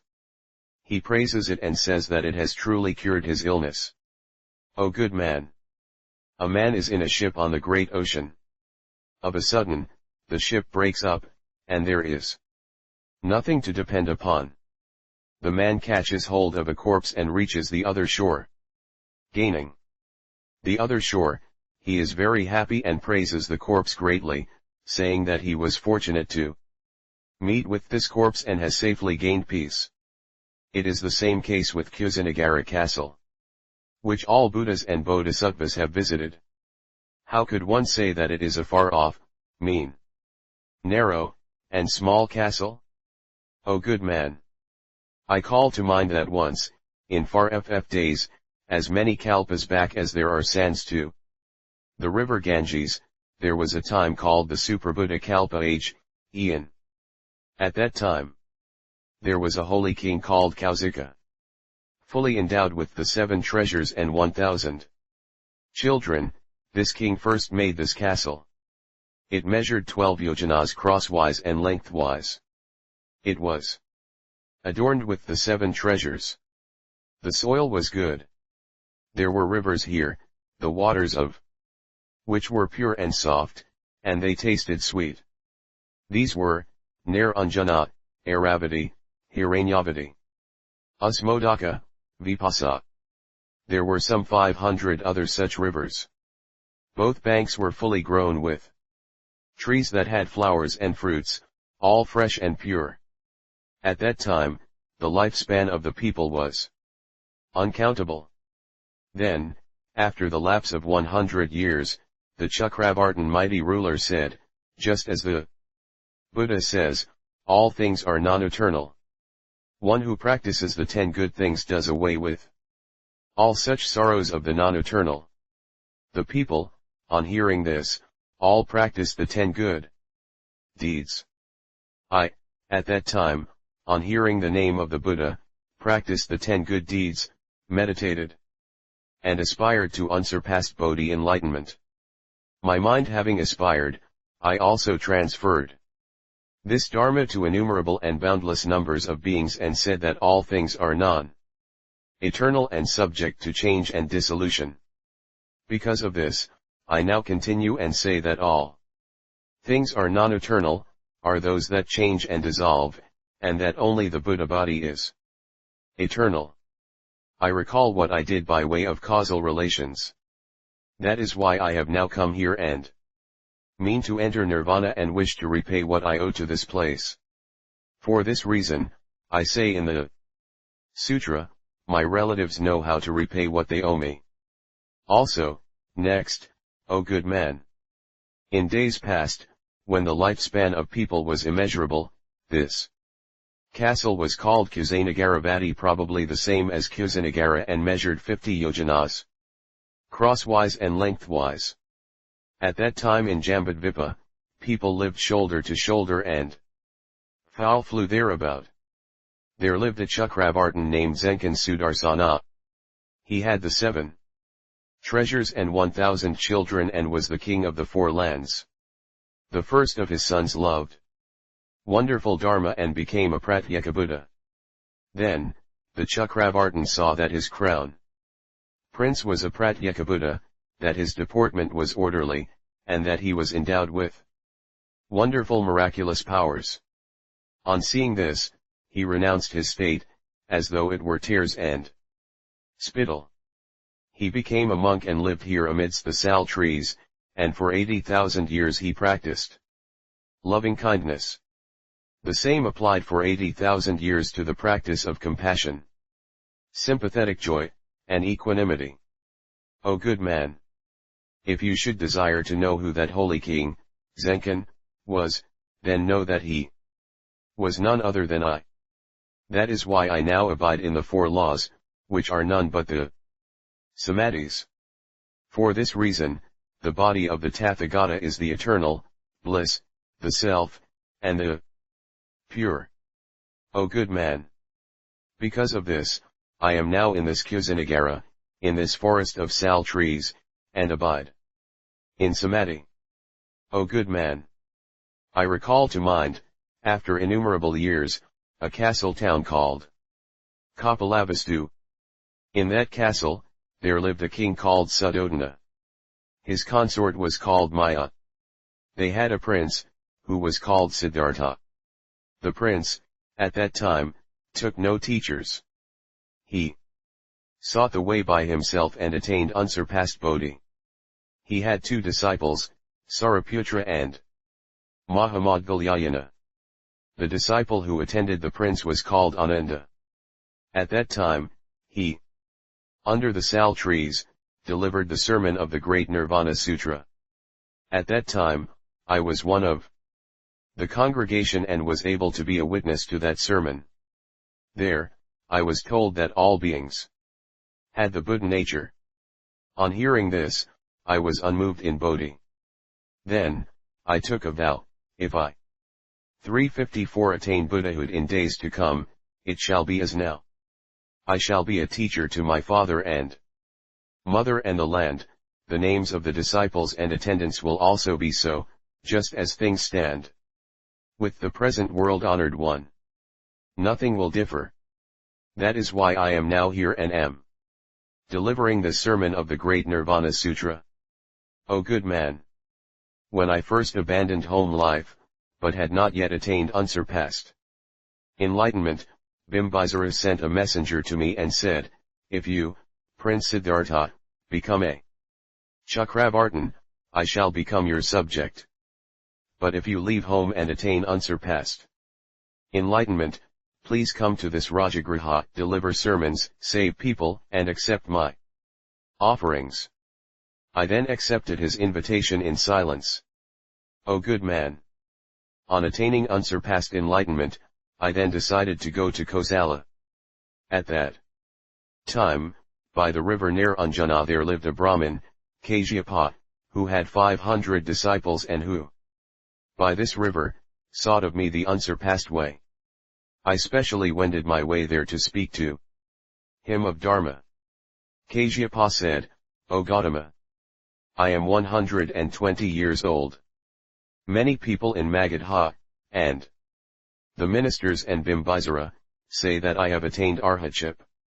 If I give ear to what you say, all the people might possibly gain inverted ideas and say, is not the virtuous Kashyapa already an arhat? Let Gautama speed to other places. If the people come to know that Gautama's virtue surpasses mine, I shall possibly fail i.e. fail to receive my own alms.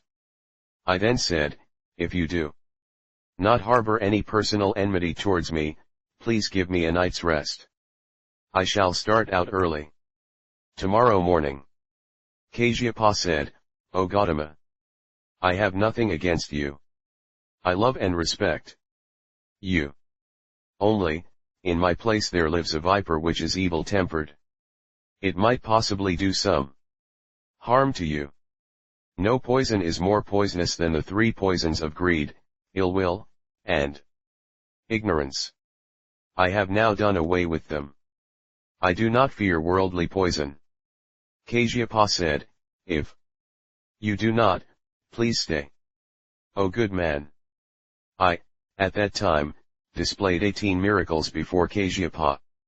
This is as stated in the Sutra. Kashyapa and his 500 disciples saw this and they all attained arhatship. At that time, Kashyapa had two younger brothers. One was called Gaya-Kashyapa, and the other Nata-Kashyapa. There were also 500 teachers and disciples. All attained arhatship. The people of the 6 masters of Rajagriha, fearing this, entertained a great evil mind towards me. Then, true to my word, I went to Rajagriha. On the way, the king came along with his people, innumerable, hundreds and thousands of them in number, and he received me. I delivered a sermon to them. On hearing this, the devas of the world of desire, 86,000 of them, all aspired to unsurpassed Bodhi. King Bimbisara's retinue of 120,000 guardsmen attained the level of Srotapana, an innumerable number of people gained the stage of Kasanti patience. On reaching the castle, I taught Saraputra and Mahamoudgalyayana, along with their 250 disciples. They all cast aside everything they had had in their mind up till then and entered upon the path. I lived there and received the king's offerings. The 6 Tirthika masters came along and together we went to Sravasti. There was at that time a rich man named Sudatta. He wished to gain a wife for his son, and to that end he came to Rajagriha. Arriving at the castle, he put up at the house of Samdhana. Then this rich man i.e. Samdhana got up at midnight and said to the people of his household, all of you get up, adorn and sweep the house quickly, and prepare a meal. Sudatta heard this and thought to himself, is he going to invite the king of Magadha? Or is it going to be a marriage and pleasure gathering? Thinking thus, he stepped forward and asked, are you going to invite Bimbisara, king of Magadha? Is there going to be a wedding and pleasure party? Why are you so busily occupied thus? The rich man answered, saying, have you not yet heard of the son of the Sakyas of Kapilavastu called Siddhartha? Gautama is his family name. His father is called Suddhodana. Not long after his birth, the augur said that the boy would unfailingly become a Chakravartin and that this was as clear as if one could see an Amra in the palm of one's hand. He sought no pleasures and abandoned domestic life. And untaught by any person, he attained unsurpassed Bodhi. He has done away with greed, ill will, and ignorance. He is eternal and knows no change. Nothing comes about and nothing dies out, and he is fearless. All beings are one to him. They are as a single son is to his parents, and his body and mind are unsurpassed. 355 Though surpassing all, he has no arrogance in his mind. Wisdom is all around him and nothing hinders him in his wisdom. And he is perfect in the 10 powers, the 4 fearlessnesses, the 5 knowledges Pankajnana, Samadhi, great loving kindness, great compassion, and the 3 thinkings. That is why he is the Buddha. Tomorrow, he will receive my offerings. That is why I am busy and do not have enough time to exchange greetings. Siddhartha said, well said, O Great One. The Buddha you speak of is unsurpassed in virtue. Where is he now? The rich man said, he is now in this great citadel of Rajagriha, staying with Vinuvanakalendaka. Then, Siddhartha meditated on the 10 powers, the 4 fearlessnesses, the 5 knowledges, Samadhi, great loving kindness, and the 3 thinkings which the Buddha possesses. As he so meditated, there arose a brightness, as a result of which everything looked as if in bright daylight. Wanting to know whence the light came, he went down to the gate. By the miraculous power of the Buddha, the gate opened of itself. On coming out of the gate, he saw a chapel on the roadside. Passing it, Siddhartha did worship. Then, darkness arose again. Afraid, he decided to go back to where he was before. Then a Deva met him at the chapel by the castle gate. The Deva said to Siddhartha, go to where the Tathagata is and you will gain much benefit. Siddhartha said, what benefit? The Deva said, O rich man. As an illustration, a man may have 100 superb steeds, adorned with laces studded with gems, 100 gandhahastins, 100 carts of jewels, 100 human forms made of gold, beautiful females fully adorned with necklaces of gems, beautiful palaces and halls and houses studded with gems, with sculptured letters and figures on them. Silver millet on golden trays, and golden millet on silver trays, 100 in number, and these are offered as dana charity to each person all over Jambudvipa. But the virtue thus arrived at cannot surpass a single step towards aspiring to Bodhi and going to the Tathagata. Siddhartha said, O good man. Who are you? The Deva said, O rich man. I am the son of a right-lined Brahmin. I am a former teacher of the way. In days gone by, I felt joy when I saw Saraputra and Maudgalyayana, and I discarded my body and became the son of Vice Ravana, the guardian angel of the north. It is my special duty to guard this Rajagriha. I have gained this wonderful form through worship and have acquired joy thereby. And how much greater must things be if one meets such a great teacher as the Tathagata and worships him and makes offerings to him. Siddhartha, on hearing this, turned round his steps and came to the place where I was. On arriving, he fell to the ground and touched my feet. I then, as was appropriate, spoke of Dharma. Having listened to my sermon, the rich man attained the stage of Srotapanna. Gaining this fruition, he invited me, saying, O great teacher, Tathagata, I pray that you will condescend to come to Sravasti and accept my paltry offerings. I then asked him, can you, in your Sravasti, accommodate all? Siddhartha said, if the Buddha is compassionate and condescends to accede to my request, I shall do my best. O good man. I then accepted his invitation. This rich man, Siddhartha, his prayer having been answered, said to me, hitherto I have had no experience of laying out a big meal. O Tathagata, please dispatch Saraputra to my place, so that he can take the matter in hand and make the necessary arrangements to meet the requirements.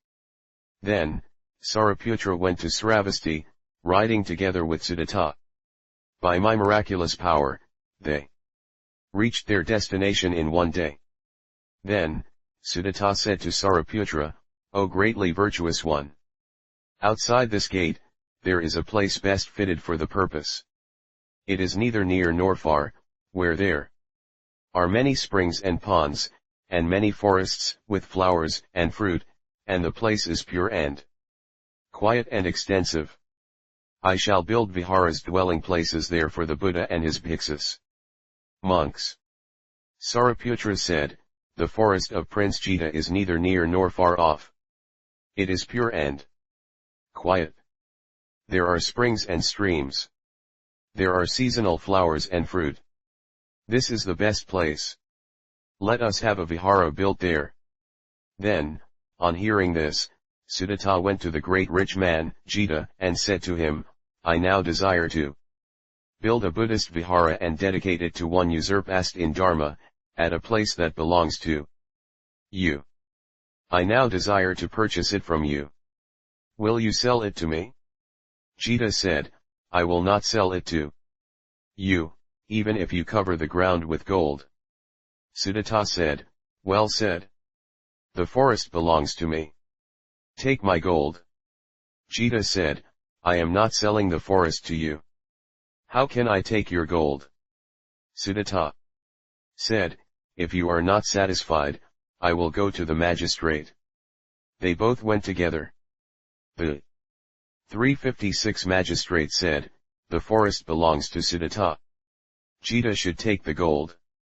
Sudatta at once dispatched men with gold laden upon carts and horses.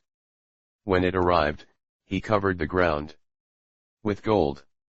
A single day saw an area of 500 bulat in a Chinese unit of measurement of land, around 6 or 6.4 feet long covered, not all was covered. Jita said, O rich Ran! If you have any regret within you, you are quite free to cancel the deal. Sudatta said, I do not feel any regret. He thought to himself which store he should now open, to get gold for the area left as yet uncovered with gold. Jita thought to himself, the Tathagata, King of Dharma, is truly one unsurpassed. The wonderful things that he teaches are pure and untainted. That is why this man thinks so lightly of this treasure. He then said to Sudatta, I do not now need any gold for what remains uncovered. Please take it. I myself shall build a gate for the Tathagata, so that he may go in and out of it.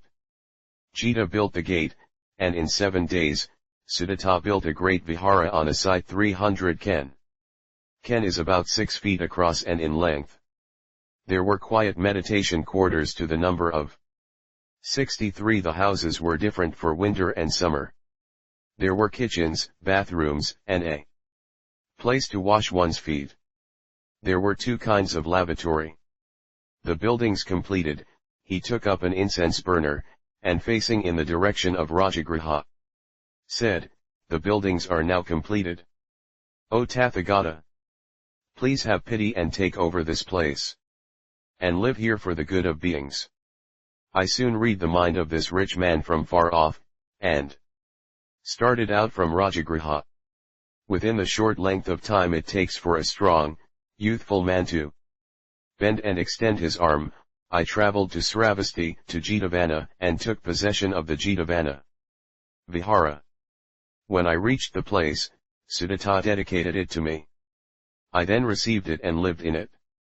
Chapter 37, on Bodhisattva Lion's Roar 5. Then the 6 masters became jealous and all gathered at the place of King Prasenajit and said, O great king! Your land is clean and quiet all around and is really the place where renunciate people can live well. Because of this, we have all come here. O great king! Do away with right law what is not conducive to the good of the people. Sramana Gautama is still young and unripe, immature. Having not yet learned much, he has nothing to give. Now, in this country live many elders and virtuous persons, who, boasting of the Kshatriya caste, do not know how to pay homage. The king must govern the land through law, the world fleeing i.e. religious seekers. Mendicants must look up to virtue. Listen well, O great king. Sramana Gautama is not one truly of a Kshatriya family. If Sramana Gautama has any parents, why does he have to take away others' parents? O great king. It is stated in our sutras that in 1000 years there will appear a phantom or apparition. The so-called Sramana Gautama is this. On this account, know well that the Sramana is none other than this Gautama. Because of this, know that Sramana Gautama has no father and no mother. If he has, how can he say, all things are non-eternal, suffering, void, and all have no self, no doing, no feeling? Through occult powers, he leads beings astray. The ignorant believe, and the wise reject. O great king. The king is the parent to the land. He is, as it were, like the earth, wind, fire, way, river, bridge, lamp, sun, and moon.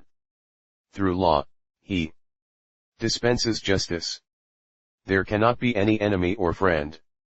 Sramana Gautama permits no life. Where we go, he follows, and does not leave us. O great king. Allow us to compete in our powers of attainment. Should he win, we will become his disciples. If we win, he shall come under us. The king said, O great ones. You each have your own way of practice, and you live in different places.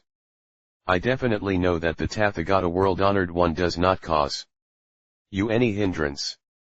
The 6 masters replied, how is he not a hindrance to us? Sramana Gautama works miracles, leading all the people and Brahmins astray. He now has no more to subdue. If you, king, allow us to compete in miracles, the king's good reputation will spread to all quarters. If not, evil fame will circulate abroad. The king said, O great ones.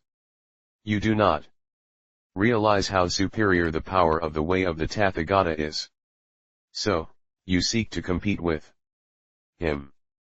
I am sure that you will fail. O great king. Have you already been spellbound by Gautama? Pray, O king, think well and do not belittle us. The best thing is actually to put the matter to the test.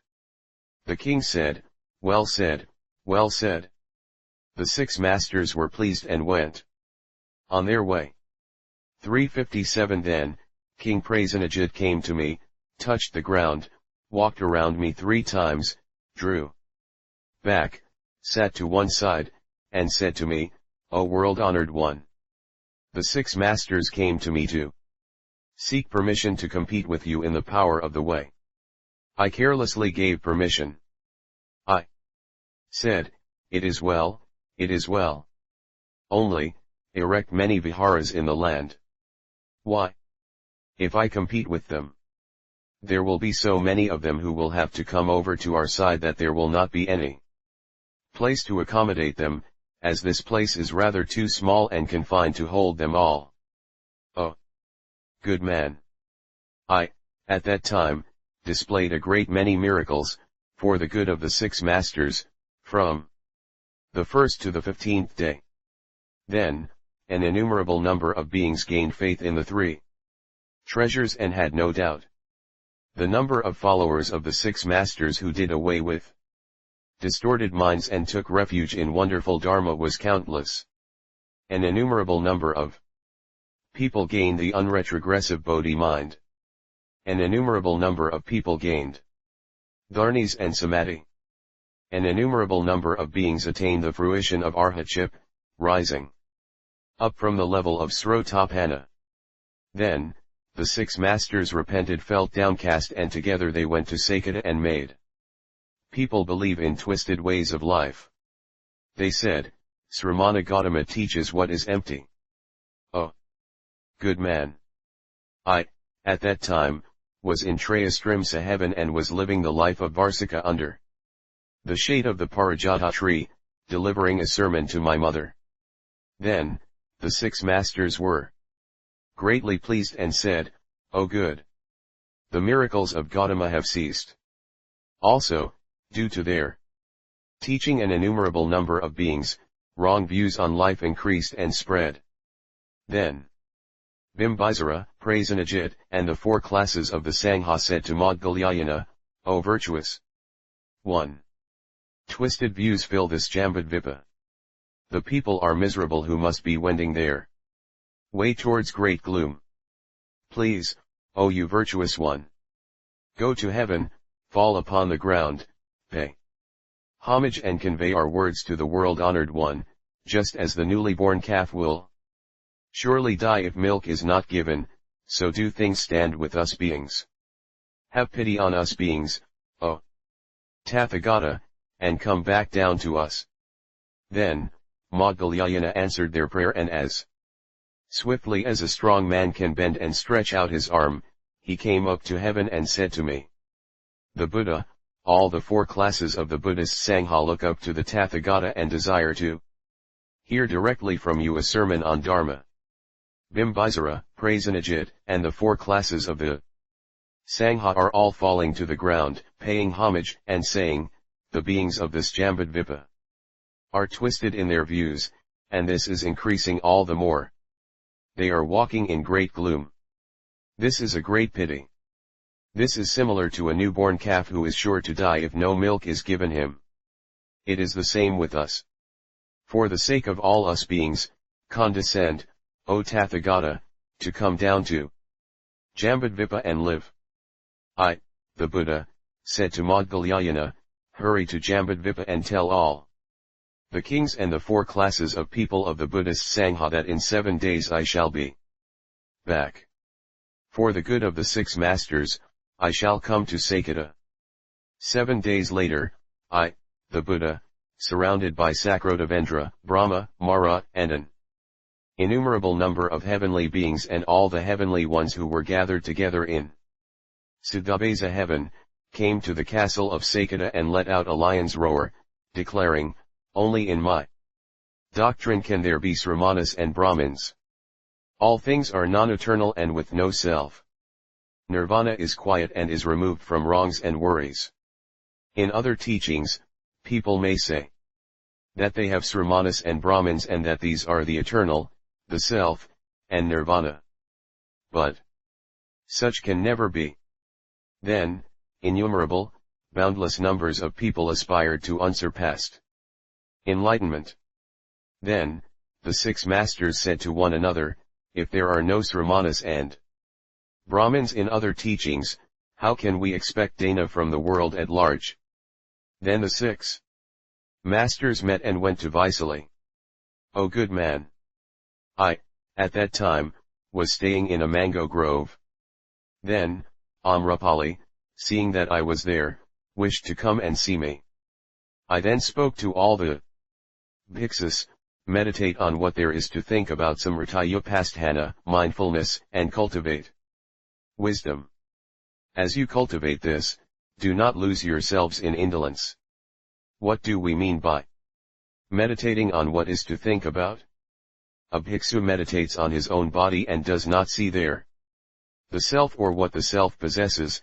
Also, he meditates on the bodies of others and also his own and others, and he does not see the self or what the self possesses. This can even extend to what obtains with the mental functions. This is the application of mindfulness, of awareness. 358. What do we mean by cultivating wisdom? A bhiksu truly sees suffering, the cause of suffering, its extinction, and the way to its extinction. This is cultivating wisdom. What is not being indolent? A bhiksu meditates on the Buddha, Dharma, and Sangha, the moral precepts, equanimity, and heaven. This is where we say that a bhiksu is not indolent in his mind. Amrapali came to me, fell to the ground, walked around me 3 times from right to left, paid homage, stepped back, and sat down to one side. O good man! To her I spoke of Dharma. Having heard this, she aspired to unsurpassed Bodhi. At that time, there were in that castle 500 sons of the Likavas. They came to me, fell to the ground, and walked around me from right to left. Having paid homage, they stepped back and seated themselves to one side.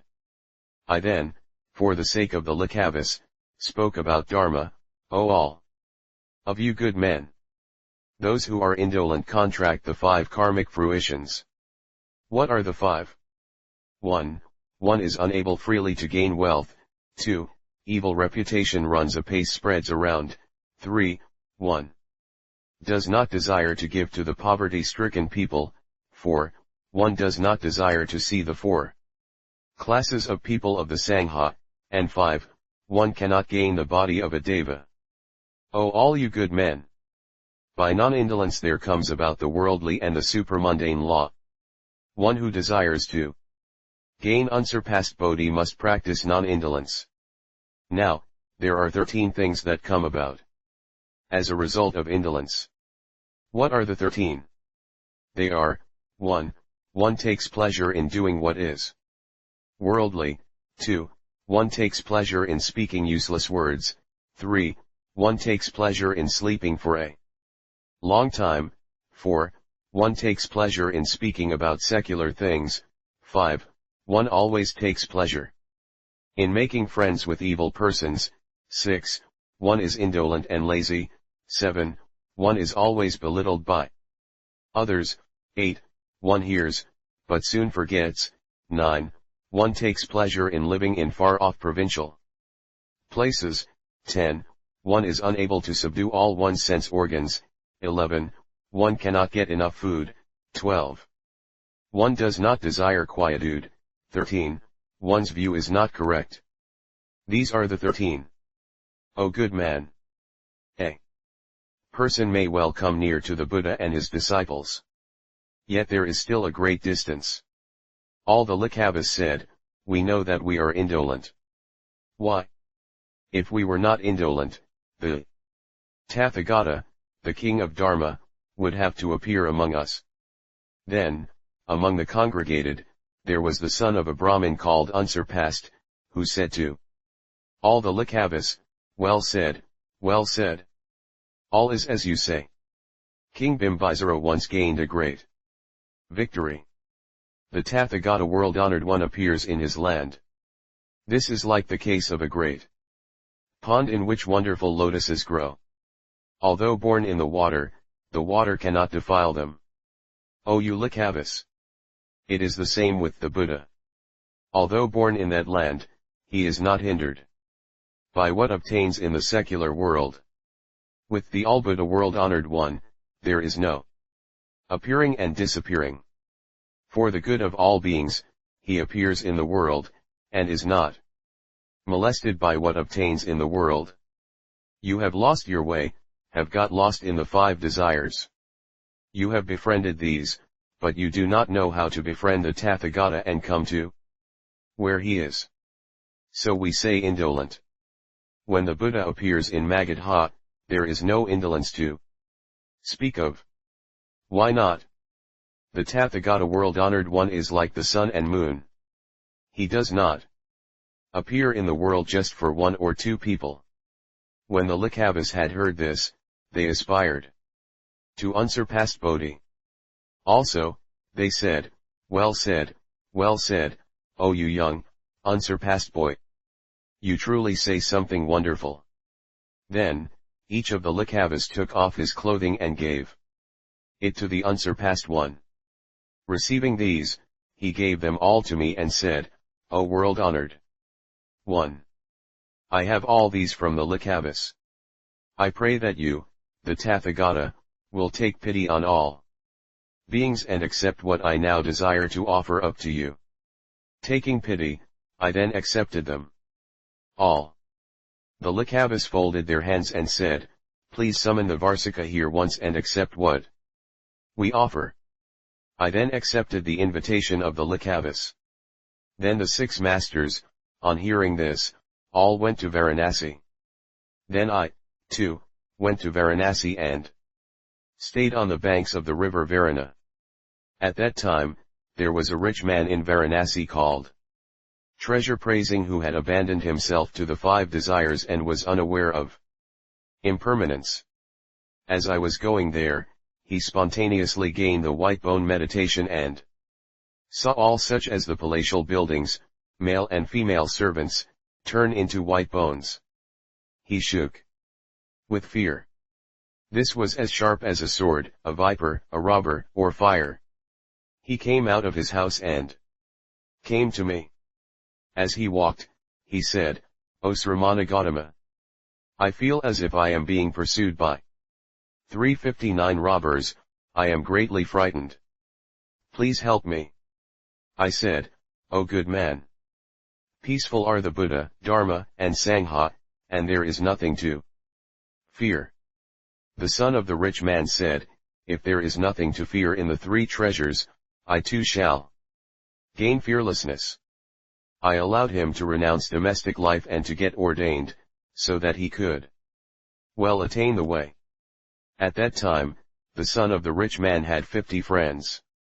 On hearing that Treasure Praising had forsaken the domestic life and become ordained, they obediently entered the path together.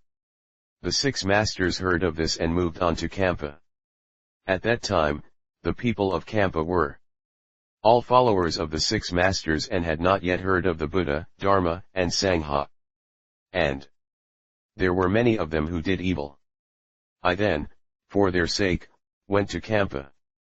At that time, a rich man, who had no son to succeed him, lived in the castle. Following the 6 masters, he sought a son. Not long after that, his wife became pregnant. The rich man, on being told of this fact, went to the 6 masters and spoke of it, greatly pleased, "My wife will bear a child. Is it a boy or girl?" The 6 masters answered, "It will surely be a girl." On hearing this, the man was sad. Then a wise man came to him and said, "Why are you worried?" The rich man said, "My wife will bear a child. I did not know if the child to be born would be a boy or girl. So I asked the 6 masters, who said, 'If what I see is true, the child must be a girl.' Hearing this, I thought to myself, I am old and am unspeakably rich. If the child is not a boy, I will have no one to give my wealth to. That is why I am worried." The wise man said, "You are dull-witted. Do you not know whose disciples the brothers Uravalvakasyapaz are? Are they the disciples of the Buddha or of the 6 masters? If the 6 masters are omniscient, why should the Kasyapas abandon them and become the disciples of the Buddha? Also, are not Saraputra, Maudgalyayana, all the kings, Bimbisara, and all the royal consorts and Malika, and all the rich men of all states like Sudatta, the disciples of the Buddha?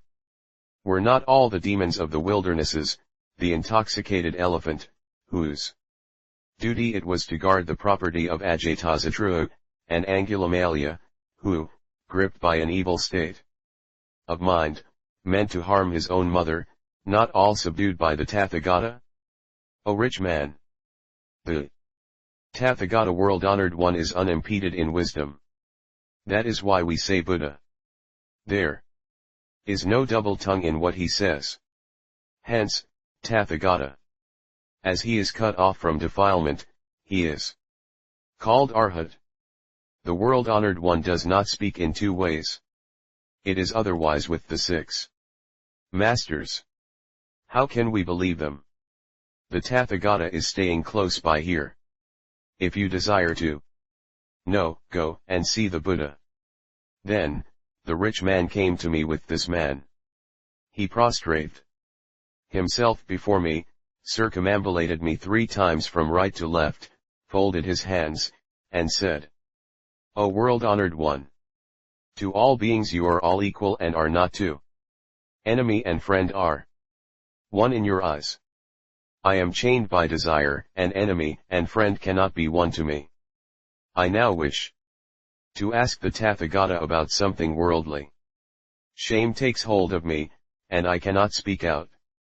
O world-honored one! My wife will bear a child. The six masters say, the child is a female. What will it be? I, the Buddha, said, O rich man! Your wife will bear a child. It will be a son. There is no doubt about this. When he is born, he will be fully blessed with virtue. The rich man, on hearing this, was very happy and went back home. Then, the six masters, hearing the prophesy that the child would be male and would be full of virtue, became jealous. They made up a poison mixed in with mango and took it to the rich man, saying, It is well and good that Gautama saw things well. Give this to your wife in the month of her parturition. If she takes this, her child will be fair and right set well formed, and your wife will have no trouble. The rich man received the poisoned medicine and was pleased and gave it to his wife. On taking this, his wife died. The six masters were glad and went round the castle, saying aloud, Sramana. Gautama said that the woman would give birth to a boy and that the child would be superb in virtue. The child is not yet born, but the mother is dead. Then, the rich man came to me and mistrusted me. Following the way of the people, the man put the corpse in a coffin and carried it out of the castle and covered it with dry fuel. Then it was set fire to and cremated. I saw this with the eye of the way and looked back to Ananda and said, Bring my robe. I will go there and destroy the twisted views. Then, Deva Vice Ravana said to the general, Manabhadra, now, the Tathagata intends to go to the graveyard. Go quickly, sweep the place, position the lion's seat. 360. Singhasana, fetch wonderful flowers and adorn the place. Then, the six masters, seeing me from afar, went to the graveyard and said, Does Gautama desire to devour the flesh? At that time, there were many Upasakas lay Buddhists who had no dharma. Frightened, they said to me, The woman is already dead. Please do not go. Then, Ananda said to them, Wait a while.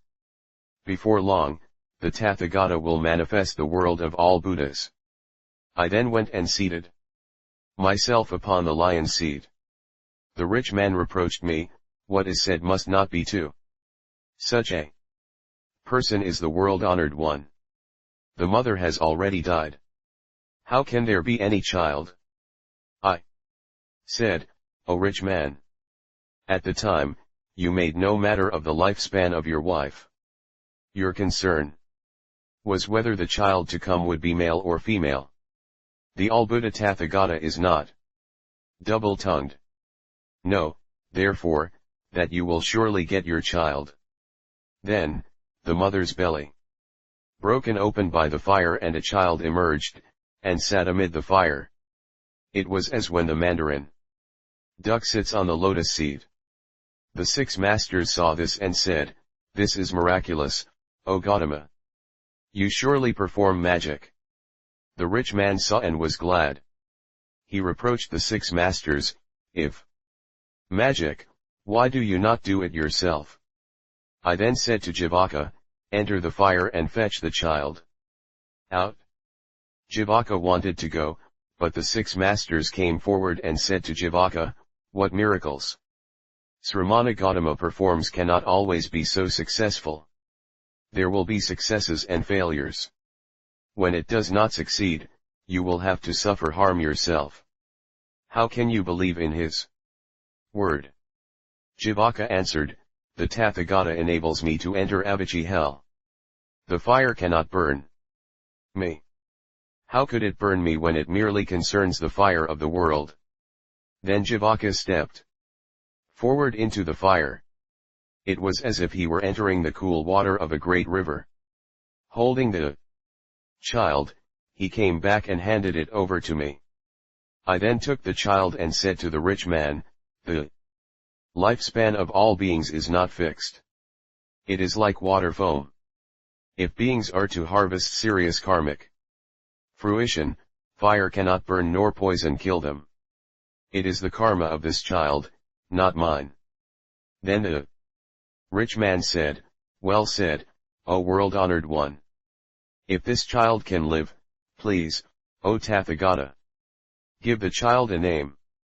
The Buddha said, this child of the rich man is born of fire. Fire is Jade. So this child is to be called Jade. Thus, those who were congregated there saw this miracle, and innumerable were those who aspired to unsurpassed Bodhi. Then, the 6 masters went round the 6 castle towns and yet could not win the minds of the people of those places. Ashamed and with lowered heads, they came here to Kusinagara. Arriving here, they said, know, O all you people, Sramana Gautama is a great magician. He cheats the world, going here and there all over the 6 castles. For example, he is like a magician who conjures up the 4 military units of charioteers, horsemen, elephant riders, and infantrymen. Also, he calls forth such things as various necklaces, castles, palaces, rivers, ponds, and trees. That is how things are with Sramana Gautama. He presents himself as a king. For the purpose of sermons, he becomes a Sramana, a Brahmin, a male, a female, a small body, a big body, or an animal, or demon. Or, at one time he speaks of impermanence, and at another of permanence. At one time he speaks of suffering, at another of bliss. At one time he speaks of the self, and at another of selflessness. Or he speaks of purity, and at another time of impurity. At one time, he speaks of is, and at another, he speaks of not is. As whatever is done is false, we say phantom. For example, by the sun and following the sun, a person gains fruition. So do things obtain with Sramana Gautama. He has come from Maya, who is a phantom. He cannot be other than such a sun. Gautama has no true knowledge. All Brahmins practice penance and uphold the precepts year after year. And yet they say they have no true knowledge. And Gautama is young and is less in learning and has not yet practiced penance. How can it be that there is true knowing here? Even 7 years of penance are not enough to call forth much results. As against this, it is even less than 6 years. The ignorant with no wisdom believe in his teaching. This is like the case of a great magician who greatly cheats the ignorant. It is the same with Sramana Gautama. O good man! Thus the 6 masters spread many false words amongst the people of this castle town. O good man! Seeing this, I took pity, and with my miraculous powers I called in all the bodhisattvas of the 10 directions into this forest, who filled the place and surrounded me in an area 50 yojanas in extent, and I here gave forth a lion's roar. O good man! When speaking in a place where there is no one to hear, we do not say lion's roar. When 361 speaking in a congregation of the learned, we truly can say lion's roar. That is to say that all things are non-eternal, suffering, non-self, and non-pure, and that only the Tathagata is the eternal, bliss, the self, and the pure. Then the 6 masters again said, if Gautama has his self, we too have it. The self alluded to is none other than seeing. O Gautama! One sees a thing that confronts one. The case of the self is the same. What confronts one is the I, and the seeing is the self. The Buddha said to the 6 masters, if seeing is the self, you are wrong. Why? You take up the analogy of an object and say that we see by it. Now, man uses together the 6 sense organs to one object. If there surely is the self and we see unfailingly by means of the eye, why is it that we do not cognize all objects with that one sense organ? If one does not meet with the 6 sense fields, know that there is no self to talk of. If things are thus with the sense organ of sight, there will be no change even if years pass and the sense organs become ripened. As man and object are different, one sees one's own self and the other. If it is thus with the sense organ of sight, there must be the seeing of one's own self and the other at one and the same time. If not seen, how can we say that there is the self? The 6 masters said, O Gautama, if there is no self, who sees? The Buddha said, there are the thing, brightness, light, the mind, and the eye. Thus, the 4 conjoin and we see. In these, truth to tell, there is none that sees and none that feels. Beings are upside down and say that there is one who sees and feels. Thus all beings are upside down in their seeing, and all Buddhas and Bodhisattvas are true in seeing things. O you 6 masters! You may say that matter is self. But this is not so. Why not? Matter is not the self. If matter were the self, there could not be any ugly or weakened form. Why not? And why is it that there are the differences of the 4 castes? Why is it that there is none but one kind of Brahmin? Why is it that people belong to the other castes and do not have unrestrictedness? Why is it that there are deficiencies in the sense organs? And that life is not perfect? Why is it that people do not all gain the body of all the devas, but gain life in hell, as an animal, preta ghost, and all the various forms of life? If one cannot do as one wills, know that this indicates that assuredly no self is there. As there is no self, we speak of the non-eternal. As it is non-eternal, we have suffering. Because of suffering, it is empty. As it is empty, it is upside down. Being upside down, all beings repeat birth and death. The same applies to feeling, sensation, volition, and consciousness. O you 6 masters! The Tathagata world honored one is segregated from the bondage of matter down to the bondage of consciousness. Hence, we say the eternal, bliss, the self, and the pure. Also, next, matter is based on causal relations. What is based on causal relations has no self. Non-self is suffering and empty. The body of the Tathagata is not based on causal relations. Because there are no causal relations, we say that there is the self. The self is the eternal, bliss, self, and the pure. The 6 masters said, O Gautama, matter is non-self. And down to consciousness, there is no self. The self fills everywhere. It is like space. The Buddha said, if it fills everywhere, we cannot say that we do not see it from the very beginning. If it is not seen from the very start, we may know that this seeing is what originally was not is now. If it is what originally was not but is now, this is the non-eternal. If it is non-eternal, how can one say that it fills everywhere? If it fills everywhere and exists, there must be one body in the 5 realms. If there is one body that can be represented, there must be that which comes about as one result. If one result comes about, how can we say that people gain life? As humans or as gods?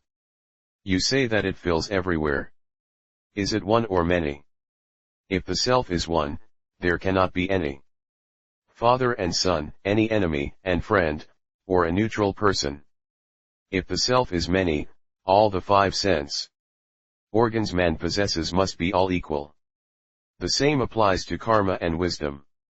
If things obtain thus, how can we say that there can be those whose sense organs are perfect or imperfect?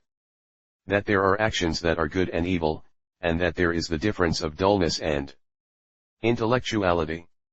O Gautama! The self of all beings knows no boundary line. Dharma and non-dharma each has 362 its part to play. If beings act according to dharma, they will gain good forms; if not, evil forms will come about. For this reason, it cannot be other than that the karmic results vary. The Buddha said, O you six masters! If dharma and non-dharma must obtain thus, there cannot be any universality of the self. If there is universality of the self, it will extend all over. If it is so, then even those who practice good must also have parts that are evil, and those who do evil must also have what is good. If not, how can we speak of universality? O Gautama! For example, we have in a room 100,000 lamps placed there, and each lamp is bright, not obstructing the others. It is the same with all beings. The practicing of good and the performing of evil do not get mixed up. You say that the self is like a lamp. But this is not so. Why not? The brightness of a lamp arises from causal relations. If the lamp is large, the brightness, too, becomes great. It is not like this with the self of the being. The brightness of the lamp arises out of the lamp and stays in other places. The self of the being arises out of the body, but cannot stay in other places. The light of the lamp dwells with the gloom. Why? When one puts a lamp into a dark room, the brightness is not much to talk of. When there are many lamps, we have brightness. If the first lamp dispels the gloom, we do not need any further lamps to dispel the gloom. If, later, lamps are used to dispel the gloom, this means that the first brightness dwells with the gloom. O Gautama! If there is no self, who is it that does good and evil? The Buddha said, if the self does, i.e. performs actions, how can we say it is eternal? If it is eternal, how can a person do good at one time and evil at another?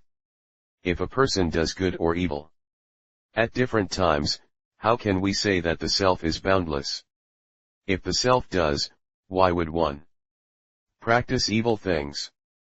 If the self is the doer and if it is the wise, how can one doubt about the selflessness of the being? So, we can say that there can definitely be no self in the doctrine of the Tirthaikas. The self is none other than the Tathagata. Why? Because his body is boundless and there exists no doubt. On account of non-doing and non-receiving of karmic consequences, we say eternal. On account of birthlessness and deathlessness, we say bliss. As there exists no defilement of illusion, we say pure. As he does not have the 10 aspects of existence, we say void, i.e. void of all that causes suffering. Hence, the Tathagata is none other than the eternal bliss, the self, and the pure, and the void, and there is no other aspect to speak of. All the Tirthaikas said, if the Tathagata is the eternal bliss, the self, and the pure and void, due to formlessness, what Gautama says cannot be void. Because of this, we now accept his words. At that time, the number of Tirthaikas was innumerable. They renounced the world and had faith in the Buddha's teaching. O good man! For this reason, I now, here in this forest of twin sal trees, give a lion's roar. The lion's roar is great nirvana. O good man! The twin trees of the east destroy the non-eternal, and through this one gains the eternal. The twin trees of the north destroy the impure and give one the pure. O good man! The beings that are here, because of the twin trees, protect the sal trees and will not allow people to take and cut the twigs and leaves and break them. It is the same with me. For the sake of the four laws, i.e. eternity, bliss, self, and purity, I make people protect and uphold Buddha Dharma. What are the four? These are the eternal, bliss, the self, and the pure. These four twin trees are protected by the four guardians of the earth. As the four guardians guard this Dharma of mine, I here enter Parinirvana. O good man! The twin sal trees always bear fruit and give benefit to countless beings. It is the same with me. I always give benefit to Sravakas and Pratyekabuddhas. The flower is comparable to the self, and the fruit is comparable to bliss. Because of this, I here enter into the great silence amidst the twin sal trees. The great silence is great nirvana. Lion's Roar said, why does the Tathagata enter nirvana in the second month? O good man! The second month is spring. In the month of spring, all things grow. We sow seeds and plant roots.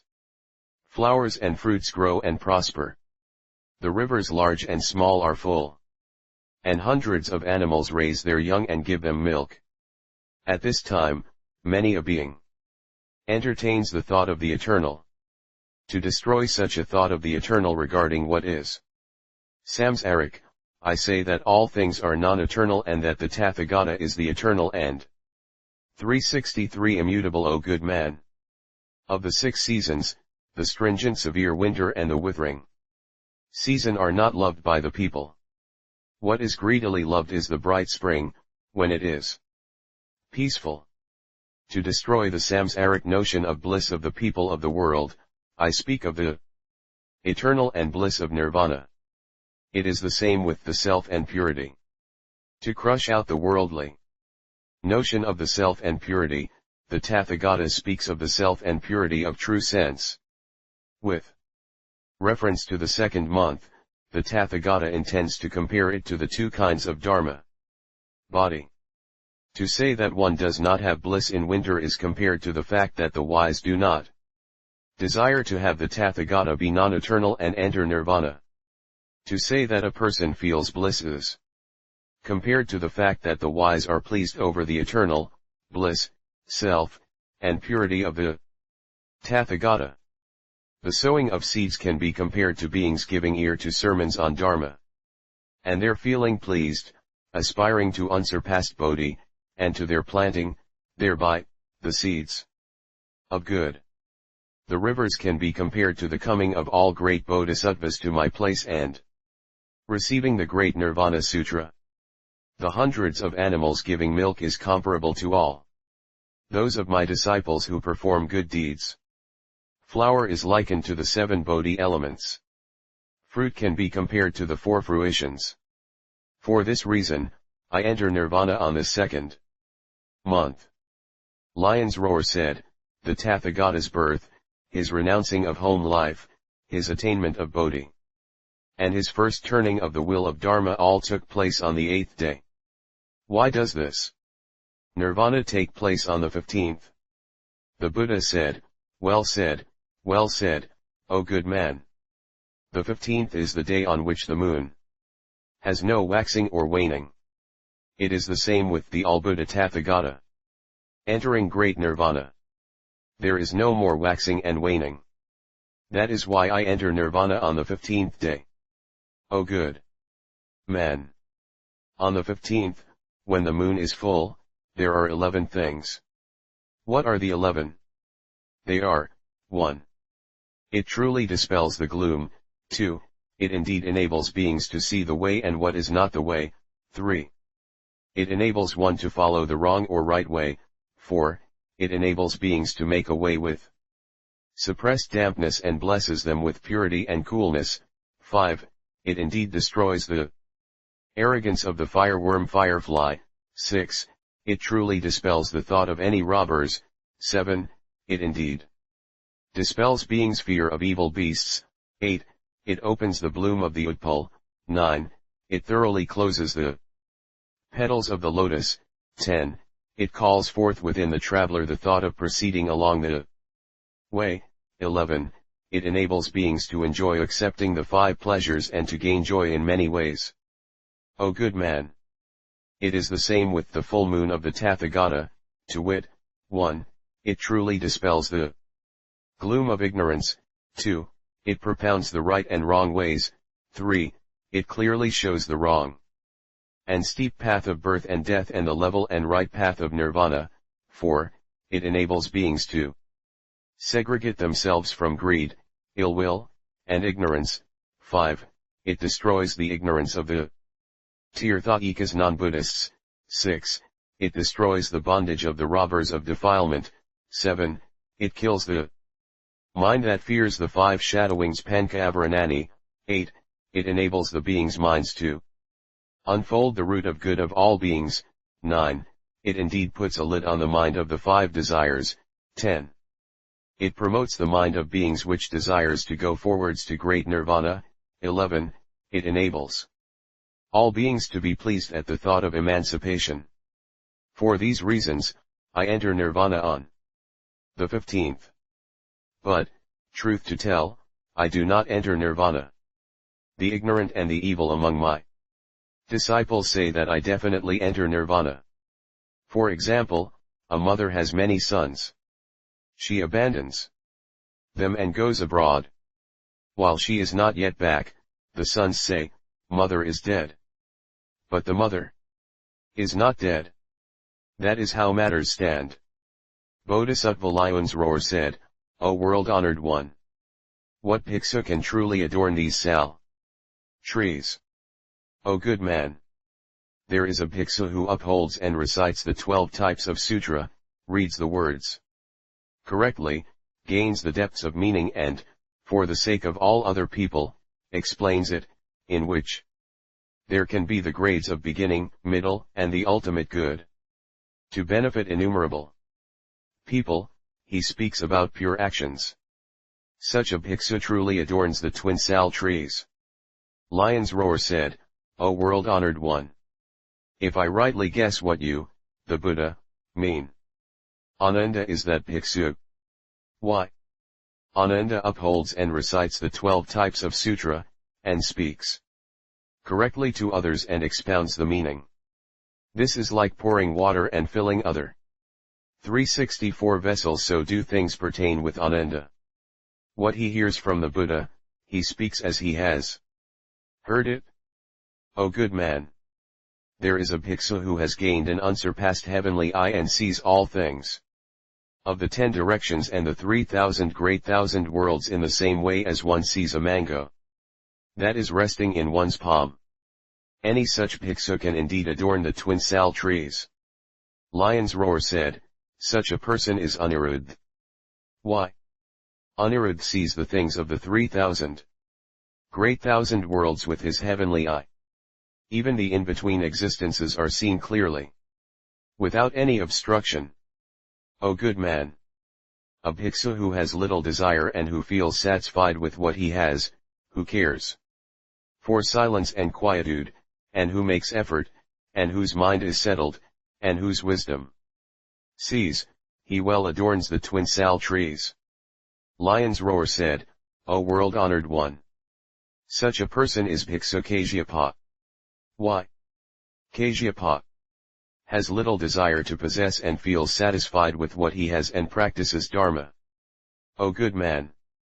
A bhikshu who desires to benefit beings does not act for profit, abides in samadhi, and does not quarrel, and is perfect in holy works and in the practice of the all-void.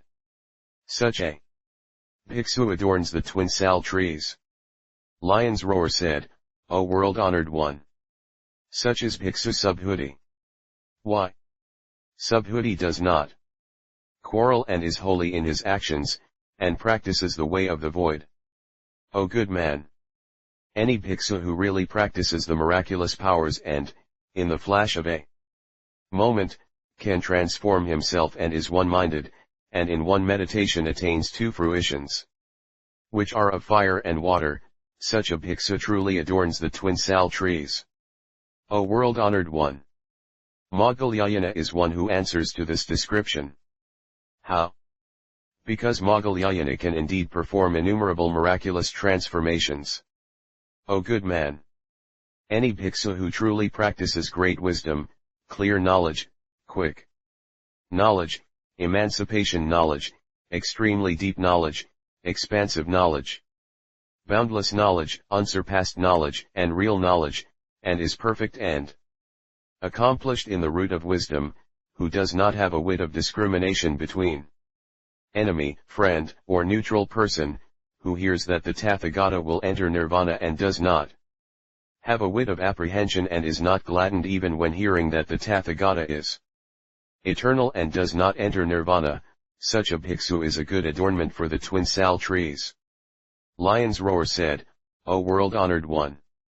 Sariputra is the one who answers to that description. Why so?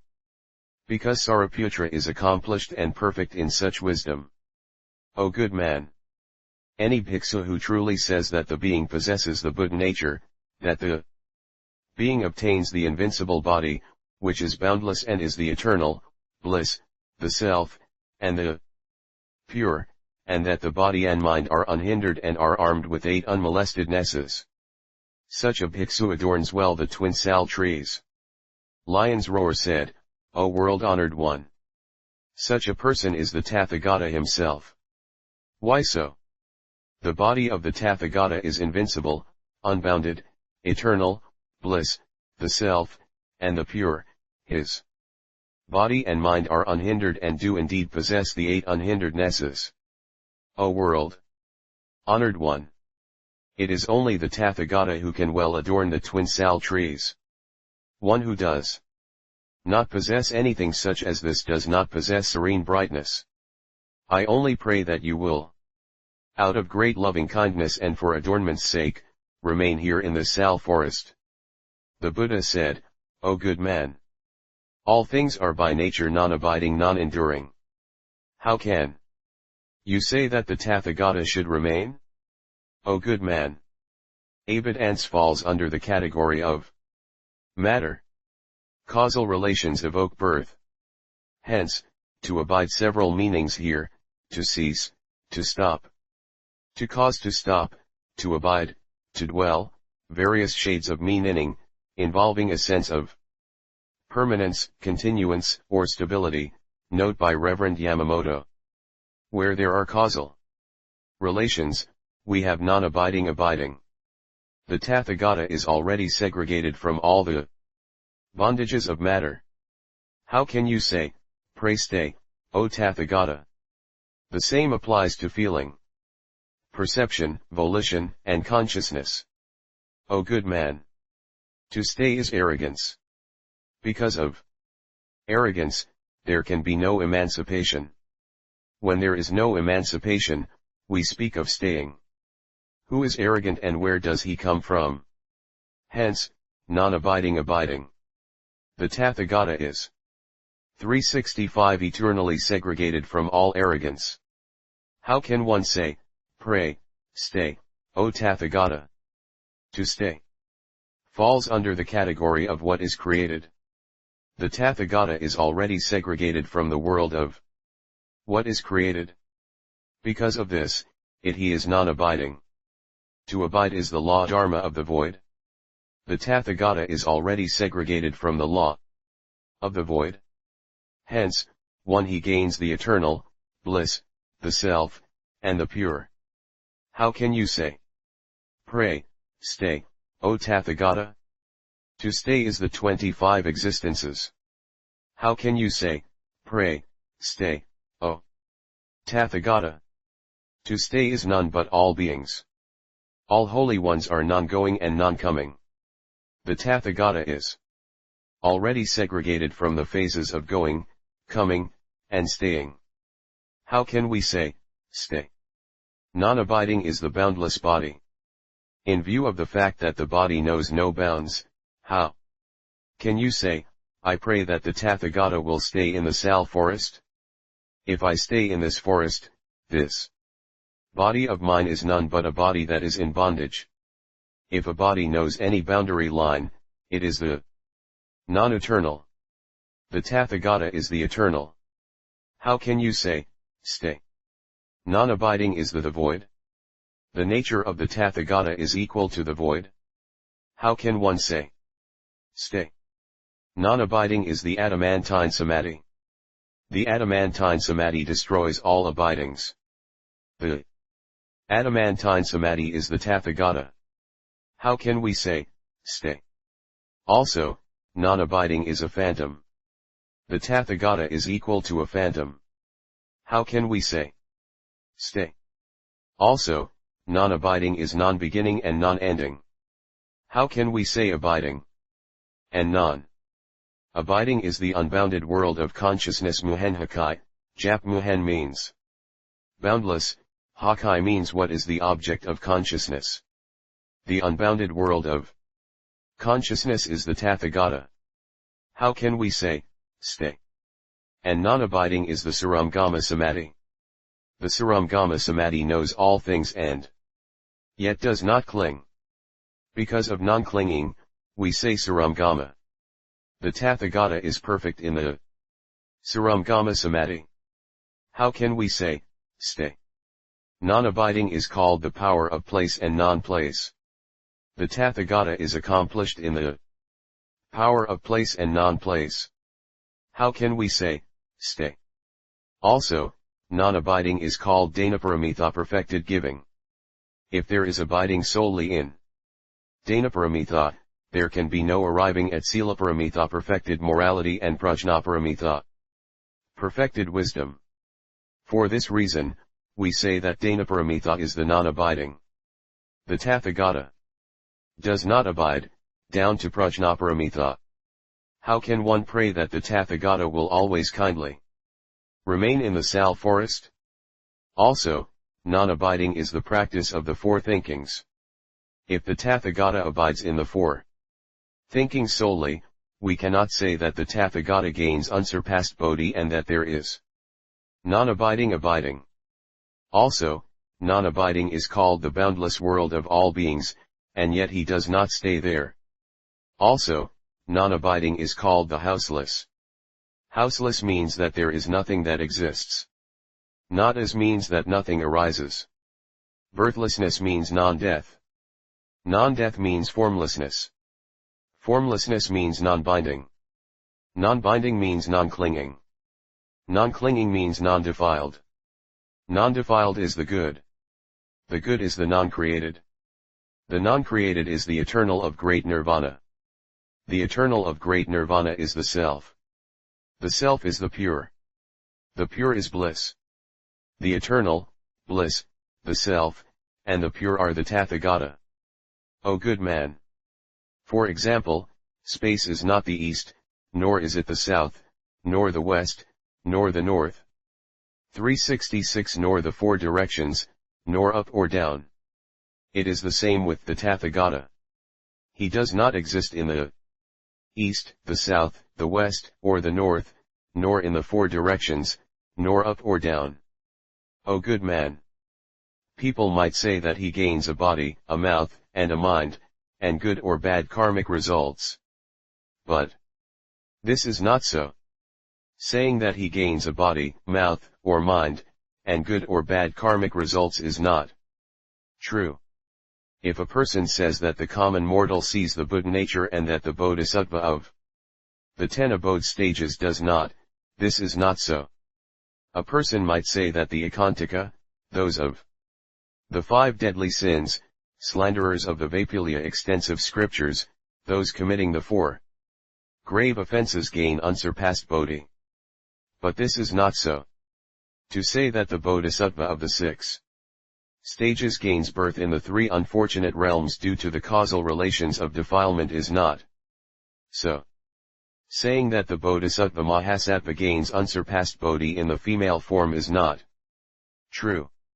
Saying that the Ekantaka is eternal and that the 3 jewels are non-eternal is not true. Saying that the Tathagata stays at Kusinagara is not true. O good man! The Tathagata enters here at Kusinagara, the cave of the great samadhi of deepest dhyana meditation. Beings cannot see this, and it is called great nirvana. Lion's Roar said, why is it that the Tathagata enters the cave of dhyana? O good man. This is to enable beings to attain emancipation.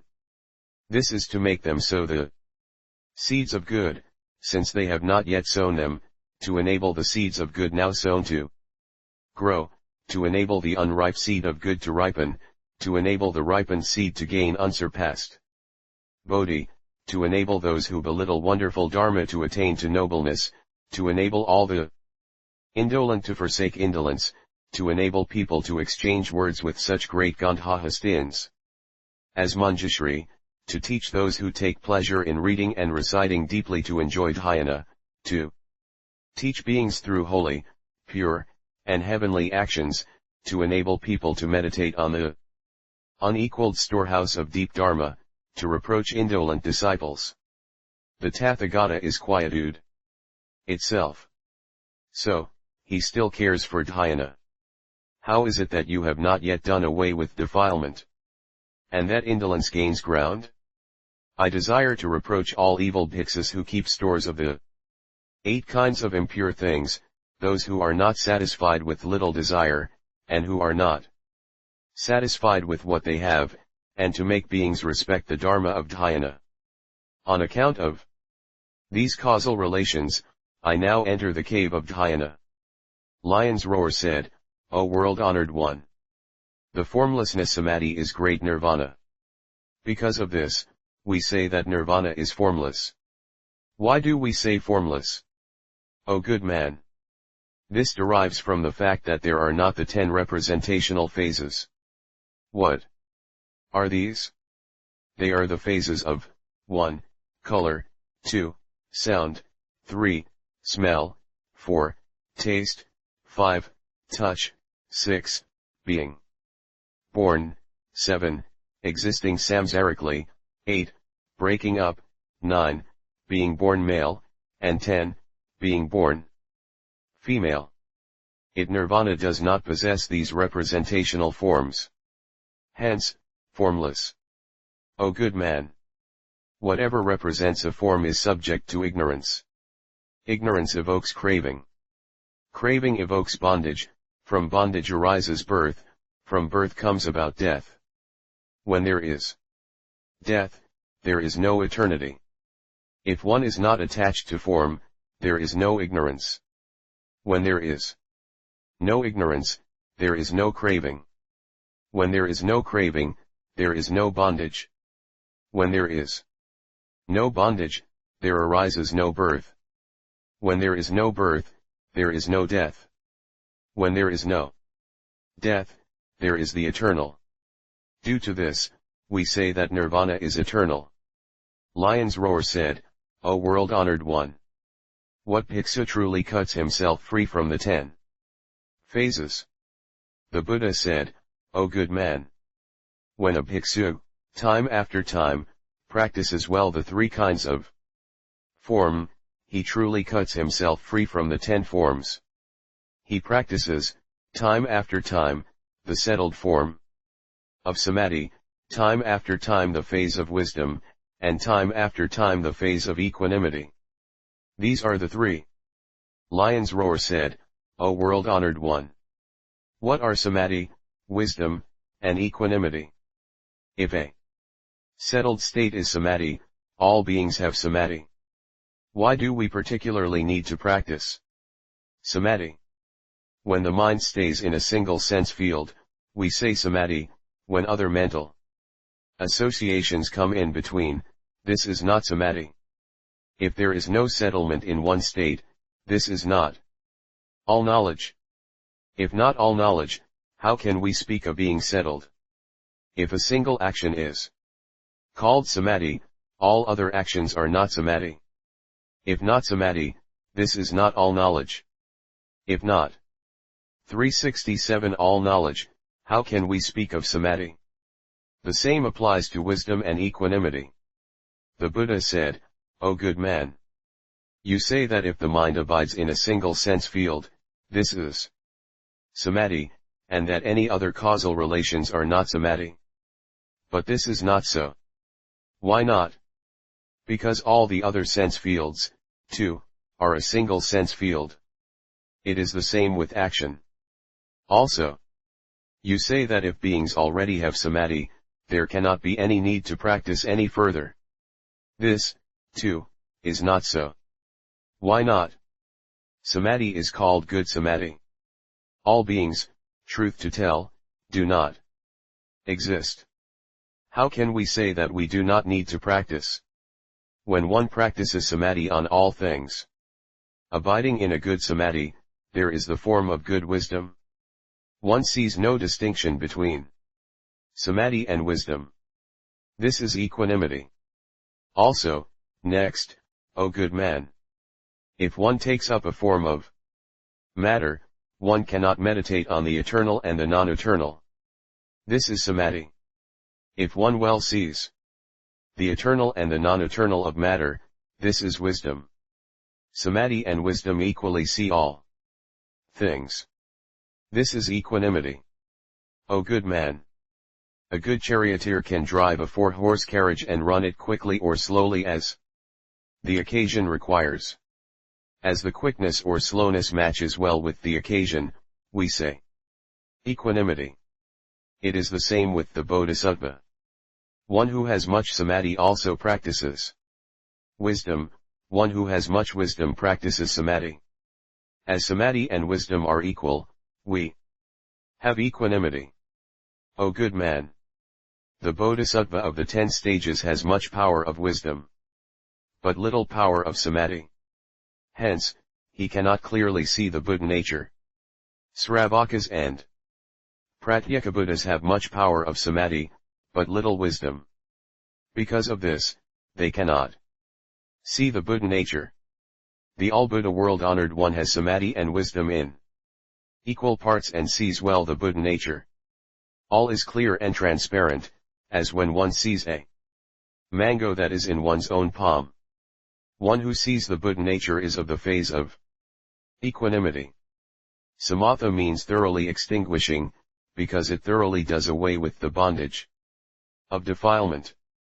Also, samatha is called that which well adjusts, because it well adjusts the evil and non-good of all the sense organs.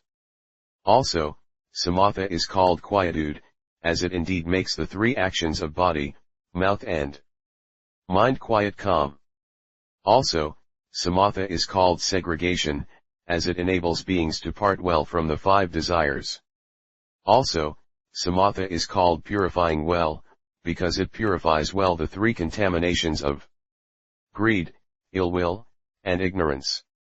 Because of this, we say settledness. Vipassana is called right seeing. Also, it is called seeing clearly. Also, it is called seeing well. Also, it is called all-seeing. Also, it is called gradual seeing. Also, it is called seeing individually. This is called wisdom. Equanimity is called all-equal. Also, it is called non-disputation. Also, it is called non-seeing. Also, it is called non-acting. This is equanimity. O good man, there are 2 kinds of samatha. One is mundane, and the other supramundane. And there are 2 further kinds. One is accomplished, and the other non-accomplished. Those of the accomplished are all the so-called Buddhas and Bodhisattvas. And the non-accomplished are the so-called Sravakas and Pratyekabuddhas. Also, there are 3 kinds, namely, low, middle, and top. The low relates to common mortals, middle to Sravakas and Pratyekabuddhas, and top to all Buddhas and Bodhisattvas. Also there are 4 kinds, namely, 1, retrogressing, 2, abiding, 3, progressing, and 4, greatly benefiting. Also, there are 5 kinds, which are the so-called 5 knowledge samadhis. These are, 1. Samadhi of non-eating, 2, faultless samadhi, 3, samadhi in which the body and mind are pure, and the mind is one, 4, samadhi in which one feels pleased with both cause and effect, and 5. Samadhi in which one always prays in one's heart. Furthermore, there are 6 kinds, which are, 1, samadhi in which one meditates on white bones, 2. Samadhi of compassion, 3. Samadhi on the 12 links of interdependent arising, 4. Samadhi on anapana breathing, 5. Samadhi on the discriminatory mind of beings, and 6. Samadhi on birth and death. Also, there are 7 kinds, namely the so-called 7 bodhi. 368 elements. These are, 1. Mindfulness, 2. Discernment of Dharma, 3. Effort, 4. Joy, 5. Repose, 6. Concentration, and 7. Equanimity. Also, there are 7 further kinds, which are, 1. Srotapana Samadhi, 2. Sakritagama Samadhi, 3. Anagama Samadhi, 4. Arhat Samadhi, 5. Pratyekabuddha Samadhi, 6. Bodhisattva Samadhi, 7. The Tathagata's all-awakened Samadhi. Also, there are 8 kinds, which are none other than the 8 emancipation samadhis. These are, 1. Samadhi in which one gets emancipated from the notion of matter by meditating on matter, 2. Samadhi in which one seeks emancipation by meditating further on the external phase of matter, though internally the matter notion has already been done away with, 3. Samadhi in which one seeks emancipation and its actualization in one's own body through the meditation on purity, 4. Boundlessness of space emancipation samadhi, 5. Boundlessness of consciousness emancipation samadhi, 6. Existencelessness emancipation samadhi, 7.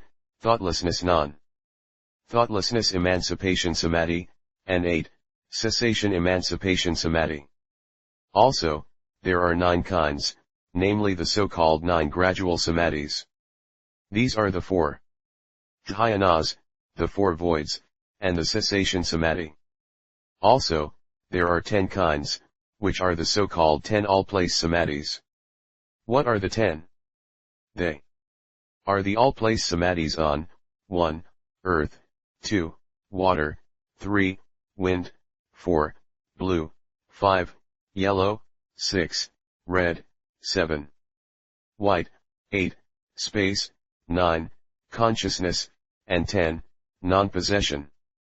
Also, there are innumerable kinds, which are, all Buddhas and Bodhisattvas. O good man! These are the representations of the samadhis. O good man! There are 2 kinds of wisdom, which are, 1. Mundane and 2. Supramundane. Also, there are 3 kinds, 1. Prajna, 2. Vipassana, and 3. Jnana. Prajna is all beings. Vipassana is all sages, and Jnana relates to all Buddhas and Bodhisattvas.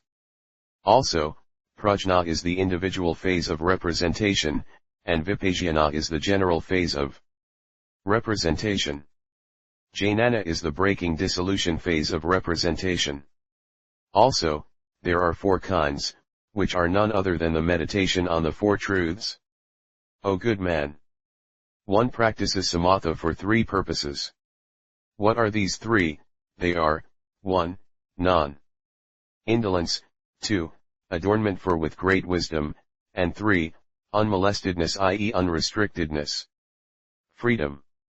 Also, next, one practices vipassana for 3 purposes. What are these 3? They are, 1. To meditate on the evil karmic consequences of birth and death, 2. To increase the seeds of good, and 3. To crush out all the defilements. Chapter 38, on Bodhisattva Lion's Roar 6. Lion's Roar said, O world-honored one! You say in the sutra that vipassana insight meditation thoroughly crushes defilement. Why do we then need to practice samatha calmness meditation? The Buddha said, O good man! You may say that vipassana thoroughly crushes out defilement. But this is not so. Why not? When a person has wisdom, there is no defilement. When a person has defilement, there is no wisdom. How can we say that vipassana crushes defilement? O good man! For example, when there is light, there is no gloom, when there is gloom, there is no light. One cannot say that light destroys gloom. O good man! How can we say that a person has wisdom and defilement and that wisdom destroys illusion?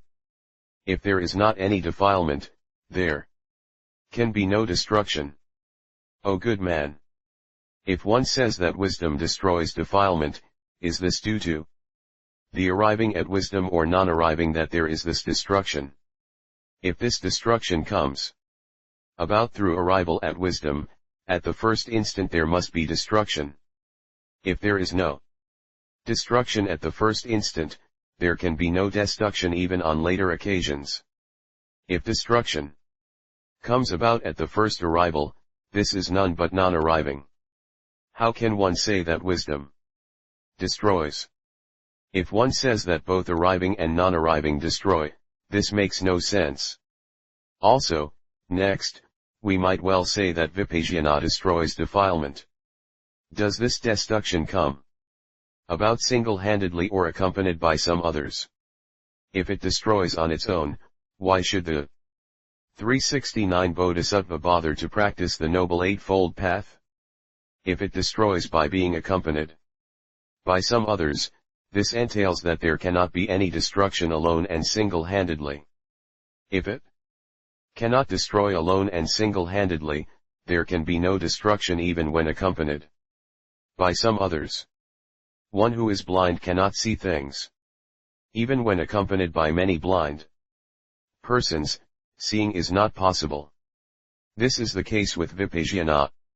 O good man! It is as with the nature of the hardness of the earth, of the nature of the heat of fire, of the nature of the wetness of water, and of the nature of the movability of the wind. The nature of the hardness of the earth, down to the movability of the wind, does not arise out of causal relations. Its nature itself makes it be thus. Just as with the natures of the four elements, so does it obtain with defilement. Its nature itself acts. If cut, how can we say that wisdom cuts? Due to this, we cannot say that vipassana definitely destroys all defilements. O good man! The nature of salt is salty. It makes other things taste salty too. The original nature of honey is sweet. It truly makes other things sweet too. The original nature of water is wetness. It truly makes other things wet too. You might say that the nature of wisdom is extinction, so that it can truly make things extinguished. But this is not so. Why not? If there is no quality of the dharma of dying, how can wisdom force it to die? You might say that just as the saltiness of salt makes other things salty, so does wisdom extinguish other things. But this is not so. Why not? Because the nature of wisdom dies moment after moment. If it dies moment after moment, how can one say that it truly makes other things die? For this reason, the nature of wisdom does not destroy defilement. O good man! There are two extinctions in all things. One is extinction by nature, and the other ultimate extinction. If there is extinction in the nature of a thing, how can we say that wisdom extinguishes it? We might say that wisdom truly extinguishes defilement, as in the case of fire, which burns things. But this is not so. Why not?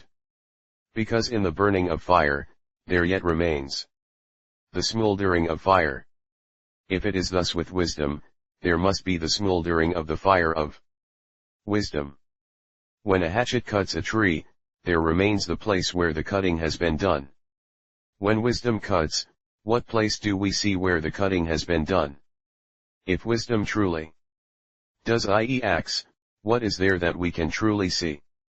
If wisdom truly segregates defilement, such defilement must appear in other places also, as in the case of the Tirthayikas who leave the 6 great castle towns and appear in Kusinagara. If wisdom does not show itself in other places, we can know that wisdom could not truly make away with it. O good man! If the nature of all things is void, who can cause things to be born or die? There is none that causes a different thing to be born, and there is none that causes a different thing to die. O good man! As one practices meditation, one arrives at such right knowledge, jnana, and the right view of life. That is why I say in the sutras that any bhiksu who practices meditation can indeed see how the 5 skandhas appear and disappear. O good man! If one does not practice meditation, one cannot clearly see how things obtain in the world. And how could one know of what concerns the things of the supramundane world? If one does not have meditation, one can fall over even on a flat place. The mind eye sees what is out of order, the mouth speaks what is out of order, the ear hears what is different from reality, the mind understands what is out of order. Desiring to body forth particular letters, the hand writes strange sentences. Desiring to take a particular path, the body walks a different path. One who practices samadhi gains much benefit and attains unsurpassed enlightenment. The Bodhisattva Mahasattva is perfect in 2 things and affects great benefit. One is meditation, and the other is knowledge. O good man! When cutting a reed, a quick action cuts it. Well, it is the same with the Bodhisattva Mahasattva, as he practices these 2. O good man! When one wishes to uproot a solid tree, things will go more easily if one first jolts it with one's hand. It is the same with the meditation and knowledge of the Bodhisattva. First, he jolts through meditation, and then he uproots with knowledge. O good man! When washing dirty clothes, one first washes with ash water, and then with clean water. If one does this, the clothes become clean. It is also the same with the meditation and knowledge of the Bodhisattva. O good man! The person first reads and recites, and later the meaning comes forth. It is the same with the meditation and knowledge of the Bodhisattva. O good man! It is as with a valiant man who first 370 adorns his body with armor and a staff and then meets the enemy. The case is the same with the meditation and knowledge of the Bodhisattva, too. O good man! For example, using a melting pot and tongs, one can handle metal as one wills by turning, shaking, and melting it. It is the same, too, with the meditation and knowledge of the Bodhisattva. O good man! For example, a clear mirror reflects one's face and form.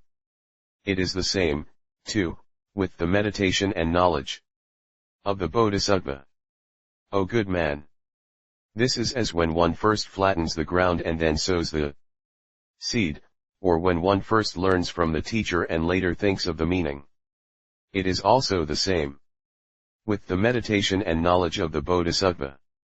Because of this, as the Bodhisattva Mahasattva practices these 2 things, he derives great gains. O good man!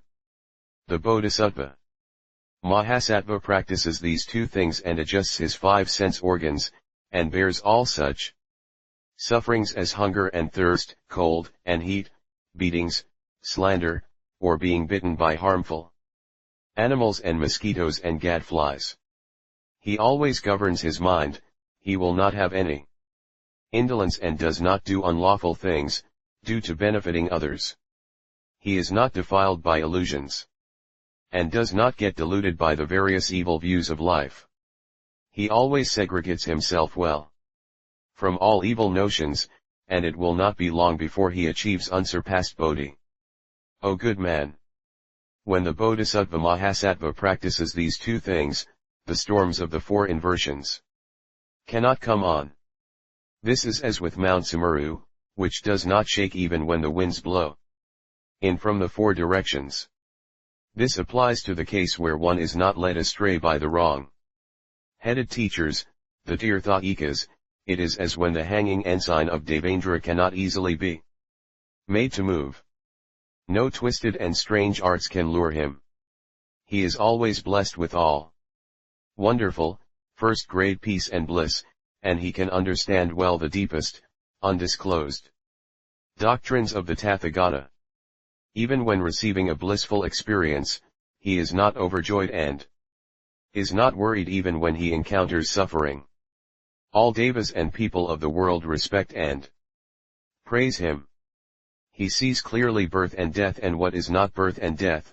He knows well the Dharma world and the Dharma nature and the law that the eternal, bliss, the self, and the pure rule the body. This is the bliss of great nirvana. O good man!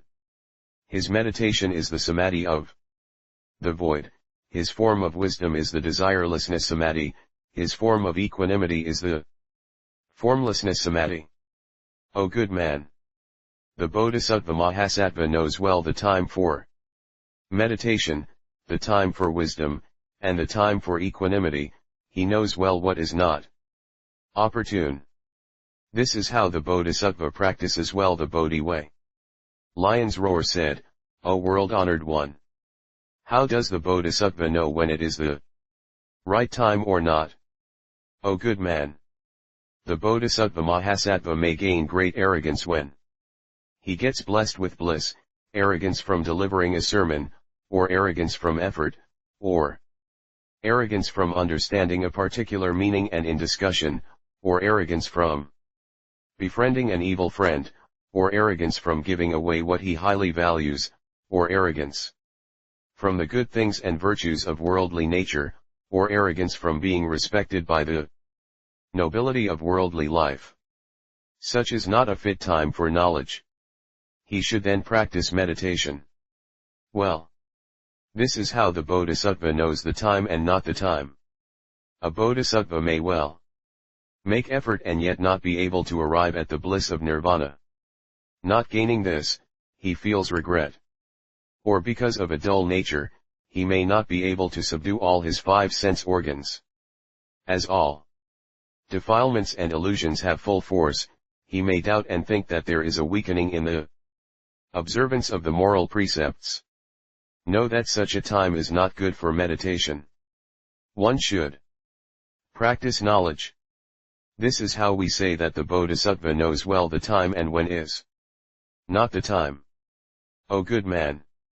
When the 2 phases of meditation and knowledge do not go along in a pair, know that this is not the fit time to practice equanimity.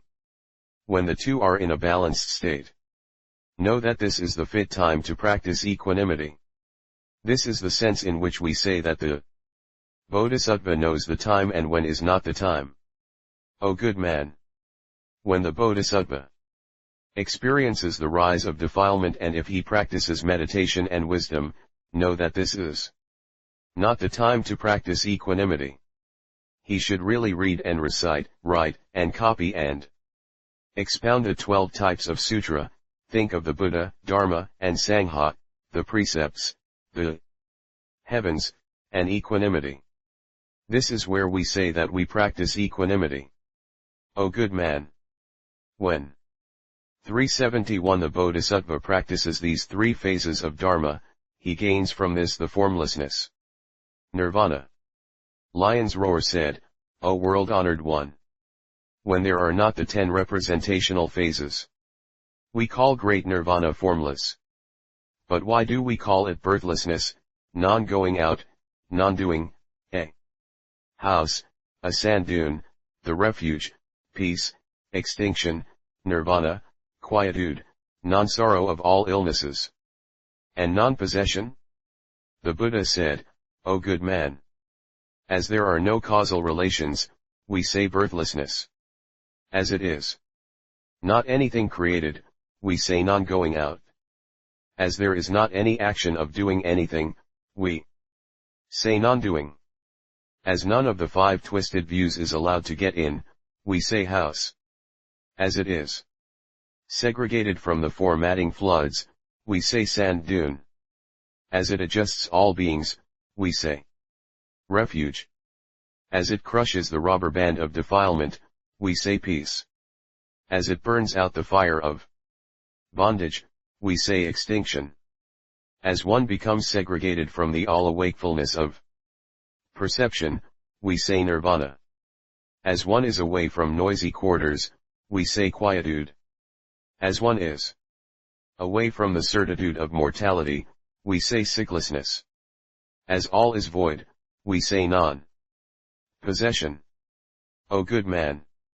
When the Bodhisattva has this perception, he clearly sees the Buddha nature. Lion's Roar said, O world-honored one! How many kinds of things does the Bodhisattva Mahasattva need to accomplish to arrive at formlessness, nirvana and non-possession? The Buddha said, O good man! When the Bodhisattva Mahasattva accomplishes 10 things, he can truly arrive at formlessness, nirvana and non-possession. What are the 10? First, he is perfect in faith. How is faith perfect? This is believing deeply that the Buddha, Dharma and Sangha are eternal, that all the Buddhas of the 10 directions effect expedience, and that beings and ekantikas all possess the Buddha nature. It is not believing that the Tathagata is subject to birth, old age, illness, and death, that he has undergone penance, and that Devdatta truly caused blood to flow from the Buddha's body, that the Tathagata ultimately enters nirvana, and that wonderful Dharma dies out. This is where we say that the Bodhisattva is perfect in faith. Second, there is the perfection of pureness in the observance of the moral precepts. O good man! There is a Bodhisattva who says that he is pure in observing the precepts. Although he does not unite with a woman when he sees her, he yet at times jeers and mixes up and plays with words. Such a Bodhisattva is perfect in the Dharma of desire, destroys the purity of the precepts, contaminates the pureness of pure actions, thus making the precepts become mixed up in defilement. Hence, we cannot call him perfect in the pureness of the precepts. Also, there is a Bodhisattva who says that he is pure in the precepts. He does not sexually connect with a woman and does not jeer or play with words. But with bars in between, he listens to the sound of necklaces and ankle ringlets and various other female sounds.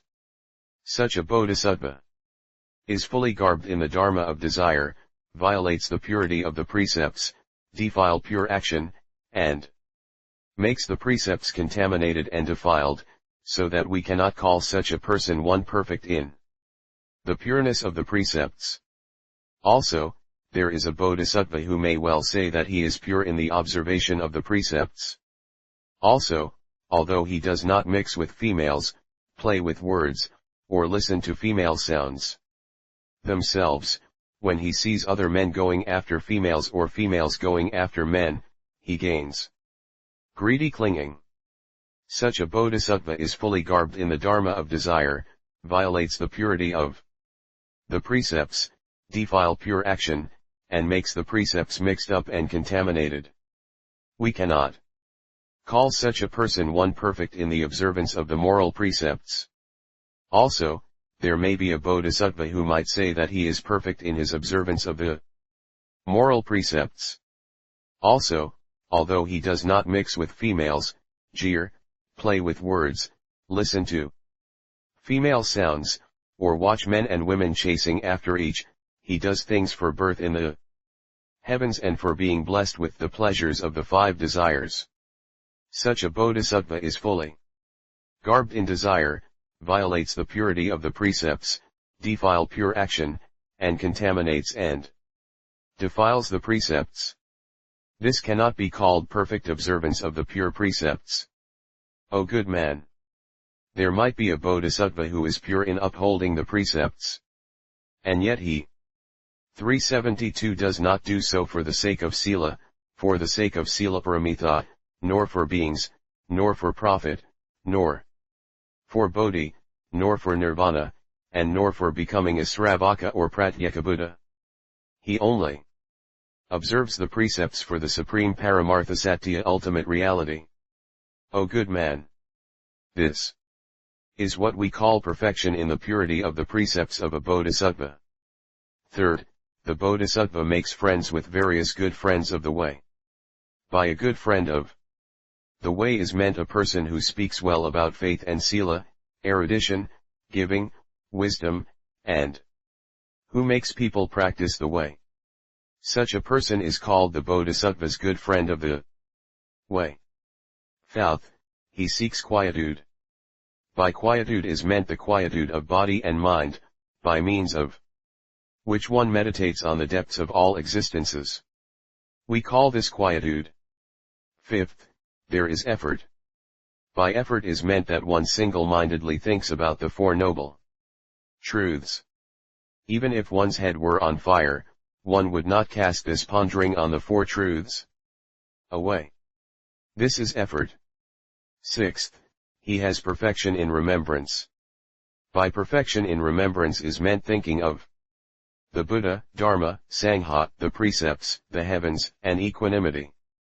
We call this perfection in thinking. Seventh, he has gentleness of speech. By gentleness of speech is meant the true words and the wonderful words which one utters and queries before the mind acts.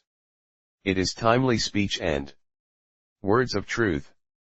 We call this gentle words. Eighth, there is protection of Dharma. To protect Dharma means to love wonderful Dharma.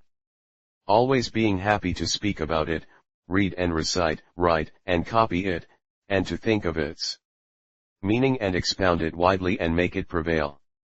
If there is a person who copies, expounds, recites and praises Dharma and thinks about the meaning, one should seek things and give such to him for support, things such as clothing, drink, and food, bedding, and medicine.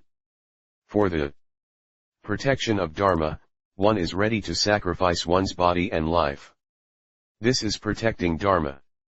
Ninth, if the bodhisattva sees any of his brethren or anyone who is upholding the same sila lacking in things, he goes to others and begs for an incense burner, priestly robes, what is required in the way of nursing, clothing, food and drink, bedding, and accommodation. 10th, his wisdom is perfect. By wisdom is meant seeing the so-called Tathagata, the eternal bliss, the self, and the pure, and the fact that all beings possess the Buddha nature.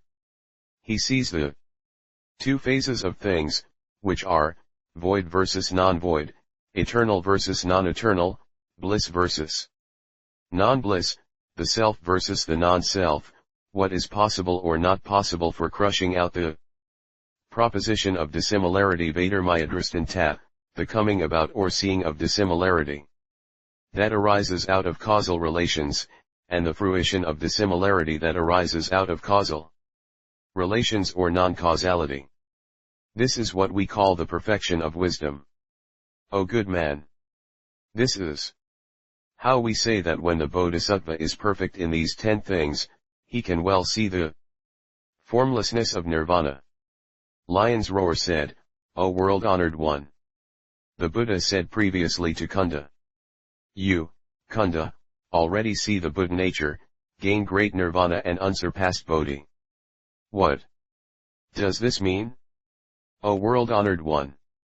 You state in a sutra that giving to animals brings forth 100 recompenses, that giving to an ekantaka gains 1,000 recompenses, that giving to a person who upholds the precepts evokes 100,000 recompenses, that giving to a tirthaka who has cut away defilement calls forth an innumerable number of recompenses, that giving to those of the stages of the 4 ways and the 4 fruitions up to Pratyekabuddha results in an innumerable number of recompenses, that giving to the bodhisattvas of the unretrogressive stage, the great bodhisattvas of the final stage, and the Tathagata world-honored one calls forth infinite and boundless benefit and recompense, surpassing the greatest degree of conception. If Kunda gains such recompense, the results can know no end. When will he arrive at unsurpassed bodhi? You also state in the sutra, if one, with a serious mind, does good or bad, one will unfailingly gain the results in this life, or in the life to come, or in later lives. Kunda did good with a serious mind. So, we may know that he will unfailingly gain recompense. If he will unfailingly gain recompense, how can he expect to arrive at unsurpassed Bodhi, and how can he see the 373 Buddha nature? O world-honored one! You also say in the Sutra, if one gives things to three kinds of person, there will be no end of recompense. The first is a sick person, the second is one's parents, the third is the Tathagata. O world-honored one! You also state in the Sutra, the Buddha spoke to Ananda, if beings have nothing involving the actions of desire, they will attain unsurpassed Bodhi. It is the same with things concerning actions material or non-material. O world honored one! It is as is stated in a Gatha of the Dharmapada. Not in the sky, not in the sea, nor by getting into mountains and caves can there be any question of seeking refuge. There exists no place on earth where one no more suffers from karmic effects. Also, Anirudh said, O world-honored one! I recall to mind that by giving one meal, I did not fall into the three unfortunate realms for 80,000 kalpas eons. O world-honored one! Even a single act of giving evokes this return. As against this, Kunda, with a mind of faith, makes offerings to the Buddha, having thus perfected and accomplished Danaparamita. O world honored one! If the results of good are unending, how can the offense of slandering the Vaipulya Sutras, of the 5 deadly sins, the 4 grave offenses, and the sin of being an Ekantaka know any end of karmic returns? If they do not end, how can a person truly see the Buddha nature and attain unsurpassed nirvana? The Buddha said, well said, O good man! There are only 2 persons who can arrive at the innumerable and boundless and countless virtues which go beyond words. This truly makes away with foundering in the dashing waters and madding floods. This well beats the enemy, brings down the victorious banner of Mara, and turns well the unsurpassed will of Dharma of the Tathagata. One is the good questioner and the other the good answerer. O good man! Of the 10 powers of the Buddha, the karma power has the greatest weight. O good man! All beings belittle the causal relations of karma and do not believe in it. In order to teach such minds, such is said. O good man! In all the actions that one performs, there is what is light and what is grave. These 2 actions of the light and grave are each of 2 kinds. One is definite, and the other is indefinite. O good man! There may be a person who says that there is no return arising from evil actions. If it is the case that evil actions unfailingly call forth karmic consequences, how was Kikos and Dara able to gain birth in the heavens, or Angulimala to attain the fruition of emancipation? In view of this, know that there are cases where whatever is done unfailingly calls forth karmic results, and that there can unfailingly be cases where no results arise. In order to do away with such bent views as these, I say in the sutras that any action unfailingly calls forth karmic results. O good man! There are cases where grave actions turn out to be light in their results and light one's grave.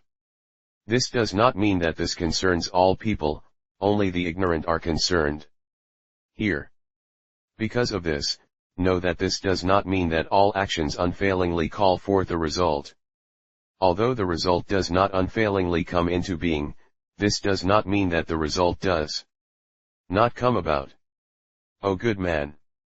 There are 2 kinds of all beings. One is wise, the other ignorant. The wise, by dint of wisdom, truly encounters the gravest karma of the unfortunate realms in this life. The ignorant person receives the karmic consequences of this life severely in hell. Lion's Roar said, O world-honored one. If things are thus, one should not seek purity in action and emancipation. The Buddha said, O good man. If it is true that all actions definitely call forth results, do not seek purity in action and emancipation. As it is indefinite, we practice pure actions and seek fruition in emancipation. O good man. If one can well segregate oneself from all evil actions, one will gain good results. If one is far removed from good actions, one will arrive at evil. 374 Fruition. If every action unfailingly called forth fruition, one would not seek to practice the holy way. If one does not practice the way, there can be no emancipation. The reason why all holy persons practice the way is but to crush out the definite karma and gain light results. For the indefinite karma has no results to come about. If every action calls forth a result, one should not seek to practice the holy way. It is not possible to keep oneself from practicing the holy way and yet gain emancipation. There can be no such thing as arriving at nirvana, not attaining emancipation. O good man. If every good action is certain to call forth a result, every pure action that one performs in one's whole life will eternally call forth eternal peace, and every evil action of the last degree that one performs in one's whole life, too, will call forth the greatest of suffering eternally. If the action of karmic results is thus, there can be no practicing of the way, emancipation, or nirvana. If whatever is done by a man has to be borne by a man, this would mean that whatever is done by a Brahmin must be borne by a Brahmin. If things were thus, there could be no low caste and no low existences. A man could always be a man, a Brahmin could always be a Brahmin. Whatever was done in the days of one's small age childhood would have to be born in the days of small age. One would not encounter the results in the days of one's middle or old age. The evil done in old age would bear fruit in hell, and one would not be able to suffer what one was to suffer as of the earlier days of hell. One must wait till the days of old age to suffer. The non-harming that one practiced in one's old age will not bear fruit in one's prime of life. Without the prime of life, how can one come to be old? Because the karmic results cannot die out. If karma cannot die out, how could there be the practicing of the way and nirvana? O good man. Of karma, there are two kinds, namely, definite and the indefinite. Of the karma that is definite, there are two kinds. One is the definiteness in result, and the other the definiteness in time. There can be cases where the result is definite and the time indefinite. When the causal relations conjoin, the result comes about in the 3 times of the present, the next life, or later lives. O good man. When one does good or evil with a settled mind, one gains a believing mind and joy. And one takes a vow or makes offerings to the 3 treasures. This is a definite action. One who is wise is persistent in good actions and cannot be moved. Because of this, the grave actions turn out to be light. One who is ignorant is persistent in non-good. Because of this, any light action turns out to be grave in consequence and calls forth a grave return. That is why all actions are not called definite. The Bodhisattva Mahasattva does no action that will gain him hell. For the sake of beings, he takes a great vow and gains life in hell. O good man. In days gone by, when beings' lifespan was 100 years, innumerable beings, as many as the sands of the Ganges, received karmic results in hell.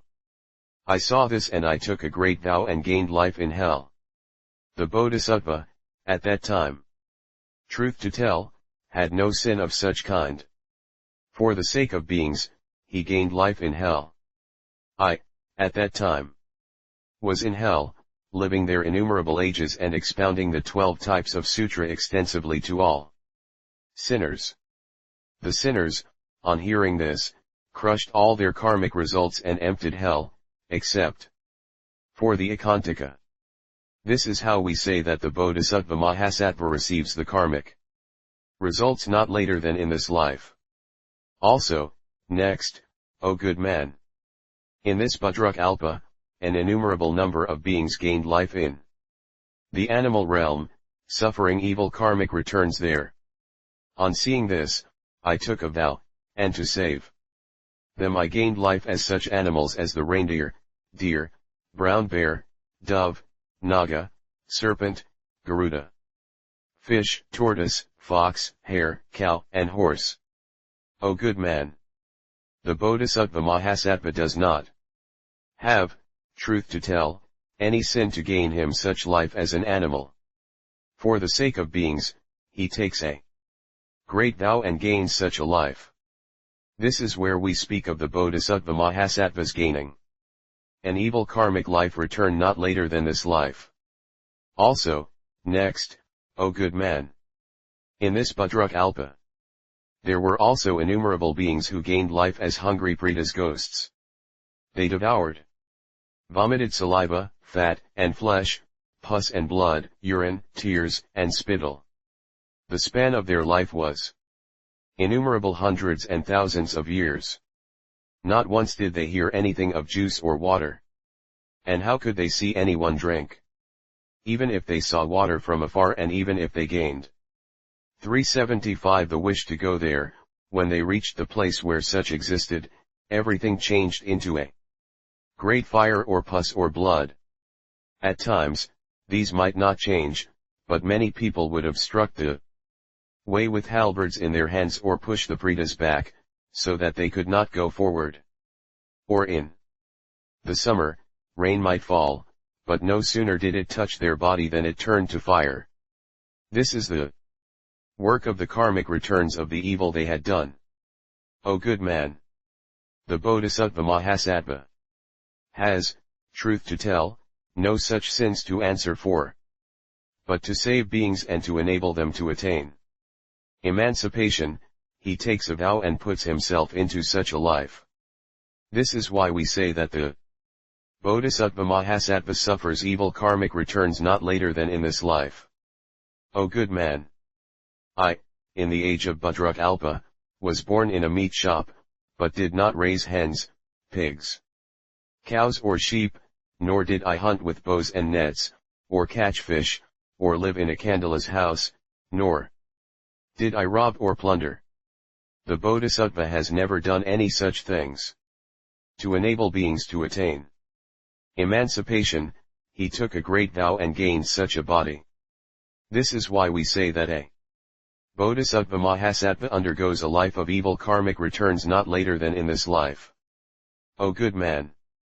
In this Budruk Alpa, I gained life in a remote place, was full of greed, anger, and ignorance, did unlawful things, did not believe in the three treasures and the karmic returns that ensue in later lives, did not respect my parents and the intimate, the aged and the elderly. O good man. The Bodhisattva, at that time, had no such karma to suffer. To enable beings to gain emancipation, he took a great vow and gained life in this place. This is where we say that the Bodhisattva Mahasattva undergoes an evil life, not in this life, not in the next life, and not in later lives. O good man. In this Budruk Alpa, he gains such lives as those of a female, of evil, greed, anger, ignorance, jealousy, parsimony, of a phantom, of madness, and of a person clad in defilement. O good man. Know that the Bodhisattva did nothing of the kind to merit such karma. Only to enable beings to attain emancipation did he take a great vow and gain such a form of life. This is where we say that the Bodhisattva Mahasattva undergoes evil karmic consequences not in this present life, not in the life to follow, nor in later lives. O good man. In this Budruk Alpa, I gained such forms of life as of one with imperfect genital organs, one sexless, dually sexed, or indefinite. O good man! Truth to tell, the Bodhisattva Mahasattva has no such actions to answer for. In order to enable beings to attain emancipation, he takes a great vow and undergoes such a life. This is where we say that the Bodhisattva Mahasattva undergoes evil karma not in this life, not in the next life, or not in later lives. O good man! In this Budruk Alpa, I practiced the ways of the Tirthayikas and the Nirgranthas, and believed in their teachings. There was no giving, no shrine, and no recompense for dedication of the shrine. There were no good or bad actions, no good or bad returns according to their theory.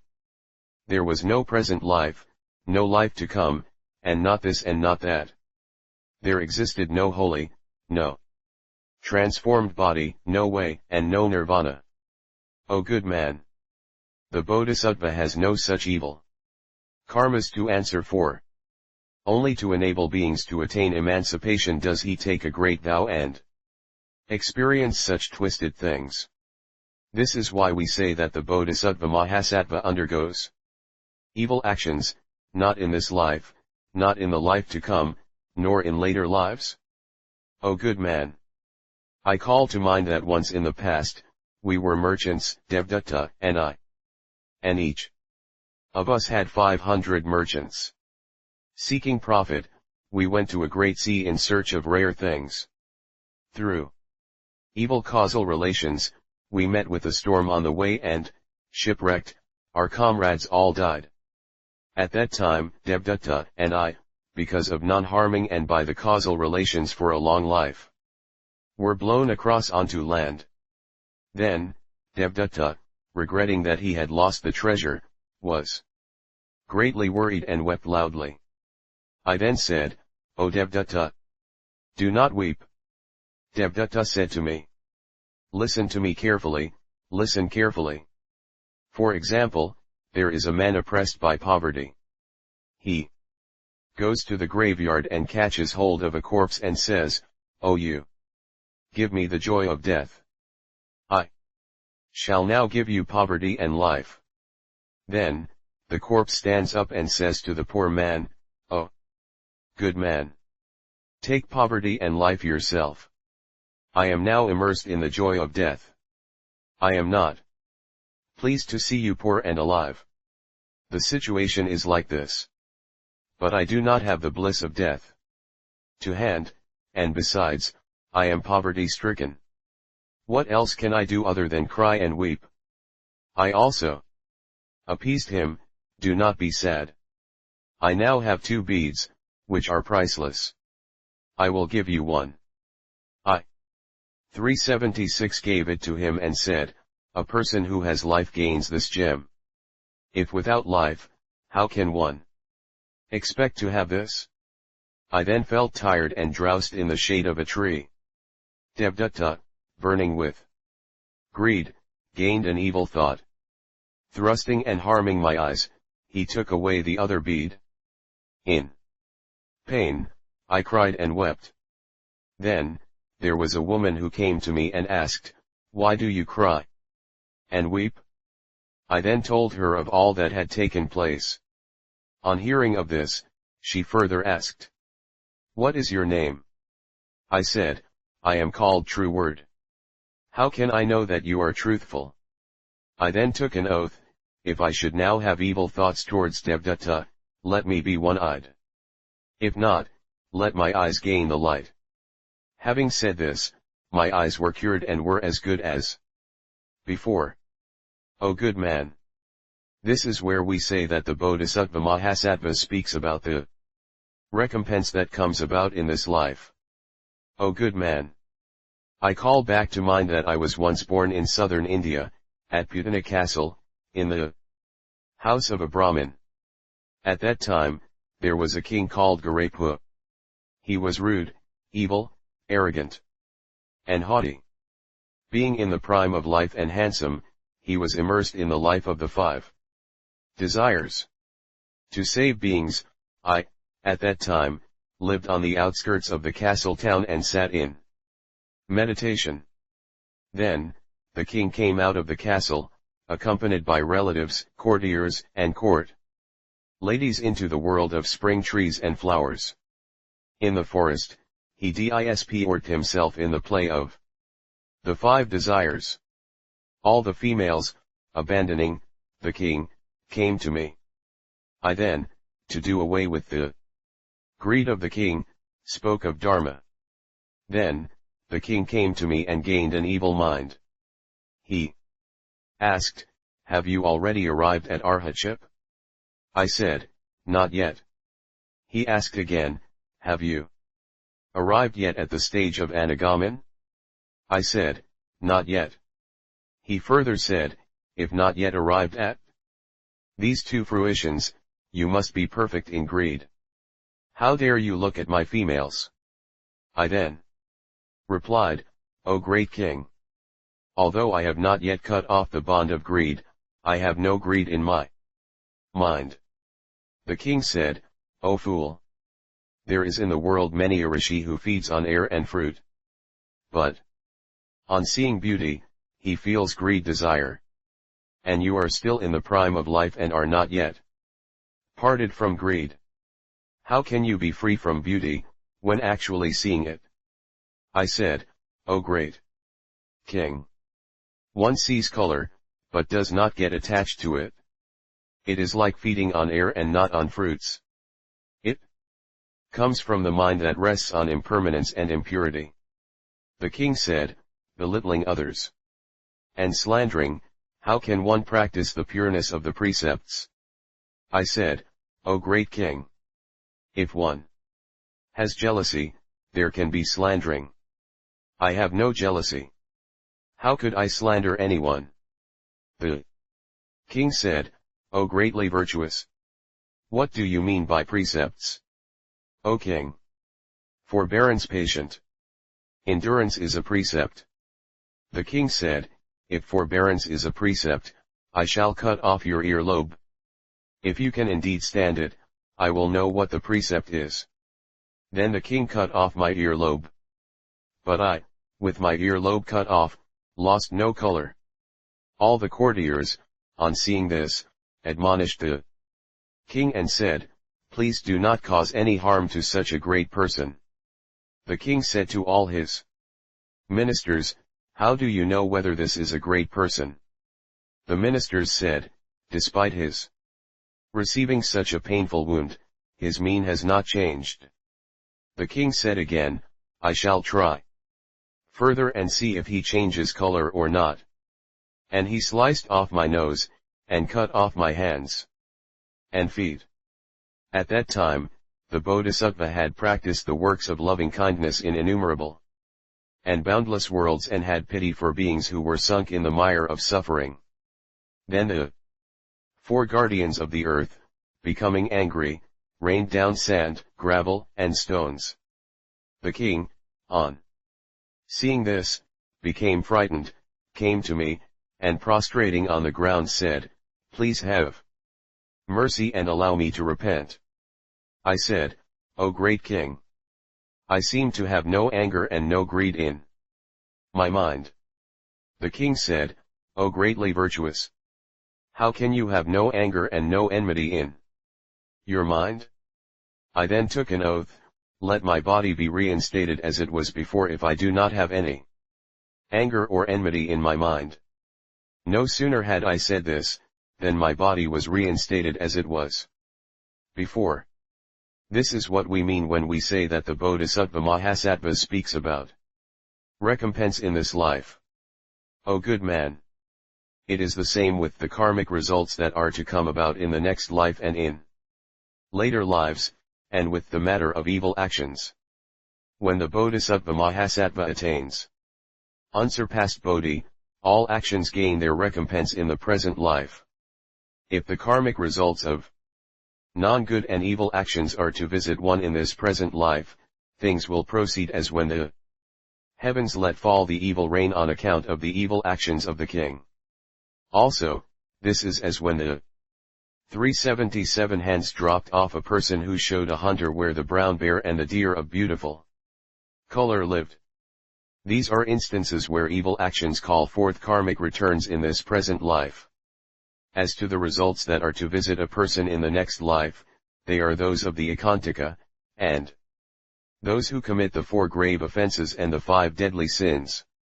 The recompense that visits a person who upholds Sila, the moral precepts, and who takes a vow such as saying, I pray that I may, in my next life, gain a body in which I can be pure in Sila. And in an age when the lifespan of men is 100 years, and when I can be blessed with an age of 80, I shall be a Chakravartin, world ruler, and teach beings. O good man!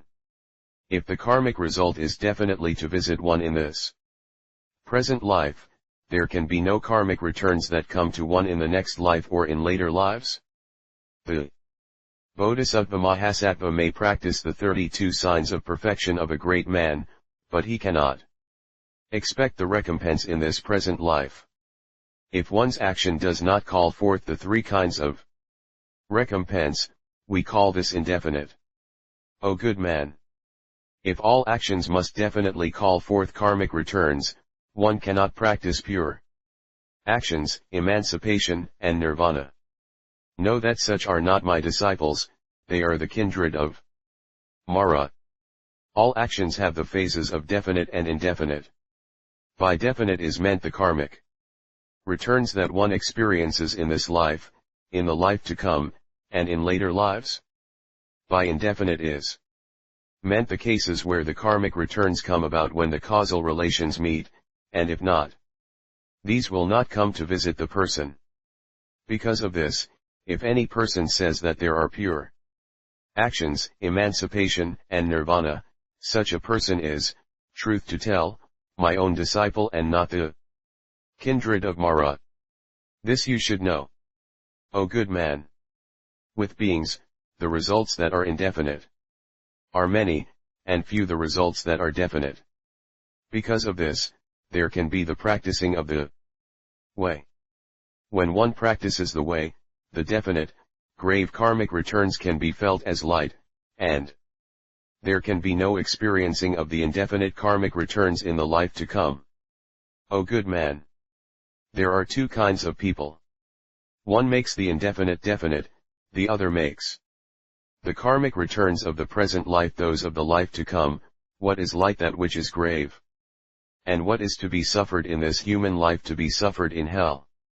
The second makes what is definite indefinite, what belongs to the life to come happen in the present life, what is grave that which is light, and what is of hell that which is light in this human life. The ignorant make things grave. Of these 2, the one is ignorant, and the other is wise. The wise person makes things light, and the ignorant person makes things grave in nature. O good man! For example, there are 2 persons who have sinned against the king. The one, with many relatives, suffers little, whereas the other, with few relatives, suffers much, although it ought to be light in suffering. It is the same with the ignorant. The wise person suffers less, because of the large amount of good he has amassed, although the sin is grave. With the ignorant person, his good actions being few, he has to suffer greatly, although his sin is light. The situation is like this. O good man! For example, there are 2 persons, one is fat and is in the prime of life, whereas the other is weakly constituted and has less physical strength. The 2 lose their feet in mud, at which the one who is fat and in the prime of life easily gets out, whereas the weaker one sinks down. The situation is like this. O good man! There are 2 persons who both partake of poison.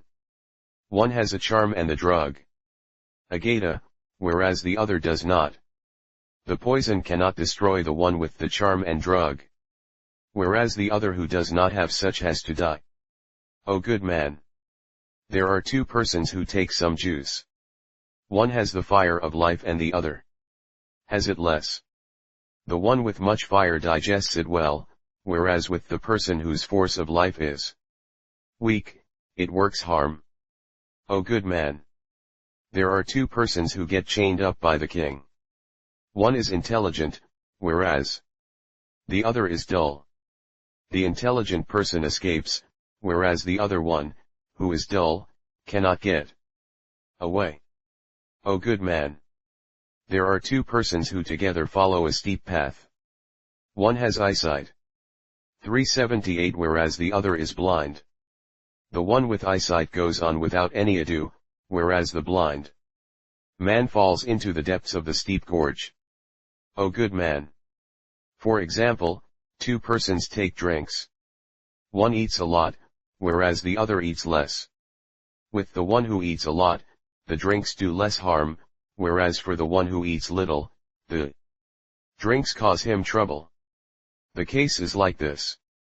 O good man! For example, two persons go to the battle front. One is garbed in armor and equipped with a staff sword, whereas the other has none. The one armed with a staff easily crushes the enemy, whereas the one who is not has no means of turning away the arms of the enemy. Also, there are two persons who make the Buddhist robe dirty. The one sees this and washes it, whereas the other knows but does not wash it. The robe of the one who has washed it at once is clean, whereas that of the one who does not increases its defilement day by day. Also, there are two persons who both ride in a cart. The cart with spokes goes as the person wills, whereas the one without spokes does not move. Also, there are two persons, who are traveling across a wilderness. One has food, whereas the other does not. The person with the food carries himself across the hard ways, whereas the one who does not cannot do so. Also, two persons are attacked by robbers. The one has a store of treasure at home, whereas the other does not. The one with a storehouse has no apprehension, whereas the one who has not has worries. It is the same with the ignorant. One who has amassed good can stand grave sins in a light way, whereas the other, having no stock of good actions, has to suffer heavily. Bodhisattva Lion's Roar said, O world-honored one! Just as you, the Buddha, say, not all actions call forth definite results, in the same way, all beings do not always definitely have to suffer.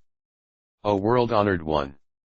Why must beings undergo heavy sufferings in hell for what can be suffered lightly in the present life, and why can what obtains heavily in hell be light in the present life? The Buddha said, there are two kinds of beings. One is wise, and the other ignorant.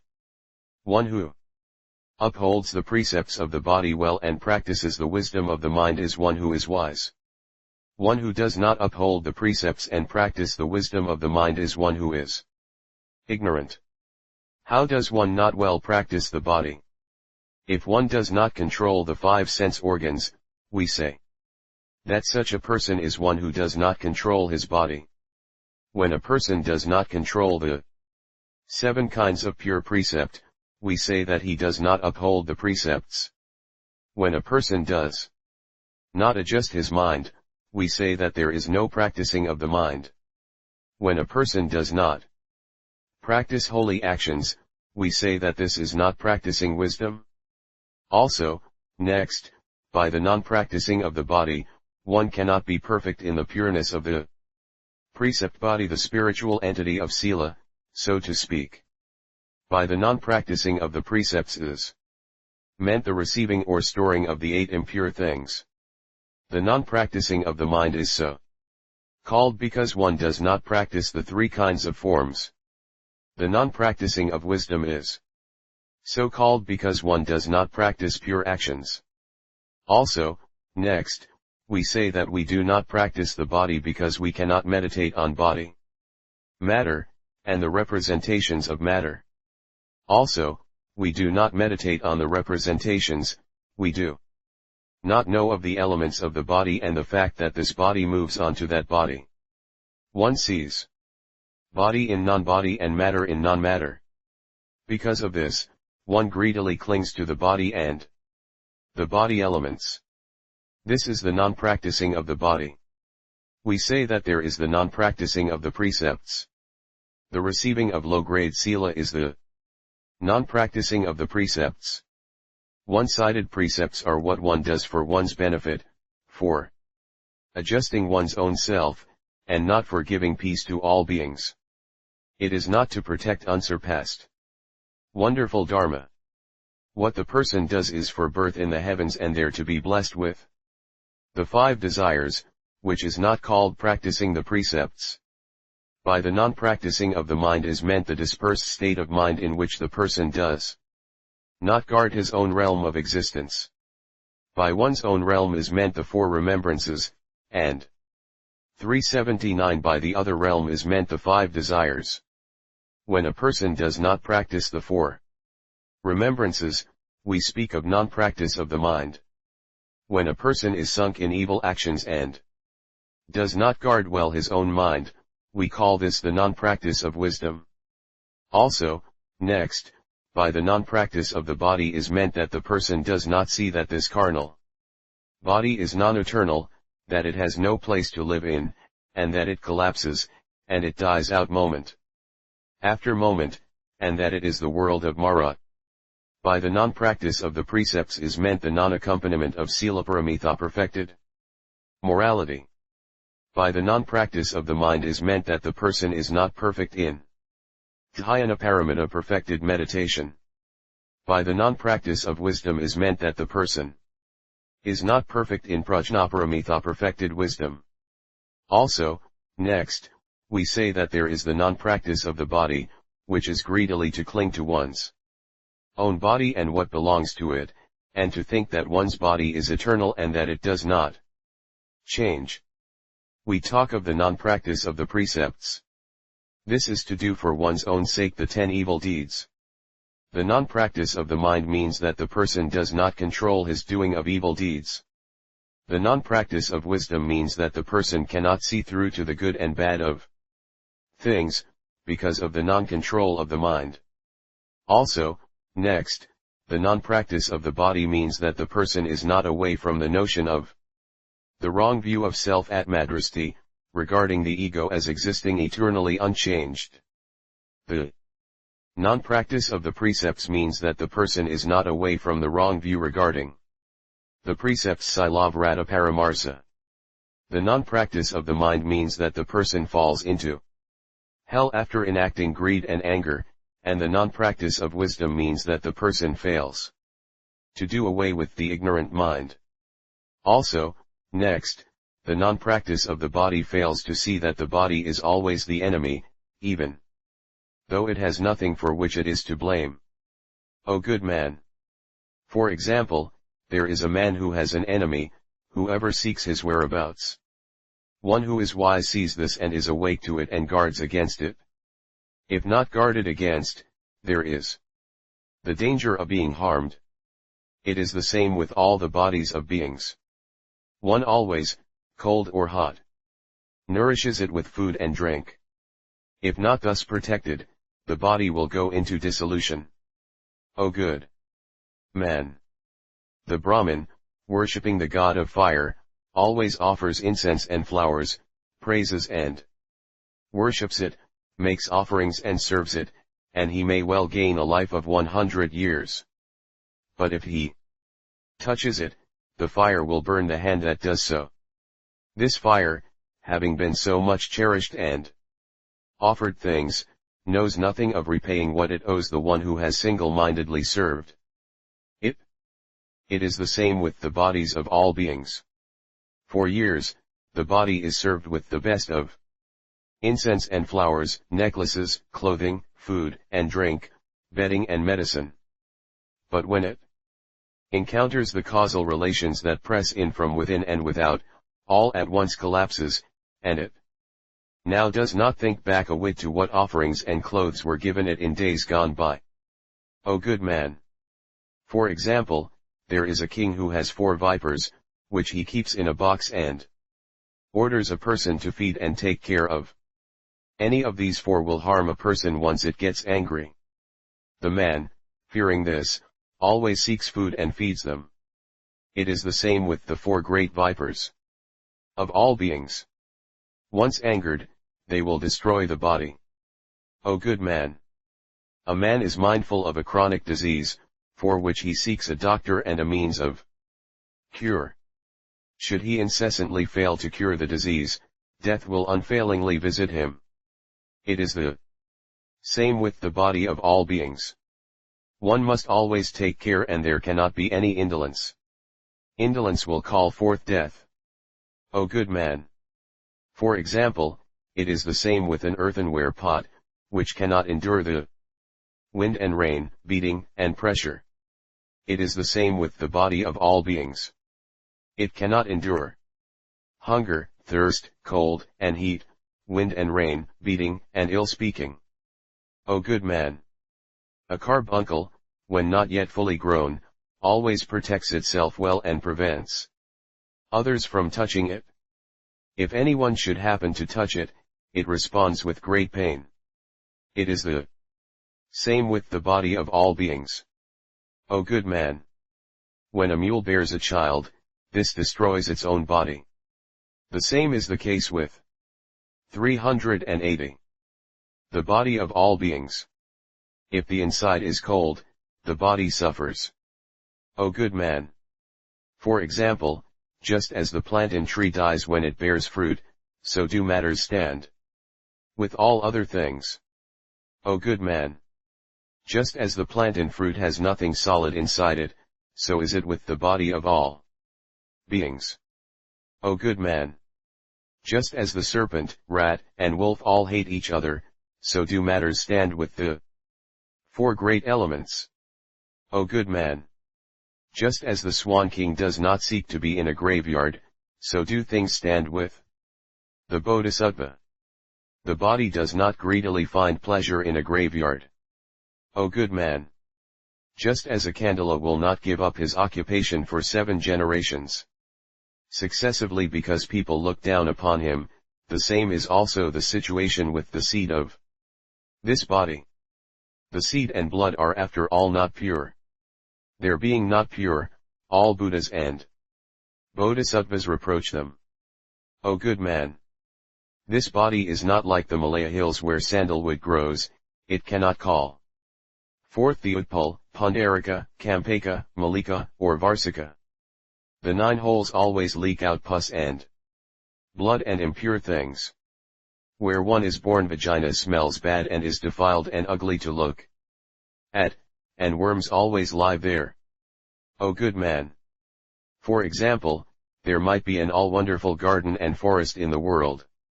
But if any corpse should come therein, it becomes impure, and people abandon it, and no person any longer feels love or attachment to that place.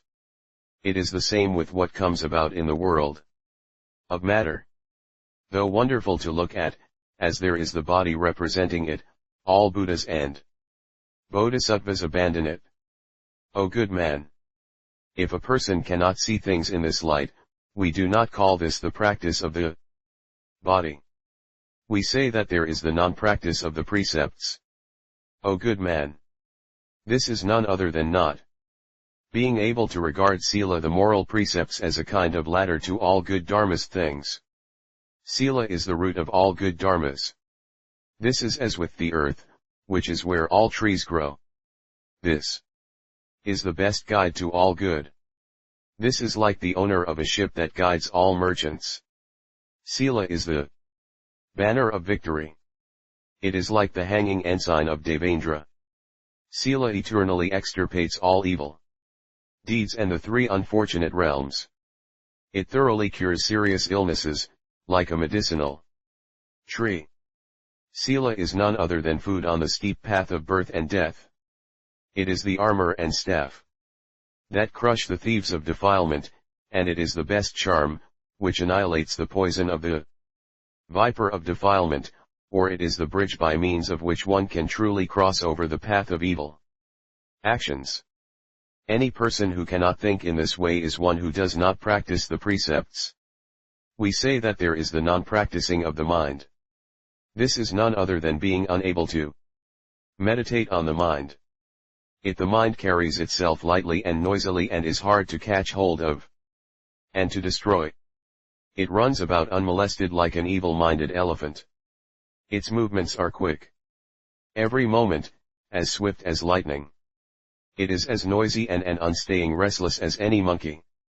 It is like a phantom or a flame. It is the root of evil, and it is hard to satisfy the call of the five desires. This is like fire that feeds on fuel, or the great ocean, which takes in all river waters, or like any grass and plants that grow so luxuriantly in Mandara. If a person does not meditate on the falsity of birth and death, he will get lured away, as with a fish that swallows the hook. Always a lead is given, followed by all actions. This is like the mother shell that leads all the small ones. A person gets greedily attached to the five desires and does not care for nirvana. This is like the camel that eats honey, forgetting all about the fodder till death catches hold of it. People are deeply attached to actual pleasures and forget all about the worries that later come to them. This is like the cow that greedily devours the seedlings, not afraid of, and forgetting all about, the slashings by staff and thorns that have to follow. The mind runs after the 25 existences. This is like the hurricane that blows away cotton. It endlessly seeks what one cannot seek, as with an ignorant person who seeks fire where there is no heat. People are always stuck to birth and death, and do not wish to seek emancipation. This is as in the case of the nimba worm, which seeks the neem tree as a directa indica. People are lured by, and adhere to, the foul-smelling defilement. 381 of birth and death, like a prisoner who longs and asks the warder for a woman, or like a pig who is happy lying in an impure place. Anyone who does not see things thus can be called one not practicing the mind. We speak of the non-practice of wisdom. Wisdom has great power, like that of the Garuda, a mythical bird. It truly destroys evil actions and gloom, as does the light of the sun. It thoroughly uproots the tree of the skandhas, like water, which can easily float things up to the surface. Wisdom thoroughly burns out the evil views of life, like a great fire, and is the fountainhead of all good dharmas and the seed from which come about the Buddhas and Bodhisattvas. If one does not see things thus, this is none other than the non-practice of wisdom. O good man! If there is anyone who sees in Paramartha Satya ultimate truth the body and the representation of the body, the cause and result of the body, the skandha of the body, one body or two bodies, this body or that body, the extinction and equality of the body, the practice of the body or one who practices the body, such is the non-practice of the body. O good man! If there is anyone who sees Sila and any representation of Sila, the cause and result of Sila, the top and bottom of Sila, the skandha of Sila, one or two silas, this Sila and that Sila, the extinction and equality of Sila, the practice of Sila and one who practices Sila, Sila Paramitha, this is the non-practice of Sila.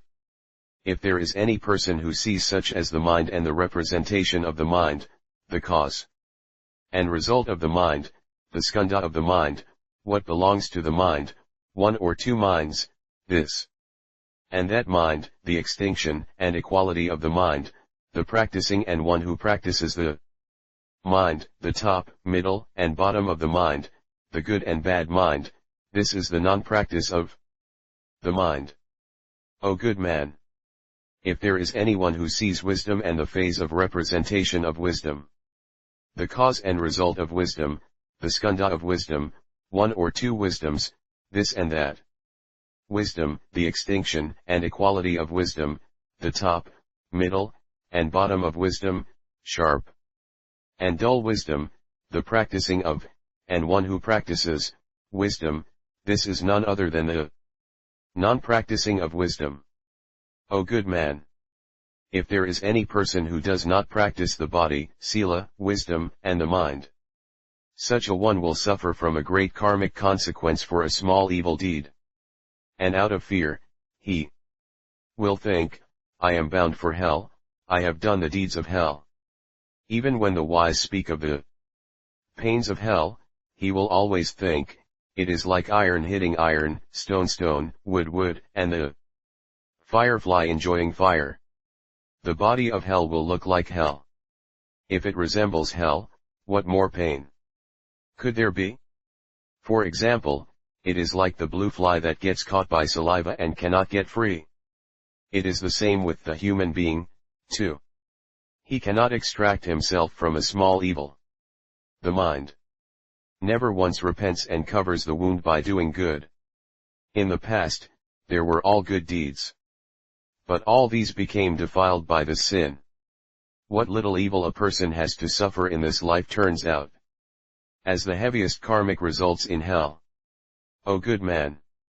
If we add 1 show a unit of measurement for liquid or cereal of salt to a small vessel of water, it becomes so salty that we cannot drink it. It is the same with this person's evil, too. O good man!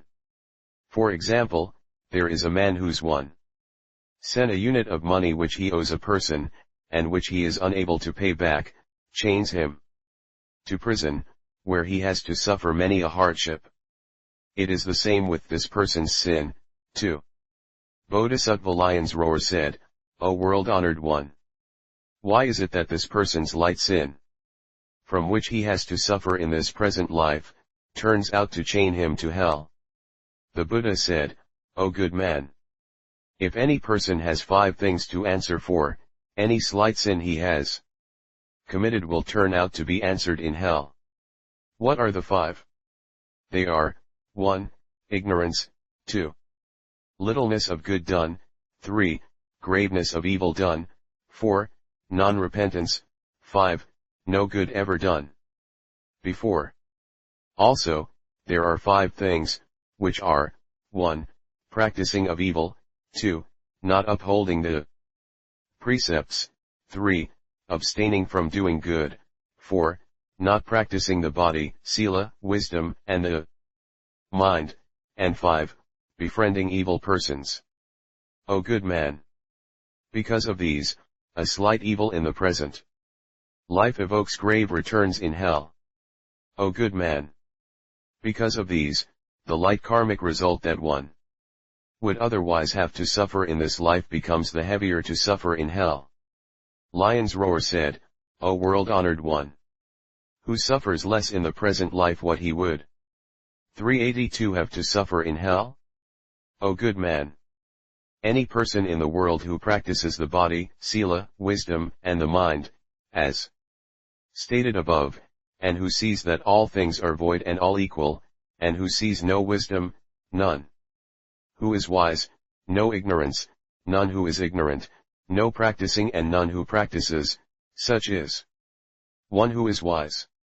Such a person indeed practices the body, sila, the mind, and wisdom. Any such person indeed makes what would have been karmic results in hell become less to be suffered in this life. This person may have committed the gravest of sins, but he thinks over the matter, sees, and makes it light, and says, what I have done is grave in nature. But nothing is better than good actions. For example, 100 pounds of flour upon flour cannot after all compare with a ryo unit of weight or money of true gold. We might well throw a show of salt into the Ganges, but no taste of salt will come about from this, and no one, on drinking it, will taste it. A rich man may possess 1,000 million jewels and yet he will not be chained up and made to suffer pain on their account. Or a great Gandhahastan can break an iron chain, escape and be unimpeded. So is it also with the person who has wisdom. He always thinks to himself, I have much of the power of good and little of evil actions. I confess and repent and do away with evil. If we practice wisdom, the power of wisdom will grow, and the power of ignorance will lessen. Thinking thus, he befriends a good teacher of the way and learns the right view of life. If he sees a person who upholds, recites, copies and expounds the 12 types of Sutra, he will feel respect in his mind and, besides, will make offerings to him of such things as clothing, food, accommodation, bedding, medicine, flowers, and incense, and will praise and respect him. Wherever he goes, he only praises what is good and does not speak of what is lacking. He makes offerings to the 3 treasures and respects and believes that the Vaipulya Great Nirvana Sutra and the Tathagata are eternal and unchanging, and that beings have the Buddha nature. Such a person makes what would be heavily suffered in hell something that is only light suffering in this life. O good man! For this reason, it is not the case that all actions are definite and that all beings definitely have to undergo karmic consequences. Chapter 39, on Bodhisattva Lion's Roar 7. Bodhisattva Lion's Roar said, O world-honored one! If all actions do not definitely call forth fixed karmic results, and all beings have the Buddha nature and should practice the noble eightfold path, why is it that all beings do not attain this Mahaparinirvana? O world-honored one! If all beings have the Buddha nature, they must definitely attain unsurpassed enlightenment. Why is it that they definitely needs must practice the noble eightfold path? O world-honored one! This sutra states, there is a sick person who gains medicine, an attendant for the illness, and the food and drink needed for the illness, or there may be none such. But all will get cured. It is the same with all beings, too. They may encounter Sravakas, Pratyekabuddhas, all Buddhas and Bodhisattvas, and all good teachers of the way, listen to sermons and practice the holy ways. Or they may not encounter, listen to and practice such, but they must i.e. will unfailingly all attain unsurpassed enlightenment. Why? Because of the Buddha nature. Thus does it stand, O world-honored one. For example, it is not possible for the light of the sun and moon to get obstructed on the way, so that it cannot get around the Antarava and Arab mountains, or for the waters of the 4 great rivers not to reach the great ocean, or for the Akantika not to go to hell. It is the same with all beings, too. There cannot be any situation where hindrances come about so that they cannot attain unsurpassed enlightenment. Why not? Because of the Buddha nature. O world-honored one! Because of this, all beings do not practice the way. Because of the power of the Buddha nature, they attain unsurpassed enlightenment. There is no reason that one needs to fall depend on the power of the holy way. O world-honored one! If the Akantika, those of the 4 grave offenses, and those of the 4 deadly sins cannot attain unsurpassed enlightenment, one will surely practice the way. Because one surely attains it by the power of the Buddha nature. It is not that one attains it by learning and practicing. O world-honored one!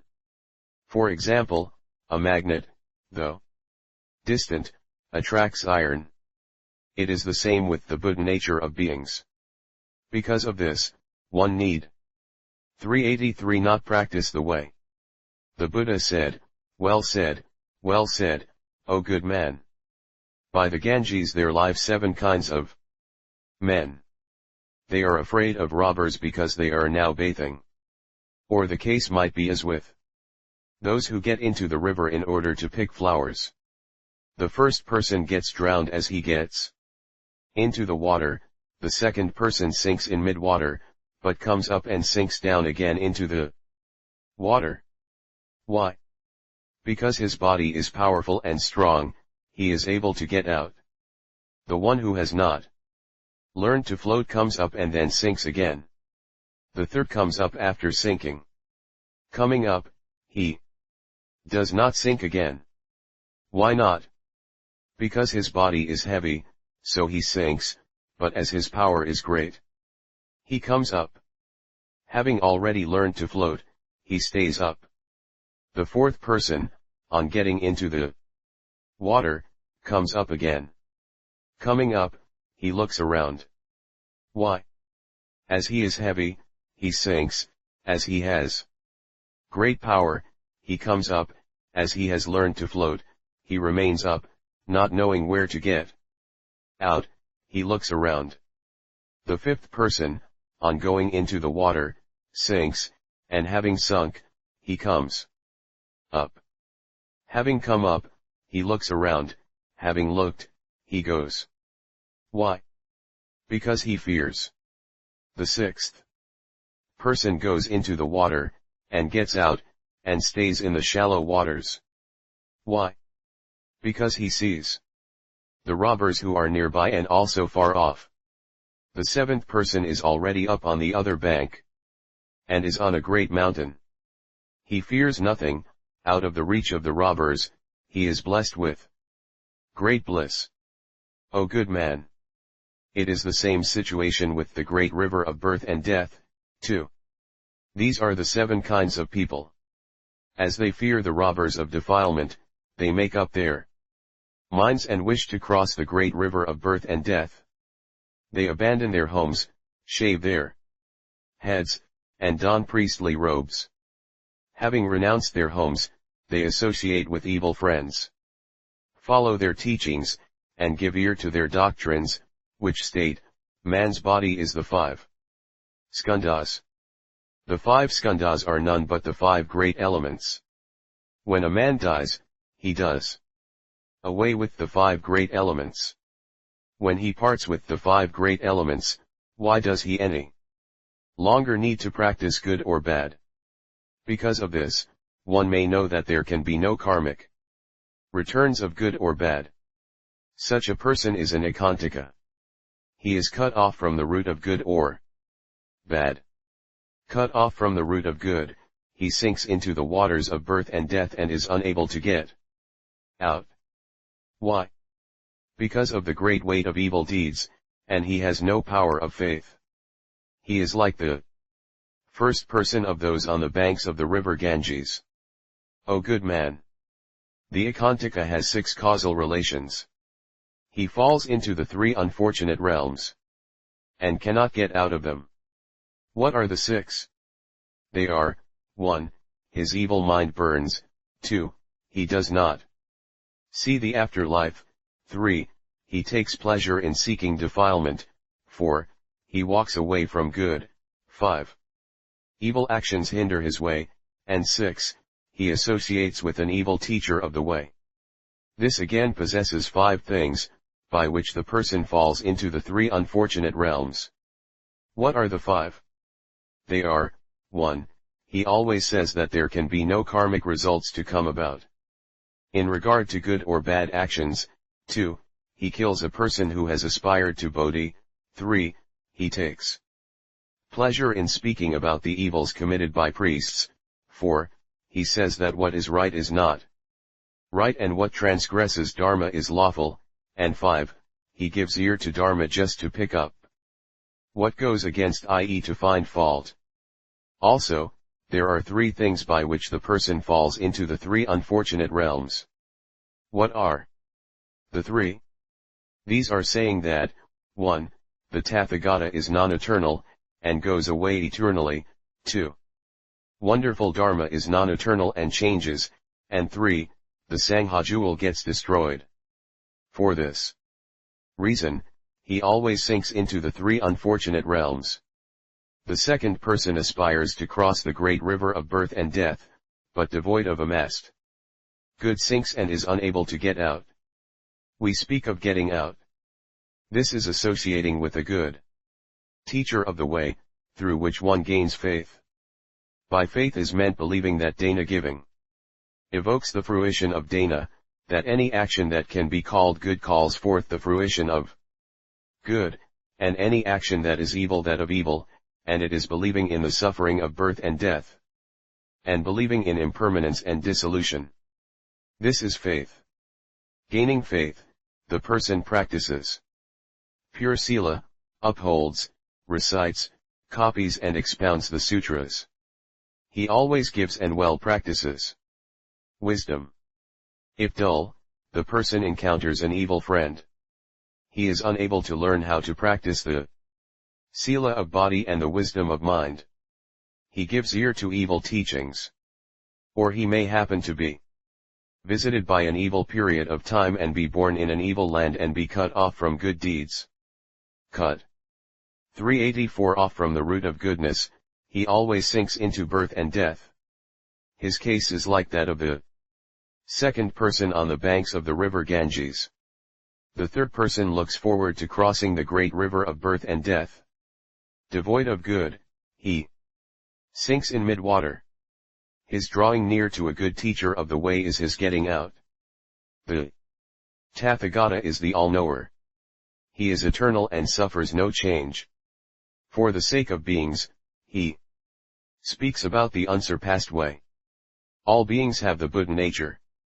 The Tathagata does not go into extinction. It is the same with the Dharma and Sangha, too. There is no extinction. Not having done away with his own quality, the Ekantaka cannot attain unsurpassed enlightenment. He needs must do away with it, and then he will attain it enlightenment. Thus does he believe. Through faith, he practices pure Sila. Having practiced pure Sila, he upholds, recites, copies and expounds the 12 types of sutra and speaks of them extensively for the benefit of beings. He is pleased to give and to practice wisdom.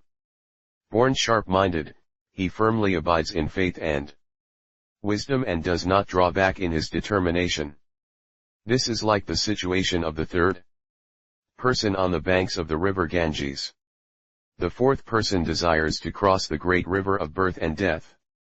Devoid of good amassed, he sinks in mid-water.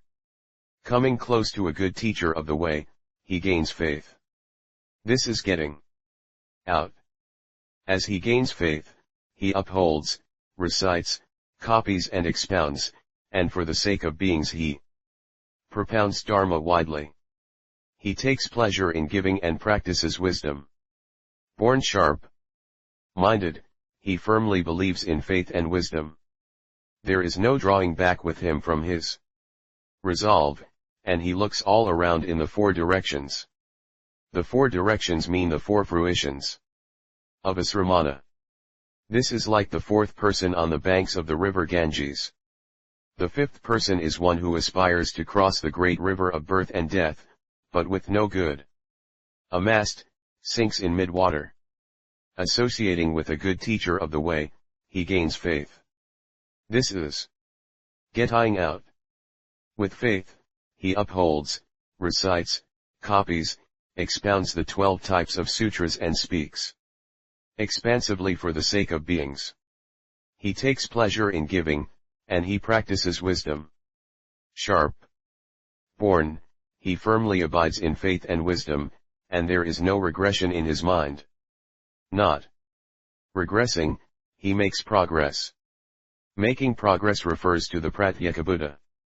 Although good as regards the salvation of his own self, this does not extend to others. This is getting out. This is as with the fifth person on the banks of the river Ganges. The sixth person aspires to cross the great river of birth and death. Devoid of accumulated good, he sinks in mid-water. Coming close to a good teacher of the way, he gains faith. Gaining faith is getting out. Due to faith, he upholds, recites, copies and extensively speaks about Dharma for the sake of beings. He takes pleasure in giving and practices wisdom. Sharp-born, he bases himself firmly on faith and wisdom, and his mind does not retrogress. Not retrogressing, he proceeds on and at last gains the shallow waters. Arriving at the shallow waters, he remains there, and does not move about. We say that he remains. This means that the Bodhisattva, in order to save all beings, abides there and meditates on defilement. he is like the sixth person on the banks of the river Ganges. The seventh person aspires to cross the great river of birth and death, but with no good amassed. Up to thus far, he sinks in mid-water. On meeting a good teacher of the way, he gains faith. This gaining of faith is what we call getting out. Due to faith, he upholds, recites, copies and expounds the 12 types of Sutra, and for the benefit of beings he speaks extensively of them. He takes pleasure in giving and practices wisdom. Sharp-born, he firmly abides in faith and wisdom, and he does not retrogress in mind. As he does not retrogress, he steps forward. Stepping forward, he reaches the other shore. Having gained the heights of a great mountain, he is now segregated from fear and is blessed with much peace. O good man! The mountain on the other shore can be likened to the Tathagata, peace to the eternally of the Buddha, and the great and high mountain is great nirvana. O good man! Such persons on the banks of the river Ganges all have hands and feet, but they are difficult to save. It is the same with all beings, too. The three jewels of the Buddha, Dharma, and Sangha truly exist, and the Tathagata always expounds the essentials of all laws Dharma. There are the Noble Eightfold Path and Mahaparinirvana. All beings can gain all of these. This is 385 not what comes out of me or of those noble paths or of beings. Know that all these go back to defilement. Because of this, all beings cannot gain nirvana. O good man! A good doctor knows about illness and speaks about medicine. If the sick person does not take it, the doctor is not to blame. O good man! A Dhanapati giver gives things to all persons. There may be those who will not accept the gifts. The giver is not to blame for this. O good man! When the sun comes out, all gloom turns to brightness. But the blind cannot see this. The sun is not to blame for this. O good man! The water of the river Ganges indeed does away with thirst.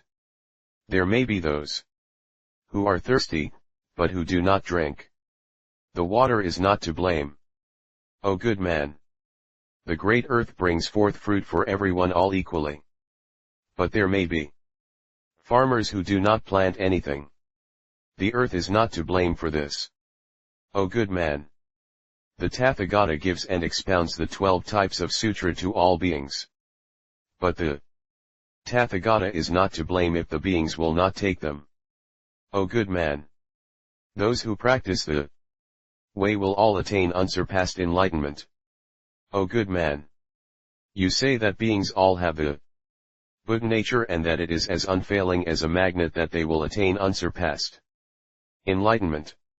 It is well that because of the causal relations of the Buddha nature the person will attain unsurpassed enlightenment.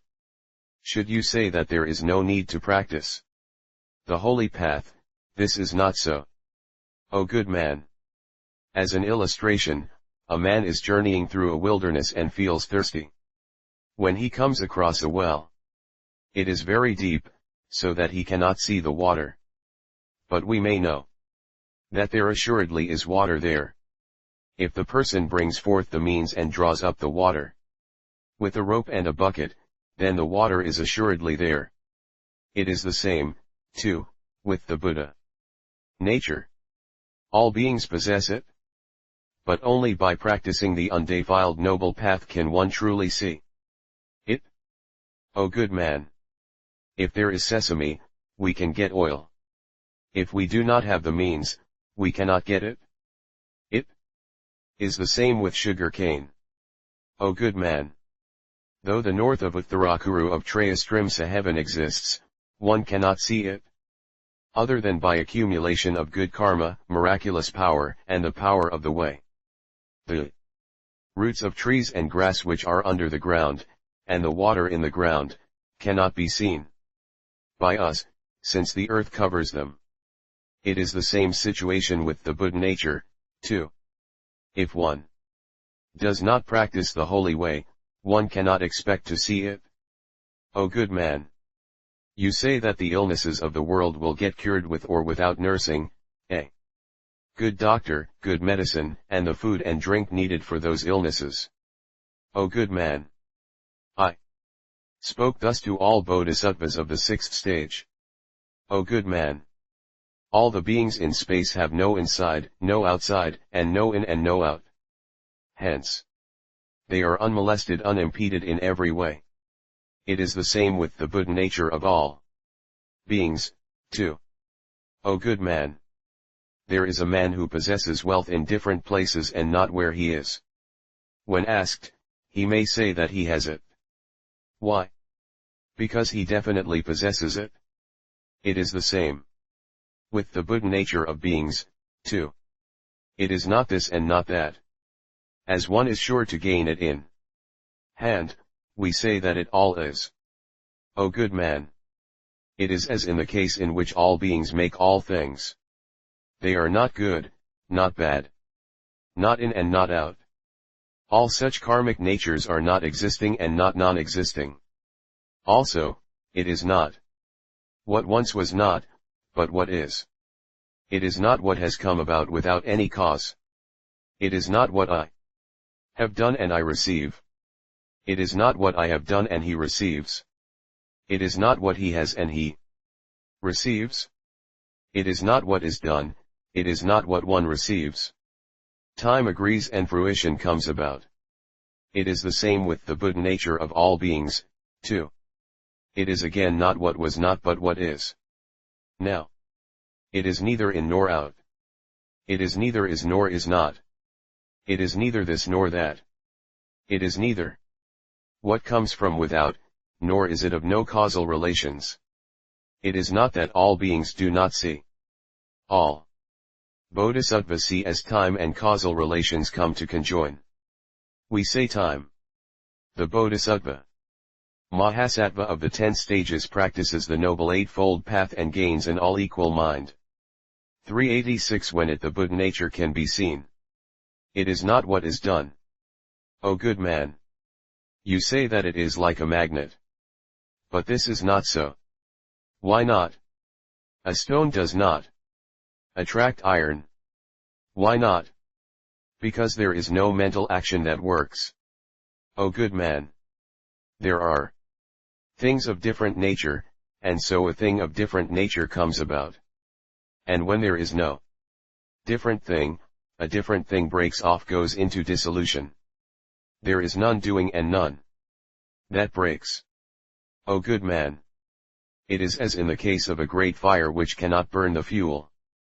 When the fire comes about, the fuel breaks, is used up, destroyed. This we call the fuel burning. O good man! This is as with the sunflower, which turns by itself, following the sun. And this sunflower has no mind to respect, no consciousness, and no action to do. It is by the nature of a different thing that it turns by itself. O good man! It is as with the plantain tree which grows by thunder. This plant has no ears and no consciousness. When there is a different thing, this different thing grows. When there is no different thing, this different thing dies out. O good man! It is as in the case of the azoka tree, which puts out flowers when a female touches it. This tree has no mind, no sense of touch. When there is a different thing comes about. When there is no different thing, a different thing dies out. O good man! This is as in the case of Citrus nobilis, which bears no further fruits when it gains a corpse. Yet this plant has no mind and no sense of touch.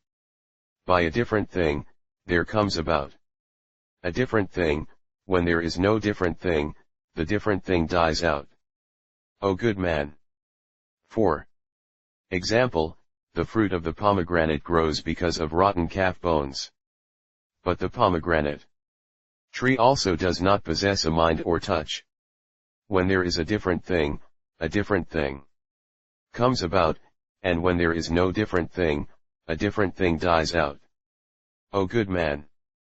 The same applies to the case of the magnet attracting iron. When there is a different thing, a different thing comes about. When there is no different thing, the different thing dies out. It is the same with the Buddha nature of beings which cannot attract unsurpassed enlightenment. O good man! Ignorance cannot attract all actions. Volition, too, cannot attract consciousness. And yet we can say that ignorance has a causal relationship with volition, and volition with consciousness. Whether there is the Buddha or not, the world is eternal. O good man! You may say that the Buddha nature lives in beings. O good man! You should know that what is eternal has no place to dwell, i.e. is not confined to one limited place in space and time. If there is a place where it dwells, this tells us that what there is something that is impermanent. O good man! You may know that the 12 links of interdependent arising have no place to stay. If they had, we could not say that the 12 links of interdependent arising were eternal. It is the same with the Dharmakaya Dharmabody of the Tathagata. It has no place to dwell. All such as the 18 realms, the 12 spheres, the skandhas, and space do not have anywhere to stay. It is the same with the Buddha nature, too. All do not have any place to stay. O good man! For example, the 4 great elements have powers that are all equal. But there are such qualities as hardness, heat, moisture, movability, lightness, weightiness, red, white, yellow, and black. These 4 elements do not have karmic action. Being different in the realm of existence, there is no sameness. It is the same with the Buddha nature, too. Different in nature in the realm of existence, it comes out into existence when the time comes. O good man! All beings do not come away from, i.e. are not separate from the Buddha nature. Hence, we say is because of the unretrogressiveness of what can be is in the days to come. Because of what is sure to be gained, and of what can definitely be seen. That is why we say that all beings possess the Buddha nature. O good man! For example, there is a king who says to his minister, "Fetch an elephant and show it to some blind persons." Then, following the royal command, the minister called in many blind persons, to whom he showed the elephant. The blind persons all touched the elephant with their hands. The minister said to the king, "I have got the blind people to feel the elephant." Then the king called in the blind persons and asked each of them, "Have you seen the elephant?" "Yes, sire. I have seen the elephant." The king asked, "What do you think the elephant is like?" 387 The person who had touched its tusk said, "The elephant is like the root of a goosefoot or a mushroom." The man who had touched its ear said, "The elephant is like a winnow." The one who had touched its trunk said, "The elephant is like a pestle." The person who had touched its foot said, "The elephant is like a handmill made of wood." The one who had touched it by the spine said, "The elephant is like a bed." The man who had touched its belly said, "The elephant is like a pot." The man who had touched it by its tail said, "The elephant is like a rope." O good man! All these blind persons were not well able to tell of the form of the elephant. And yet, it is not that they did not say anything at all about the elephant. All such aspects of representation are of the elephant. And yet, other than these, there cannot be any elephant. O good man! The king is comparable to the Tathagata Arhat Samyaksambuddha, the minister to the Vaipulya Great Nirvana Sutra, the elephant to the Buddha nature, and the blind persons to all beings who are ignorant. All of these people, on hearing what the Buddha says, may say, "Form rupa, physical form, matter, body is the Buddha nature." Why? Because this form though it dies, continues to exist. Because of this, it attains the 32 unsurpassed signs of perfection of the Tathagata and the eternally of form of the Tathagata. Because the form of the Tathagata knows no disruption. That is why we say that form is the Buddha nature. For example, the form of true gold may well change, but the color is always one and is not different. It can be made into a bracelet, a serpent, and a basin, and yet the yellow color never changes. It is the same with the Buddha nature of beings, too. The form may not be one, but the color is one. Thus we can say that Rupa is eternal. So do they say. Or another might say, feeling Vedana is the Buddha nature. Why so? Because through the causal relations of feeling, one gains the true bliss of the Tathagata. The feeling of the Tathagata is that of the Absolute and is of Paramartha Satya. The nature of being's feeling is non-eternal, but continues to exist successively. It is because of this that one gains the eternal feeling of the Tathagata. For example, a man's clan name is Kausika. The man himself is non-eternal, but his clan name goes on as it is and does not change, even in the course of thousands and millions of years. It is the same with the Buddha nature of beings, too. For this reason, feeling is the Buddha nature. And another one says, perception samjana is the Buddha nature. Why? By reason of the causal relations of perception, one attains the perception of the Tathagata. The perception of the Tathagata is that of non-perception. The perception of non-perception is not what obtains with man, is nothing of the male or female, of form, feeling, perception, volition or consciousness. It is non-perception, something cut off from perception. The perception of beings is non-eternal. But a perception is followed by another one after the other, so that there is no disruption and we gain the impression of perception which is of an eternal quality. O good man! For example, let us take up the case of the 12 links of interdependence of beings. Though the beings die out, the causal relations are eternal. It is the same with the Buddha nature of beings. For this reason, we say that perception is the Buddha nature. Thus do people speak. Further, they say, volition samskara, mental impulses, will is the Buddha nature. Why? Volition is life. By reason of the causal relations of beings, a person attains the eternal life of the Tathagata. The life of beings is non-eternal, but a life follows another successively, one after the other, so that there is no disruption. So, we gain the eternal life of the Tathagata, which is true. Oh, good man! For example, those who speak about, and give ear to, the 12 types of sutra are now eternal, because these sutras eternally exist and do not change. So is it with the Buddha nature of beings. Hence, volition is the Buddha nature. So do they say. Also, they say, consciousness vijnana is the Buddha nature.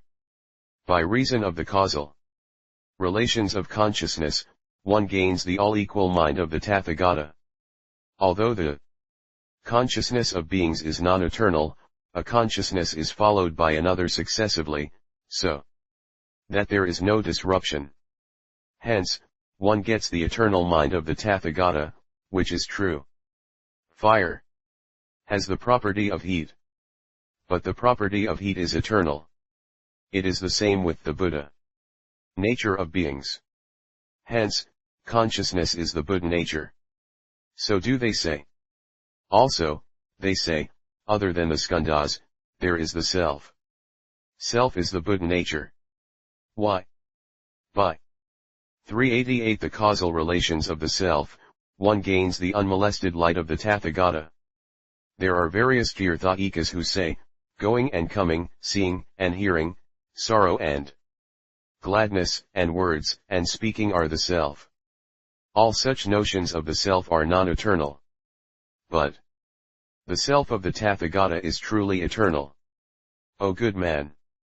The 5 skandhas, the 18 realms, and the 12 spheres are also non-eternal. But we call them eternal. The same is the case with beings. O good man! Each of the blind men speaks about the elephant, and what he says does not accord with the truth.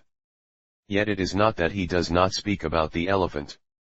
It is the same with the person who speaks about the Buddha nature, too. It is not quite the 6 things, and yet it is not the case that it is away from them. O good man! That is why I say that the Buddha nature is non-form, and yet it is not segregated from form. It is not the self, and yet, nor is it away from the self. O good man! Many Tirthaikas say that there is the self. But, truth to tell, there is no self. The self of beings as opposed to that of the Buddha is the 5 skandhas. Other than the skandhas, there is no self. O good man! For example, the stem, leaf, and calyx combine and we get the bloom of the lotus.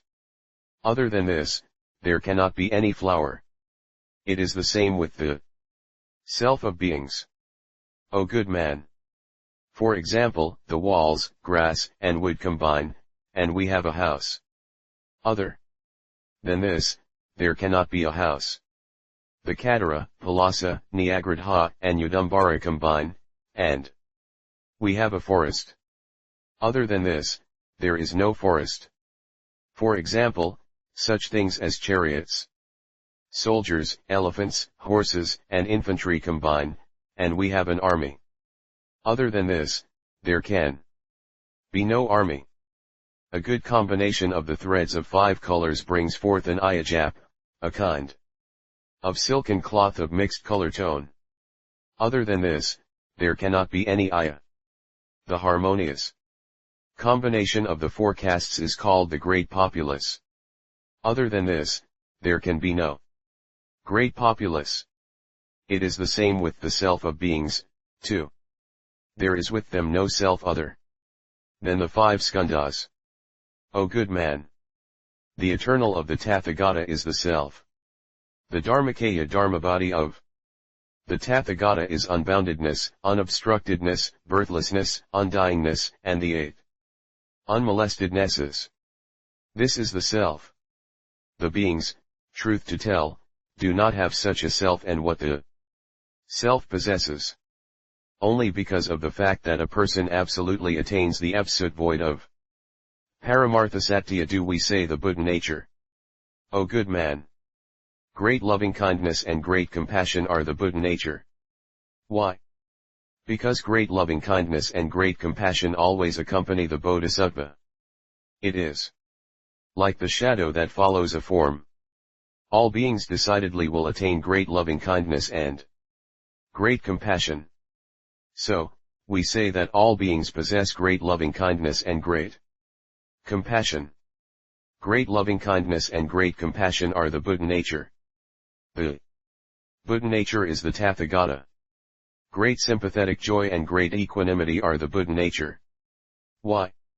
If the Bodhisattva Mahasattva cannot forsake the 25 existences, he cannot attain unsurpassed enlightenment.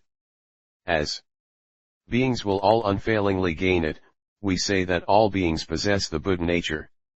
Great sympathetic joy and great equanimity are the Buddha nature.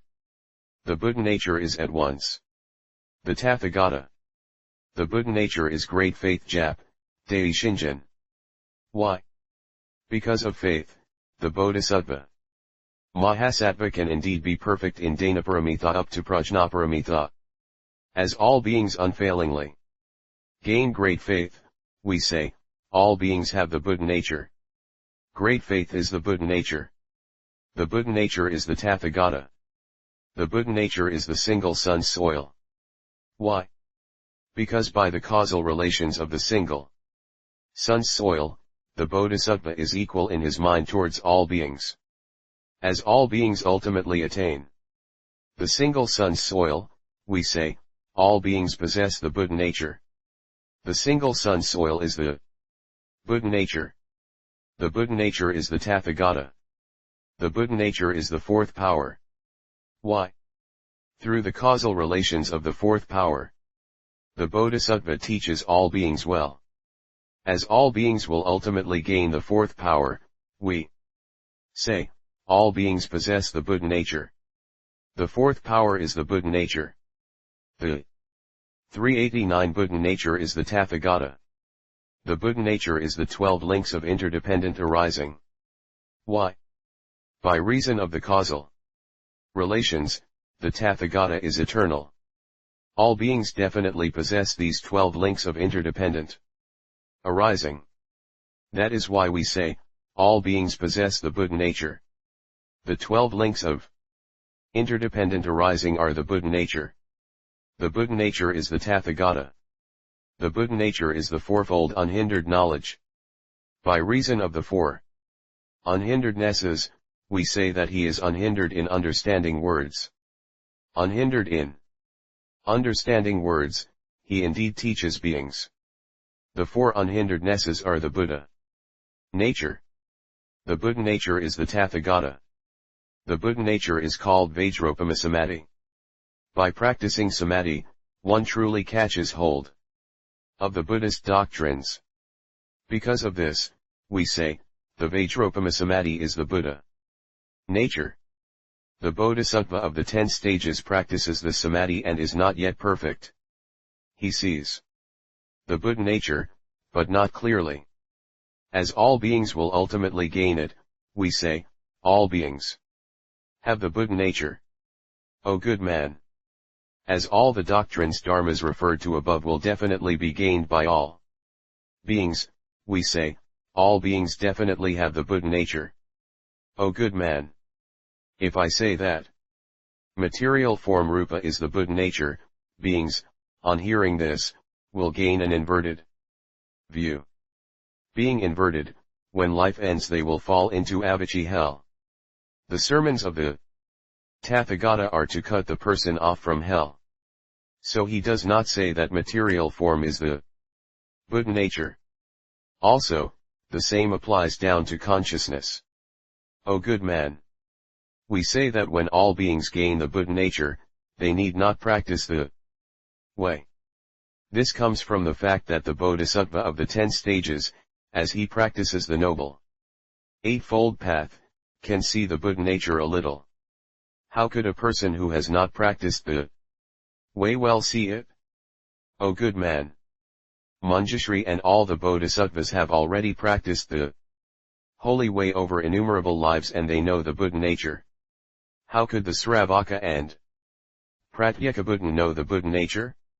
Any being who desires to know the Buddha nature must, with one mind, uphold, recite, copy and expound the Nirvana Sutra and make offerings, respect and praise it.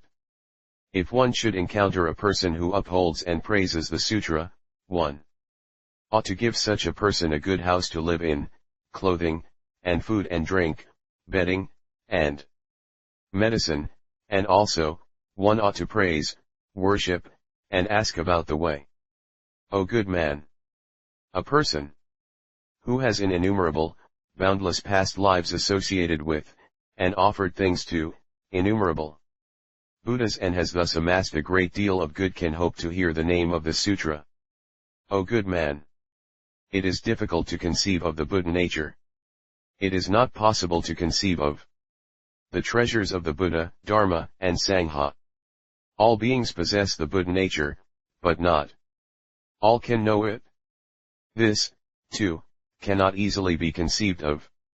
The law Dharma of the eternal bliss, the self, and the pure of the Tathagata is also difficult to know. That all beings trust in the great Nirvana Sutra is difficult to know, too. Bodhisattva Lion's Roar said, O world-honored one!